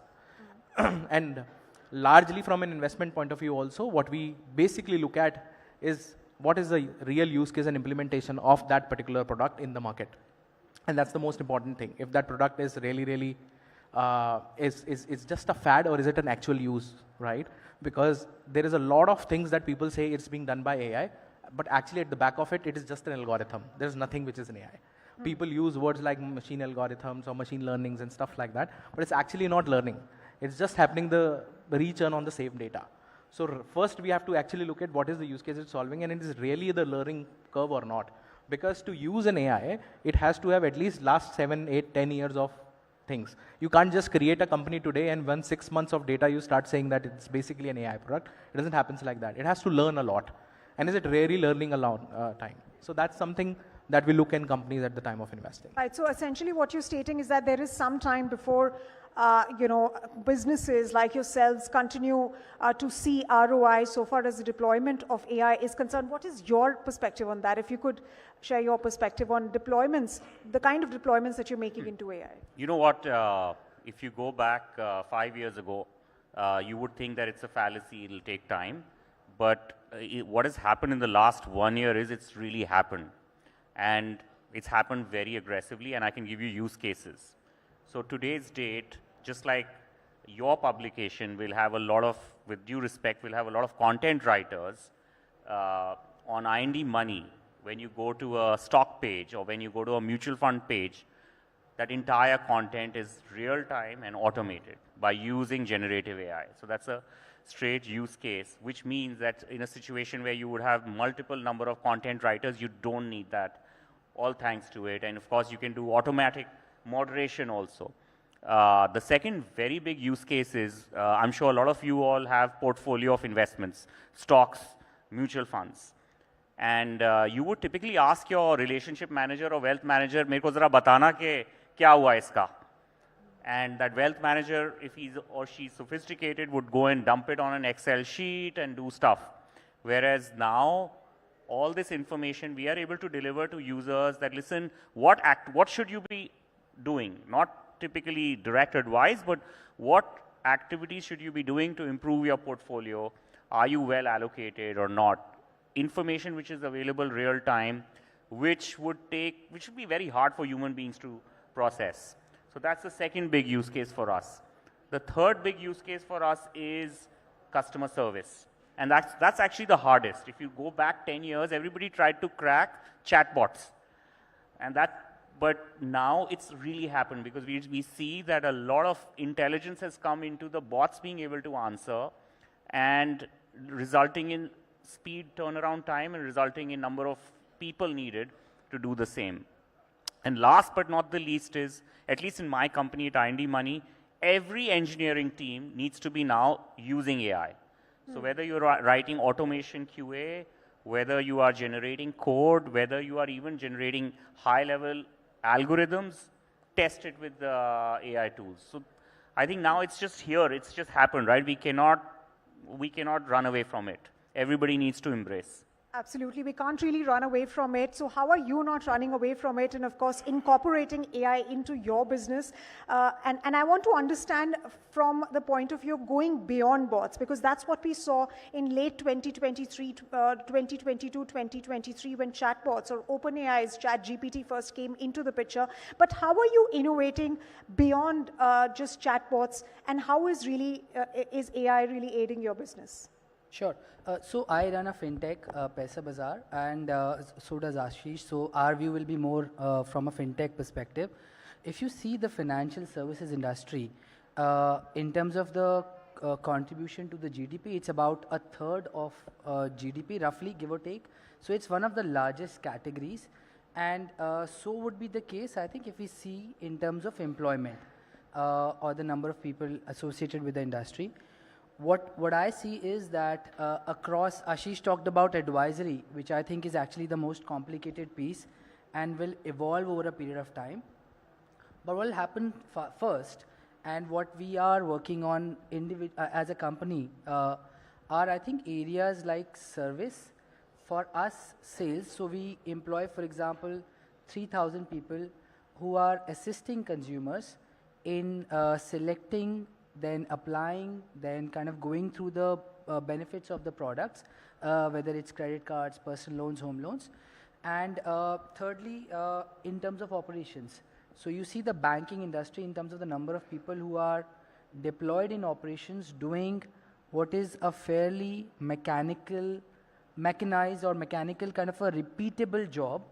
And some of that will be the easy use cases which will get replaced with or used, where the AI will come in.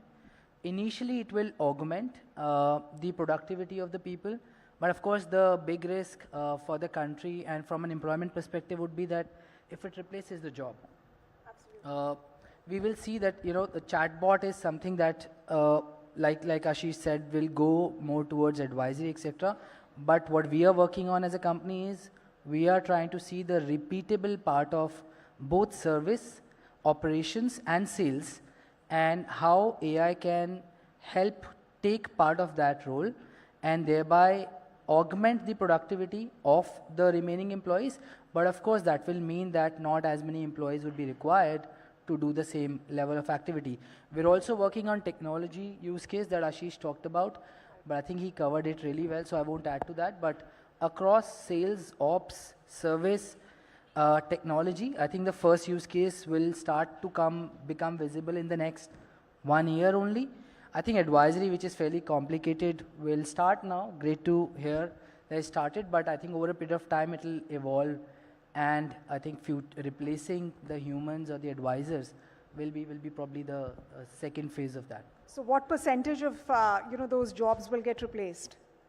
Because I'm asking you this question, I'm glad that you brought this up and accepted that there will be some roles that will be replaced due to AI, and that's something that DBS Bank CEO has also just stated, that 4,000 jobs over the next couple of years at the bank will get replaced due to AI. He said that in the past 15 years, he's not seen anything like that. So that's consequential, right? If a CEO of such a big bank, such a big conglomerate is making those kind of claims, so what percentage of jobs will be lost, at least in your sector? And then I'll come to the two of you.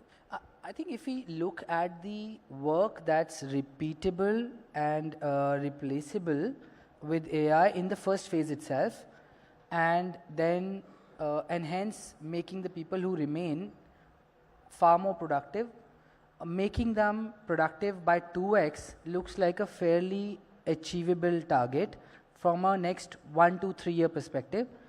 And if you're making somebody more productive by 2x, and if the business was not growing, of course the jobs will reduce by half. But of course, hopefully, because India is a growing country, your business also should expand at the rate of 15-20%. So overall, I would say like to like, probably half of the jobs. But because the business should expand, the good businesses should. So the job impact would be there, but hopefully lesser than that.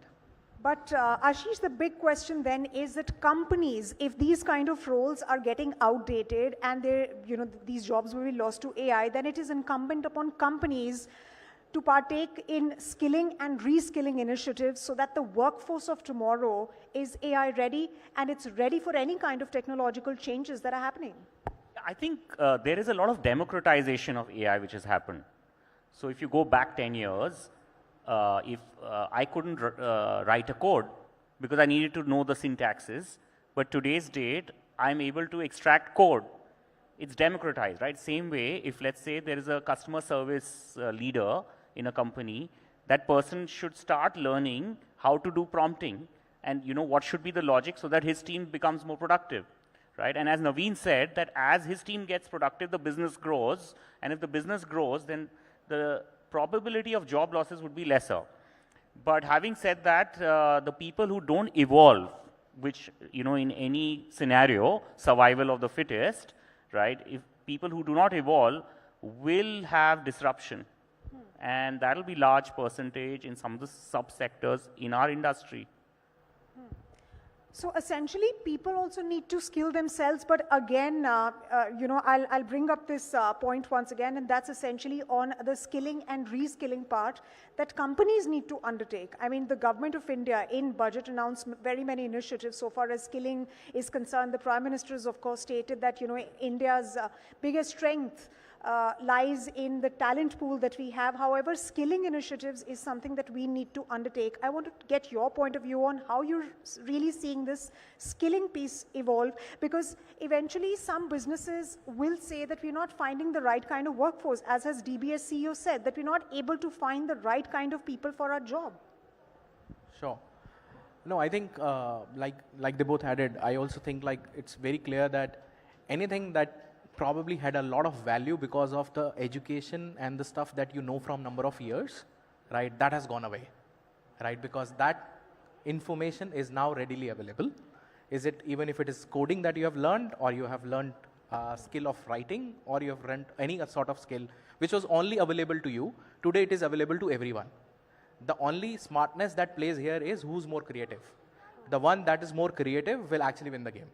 Right? And that's where he talked about the new roles like a prompt engineering, right? So all in all, I see there is going to be a lot of new roles coming in. There are a lot of new jobs coming in, but at the same time, some jobs are definitely going to be effective. Now skilling comes to the picture. Now, the skilling people think right now is if you know how to run ChatGPT, it's a skill. It is not, right? Because there is a lot more behind it, right? So, and also it is a lot of responsibility on companies and the people using this particular thing, because what you input is going to come as an output later, right? So you should first know what to input. And that is one where the skilling is required, because you're making a program learn, and the input has to be very, very precise and clear before you need the output from there. And that's where the whole learning process and everything comes in. I think organizations will definitely put this thing, but organizations are further on risk, because if I tell my content writers to use ChatGPT and do the content thing and give me 4x productivity, I know finally this content is not accepted, right? So I need to also train them and tell them that for some stuff, you should not use it. And for some stuff, you can use it. So all of that will also come in picture. Right, Deepak. Naveen, you want to make a point? Yeah, I just wanted to add a point on the skilling part. While I think what we need to do as companies from the next 1-2 years, everybody is getting visibility and we'll do the job. So, technology team skilling, etc. is something that's already happening. At least we are doing it. I'm sure Ashish is doing it. I'm sure Deepak is doing it. I think an interesting long-term problem that I'm not only a CEO of a company, I'm a father. My son is 13. So when I think about people of that age who will come into workforce, let's say about 8 to 9 years from now, how do you think about skilling them as a parent, as an educator, etc.? And at least my personal belief is that basic skills like ability to problem solve, ability to be very dynamic, ability to be creative, ability to handle pressure, and ability to be patient and execute things. Some of those skills will become very important, because a lot of needs to know the coding, for example, Ashish said, all of that would have evolved so much that you don't know which particular coding skill or language skill to impart to these kids. Absolutely. And Ashish, let me get in your perspective here. Now, when we talk about skilling and reskilling in jobs, there is a very, very crucial aspect to all of these themes, which is wages. Viyanantha Nageshwaran, India's CEA, said a couple of months back that while companies' profits have soared to record highs in the March of 2024, wages of professionals, especially at entry-level jobs, haven't really moved up that much. And that seems to be a big concern. So how are you really seeing the issue of jobs further exacerbating due to the advent of AI-related disruption and developments? I think the key metric for us to, by the way, the last quarter was pretty bad in terms of earnings. I'm sure you guys are aware. But I think the key metric for all of us to chase, you guys as content creators and we guys as, businesses, is per capita GDP. That is the, not GDP, actually per capita GDP. That is like the North Star metric, which we all need to chasing. My sense is at $3,400, that changes the game. If I can just add a small point, and you mentioned about wages, I think one of the big challenges for countries would be that with AI coming in, there is a risk of, there's already a risk of rich becoming richer, poorer becoming poorer, and with AI that difference can become wider, and the wages at the top end will not be an issue, but you're absolutely right that how do we create a balance as a country, and it may not be possible for individual companies, but as a country collectively, if we can try and think of creating some sort of, whether it's a digital public infrastructure in AI, like India has done, or creating some sort of balances will be a very important challenge for the Absolutely, and which is really the larger worry when we speak with economists and of course policymakers as well. One final comment from you, Deepak, on this issue, and how do you really see this wage gap widening even further, due to AI-related developments in the space, and what are you doing as a company to sort of mitigate that? Sure. I think specifically in our space, even if the AI comes, still it is a clinical space, so you need to have an expertise. So that is not getting affected by AI anymore. But definitely for the other spaces, it is definitely getting affected. And I think the gap is also not just because of the reason of AI, but the gap is also about the people who have been in a particular, I would say in a particular job or a particular department from so many years, have been actually getting up and up and up, but their skills have not actually been matching in. So today, a company starts looking at from a place that the same skills can be probably achieved in about 30% less or 40% less. And that makes that person redundant or probably not growing at 30%, which he used to grow in the company. So it is also actually a upskilling game that a person needs to continue to do to deliver to a company. Right? Which is really incumbent upon companies and businesses like yourselves to undertake some of those skilling and reskilling initiatives, even as we keep developing into this age of AI. With that, gentlemen, thank you very much for joining us here on stage and for some of those insights.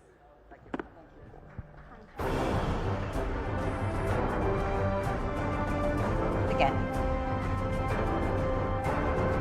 All right. A rich range of insights there. Thank you to our panel for digging deep into their personal as well as their professional journeys alike.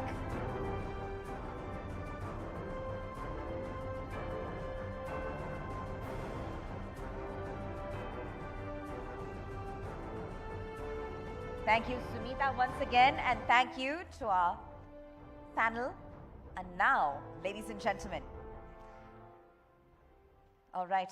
So with that, ladies and gentlemen, I would like for all of our panelists to actually step back on stage for a moment, because we'd like to felicitate you with the token of our appreciation. So if we could do that now, please. Let's kindly have all of our panelists back on stage. If we can have our panelists join us once again, we'd like a photo op and a felicitation. And to do the honors, if I could now please invite on stage President and Chief Operating Officer with the Times Network, Rohit Chadda, to please join us in doing so in acknowledging our guests. Thank you so much.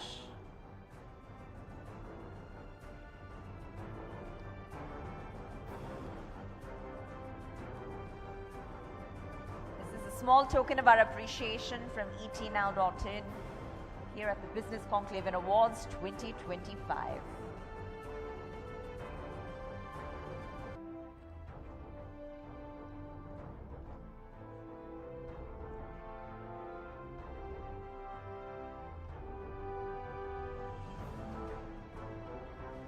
Naveen, Deepak, Ashish, such a pleasure, such an honor. Thank you so much once again. All right. And with that, ladies and gentlemen, to take this evening forward, we have with us a guest that you've all been waiting for. He needs no introduction, but nonetheless, he's the former union minister and a tech investor. Ladies and gentlemen, got some exciting remarks ahead, some insights. It's not every day that we have the opportunity, but he's been here, and time again, he continues to support us and the larger Times Network team. Please put your hands together for Rajiv Chandrasekhar, former Union Minister and tech investor. Huge round of applause, please, ladies and gentlemen. I know you've all been waiting with bated breath. And she guided us through the last discussion, and I ask that she do so once again. If I could now please call upon Sumita Courier once more. You just heard from her, and she'll be spearheading and navigating us through this conversation as well. Sumita Courier, Deputy Editor and News Anchor with ET Now. We ask that you please join us and kindly kick it off. The floor is yours. Thank you very much for that introduction, and thank you very much, sir, for joining us here on this summit and on this platform. It's indeed a great pleasure and, of course, an incredible privilege to be hosting you here, given the kind of changes that you've made to India's digital ecosystem. You've been a core part of Prime Minister's tech team. You're a tech investor. You're a tech geek, as you've mentioned, on your Instagram platform as well. So do hope to learn lots from you and gain a lot of insights from you on India's AI ecosystem and where are we moving. Now, so we are talking, let me take you back a little bit in 2023, which is when ChatGPT just came into the picture. There was a disruption that happened, and after that, we've seen a lot of disruptions happen around. These have not been incremental, but rather explosive. You just came back from the France AI Summit as well. You've been visiting a lot of countries, meeting policymakers. What are some of the key trends, 5 key trends that you really see playing out in the AI ecosystem, and how are they going to impact humanity? So first of all, thank you for having me, and thank you for that warm welcome. Look, I think it's clear that the world changed, the tech world changed in December 2022. And since 2023, we are living in a completely brand new era or a brand new age, and we can refer to that as AI age. And that started in early 23, and it moved along till we have what is the next big milestone, which is the DeepSeek moment. And if you look at these 2 basic markers in the ground and look at where the conversations are today, I will broadly point you in 3 strands of 3 threads. The first is, of course, the power of AI. And I think your panelists were alluding to it, and I think everybody is aware. There is this huge race on to what we now know as AI, to AGI, to ASI, and Singularity. And different people have different views on how fast that will be and how sharp that trajectory will be, but we can safely assume today that AI is accelerating at an unprecedented pace. So that is one trend, and that's one thread that's happening. The second one is about governance of AI, and that is a slightly slower developing thread on what constitutes good AI, what constitutes safe AI, and therefore reciprocally what constitutes bad AI. And the third thread is, again, a conversation that has started slightly belatedly, but is beginning to pick up, which is very relevant for ecosystems like our ecosystem in India, which is, should AI be open source? Should it be closed source? Should it be proprietary? Should it be with few countries, few companies, or should it be something that is much more available, and that therefore you don't have the haves and have-nots in the AI era, in the AI age? So these are broadly 3 conversations that are today strongly growing conversation, but they're all happening at very different velocities. The first one, of course, this mad conversation, almost breathless, excited conversation about what tomorrow will be the breaking news for AI, which is different from today. And that is certainly one that is keeping all of us, everybody, very excited and very engrossed. So we've seen developments happen in the United States. We've seen very many companies, ChatGPT, Google, it's also having its own model. Then you have Meta's own model. And then you have DeepSeek in China along with Alibaba. India has also announced that it will be coming up with its own AI model. What I want to understand from you is, how is India's approach to developing AI different from what's happening in the rest of the world? So if you really want to get a good sense of what India's approach is, and we are sitting and doing this in Delhi, and Delhi is full of pundits, as you know, and everybody in Delhi has a view on what AI should be. But to get a good sense of India's AI strategy, you need to go back to December 2023, where Prime Minister Narendra Modi ji, when he was inaugurating the Global Partnership for AI, the New Delhi Summit, said very beautifully and almost very lucidly that our approach to AI, India's approach to AI, is to make sure AI solves real problems that confront government, real problems that confront people. So our approach is not about large language models or general purpose models, that the sharp focus of our ecosystem is to build use cases that are built around AI. So what does that mean? It means in AI language, small language models, expert models that will deal with healthcare, that will deal with education, that will deal with agriculture, and are effectively AI layers on the huge amounts of data that we already have in our country for healthcare, education, agriculture, based on our DPIs. So to answer the question, what is India's AI strategy? Look no further than December 23, when the Prime Minister very clearly laid out what our vision for AI is, that we are not in a mad race with the rest of the world for the bragging rights, कि मेरा model में 3 trillion parameter hai. That's not our game. Our game is really to build models, build foundational and expert models, but models that are directed to solve problems for the people of India, solve problems that will make governance better and more impactful. So, sir, what would you say to some of your political opponents who say that India is late to the AI party? Look, there's an interesting quote by Steve Jobs when a critic criticized him about his Apple strategy many years ago. He said, look, what have you built? Who are you? And what is your background to comment on something that I am doing? So that is usually what I say to the opposition of India. Look, but on a serious note, here's the bottom line.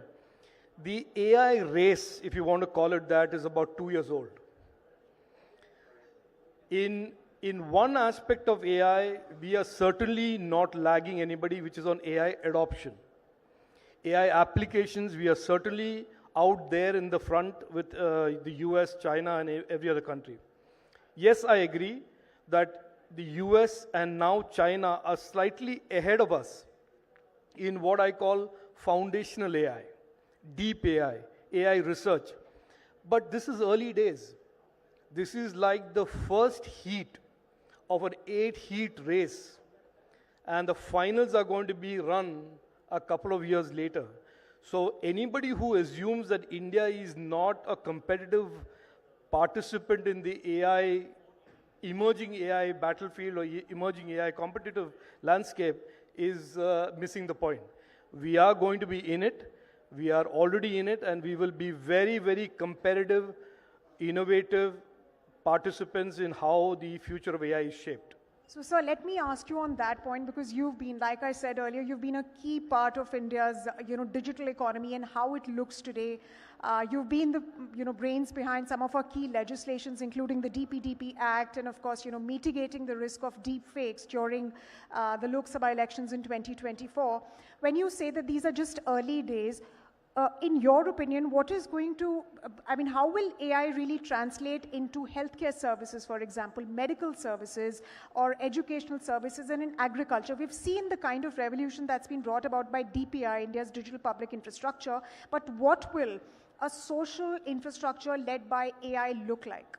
No, this is a brilliant question, because I think the real question is, fine, there is all of this buzz about AI, and everybody is an expert in AI, and everybody knows AI. But what really does it mean to a country? What does it mean to a people? And Satya Nadella 4-5 days ago said in a podcast, and I think he summarized it best. And it is very similar to how our Prime Minister has been approaching this.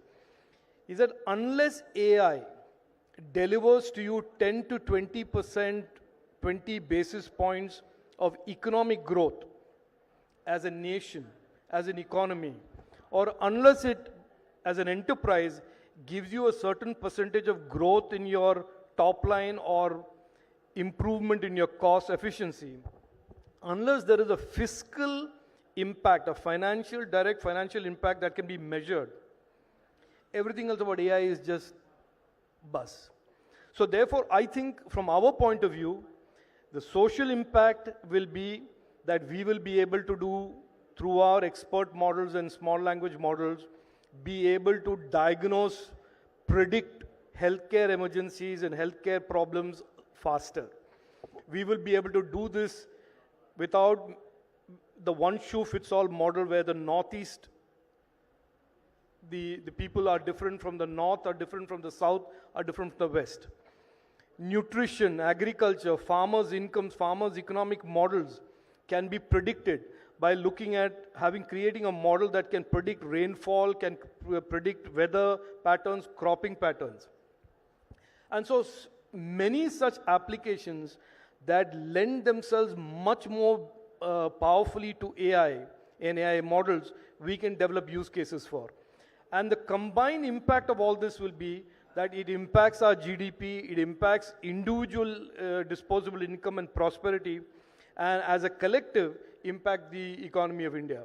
So unless we look at AI like that, the conversation around AI tends to get into what's the latest bells and whistles around AI, and which is an interesting conversation to have, and every geek and every AI practitioner will certainly do it.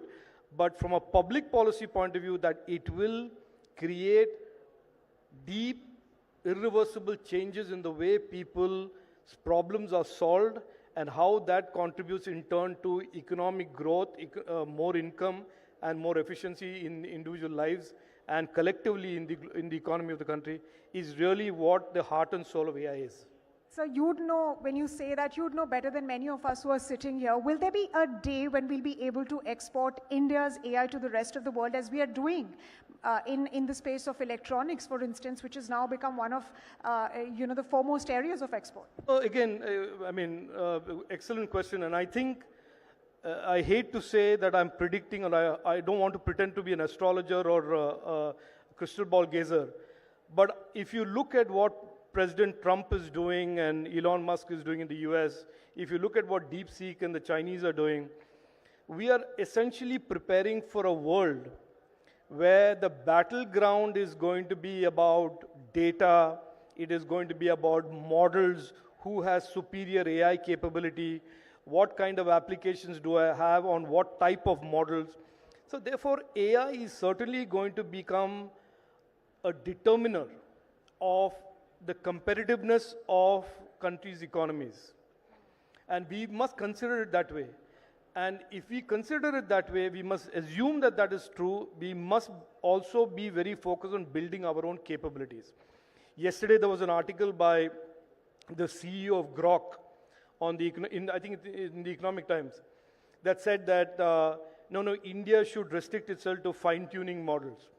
Now, I don't know in what context the gentleman said that, but that is like telling India to take a decision that, look, in this rich landscape of AI, we must say 80% of things we will take off the table, and we will only focus on fiddling with somebody else's open source model. So, look, early days, it is clear that there are many debates about whether there should be open source models in AI. I was in the France AI Summit, and there was a very large number of academic professors who said open source AI models should not be permitted because bad people will get access to AI.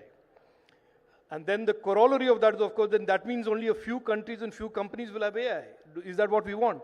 So certainly, our Prime Minister has been repeatedly saying that technology cannot create haves and have-nots. And India has been long since advocating that even the global south, the smaller countries, must have access to the best technology. So to answer your question in a long-winded manner, yes, I think India must build our own capability, whether that is models, whether that is data sets, or whether that is all of the above, and make that technology and those models available to those countries that lack it. And which is what we are batting for, which is open sourced models. Absolutely. And the Prime Minister at the AI Action Summit in France also stated that AI should be for good and should be for all, and that's the key. Absolutely. That's the key to developing all our digital public infrastructure. But sir, when we talk about bad actors, of course, there is the talk about regulation. And that's what the Bletchley Convention also spoke about and was discussed also at the France AI Action Summit, the need for a global regulation for AI.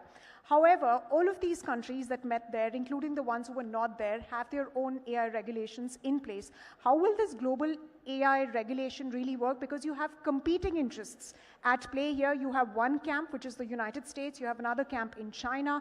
And you rightly stated that there's going to be geopolitics around AI as well. So how can a global regulation function, and who will create that regulation? No, I don't know the answer to that. I think if anybody knew the answer to that, they would be implementing it. Like I said in the beginning, one of the threads of conversations around AI that is very slow to take off is this conversation about governance of AI.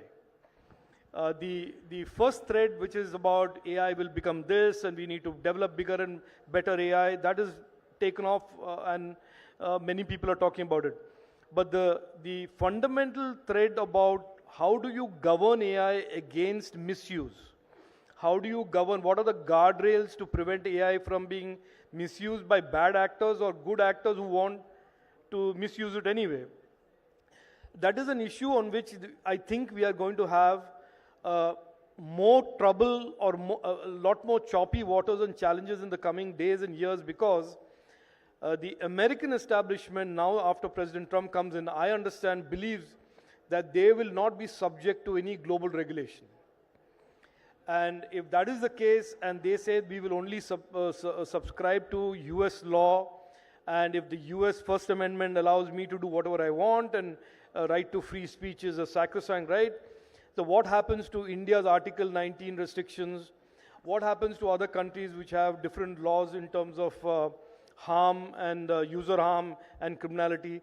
So these are, I think, very, very interesting times where this issue about global governance, global guardrails around AI to make it safe, to make it trusted, to prevent harm, to prevent criminality, will have to evolve. And I'm hoping by the time India hosts the AI summit that the Prime Minister has announced, that some of these issues would have been debated and discussed more deeper, and that we would be in a position to talk about it in a global forum. Absolutely, sir. And, when we talk about regulation, I have to ask you this because, your team was sending back then in 2023 December and, 2024, several advisories to social media companies because of the deep fake issue around general elections. Do you think that we need a separate law for dealing with the misuse of AI? Because you have stated earlier that we have the IT Act. There are some sections within that. Will that be enough? Now you have DPDP Act as well, or do we need a separate regulation around AI? Oh, so again, look, I'm sorry to keep saying good question, but this is not complaining. Another excellent question. Look, I think it's, even if you're not a legal expert or an expert on policy, the fact that the IT Act, which is the act that regulates tech in India, is 25 years old, that in itself should give us some reason to say, look, that needs to be replaced by something that is more modern and contemporary. So I'm of the view that the IT Act needs to be replaced. This is a debate and discussion that has happened within the government when I was in government. And I hope the current government takes that issue forward and looks at an alternate, either an omnibus law or a series of laws that deal with separate issues that today we are facing with safety and harm, about online misinformation. Are these going to be separate laws? Are there going to be one omnibus law? These are issues that we can discuss in terms of the architecture of the law. But if you ask me today, candidly, I would say candidly, I think we need a new law. We need to replace the IT Act with a new law, because the IT Act doesn't even mention internet, and it certainly doesn't mention the AI. So if you have an act that does not understand what these two big phenomena that are driving our lives and driving our digital economy is, then we certainly need a law that is much more contemporary. And including a regulator, a separate regulator for Look, this technology? I have a view on regulators generally because I was an entrepreneur first and I have a general allergy towards regulators. I don't think it's about regulators creating one more layer of babugiri on top of an entrepreneur. I think young entrepreneurs in India, once the law is clear, is very precise and lays out certain principles and guardrails, we should not require another regulator or another layer of oversight. The law should be enough, and there is a court system and there is a appeal system. That should be enough is my personal view. Of course, different people have different views about creating institutions like regulator, but I personally as an individual would not like to create one more institution that a 25-year-old smart young lady or a young boy who's creating an incredible innovation has to go do Shashtang Namaskaram in front of. I don't think that's a great thing to do. So we're not really following the Europe's model so far as over-regulation is concerned. We want to give space for innovation as well. So just a final few set of questions, because I can see time's up, but I'm going to take the liberty of asking you the final set of questions as well. And this is essentially on, open AI and of course the TIFF with news publishers as well. This has happened earlier as well with, social media companies when they came into the picture. These AI models are training their data on data that's publicly available, and news publishers are stating that that's a copyright infringement. Correct. Where do you stand on that? No, it's not a question of where I stand on it. I think this is again an area in the law that needs to be, it's a gap that needs to be addressed by this new law, whatever the new law looks like. Because today, while we have DPDP, an act that deals with personal data, we don't have anything in the law books that deals with your data that may be personal or non-personal that is put on the public internet for consumption. How does it give anybody the right to scrape that data and train their model with that data and not compensate you for it or not attribute? So I think there is a broader issue, which is, does the internet represent a free-for-all in terms of those who want to scrape it and train their models without attribution, without financial compensation? My view is that no. Just because it is my data and it's available publicly does not give you the right to use that data for purposes, commercial purposes of yours. And I think it's a simple principle. If I worked very hard to create some content and I put it on the open internet for people to consume, it doesn't mean that person who consumes it for his individual entertainment or individual consumption can then in turn take that without attributing it to me, without giving me compensation, and use it to train some model of his or platform of his. So that I think is wrong.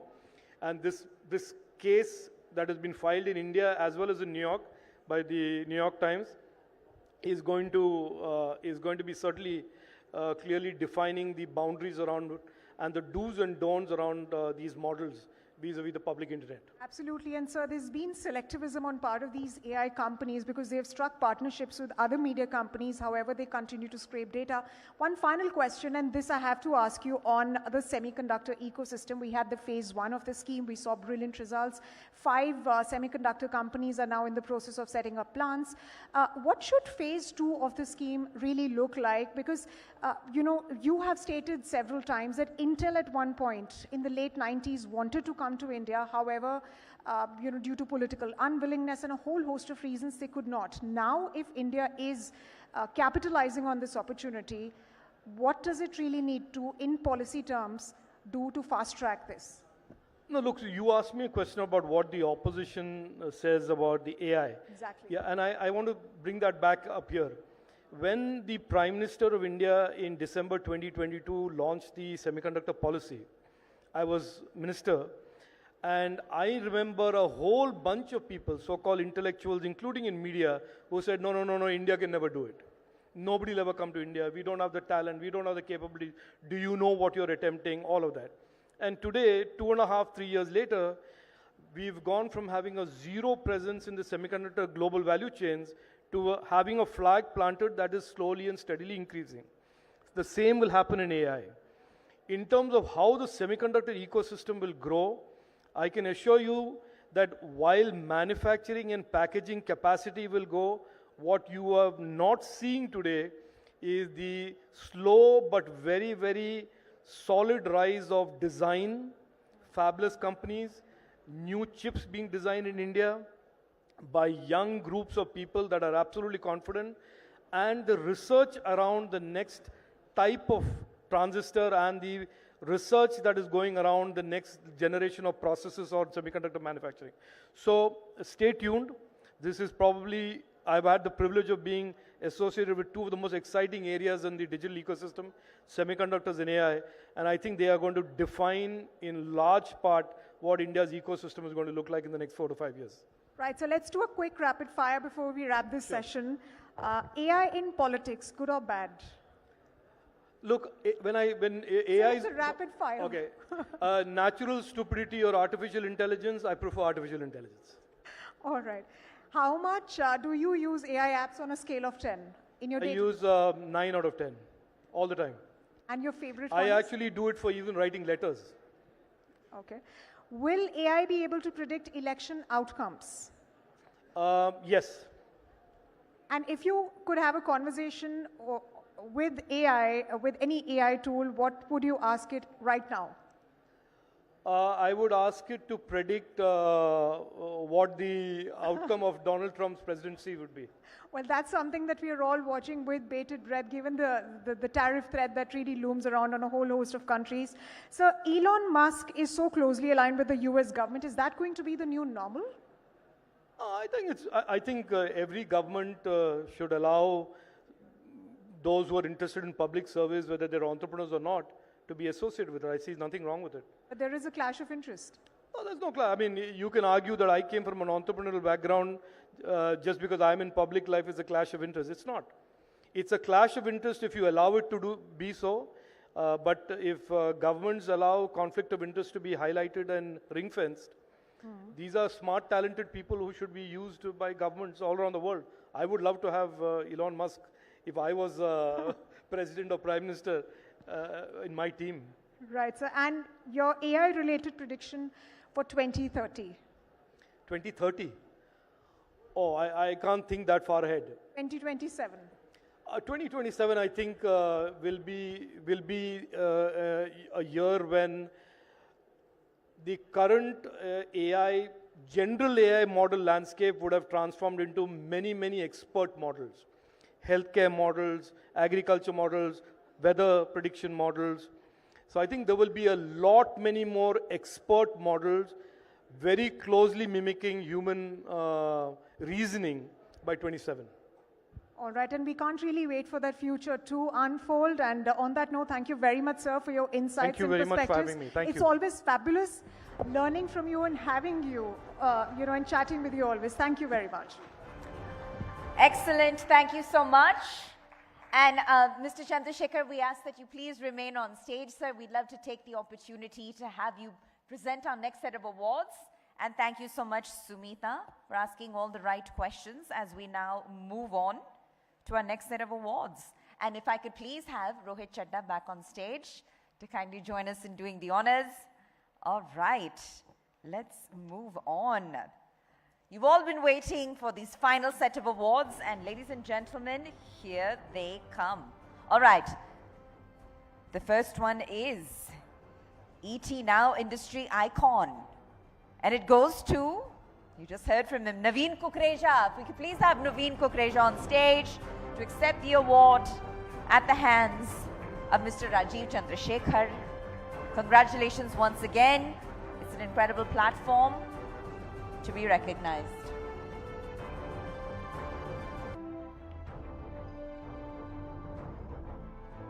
And moving on to our next ET Now Industry Icon, ladies and gentlemen.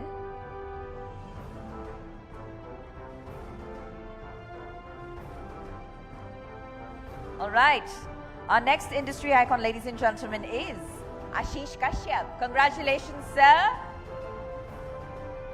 Let's keep the applause coming, ladies and gentlemen, as you get closer and closer to wrapping the evening.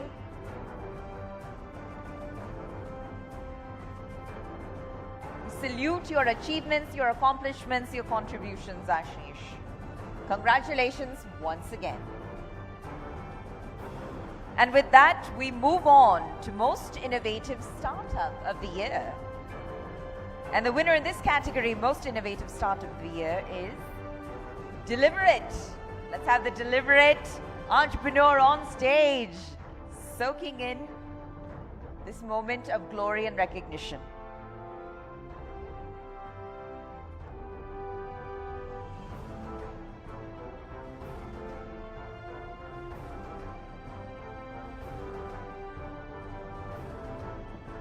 All right, and to join Mr. Chadda and Mr. Chandrasekhar on stage, if I could now please have Mr. N. Mahesh, Joint General Manager of LIC Housing Finance Limited. Sir, if we could kindly please have you on stage and presenting the next set of awards. Thank you so much. And at the hands of these three gentlemen, our next category is Excellence in HR Tech. And the winner in this category is Saurabh Diora, co-founder and CEO at AdvantageClub.ai. Let's have you on stage, please.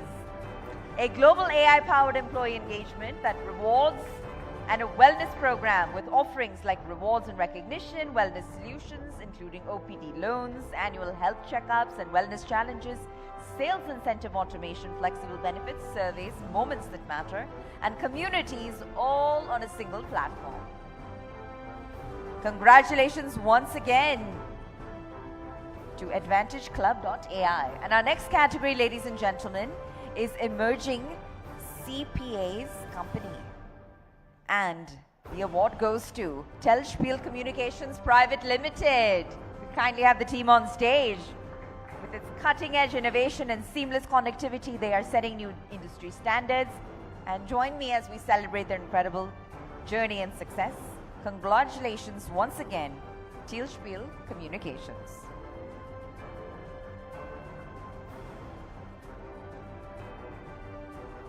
Excellent. And with that, we move on to Emerging EV Charger Brand of the Year. And the winner in this category is Luby EV. Can we have the Luby EV team on stage to claim this honor? Congratulations once again. I believe this is their second award of the night. Congratulations, Team Luby.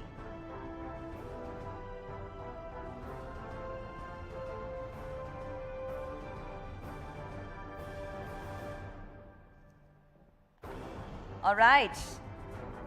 And with that, we move on, ladies and gentlemen, to excellence in diversity, equity, and inclusion consulting. And the winner in this category is Sonika Aaron, CEO of Marching Sheep. If we could please have the Marching Sheep team on stage to accept this honor.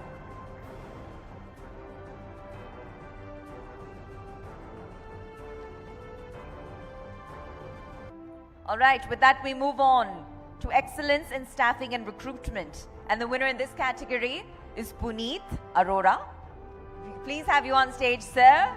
Globally recognized for their exceptional leadership and innovation in staffing and recruitment, their strategic vision and their dedication to talent excellence and the ability to build world-class teams is setting all new industry standards. They're driving growth and success for organizations worldwide. Ladies and gentlemen, Puneet Arora, excellence in staffing and recruitment. And with that, we move on to our next category, which is Luxury Designer of the Year. And the award goes to Aarti Vijay Gupta. Let's please have Aarti on stage.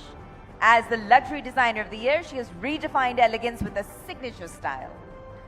So join me in honoring her remarkable journey and her creative brilliance. Aarti Vijay Gupta, everyone, Luxury Designer of the Year.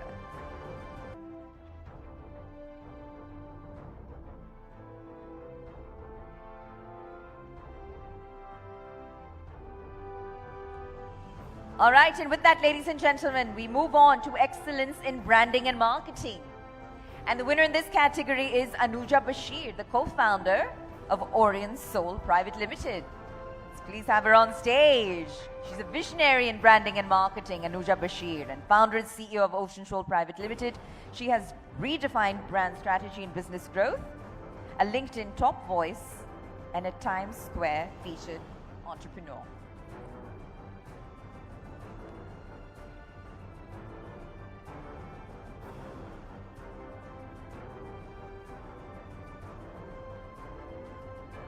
And with that, ladies and gentlemen, we move on to our next category, which is Service Excellence in Diagnostics. And the winner in this category is Ravi Tomar, Managing Director and Founder, CRL Diagnostics. Let's please have Ravi on stage to accept the honor on behalf of his company, CRL Diagnostics. This is again for Service Excellence in Diagnostics.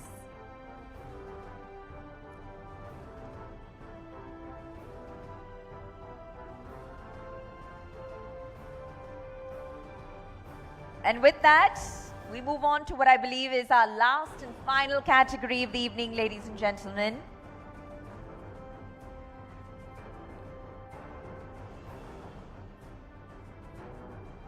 And this is for Rising Star in MEP projects. And the winner is Triozone. Let's please have the Triozone team on stage to accept the honor, this incredibly special moment.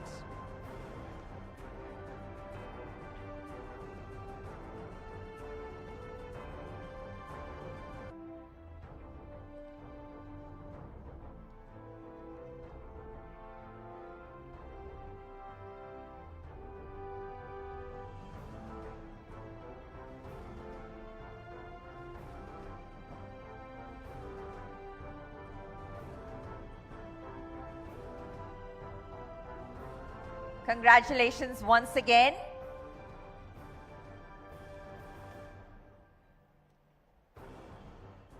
All right.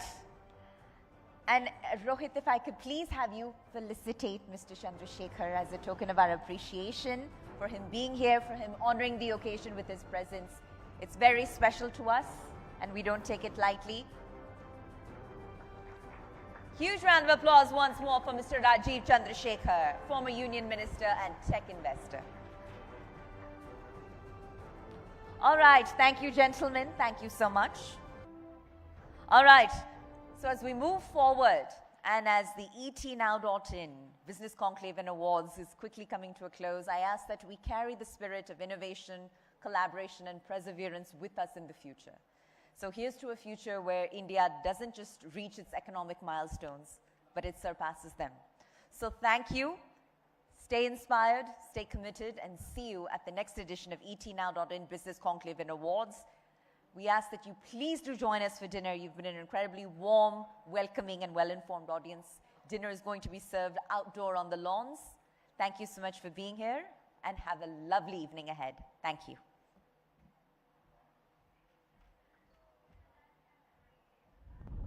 India and I is do poised want at to the brink of acknowledge great economic the growth, entire staff that helped put striving this to event become together, including the hardworking people at the console in the back. A huge round of applause for them once more and for yourselves. Thank you so much, and have a lovely evening ahead. with AI-led processes for economic growth, technological upgradation, infrastructure development, social empowerment, and sustainability.